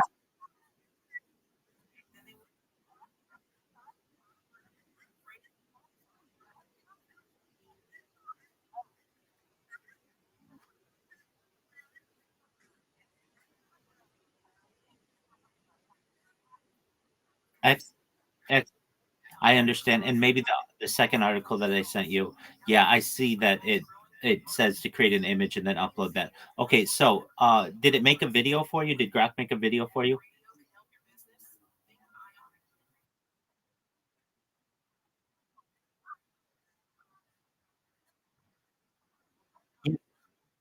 No, no, I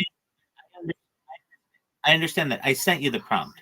So look at the most recent tweet that I Twitter DM and just copy that and then put it in the imagine section and then hit create.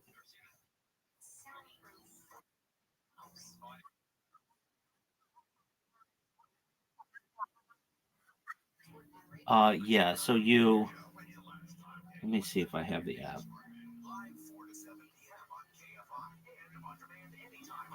Okay, so at the very top, I'll just download it. Just one moment.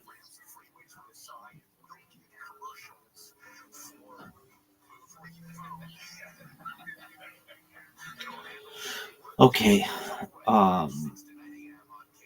At the very top, you have the option. Do you see that it says imagine?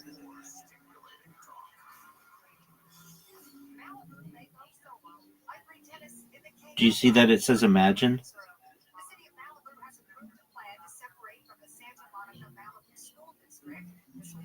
Maris, can you hear me? Maris.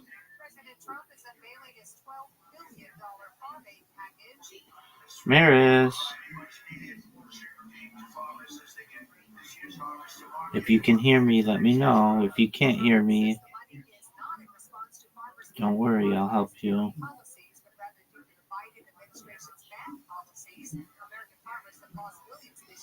Maris. Maris. Wow, 7 cents an hour.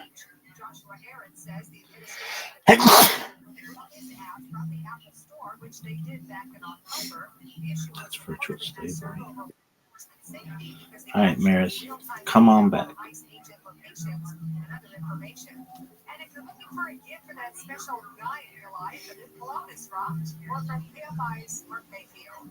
Buzz Root Beer is releasing a cologne today that will appeal to those who love root beer. It's called Daddy's Home. They say it smells Daddy's Home. Bart's Root Beer. with notes of cedar, sandalwood, vanilla, and caramel. You can purchase it at the Buzz Root Beer TikTok shop for $15. That includes a 1.7-ounce bottle of the cologne and a 10-pack of Buzz Root Beer mini cans while supplies last. Or Mayfield, Summer weather from KFI. Sunny and warm later today, but highs in the 70s for the beaches. We'll see low in 80s inland. Right now, we have 55 in Cyber Daddy. 52 in Lake Forest, 57 in Moore Park, and 51 in Riverside. From the KFI 24-hour newsroom, I'm Bree Dennis. Dog, I cannot believe I could not get back to sleep. That is why families recognize the LifeSource Full House system as their essential home appliance. LifeSource pioneers salt-free Full House water. No regular maintenance. Maris. Build, install, and stand behind every system. For a limited time, we pay your sales tax. Call 1-800-WATER-99 or visit LifeSourceWater.com to save up to $1,000 during our no-tax special. LifeSource, taste and feel the difference. warranty limitations apply. Wishing the holidays could come early? If you own or manage a business, they can. With help from iHeartRadio, people are already shopping for their loved ones and hunting for deals wherever they can find them, including right here. They're listening to the radio. They're listening to podcasts. They could be listening to you. Don't wait for everyone else to kick off the holidays. Get your best season of the year up and running today. Call 844-844-iHeart or visit iHeartAdvertising.com. This Christmas, if you're hungry, I wonder what happened to her. beautiful new windows and doors. Hi, I'm Duncan Newman, owner and founder of Newman Windows and Doors. And I'm Maria Newman. With the holidays fast approaching, new top-quality, energy-efficient Milgard windows will keep the warmth inside and the savings in your pocket. Upgrading to new Milgard windows and doors is fast, easy, and affordable. Newman can install them in as little as 1 day and will never use subcontractors. Buy now and pay later. No money down, no payments, and no interest for 12 months. But hurry, this offer won't last. Buy 2 Milgard windows and get 1 Milgard window for free. Plus, receive Newman's lifetime installation guarantee and a lifetime warranty on all Milgard Tuscany and Trinity products. Newman Windows and Doors, where quality shines through every season. Call 877-788 or newmanwindows.com. Restrictions apply. Financing subject to credit approval. Call for details. License number 570472. Offer ends December 31st, 2025. The free iHeartRadio app is your home for the holidays. The most wonderful time. Open the app and search Holiday and find Coast 103.5, your official holiday music station. Plus stations playing specialized holiday music, Christmas classics, Christmas jazz, country, plus tons of playlists, even podcasts. Our gift to you, the perfect holiday soundtrack. Open the free iHeartRadio app now and search Holiday to start listening. Say that well, I put on the radio and you're like, I just might. And then you did. I wish we'd take rehearsal.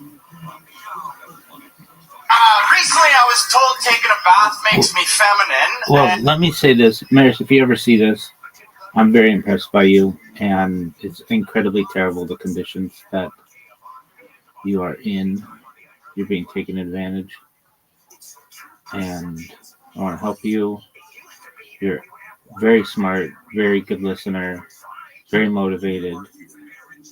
I'm just really impressed with you. You're very kind, too. Thank you for your kind words. They really mean a lot to me. They help me to motivate. They motivate me to want to help other people.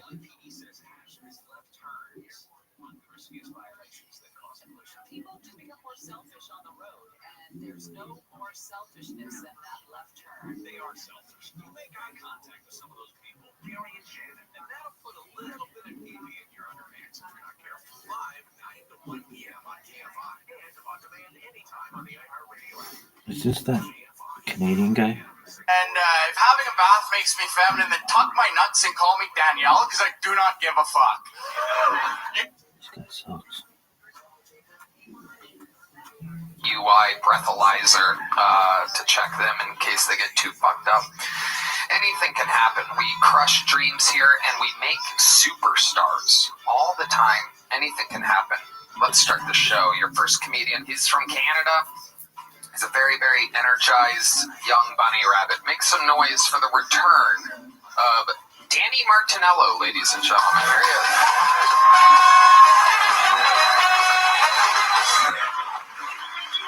Recently I was told taking a bath makes me feminine, and if having a bath makes me feminine, then tuck my nuts and call me Danielle, because I do not give a fuck.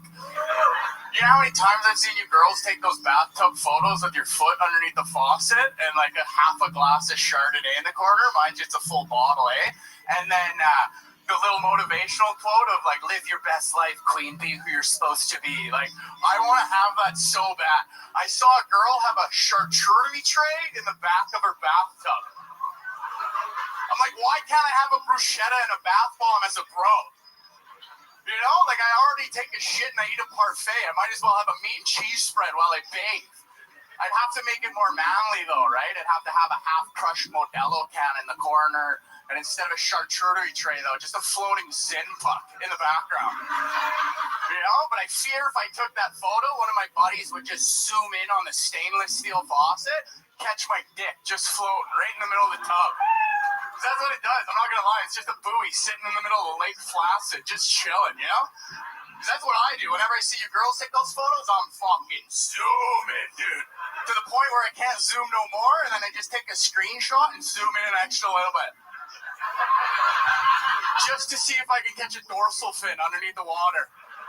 Thank you guys. I'm Danny Martinello. Danny Martinello, representing Canada here tonight. Let me ask you a question, Danny. Yeah. Have you ever heard anyone else? Have you only read the word charcuterie? Have you ever talked with anyone about charcuterie? Have you run that by anybody? To be honest, like, I don't even really know how to read, dude. Have you ever just sound it out? Have you ever spoken with anybody about charcuterie? Yeah, usually I'm like, can I just have some extra cheese and then like meats and stuff on it? But no, it's charcuterie, right? So you're doing it on purpose? Whoa, you guys fucking figured it out, right? No, we thought you were retarded for a second. No, I mean, it ain't no difference than any day, Tony. You always think I'm retarded. The way you say it, bro, it sounds like a bowel disease, honestly. And if I can just add to the floating penis thing, I mean, I think there's something you really forgot that we got to add, and most of you might not know this, but the penis does float, and the little hole in the tip gasps for air like a koi fish. So if you throw fish food in a man's bath, he'll eat it all up. And for you ladies, let's be honest, you're just drowning a corned beef sandwich when you take a bath. That is true. That is true. So you've been enjoying baths. This is all real? Yeah, I've been trying to like just relax and stuff, and I sit in the bath, I like the shower anyway, so I was like, I might as well just fill it up. You have roommates? No, not really, no. Like, not really? No, I have a roommate, but he lives in Canada, and then he only comes like a couple times a year. So like, I'm kind of like just living on my own, which is pretty sick. Yeah. I miss him so much, and I wish he would show. All right, I thought you guys would have fun with that, but wacky. I don't really give a fuck. He thought I was going to jump on and do a 5-star frog splash on the table. Okay, Danny, what kind of Adderall are you on exactly? Canadian, Mexican? Severely overdiagnosed and undermedicated. I don't do any of that stuff because I feel like it takes away from my spirit. Wow, so you've tried it. You've tried it. Yeah, I was forced to take Ritalin in grade 4 through 7 and you felt like it affected your creativity in grades 4 through 7? Yes, I was a stunted artist in that year, and it took away my shine. And my mom said, he's just a difficult spirit. You should be able to handle him as a teacher. But Edmonton Public School Board made me like take Ritalin if I wanted to stay in Edmonton. So this Ritalin you said you took it daily? Yeah, I had to take it at lunch. How many cases a day did you take? Just one pill, and it was funny. It was like they lined us up like little lab rats, and we'd have to go check in at the office and go, and then, but I didn't take. I'd put it under like in the pocket, and then I would give it to this kid named Jamie Anderson, and I'd watch him snort it in the urinal. Wow. Yeah, in grade 5, it was pretty sick. You were like a Ritalin Pez machine. Yeah. I just. And then it would come out. Well, that's a cunnilingus machine right there. Yeah. Are you shooting them into your girl's vulva? Yeah. From afar, like a time tick bomb. Let's see it. Can you do that with your mouth again? Yeah. Yeah, I don't know why 2 men wanted to open my mouth like that, but here we are. That's a Pez vulva right there. Very scary. Danny, what else is going on in your life? Anything? Nothing much. I went to Mexico for a wedding, which was pretty fun, except for I got Montezuma's revenge. What exactly is that? Describe that to the people. Sure. It's where you just basically shit through a badminton racket for 5 days. So yeah, I had traveler's diarrhea. It was pretty good. You drink the water like Charlotte from Sex and the City? Yeah, we got a little bit fucked up and an ice cube took me out. Wow. You know you're tough, eh? You're just gonna slushy drink and you're like, But it was pretty good. I mean, yeah, I enjoyed it. It was fun. You enjoyed the diarrhea in Mexico? Yeah, because I was hitting the buffet a little too big, and then by the end of it, I was like, so fucking Canadian, right? Oh, I was hitting the buffet too big. Yeah, what? You know, right? You like you just gorge yourself, right? Because it's like you're like fucking, you're like a Roman, and you're like, I'm gonna eat everything. Don't look at the Mexicans like that. What are you turning around for? You're spinning around now. I don't. This is the safest place over here besides Harlan Eyes. I'm looking at Tony, and he's like, oh no, something's gonna come. I don't trust you, dude. I don't know what's up, but I don't trust you. Pal. You fucking damn right. Danny. Yeah, no, it was all right, and it was good. And then I don't know. I don't feel like I'm talking too much right now. Danny, congratulations. You started the show with a minute. Thanks, guys. There he goes. Back to Canada he goes. Danny Martinello, everybody. This is where things get interesting because we are going to the bucket for our first time tonight, ladies and gentlemen. We're going to meet human beings all together. This is the bread and butter of the show. People can become stars out of this bucket. They can fucking blow it. The pressure can get to them. Ladies and gentlemen, your first bucket full of the night is Matthew Coffin, ladies and gentlemen. Here we go.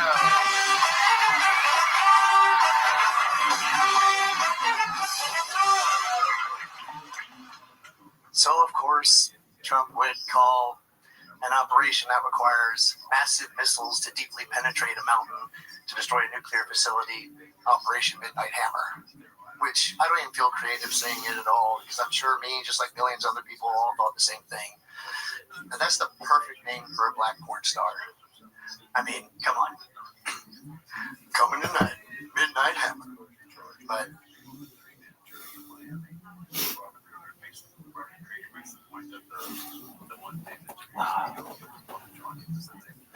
folks.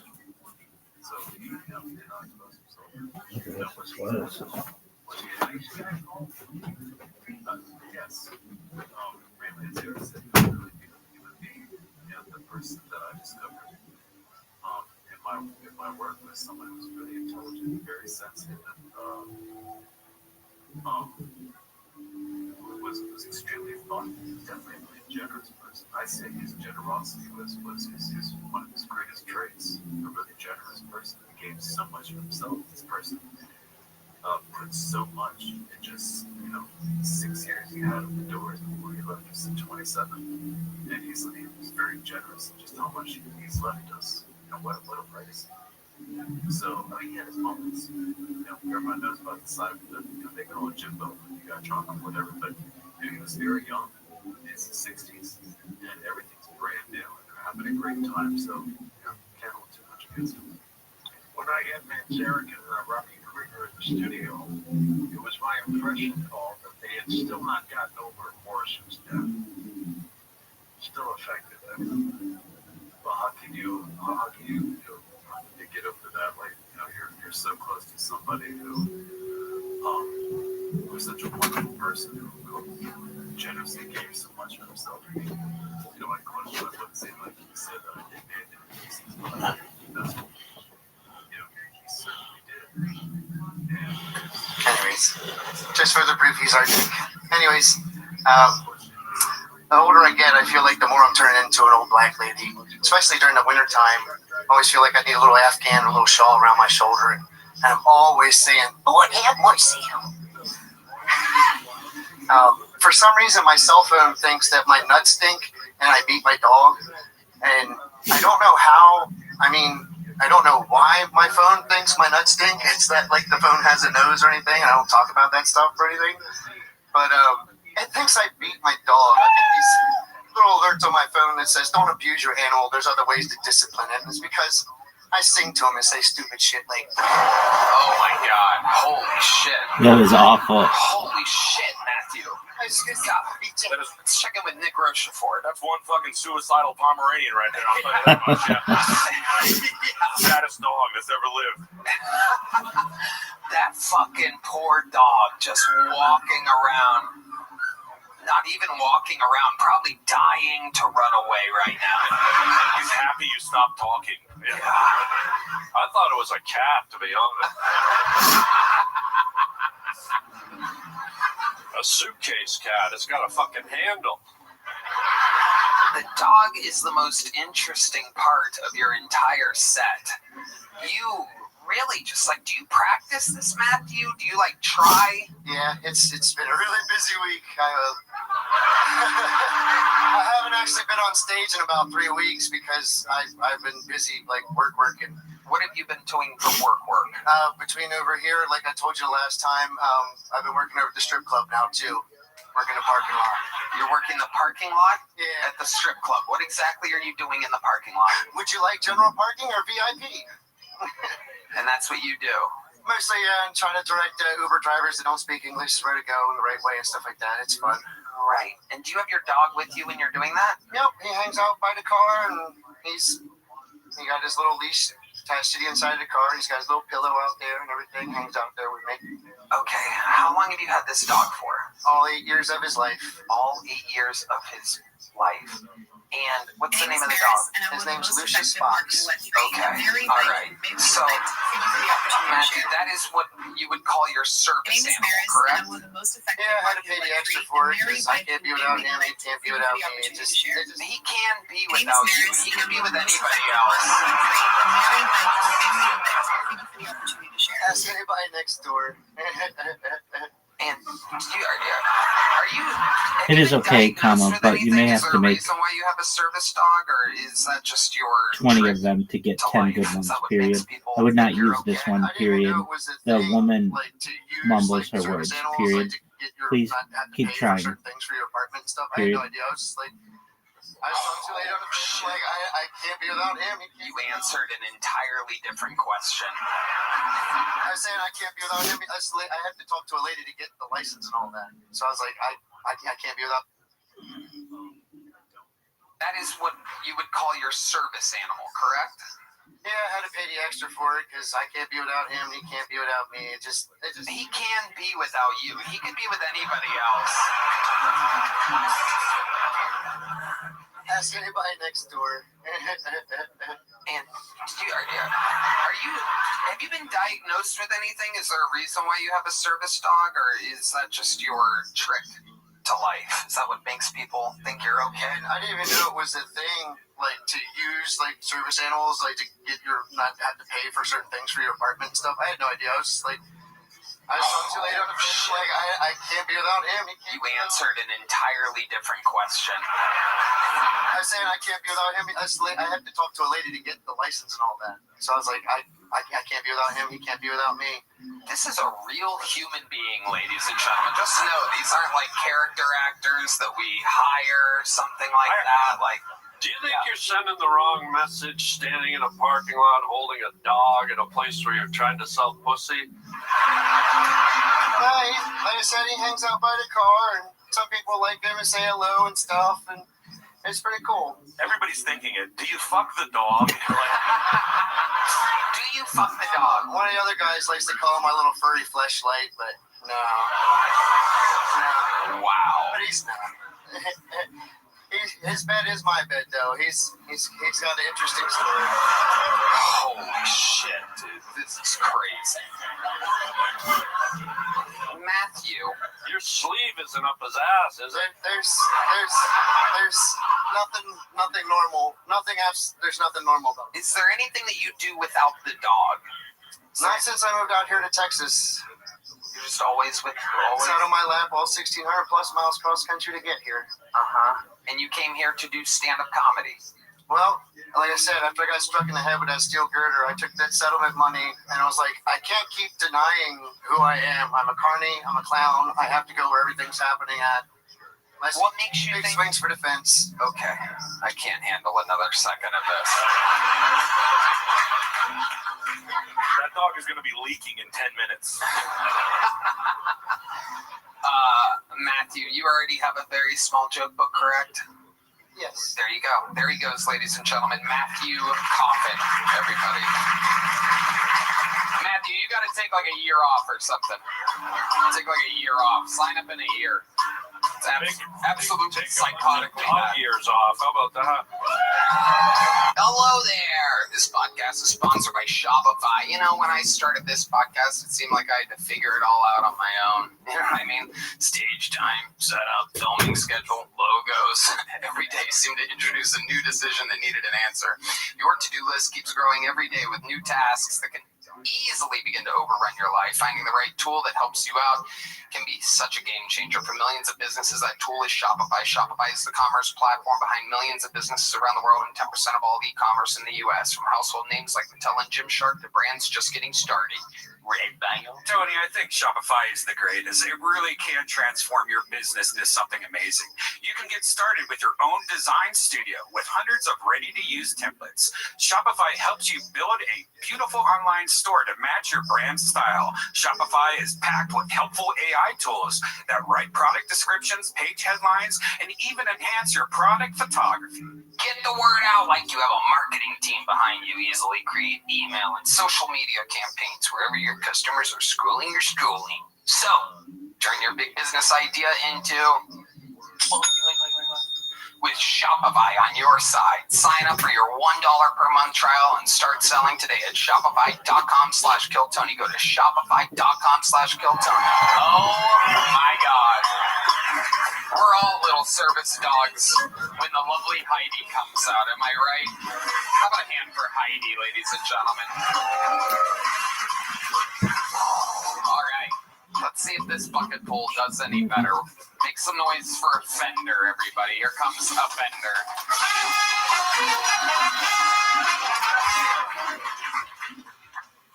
I know what you guys are thinking. My hair says California, but my voice says I'd fuck a cousin. Being from the South is challenging. Usually doesn't take people long to accuse me being some type of no good, methed up, white-beaten, racist, toothless Trump supporter. But that's not true. See, in Alabama, you can only be 3 of those things. Because once you're 4, we ship your ass to Florida. To become a legal resident of that state, you got a fucking alligator. They're gonna try to tell you it tastes like chicken, but I promise you this does not fuck like one.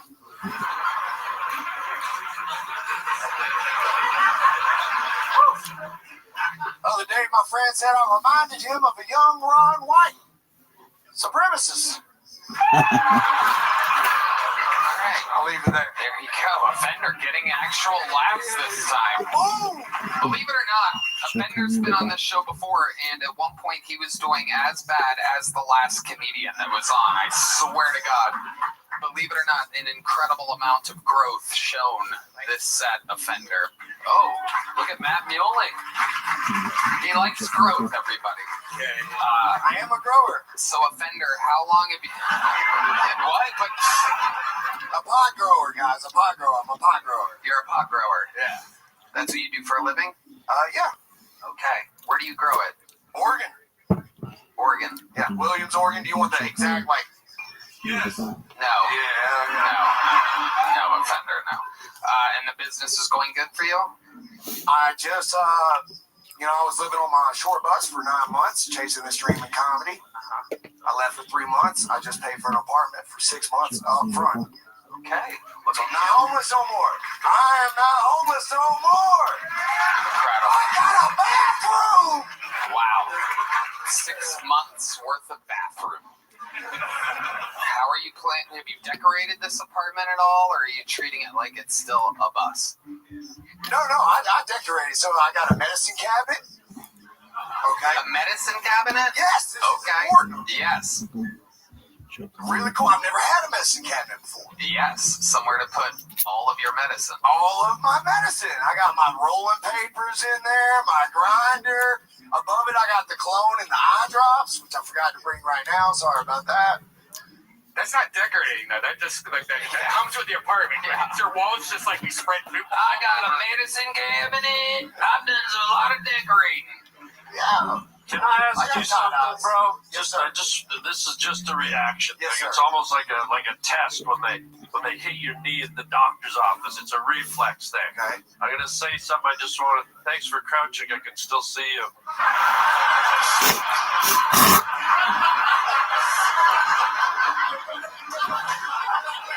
Go ahead, Harlan. I'm sorry about that crouching tiger. Like a giant crawdad went by in the mud. This is just like a reflex thing. I'm gonna say it. I just want to see how you react. All right, guy. I can't believe it's not butter. Spray. All right. He was my stepdad, so that makes sense. Okay, little Fabio reference straight out of 1994 for you back when. I'll never forget. I was in my bedroom playing with a lasagna, and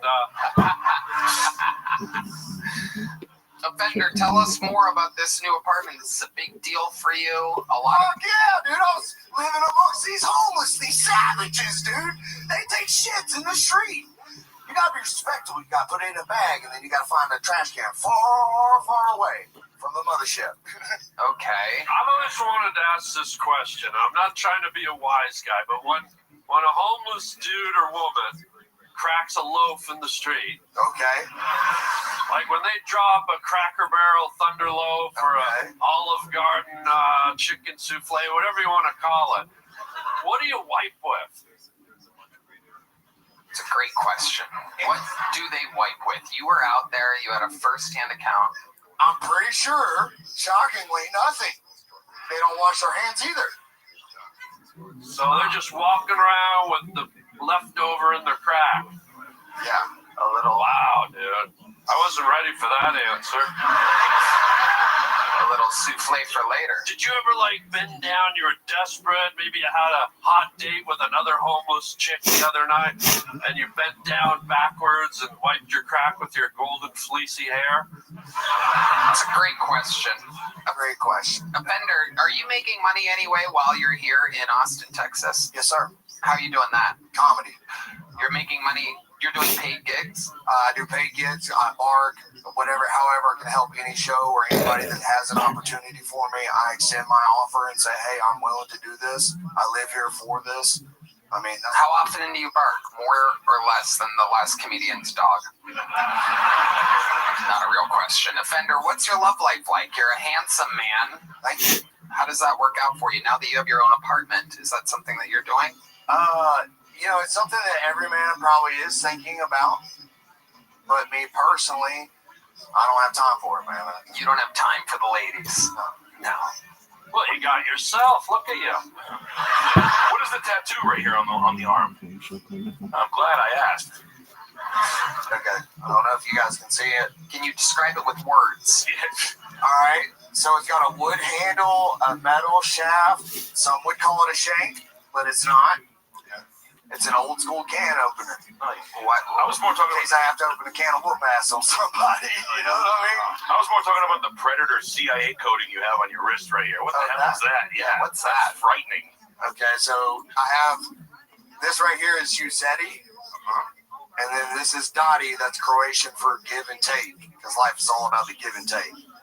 Okay, all right. Did you ever meet a homeless woman with a tattoo of a can of beans on her leg? Yeah, Celia Contreras, dude. I did just. You guys were at Skank Fest. I was actually working there, which was a fucking great time. I actually fought in the Skank fights. Okay. How did that go? 25-second submission, armbar, the fastest submission of the weekend. You won? Fuck yeah. Oh my god, you hit the can opener on somebody. Hell yeah, I did. Best thing I have it. Wow. Absolutely incredible. Triple HIV.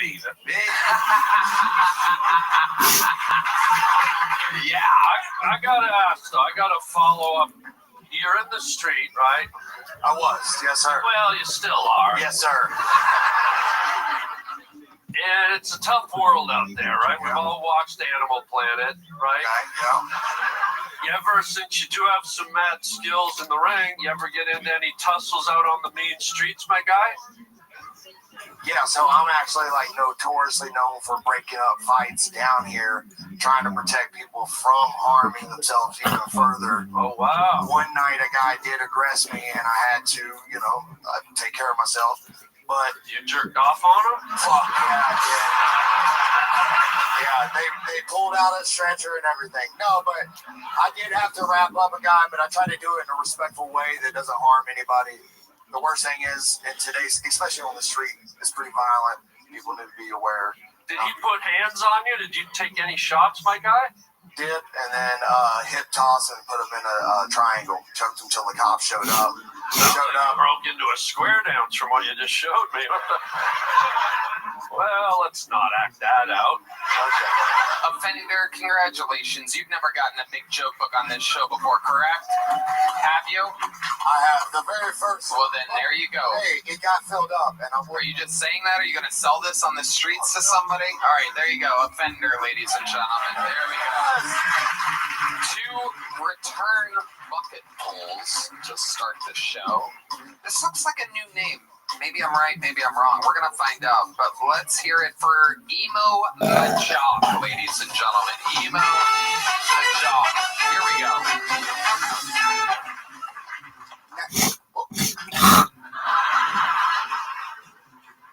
No, I'm fucking around. I speak English, guys. Holy shit, there's a lot of white people here. I'm Tariq's stepdaddy, the black as fuck one. I'm from South Sudan. But I live out in Australia. I love the diversity you got here in America. There's no black people in Australia. There's like literally like me and my cousin Chad. So I'm out in LA right now, and I love doing the comedy in LA. I do the black rooms over there. The black rooms are kind of like this, but with black people. And I love performing with African Americans, you know? Because as an African, we see African Americans as our cousins. Like an African American is technically an African that got caught.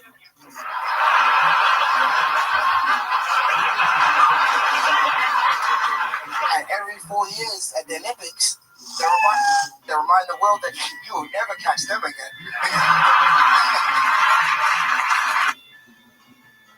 Like this, but with black people. And I love performing with African Americans, you know? Because as an African, we see African Americans as our cousins. Like an African American is technically an African that got caught.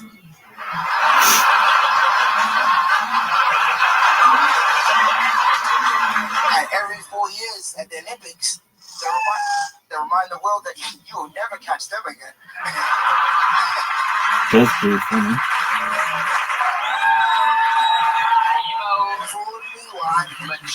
Ladies and gentlemen, wow. What up, Tony? Great set, Emo. Welcome. This is your first time on the show. First time out here, yeah. I've tried a couple times, but it's my first time on here, so yeah. Hell yeah. And how long you been on stand-up? I've been doing stand-up for about 7 years now. 7 years. And all of it in South Sudan? How much in America? No. Now, out in Australia, I'm from Perth, Western Australia. I've been doing it out there, but I'm mainly in Melbourne, and I'm all around Australia. All around Australia. Look at you. Amazing. He rode a shipping container to get there. How did you end up in Perth? It was, we got sponsored as refugees. So we got taken to Australia. How old were you when that happened? Like a reverse slavery. I was 8 years old. Amazing. Amazing. Can I give him a compliment? Yeah, give him a compliment. Can I give you a wonderful compliment, my friend? Yeah, absolutely, man. Go for it. We all have different gradients and shades of skin. Black people, white people, Asian people. You want to touch it? Is that what you're trying to do? I think I would, yeah. You have, like, dark skin, but it's a beautiful. I just love the tone and the shade of your skin. Thank you, man. When white people show up about to get traced with black people, I get nervous. What's your Oh, I address? got logged out. Amazing. Emo. Yeah. When I was a kid, I was afraid of the dark. And now here I am. How about now? Meeting you. So I have to ask you, what scares you? What scares me? Yeah. White people. That makes sense. White people and cops. That makes perfect sense. What's your address? That's exactly what I'm talking about. Emo, what else are you into? You have any special skills or hobbies or talents? I love stand-up, man. I love traveling. I travel a lot. I try to express myself to as much cultures as possible. Yeah. What have you learned from these different cultures? What are some of your favorite cultures? What have I learned? That we one race. Hold on, wait, what? One race, one human race. One race. Yeah. Okay, so you're a marathon guy. But like, where are your favorite places that you've traveled? Places? I've been out to Asia, but I love being out here in America. These do make me a little bit nervous with your guns and shit. But yeah, America's cool. Every different state has got their own little different rules and different cultures and stuff. So I really like it. You say that Texas's guns make you nervous. Have you ever shot a gun? Yeah, I shot guns. Yeah, I'm from Africa. Okay. I love it. You shot guns in Africa? Shotguns in Australia and yeah, in Africa. Yeah. Okay. What were you shooting in Africa? Was that at a range or just cans? What? Cans. Cans. Container ship captains. That's what he shot. You ever shoot a slingshot or throw a rock? Yeah, I made a slingshot when I was a kid. Okay, well, go to Canada. You can do it some more. I just came from Canada. I had my first Canadian winter just recently. You had your first what? My first Canadian winter. Oh, my God. Yeah. How did it feel? Cold. Cold. It felt cold. That's the right answer. I was out in Saskatchewan. which is nobody knows where the fuck that is. Yeah, we know where that is. Oh, you know it? Yeah, of course. That's the prairies, yeah. Yeah, you know, you're a I know. Canadian. It's an old comedian, my Gary David, a Canadian comedian, he used to do this joke. He'd say, Saskatchewan is so flat. It's the only place in the world you can sit on your front porch and watch your dog run away for 3 weeks. And he wasn't very good, you could tell. Do you want to touch it? How about now? I got a lasagna in the oven. Don't fuck with me. Emo, you're a world traveler. You're a specific shade, as mentioned earlier. What's the most racist thing anybody's ever done to you? You seem like such a nice, sweet guy, and like it's interesting how people judge a book by its cover. Yeah, I'm from Australia. Like that place is racist as fuck. But that is my kind of speed, though. Better the racist you know than the racist you don't. Yes. Right, someone catch me and try to rub it off. That was a little insulting in Asia. Fucking Bali. An Asian in Bali asked if you could rub any of that off. No, they tried. They tried to rub it off. Yeah. Holy shit. Did they use like lemon pledge or anything?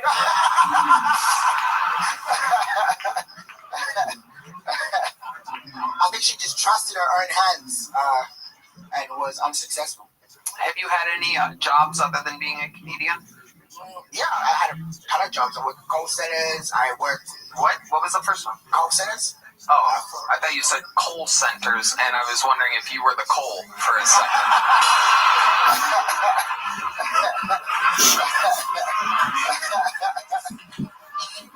He said he likes racism, ladies and gentlemen. He feels at home. My kind of speed, yeah. I worked in warehousing, but stand-up was definitely my favorite job. Yeah. How about your love life? You seem like a handsome man, I'm sure. I have a partner. You have a partner? Yeah, I have a partner. Fiance, we just got engaged.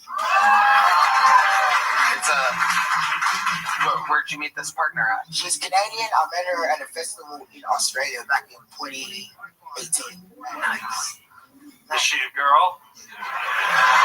Yeah, well, my studies. Yeah. Well, when someone says partner, I don't know if it's a girl or... No, she's a girl. She's a girl, yeah. She's a girl. She's a woman, not a girl. She's a woman, yeah. Right. Canadian woman, white?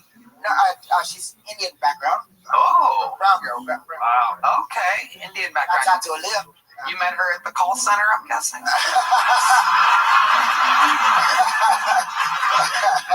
I met her at a festival in Melbourne. Is there any water around? Yeah. Why don't you just call for some? Oh, yes. Yes, let's get it. Absolutely. You have cotton mouth? I don't even have to do the rest of that joke. I don't even have to do it. You can't even make it up, ladies and gentlemen. First person asked for water in years. It just so happens to be one of the darkest human beings I've ever seen in my entire life.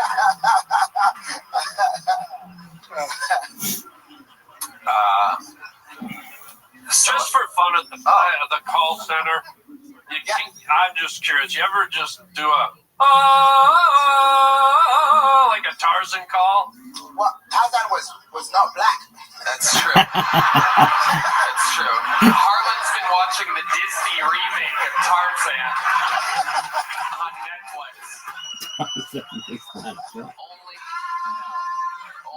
on Netflix. Bunch this up in one fucking pile. It's too late now, Redman just has his fingers hovering over the Lion King setup that he has right now. Nothing. Okay, it's the Tracy Chapman reference. Has anybody ever... Grace Jones, yeah. This is amazing. You have to understand, Emo. We're very excited to have someone like you here. It's our first time interviewing the curtains, so it's very exciting. It's very exciting for us. Technically, you've been on every episode of the show. Proudly sponsored by me. That's right. Tony, he's the captain now. Yeah, absolutely. Oh my goodness, it's serious quick. I love it. Emo, what do you think? Because you are indeed dark. We've covered this.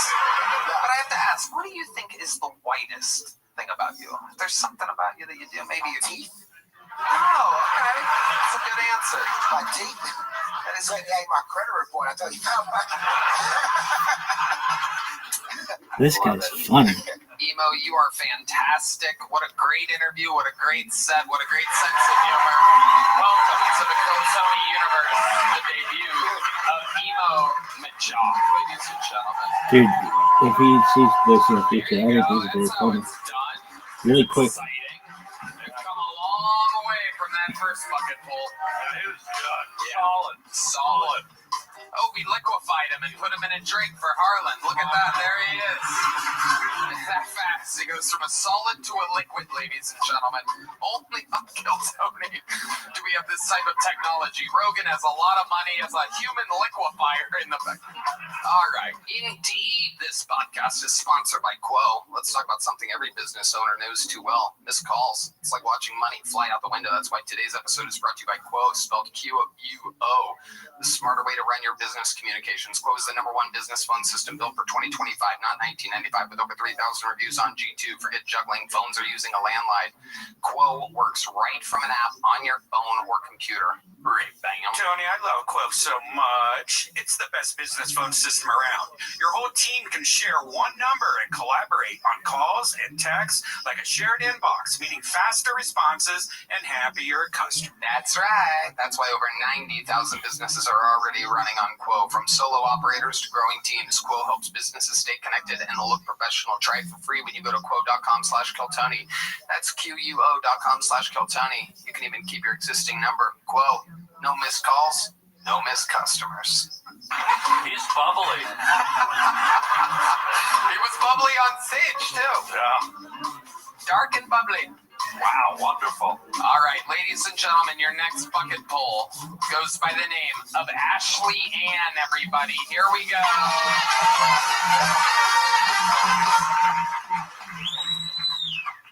What's up, guys? So, I found out my ex was bisexual when I found the Grindr app on his phone, which I thought was just like a GPS app to the gyms. And it was. To gyms. And Mike's and Tony's.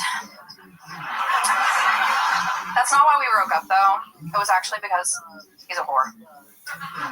Bisexual I can deal with, but bi-loyal? Absolutely not. Then I found out my boyfriend's best friend's girlfriend. She confessed to me that they had a threesome, which is crazy. Like, they tied her up naked in the bed. She thought she was going to get some kinky fun, but they actually just forgot she was there and went out. Just, right next to her, which to me sounds a lot less like a threesome and more like a coming out party that took a hostage. It actually took him 2 years to admit that all of those things were true, too. Which is fair if you consider the fact that most people can't admit that they're the problem, let alone admit that they're at the bottom. Wow, all right, Ashley Ann. Getting her revenge on her ex-boyfriend publicly. I'm guessing did he introduce you to this show? Totally crush on you, absolutely. What? No. What? He did not. I haven't talked to that man in a very long time. Okay, how long ago was this breakup? It was like 13 years ago. Oh, wow. This is perhaps one of the craziest ex-girlfriends we've ever had on the show. Wow. Okay, I want to say... Revenge is sweet, ladies and gentlemen. 13 years she's been plotting and planning. Wow. How long was the relationship? Well, it took me that long to get over the trauma. First of all, I'm now writing about it. Release. Maybe like 3 years. Okay, so 3 years, held on to it for 13. Yeah, there's a good reason why, but I can't say it publicly. AIDS. AIDS is the answer. That's definitely not it. Okay, good. You can't say, is he famous or something? I would tell you, not them. Okay, what a great podcast guest you are. I'm sure the millions of people at home are going to go. Okay, fine, I'll tell you. Perfect. It's my daughter's dad. It's your daughter's dad. Okay. It was actually 8 years ago. I was trying not to be too specific for him, but... So you've answered nothing. Listen, he's in prison, so, he's happy. It's fine. There you go. All right. This interview's moving at an interesting pace. What's he in prison for? DUI. DUI. How do you get sent for prison for a DUI? Running away with a car and then running it into the back of another car. Okay. So, all right. How long is he in prison for? Oh, he did 5 years, but he went right back. Why did he go right back? Armed robbery. There it is. Hey, everybody. Seriously, you can't answer the simplest of questions. It's amazing. Yeah, he thought it was crazy. He just never touched a gun a day in his life. He just knew where he wanted to be and how to get there. He's never touched a gun a day in his life. He knew where he had to be, but he did have a gun during the robbery. Mm-hmm. Yeah. Okay. Sure did. All right. Okay. How long is he in prison for this time? I don't care. I don't know. I actually don't know. You are literally the worst interview in the history of this show. Unbelievable. Listen, when my fiance watches this, he's gonna make fun of me so bad. He's here. Okay. I don't find consistency. Yeah, he's probably gonna cheat on you in a bisexual voice. I can see how being consistent as well, right? So the intention of building something or having a work ethic towards something, I feel like we need more people of that, and that is why my oxygen to the community is that we're different because we're proving before the mint. Here are your facts. Here is your data. This is what you can see. And if you have any questions, feel free to reach out to us. But at the end of the day, no matter what we've done, I always recommend and encourage everybody to do your research on Blogzillas so you can know the difference when you compare us with anybody else before the mint. And that is, then you come back and let us know why you think Blogzillas is different and what do you most love about Blogzillas. And when people have that type of a mindset after understanding what Blogzillas is, that's the oxygen. And that is why there's more people talking about Blogzillas today than ever before. And believe it or not, like, I have a very specific way of how I want to build Blogzillas. So if you can see, we do not have a check mark. And that's okay to not to have a check mark. But I'm looking for those individual leaders, and I'm choosing to build organically. If he wanted to, he can get a golden check mark. That's not a big deal. Or a blue check mark. That's not a big deal. But like I said, the purpose here is to build organically, to find some more winners. And that's the name of the game. So we wish everybody the very best. And I hope if I was able to add 0.00001% even value, I think I did my gig. Thank you guys. Much love and respect to everybody. Thank you, Blogzillas. Thank you so much. Thank you for staying all the way, right? And yes, thank you again. I don't even know. So, guys, I wanted to say, we actually host the space every day by 10 a.m. And it's supposed to be just 2 hours, but we're already like way past our time. So, we're wrapping it up, right? We're wrapping it up. So, Becca, I don't know. Wait, before I go to Becca, right? Fiverr, have you spoken? Oh, you know I was roguing at some point. Have you spoken? Fiverr, are you there?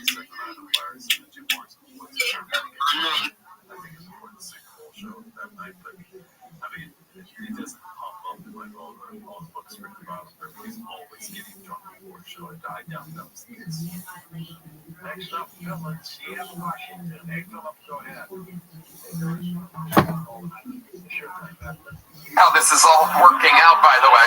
He's probably going to get himself thrown in prison by doing whatever it takes, just so that he doesn't have to deal with you anymore. It's starting to all make sense, actually. How long have you been attempting stand-up comedy? About a year. A year. All of it here in Austin? Mm-mm. Where do you live? No, I live in DFW. DFW? Yeah, Dallas? DFW. I live in Fort Worth, yeah, but I work all over the place, so. You found a rich cowboy to buy you a 10-carat diamond ring after all that shit? That is a huge ring. Monster. It is. He is legally blind. He had to find me somehow, so. He's actually blind? He is legally blind, yes. Wow. It all makes sense now. Listen, he can see me. He just has no peripheral. He's like a Roomba on low battery. He probably wishes he was deaf. He is, a little bit.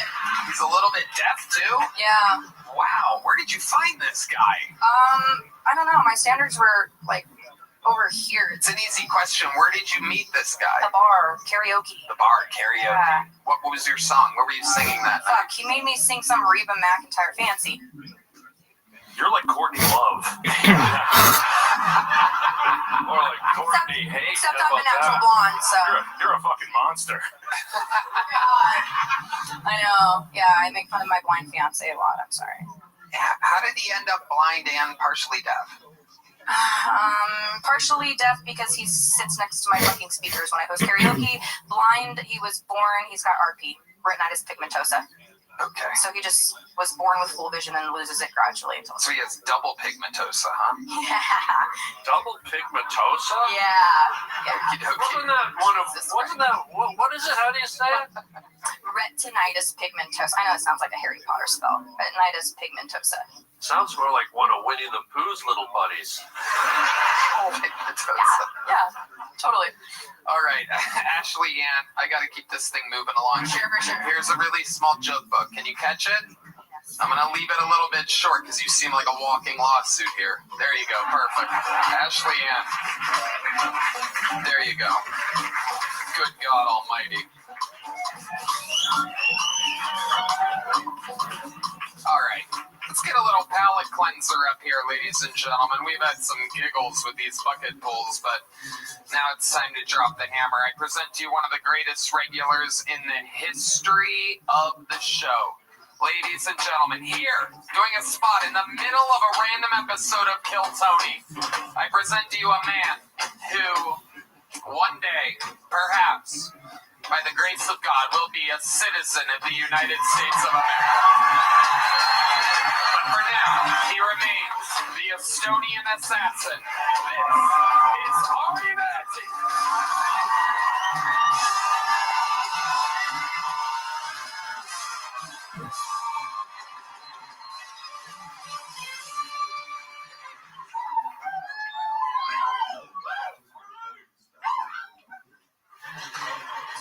I love thinking always how American movies play in other markets.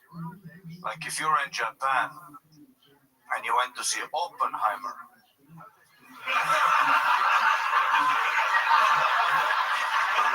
bummer. No Japanese people in that movie, just a sexy scientist smoking cigarettes. Just, should I? Just banging chicks at university. Just click. Back to banging.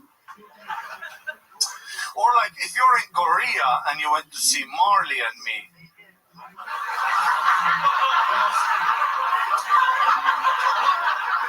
The whole time you watch that movie, you're like, how long is this meal gonna take?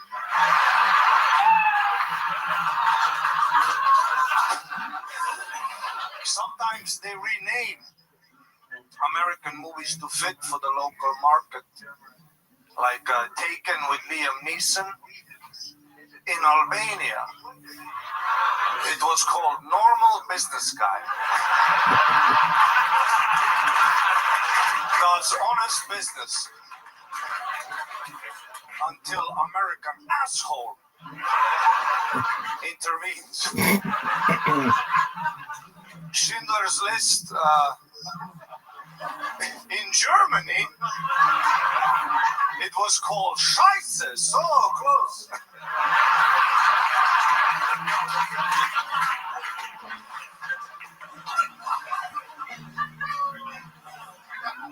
But my favorite movies are Denzel Washington movies.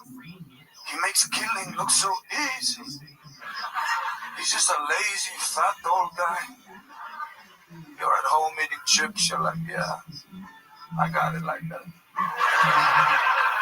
Every Denzel movie is him at a diner trying to finish a meal, but then a hooker gets in trouble.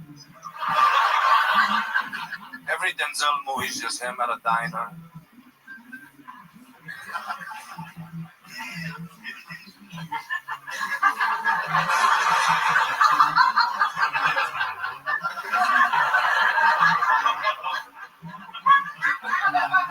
Kills 26 people. Takes down a whole syndicate. It's a hot hooker, though. You gotta save a hot hooker. Okay, this is an act out of Denzel Washington trying to finish a meal, but then the hooker who gets in trouble is a fat cow.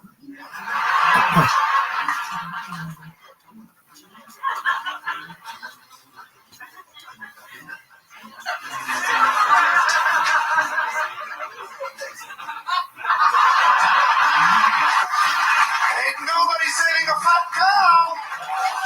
Thank you guys so much. Wow. 3 minutes and 30 seconds.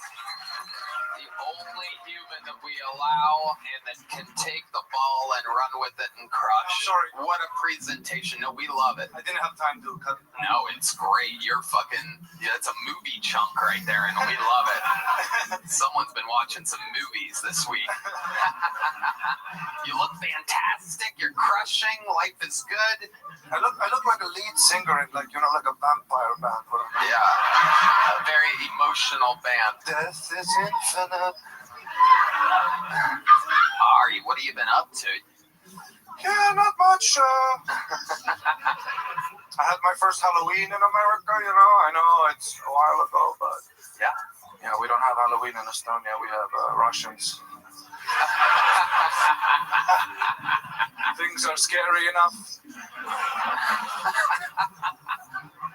Do the local Estonians and the Russians, what's the difference? Explain to these... One are northern raping empire, and the other are really nice, intelligent, beautiful people. Wow. Wow.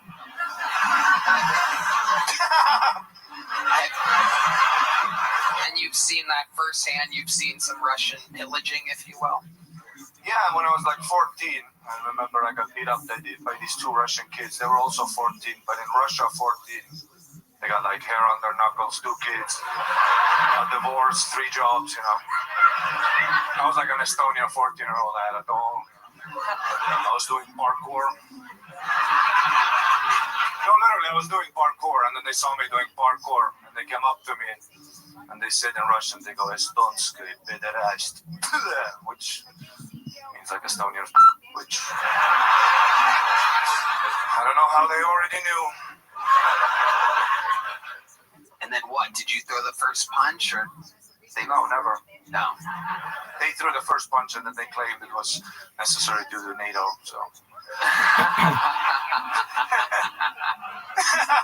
I love it. You seem well rested. What have you been up to? Yeah, I went to Mexico for a week. Oh. Yeah. Got a lot of fans of Mexico here. Wonder why. We have a large Latino fan base here tonight. So a lot of Mexicans that I wish would come here. Are you in love with a Mexican girl? I fell in love every day, every single day. Yeah. The way they look at you too, it's crazy, Like Mexican women, they look at you like, "Oh fuck you," Yeah, they will. I walked around with a Kill Tony hoodie, and so many Mexicans would look at my hoodie, look at me, and they would go, "Hey, what did Tony do?"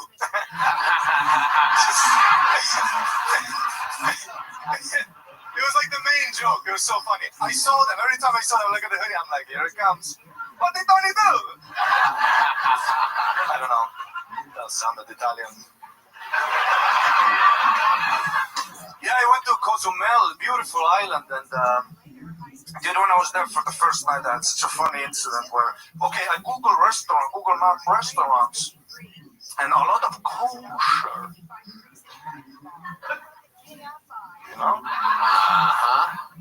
Yes. Yeah. A lot of kosher, and I'm like, what the fuck is this? Mexico? Fuck kosher, And then I go outside of my hotel. First thing I see in Cozumel, 2 Jewish guys, full Jew, not like adopted, but like not hiding at all, just full with the things, like full, like yeah.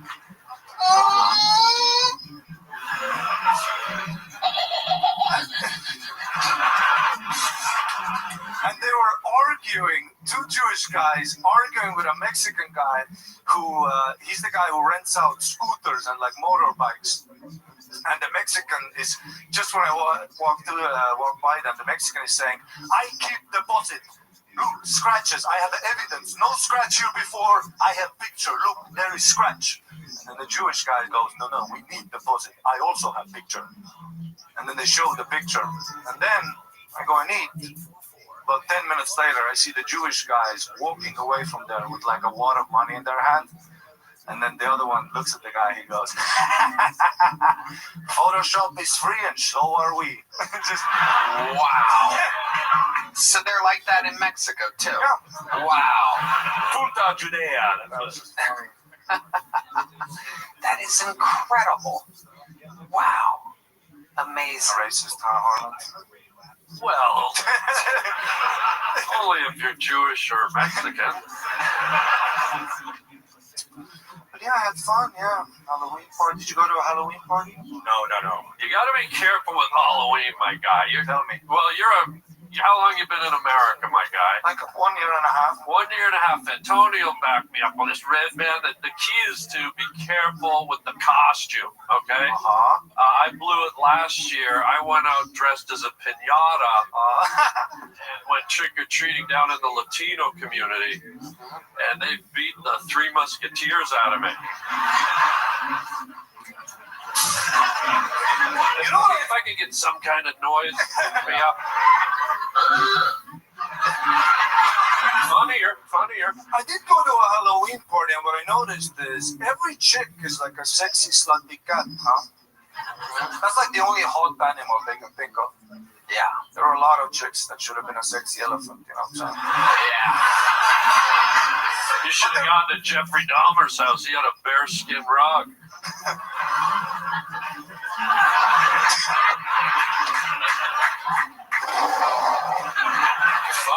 Funnier. But there were like so many chicks dressed as a sexy cat at this party where I was at. When I was at this party and I saw all these titties and pussies out, I kind of understood Islam. Because there would be like all the chicks with the sexy pussy cat out. And then there would be that one chick, you know, dressed like as a banana. You know, just the face is out.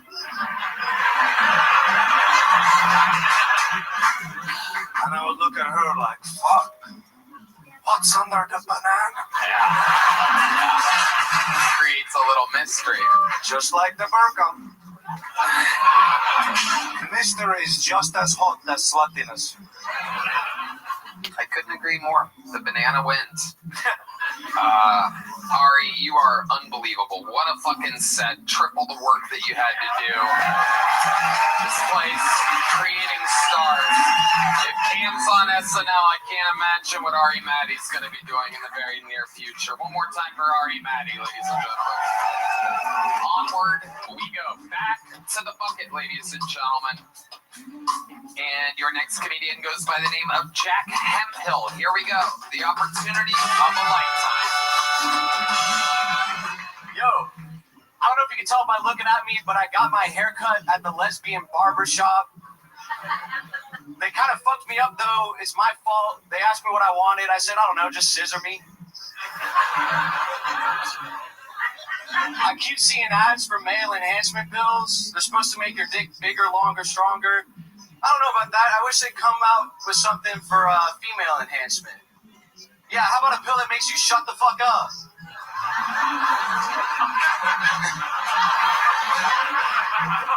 Growing up was weird. My dad, he was always on this seafood diet where if he got home and he didn't seafood on the table, he'd hit my mom. Shit, man. Life's hard these days. Like, if a white dude wants to be black, they call him a wigger, right? I'm a white dude, and I really want to be Mexican. What does that make me, a wiener? Shit. That would make you a white back. Just to let you know what the funnier punchline is there, Jack Hemphill. Welcome, Jack. This is your first time on the show? Yes, sir. How long have you been doing stand-up? Like 2.5 years. Where at? Fucking Hidden Creek open mics, Green Room. So here in Austin, Texas? Yeah, here in Austin. Nice. What do you do for work? I'm unemployed right now. Uh-oh. How much money do you have saved? Like 15, 20, you know. Just fucking bumming for the rest of the year. 15, 20,000? Yeah. Total? Yeah. So what's your rent? $11.50. $11.50. So you have about a year. That's about half as much as a Fender has, or twice as much. Okay, so what's your plan? How are you going to make money, Jack? Shit, I'm gonna fucking go to Mexico for the month of December, fucking learn Spanish, come back, and get a sales job or something, I don't know. Okay, what's your plan? How did Mexico enter the chat exactly? Well, I kind of want to be Mexican, you know? I want to go there, take classes to learn Spanish, take some cooking classes. In 1 month. Yeah, I think I can pull it off. You don't know Spanish at all? I know a little bit. I grew up in Texas, so I took it in elementary school, middle school, high school. Okay. How old are you? 24. 24 years old. You're unemployed right now, but what was the last job that you had? I was fucking, it was a sales job. Just fucking cold calling, bullshitting, you know, construction. How long did you have that job for? Like 6 months. Okay. They fired you? Yeah. Why? I deserved it. Why? Because I kept staying up all night on my phone and then showing up late for work the next day. Yeah, what would you be doing on your phone in the middle of the night? Dude, fucking scrolling Instagram reels. What is your algorithm like? If we looked at your... Really racist. Really? Yeah. Anything else? Just racism? Racism, fucking jokes, random bullshit. I don't know, like stuff that is unfulfilling. Just fulfilling enough for me to try and see if there's something better on the next scroll, but nothing more than that. Midgets with giant tits have entered my algorithm. I clicked on it one time, and now it's my entire recommended page, and I don't know exactly how or why, but I do keep clicking on it and staring at them. So wait, you're out of work right now? Yeah. Dude, it breaks my heart, and I'm going to be emotional here, and I think you people it breaks my heart to see Natalie Portman out of work. Yeah, you look like the meanest lesbian at a lesbian bar, man. You're awesome. Thank you, really. Does. You would probably get a job at like medieval times or something like that. Like, probably. I know I can't juggle, but I'll learn if they pay enough. You ever put your lips on the front of a Tesla and just sucked? What part exactly would he suck on? The hood. The what? The hood. Oh, the hood. Because that's the biggest area for his giant Natalie Portman suck mouth. Okay. What is your love life like? What are you into? I mean, honestly, I catch a lot of lesbians. Yeah. But seriously. Not recently. Recently, my only options are like dating apps, and I feel like the fucking app runners are like digital e-pimps, you know, selling twat, and I don't want to be a digital like simp. What's the last date you went on? The last hookup you had, perhaps? I fucking 37-year-old lady at like South by Southwest. At South by Southwest? Yeah, just like there on location? Or you met her there? It was like a bar show. Yeah, I just met her there. What'd she look like? Dude, she fucking... When it starts with dude, you know it's gonna be good. Dude, she was wide, right? And like looked fat under her clothes, but she had a flat stomach. It was weird. It was a weird body type, big old titties. She smelled like corn tortillas and pozole. It was pretty nice. And it was yeah, you can say that. Yeah. It was a Latina? Yeah, for sure. Okay. How do you think she felt looking up and seeing she's fucking Natalie Portman with an altar boy's mustache? So where exactly did that sexual hookup take place? At her place? At her place. Yeah. Herpes? at her place. I'm sorry. And I heard herpes. You did. You did hear herpes. Her place. So how did that end? Did you last long? Stop talking to her. Oh, okay, perfect. Well, that's not exactly them. All right, Jack. Well, congratulations. Here's a medium-sized joke for you. Jack Hemphill, everybody. Her place. All right. Keeping it moving along. Make some noise for your neck. Oh my goodness. There's the lovely Heidi. Check out her podcast, Love on the Line, at HeidiRegina.com. Let's make some noise for your next bucket pull. It's Doc Ferry, everybody. Anything can happen. It's Doc Ferry. I love pussy. I just can't stand you fucking bitches. Let me explain. I'm surrounded by females. I got 9 aunts, only 2 uncles. I got 3 ex-wives. I got 4 daughters, no sons. And I got 7 grandkids, 6, which are girls. So what I'm trying to tell you, ladies, is I'm on to your fucking bullshit. And y'all are fucking crazy. Let me give you an example. My dad caught me smoking a cigarette when I was younger. He made me smoke the whole pack in front of him. I get it. You know, punishment fits the crime. Now my mother, she caught me jerking off in the bathroom. She made me. I can't look my uncle in the eyes to this day. It was horrible. My dumbass wife asked me a dumbass question. She said, "Do you have a favorite song?" I said, "Yeah, you want to hear it?" She said, "Yeah." I said, "All right, here it goes."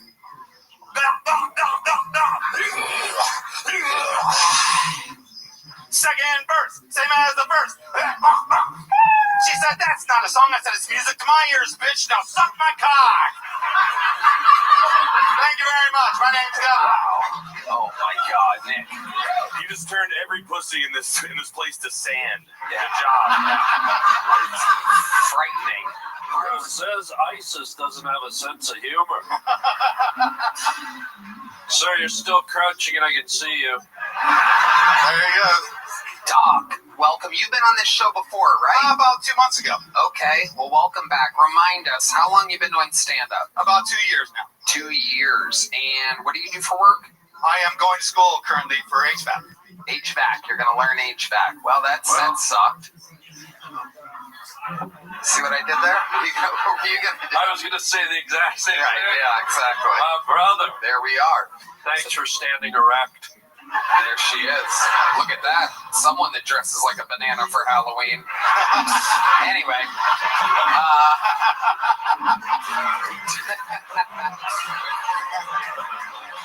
So, Doc, is that true what you said? You have 3 ex-wives and 4 daughters? 3 ex-wives, 4 daughters. How do these marriages all end? What? Horribly. Yeah, give us a little breakdown. My first wife was my high school sweetheart. I actually lost my virginity to her, which was ironic because 10 years later I lost my car, my kids, half my money for 16 years. Yeah. My second wife was the meanest woman walking the face of the earth, still is. She's in Germany. She's German, true German. I don't need to say any more about that. That was rough. She was the worst.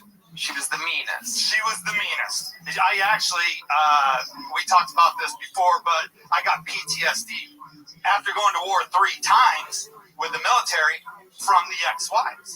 Wow. So I went to therapy and everything. Can you give us an example of what type of... Tony? I believe she was on this show earlier, by the way, now that I think about it. Is her name Ashley Ann by any chance? I can tell you this. I can tell you horrible things because it's not just the ex-wives. I don't date anymore. I'm done with women.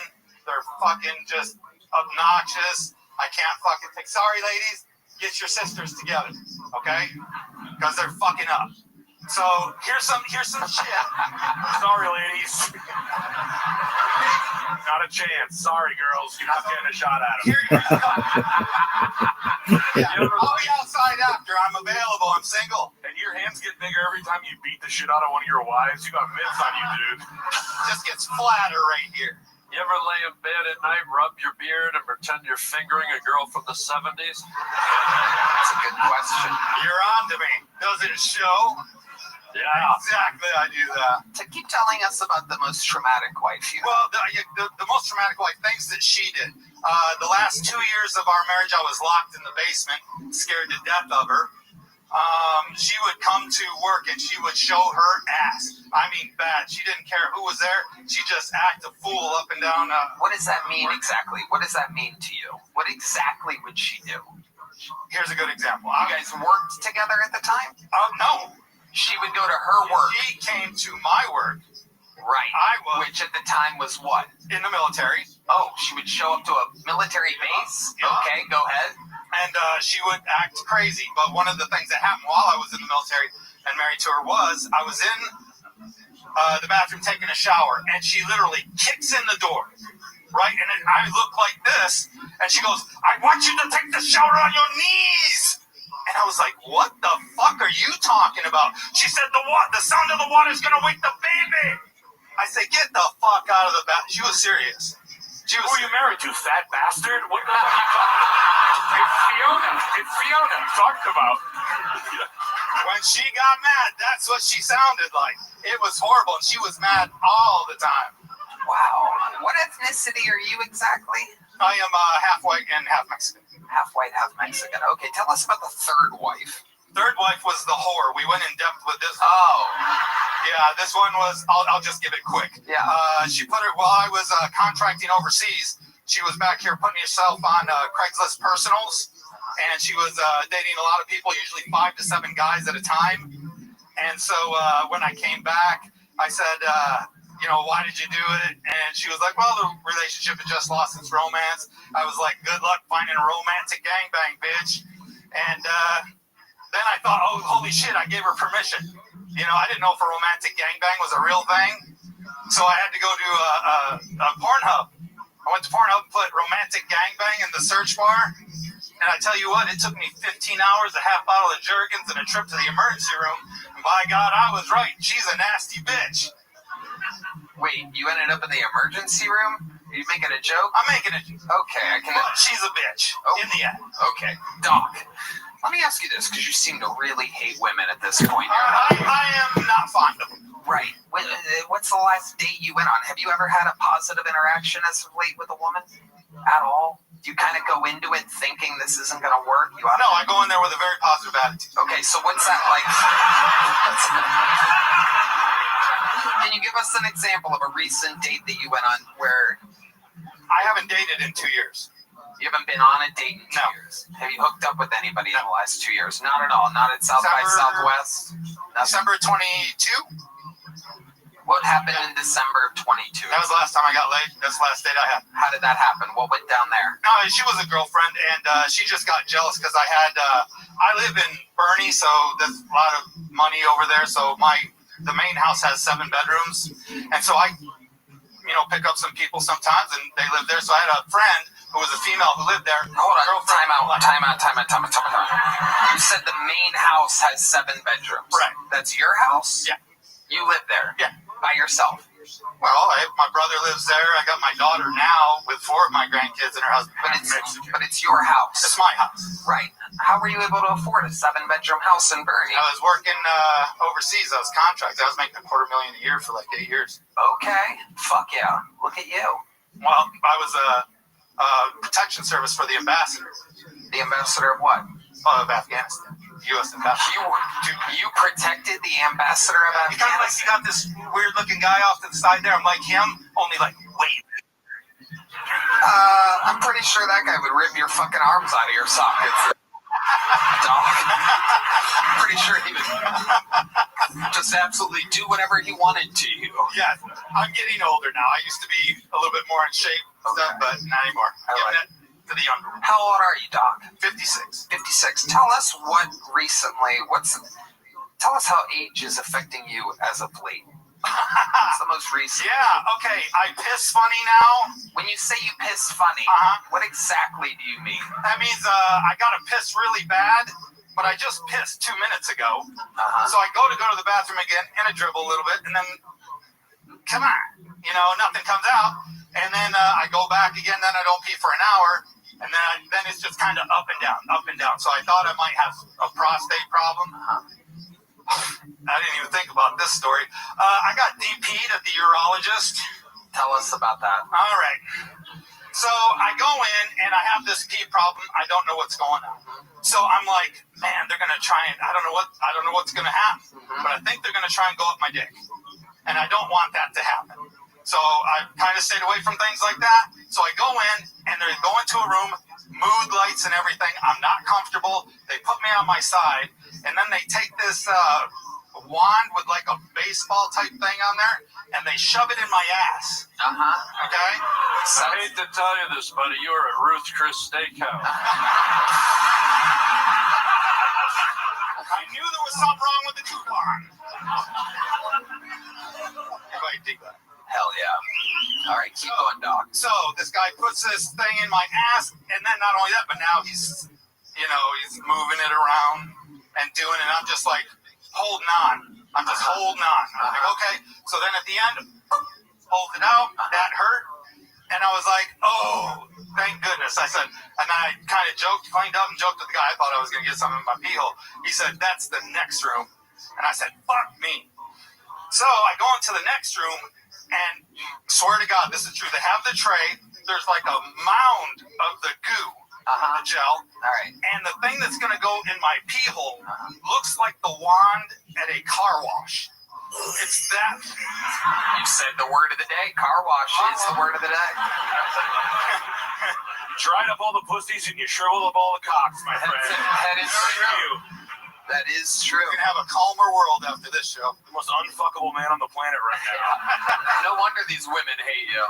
I'm gonna make you shower on your fucking knees tonight, dog. Shower on your knees. Yeah. You're going to waken the baby. All right, Doc, we gotta keep it moving. Here's a little joke book. Thank you. There goes Doc, everybody. It's a lot of you might think that this episode is like a psychiatry office or something tonight, and it kind of is. There's a lot of a lot of wild people get into stand-up. It's a crazy thing. Anything can happen.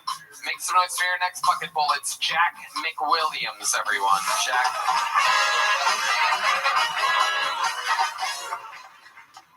I hooked up with a girl who put on music to set the mood.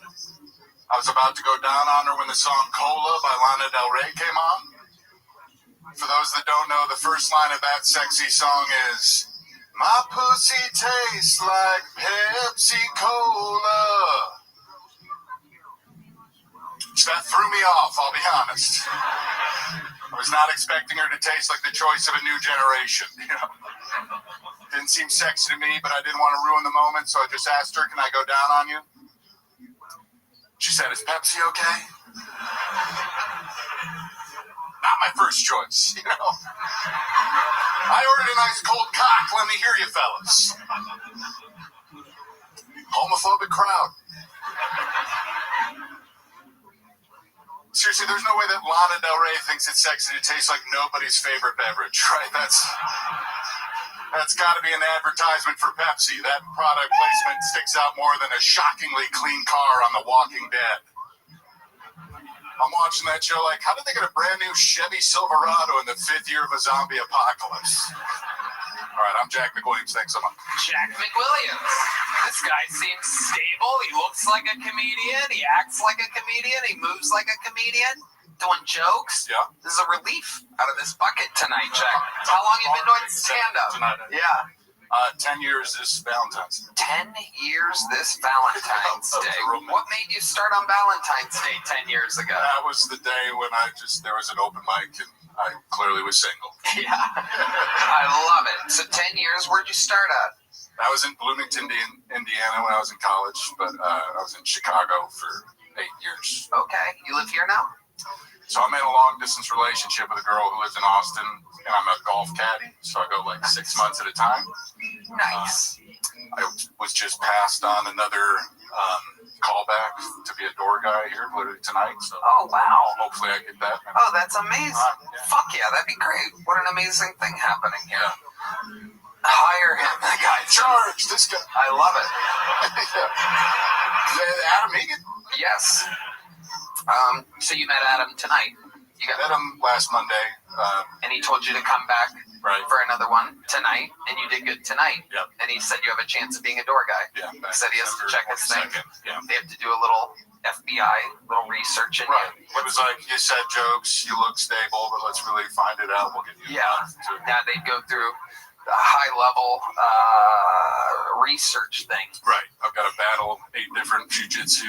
Yeah, exactly.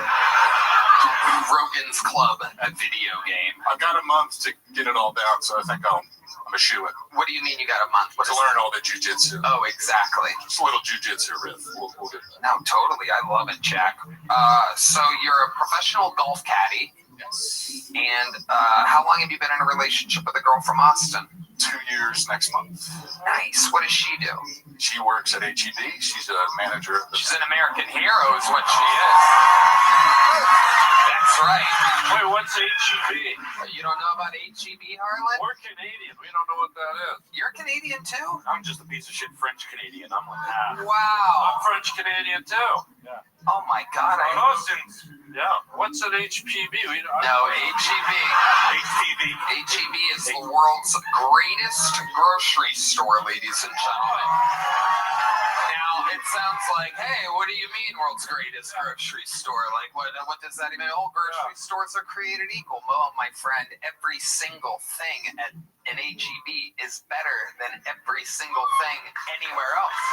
Literally, in every single way. If anything has the HEB logo on it, even if it looks like it's generic, it's better than the actual product that it's competing with. Can I ask a question? You can ask any question you'd like. I would love to answer. We love HEB. That is not even a paid sponsorship, by the way. That is just our hearts.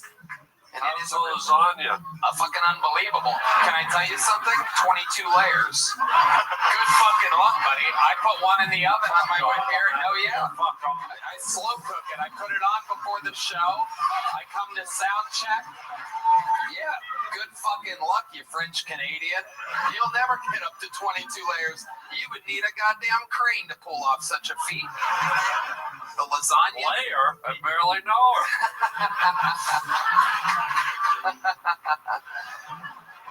Did your girl ever bring home any special treats from HEB? Some exclusive treats, perhaps their unbelievable jalapeno stuffed peppers. Stuffed jalapeno poppers. It's actually my pet nickname for my girlfriend. Indeed. Yeah, we always shop at HEB. What are some of your favorite things from HEB? Tell these Canadians what the fuck is going on here. Let's see. I'm having hey, Adam, you can be quiet. I'm having trouble thinking of a specific thing, but she just went through the management training, and I know that they like spend years with like a group of scientists developing their product. Yes, they do. As good, if not better, than like normal products like Doritos. They only hold Doritos because then everybody needs to still shop at HEB because they want to. Harlan, get with the program, man. Yeah, so it's like science food? Yeah. That's the perfect way to describe it. But like they'll develop a product for years before they release it, making sure that it's superior to whatever